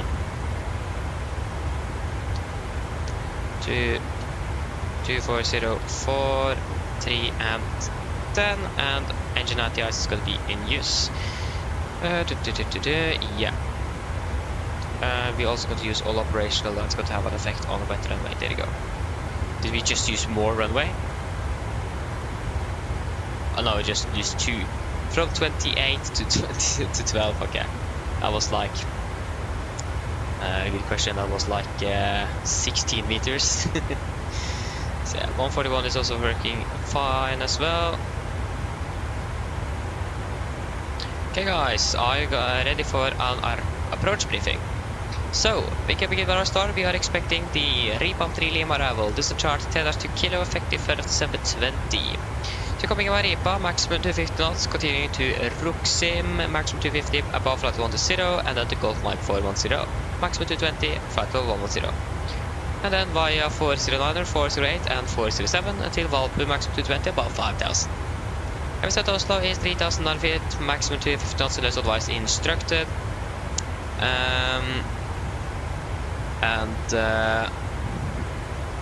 Threads-wise, the weather isn't looking the best at the moment. We have some low visibility here and there, especially in the east of the airport, so like at 01 right and so on.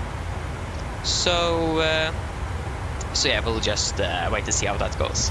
So the threat could maybe be the visibility, if that is even going to decrease even further. We are expecting it to go down to 4,000 meters. It is currently at 6. So yeah, it's currently raining. Other than that, nothing else special. Proper itself, expecting runway 0 left. Distance chart 11-1, effective 3rd of December 22. So coming over Valpu, maximum 220 knots, above 5,000. Then to Urgas, maximum 200, down to 4,000. And then turning final for 0 left. 02 degrees, 110.3, Oscar Bra Whiskey. Yes, minimum 16 until 4, of course. 3 degree glide, 857 on the minimums. Transition level 85, missed, climb on track, 02 degrees, 5000, expect effective Oslo approach. In this case, ourselves.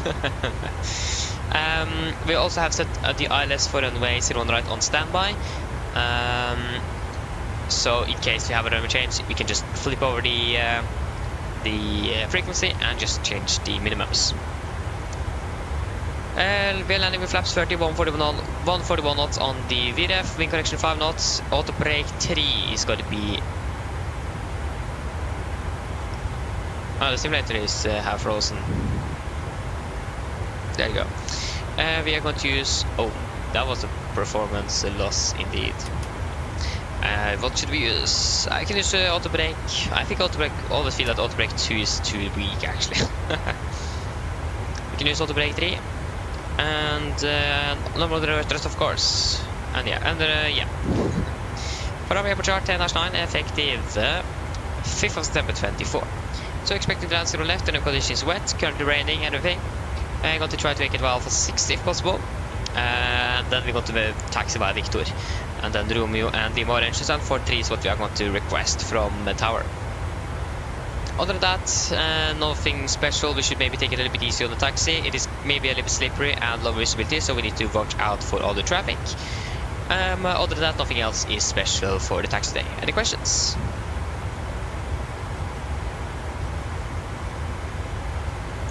Probably not. Then our approach briefing is completed. So the set checklist.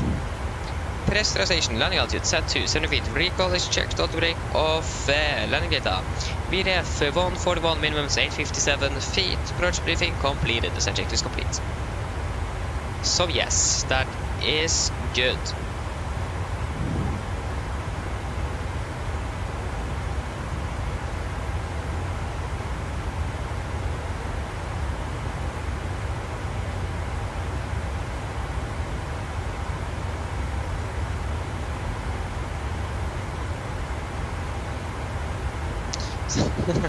Now it is snow.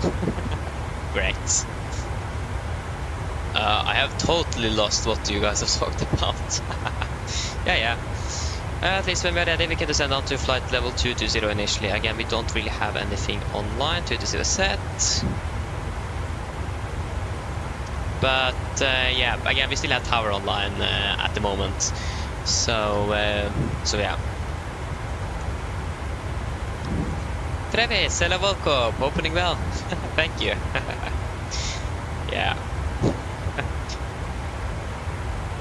A lot of learning. Can definitely say that.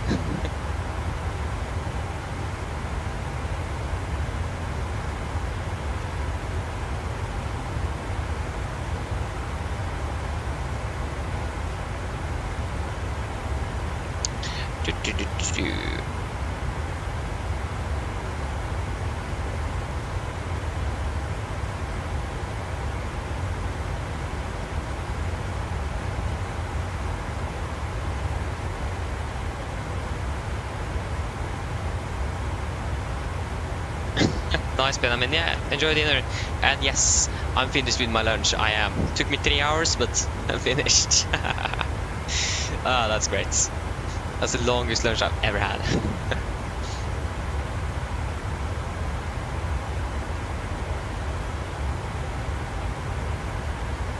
Aj. Travis, yes indeed. Flying for virtual Norwegian. I wonder how we guessed that. Yes indeed. Need to do that. Been flying with for virtual Norwegian for soon 2 years actually. Already. So yeah. Ah, you're losing all your engines. Ah, that's actually that's actually really bad. Ay. So you have lost the left engine as well. Not good.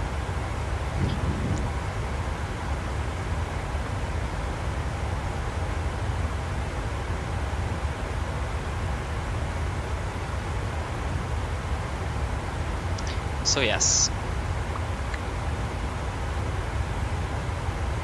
But is it just me, or do you guys also think that the auto brake isn't braking good enough? Or is it just me? They got big on our descent. Because when I'm using auto brake 2, it feels like the aircraft isn't braking at all. But when I'm using not even 3, it takes so much time to brake. That's always why I'm not using. But I think in Norwegian, if it is contaminated, then we are required to use auto brake. Because when it's contaminated, the aircraft, the auto brake system is braking better than the pilots can do. So yeah, that's the only reason why I'm using auto brake at the moment.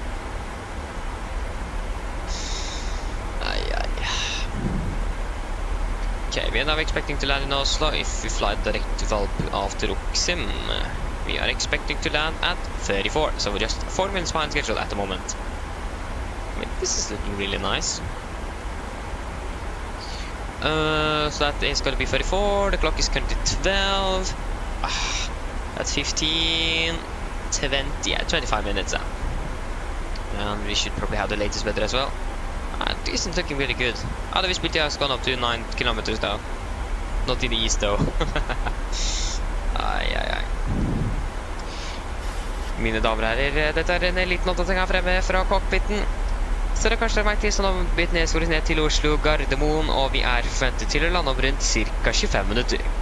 Været i Oslo, det ser ikke så veldig bra ut for øyeblikket. Vi har akkurat nå litt grann vind kommende fra nord. Det er også litt grann lavere sikt. Det er regn og 3 grader, og det er også forventet at sikten kan gå ned, og enda mer regn også forventet. Men ellers, vi har fått en veldig fin flytur med oss i dag. Vi takker for at dere flyr med oss. Vi ønsker dere også enda en fin ettermiddag videre. Ladies and gentlemen, this is quick of the day from the flight deck. As you may notice, we now begun our descent down to Oslo Gardermoen, and we are expecting to land in approximately 25 minutes. The weather in Oslo is looking not the best at the moment. We do currently have a little bit wind coming from the north.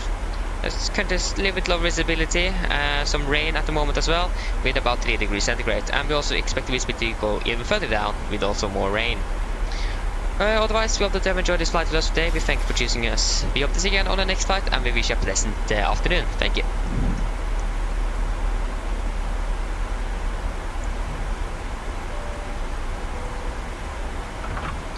What's its static air temperature? That is 53. Okay, so we need to turn on the anti-ice soon then. Okay, we're just sending Quake.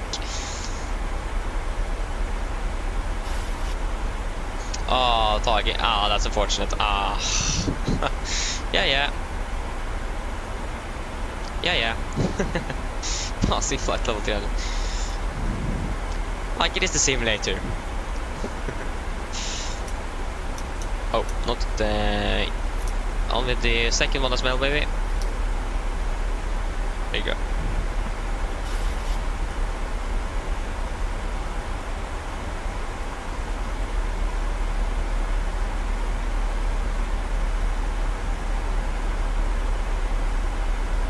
Yeah, I agree with you, Travis. I definitely agree with you.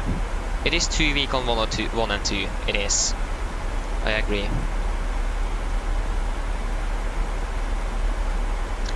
So yeah, I'm not quite sure why it is like that, but yeah. What can we do with that? Complain? I don't know. I'm not quite sure if I don't think it is like that in real life either, because I've heard that most of the time they are using auto brake 2, so that means auto brake 2 should have good enough friction or should brake good enough, but it really doesn't. So since we are like quite a heavy, we are quite currently we're quite a light aircraft, so auto brake 2 and normal reversers should be working fine, but auto brake 2 is just too weak, like you said, so it's gonna be auto brake 3 now. So if you're landing 34, we're going to turn on the seatbelts at the 20.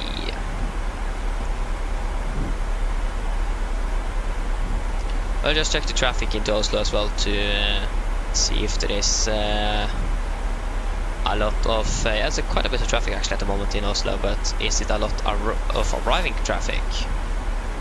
Yes, it is. So we have... Okay, you haven't even departed yet, but we have one from northern Norway here. From Czech, I think it is from actually. From currently landing from Molde. It's Czech pilot. So we see how that goes. We actually also have a go around here. And we also have some holdings here as well. Yeah, this is interesting. You can definitely see that the weather isn't really the best. I can continue up to 1-0 already.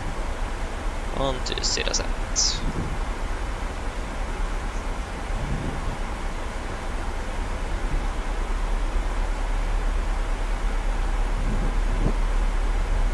So yeah, how much fuel do we need? Do we require up to Værnes? Because we can't land in Torp. 3.3 still. Yeah, when I think about it, we can choose our runway. We can choose our runway ourselves.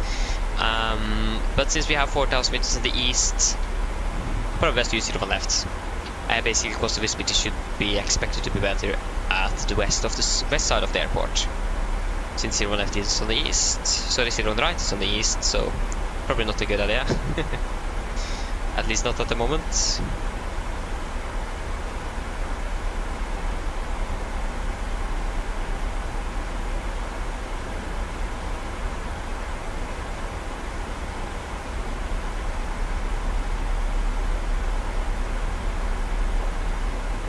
So yeah.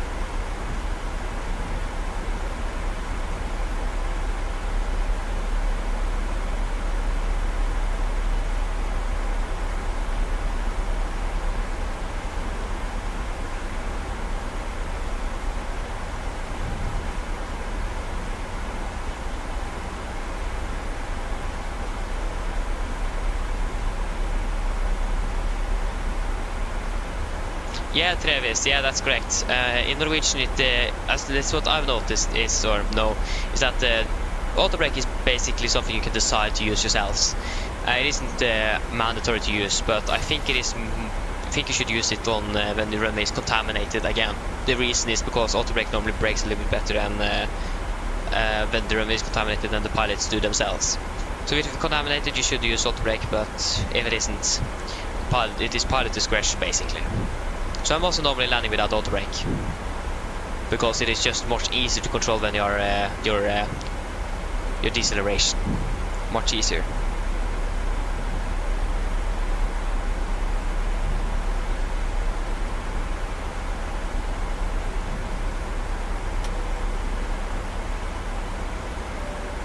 Cabin crew, prepare the cabin for landing.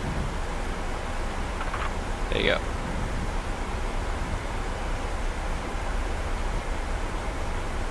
Okay, we'll see how this aircraft does it now. Then we are still on Unicom. And we should probably, latest 3 is the tower frequency in Oslo, so latest 3. That's like a frequency I'm never going to forget. I do even remember the 80s frequency, so that's insane. I mean, it is also, that's our base, so I mean, it makes sense. we're flying quite a bit in the mouth, so it's ATC online, we always use it, so yeah.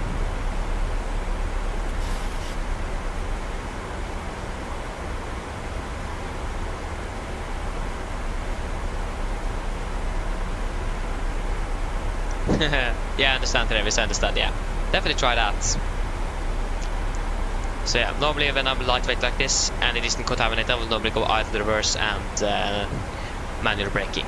That works. That's just working beautifully. Airborne Simulations, hello, welcome back. Hope you're doing well. Oh, sorry for that voice crack again. What's happening with me today? I don't know. Just have a lot of voice cracks today. I wonder if there's a lot of de-ice or de-icing operations in Oslo at the moment, since it is below 30 degrees and precipitation, so.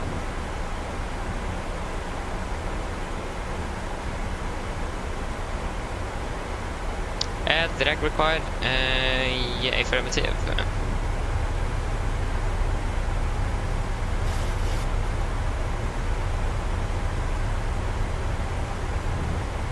Can fly directly to Valbu. Valbu, execute. Okay, now we are a bit high as well. Need some more that speed breakdown.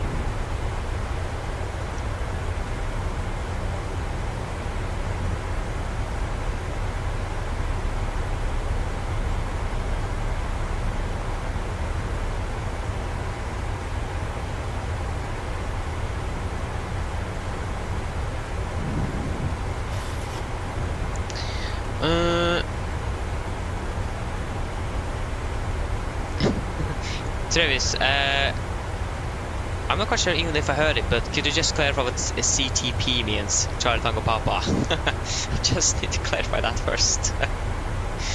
I can't remember I heard it. Then I can answer a question.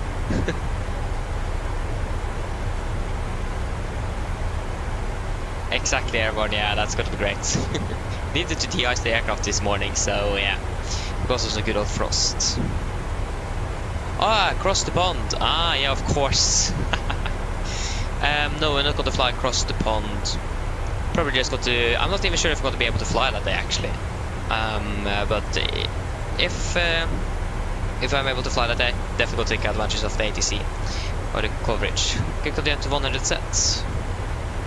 But yeah, I'm not going to fly across the pond. Maybe we should actually do the 1000 special next week instead and fly across the pond there. But again, I don't even know if we're going to be able to fly next week. So, or like in the weekend, first day probably, like always, but not quite sure about the weekend.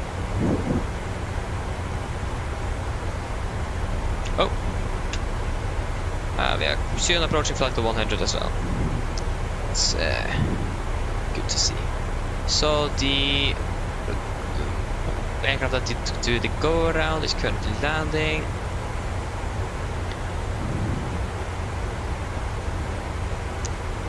Oh, that 80s is long. What? Yeah, that's great. Yeah, there you go again. Retract speed brakes. So we continue down to flight level 5,000 feet. So we go to 4,000. 4,000 set. Hello. Hello.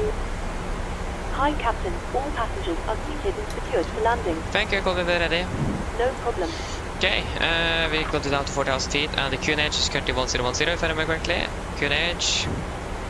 Whoa, there you go, 1010. 10 and 10, there you go. So, approach checklist, altimeters, we are passing through flight level 110. Now, plus minus 0, approach checklist complete.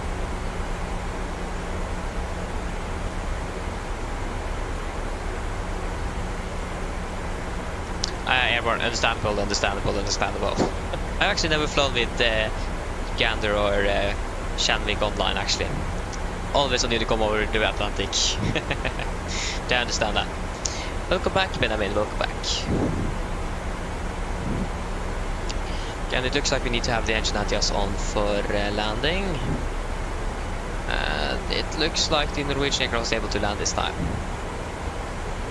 Surpassing flight level. Oh, nice. That's it. That's a lot. Almost 2 times around the globe. Nice. There you go. Passing flight to 100. Yeah, we can turn on the log light as well. Good.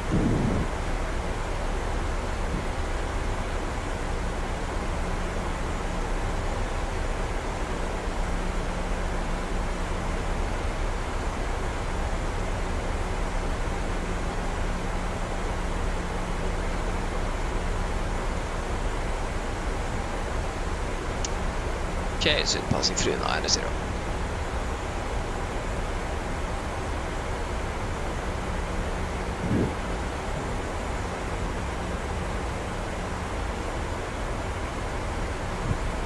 yeah, it isn't just going to check any other airports.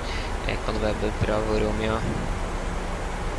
We need even more fuel to get there. What about Stockholm? It's actually better to go to Stockholm. I don't think I have the scenery installed though. That's the unfortunate thing.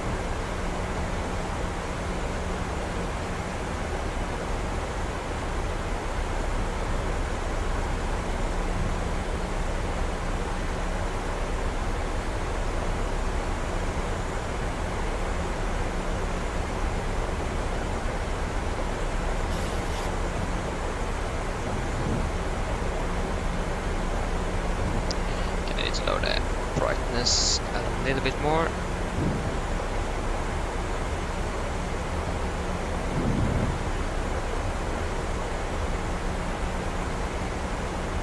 There you go, we have the other Norwegian aircraft from Moldon, the AMD as well. Just do this as well. Just because of the current weather conditions, so we are sure that we are not disrupted by any other light sources in the cockpit or on the flight deck.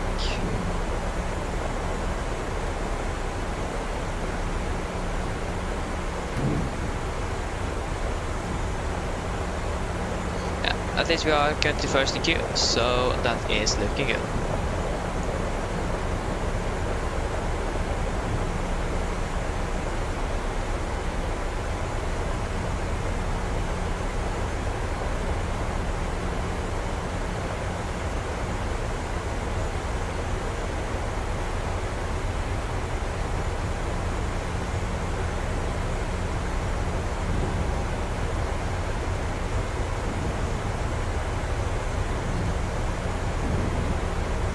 Yeah, descending down to 4. Yeah, that's good.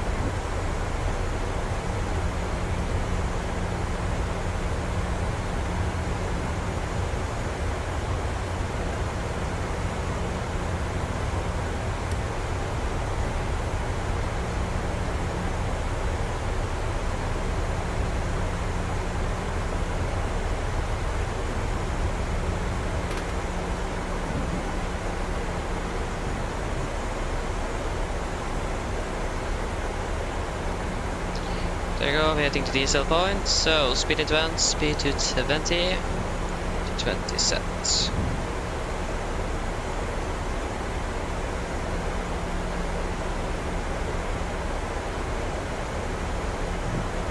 Should land in Oslo already, 2 minutes till Oslo from Faro.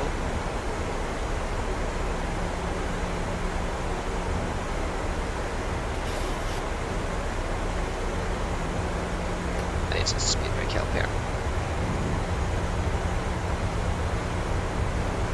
It is, yeah, it's still raining.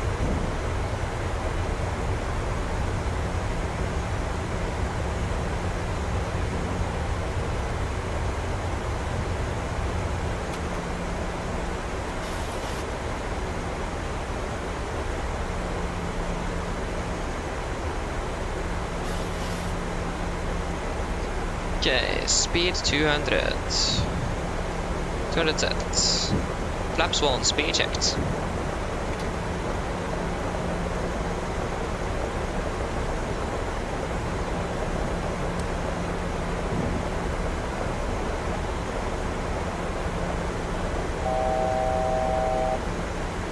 Fouls to go. Flaps 5, speed checked. Go ahead and go to tower.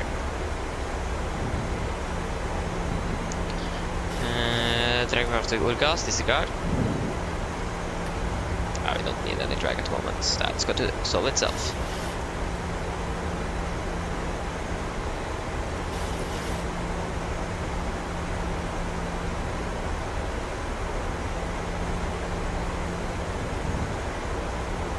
Okay, we're clear for approach. Localize captured.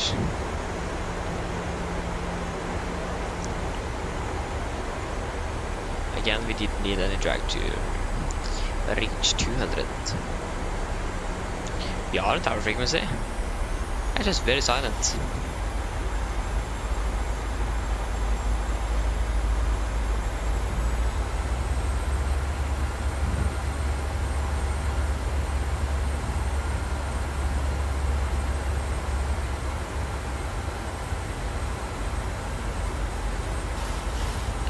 Glide up captured. Missed approach altitude 5,000 feet.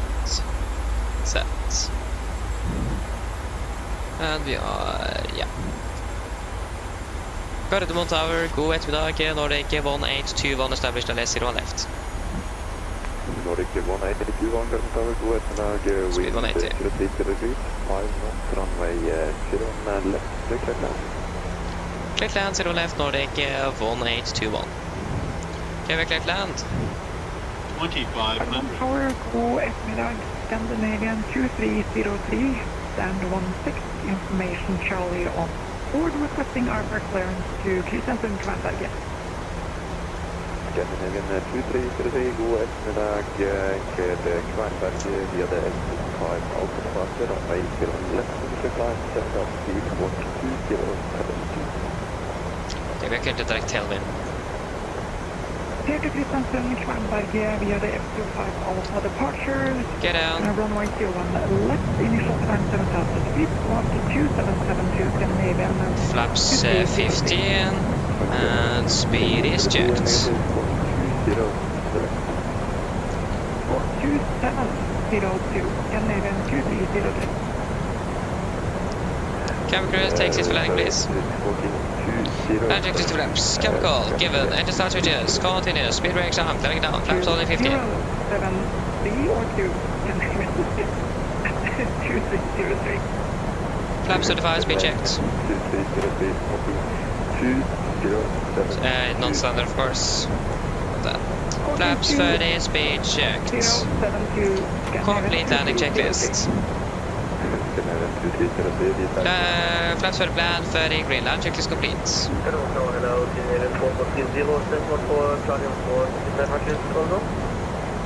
We are approaching 1000. We are stabilized.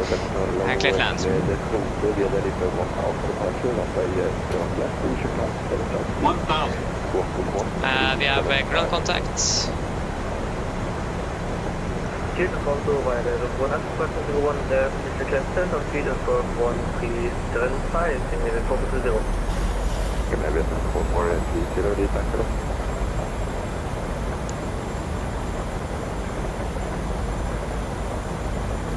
Let the winds change direction first. There you go, approach light and sides. Forget that.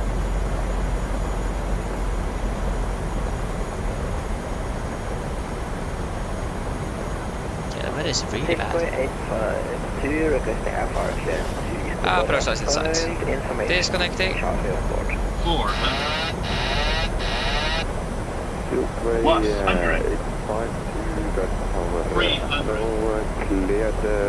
200. Minimums. Continue. 100.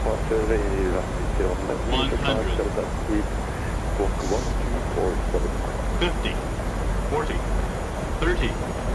20. 10.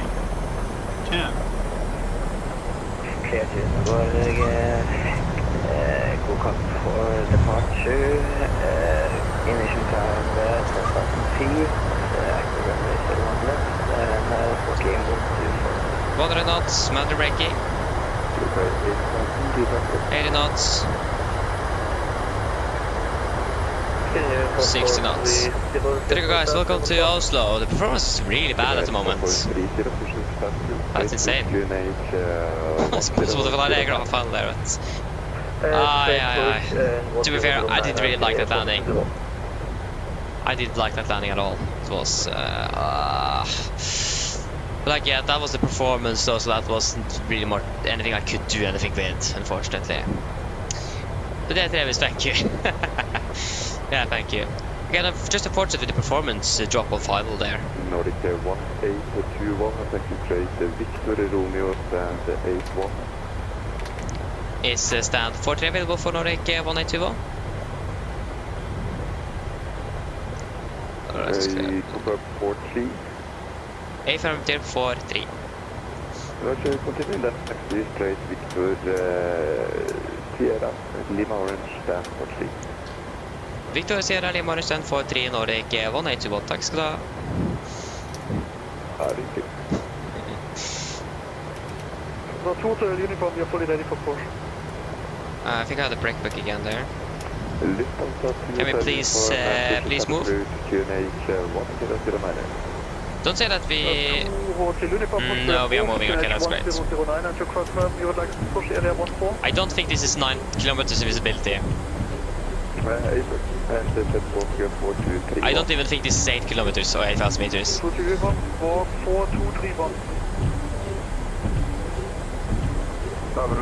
Yeah, basically what I'm saying that was bad is that when I disconnected, we got quite quickly very low, and it was impossible basically to correct the altitude there on the glide slope because of the performance issue. That's what I'm not really happy with. That was, to be honest, I think that was actually maybe a mandatory go-around as well, because we just suddenly descended quite rapidly down. I think we were 1 dot above. I'm not quite sure. Or yeah, that we were 1 dot up below the glide slope, and if you are that, then you need to go around. So that's basically what I'm telling. That's the one thing I didn't like. We were just way too low. But again, the performance was also the main issue though, so I couldn't really do anything with it. I still don't understand this performance issue I have in Oslo. It doesn't matter which airport I use, I still have some sort of a performance issue. It's so strange. Did I did turn off the propels. Yeah, right is clear. So of course left is clear. So yeah, I agree with it. 1000 max. This is not 8 kilometers visibility. It is extremely bad. So again, I think we are not going to exceed the 15 knots on the taxi. Yeah. East Pier. Stand 40. Nope. And Menzies. I still feel bad for the... Did I set the clock on pause? No, I didn't. Yeah, that's about 3 hours and 25 minutes or something. Again, much shorter than the flight back down. Nordic 21, Mike, runway 01 left, clear and expect parking gate 60. Travis, no, it is just... I don't know what it is. It isn't terrain level. Because now the performance is actually okay. It was just extremely bad on final, that's the thing. But yeah, also after the do1 flight, my FPS always goes in Oslo at 20 or below. It never goes above it. After if I return back to Oslo, it is just so strange. I don't really know what it is.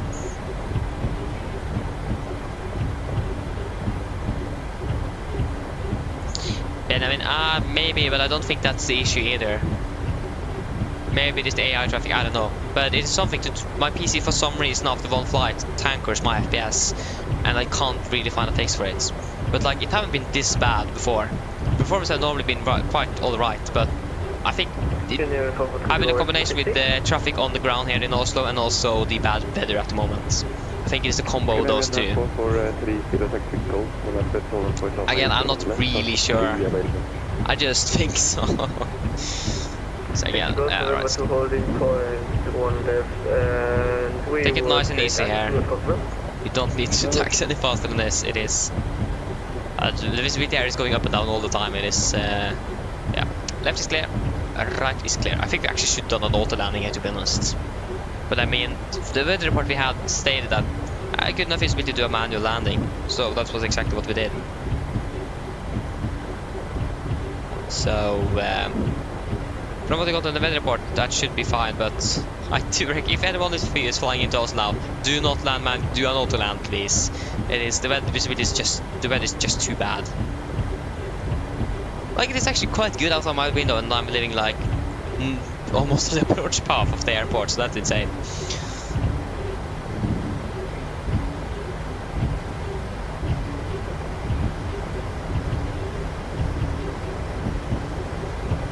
Oh, yeah, all the FPS. I heard about it. Maybe I should check it out.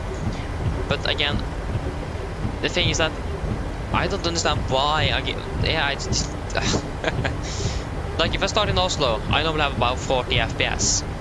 If I then do a flight and then return back, it is below 20. I don't understand what it is. Right is clear and left is clear. So it is really strange. And if I just restart the flight, it goes back to 40. So it is something really strange going on in the back that I don't know what it is.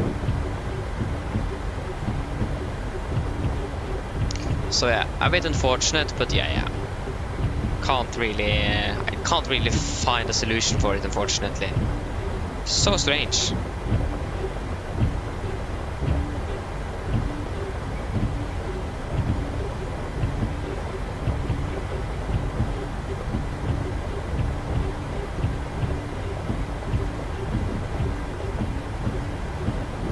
Again, we should probably have done an auto landing as well. Left is clear, of course, and it looks like Lima Orange is clear all the way in. Yeah. So it's got to be looking, but it looks like it is my main thread or something, my CPU, that is causing the problem. It isn't my graphics card, it is the main thread in the sim. So yeah. Maybe that will be improved on in MSFS2020. So yeah, we'll wait and see, because multi-threading is going to be improved, so it was probably the multi-threading that is just lacking behind, like like I think Sebastian told about the multi-threading in the sim, how that works. So yeah.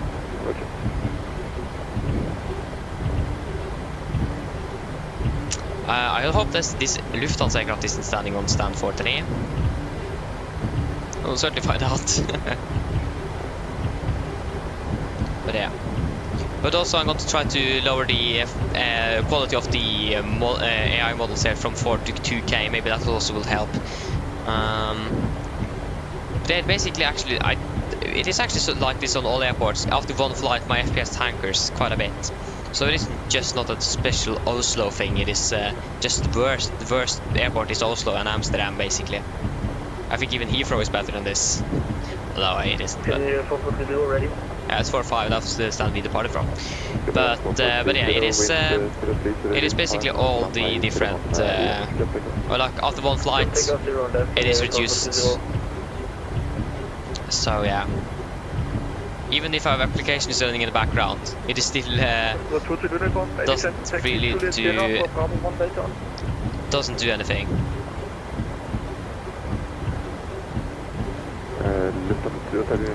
And I also heard that in the new simulator the windshield wipers is going to work, so that's also great. Because this is quite irritating to look at. We overshot a little bit.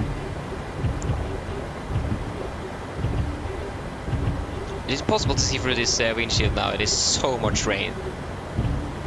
Can't see the VDGS. I was supposed to park this aircraft. Oh, there you go. Too far. I couldn't see anything, okay? So don't blame this on me, blame this on the weather.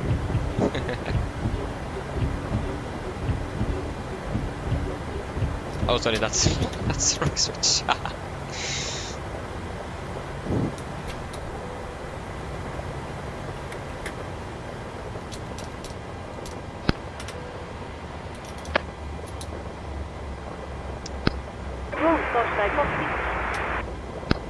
Go ahead.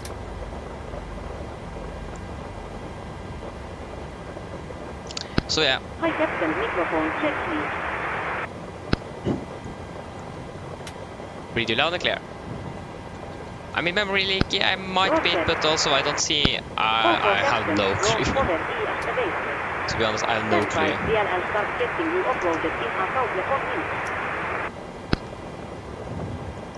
Roger.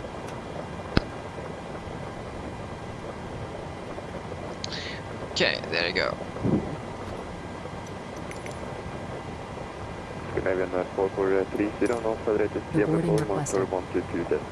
I also leave it too much light. Okay, shutdown checklist. To the line. Fuel pumps off, prop heat off, Faro pulse set, flaps up, no light parking, brake is set, and the start lever is cut off, weather radar off. Shutdown checklist to the line is complete. Camera crew can begin the boarding once the jet is attached.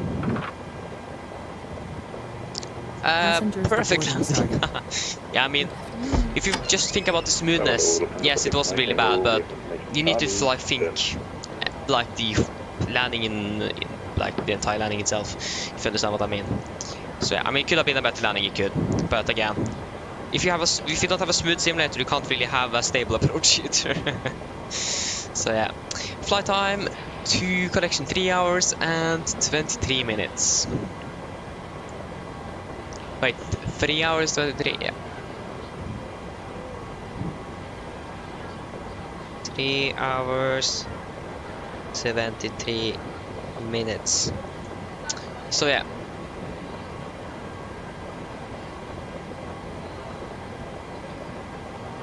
Oh, that's unfortunate, Benjamin. But yeah, new processor or CPU should work. So yeah. Okay, we can do our shutdown checklist below the line.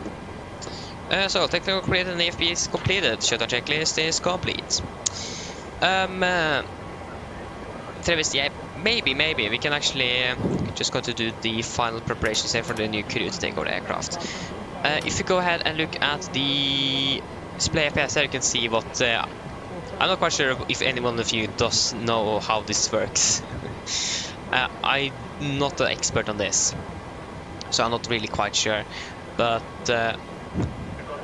yeah.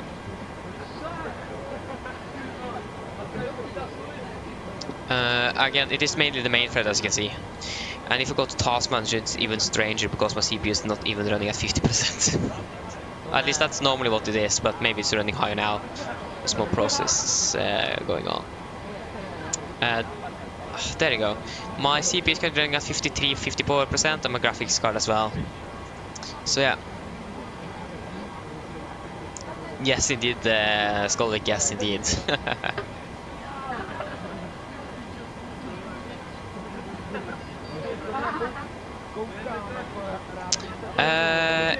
James, hello, welcome, hope you're well. To be honest, I haven't really used the assist so much. I don't think it's going to perform an auto land of the aircraft. I think it is just going to assist you like it normally does with all other aircraft. If you want to do an auto land, you need to set it up manually. So yeah, I don't think it is going to perform an auto land for you, unfortunately. So yeah, if you want to do an auto land, you will need to set it up manually.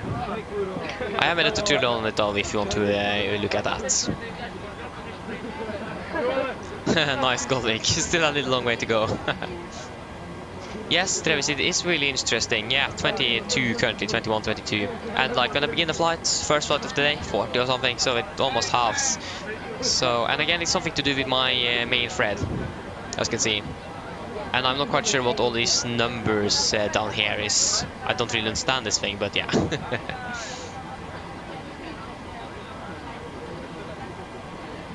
Okay, Benjamin, again, I'm not really using that assist mode, so I'm not quite really sure what it does.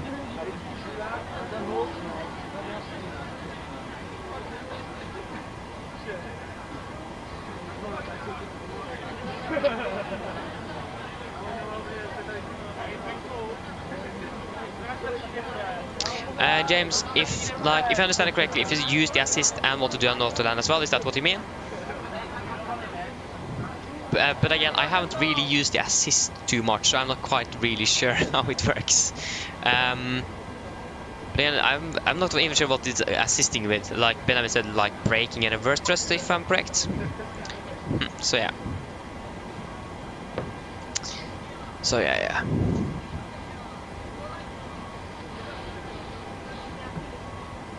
Okay, Benjamin, I understand, yeah.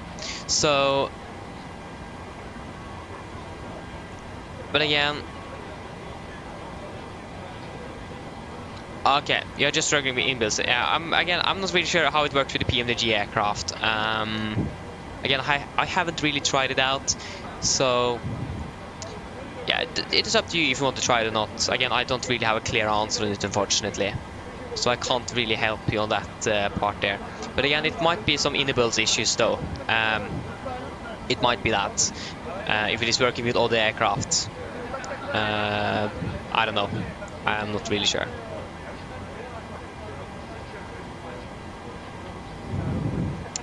So yeah, but yeah, that should be it for today then. The next crew is going to probably want to take over the aircraft, so you should probably leave the aircraft now. So yeah, again, looking forward for new sim. Hopefully this performance issue here is going to be fixed.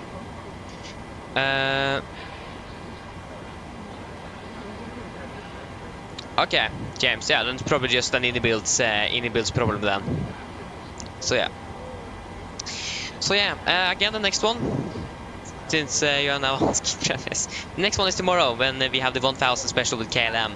They're going to fly the 777 for the first time down to Johannesburg from Amsterdam. So 1000 special tomorrow. So that is going to be nice. Yes, see you tomorrow then as well, Skolvik. And again, for all of you that have been watching, thank you for that. I hope that you all have enjoyed. It has been a long day.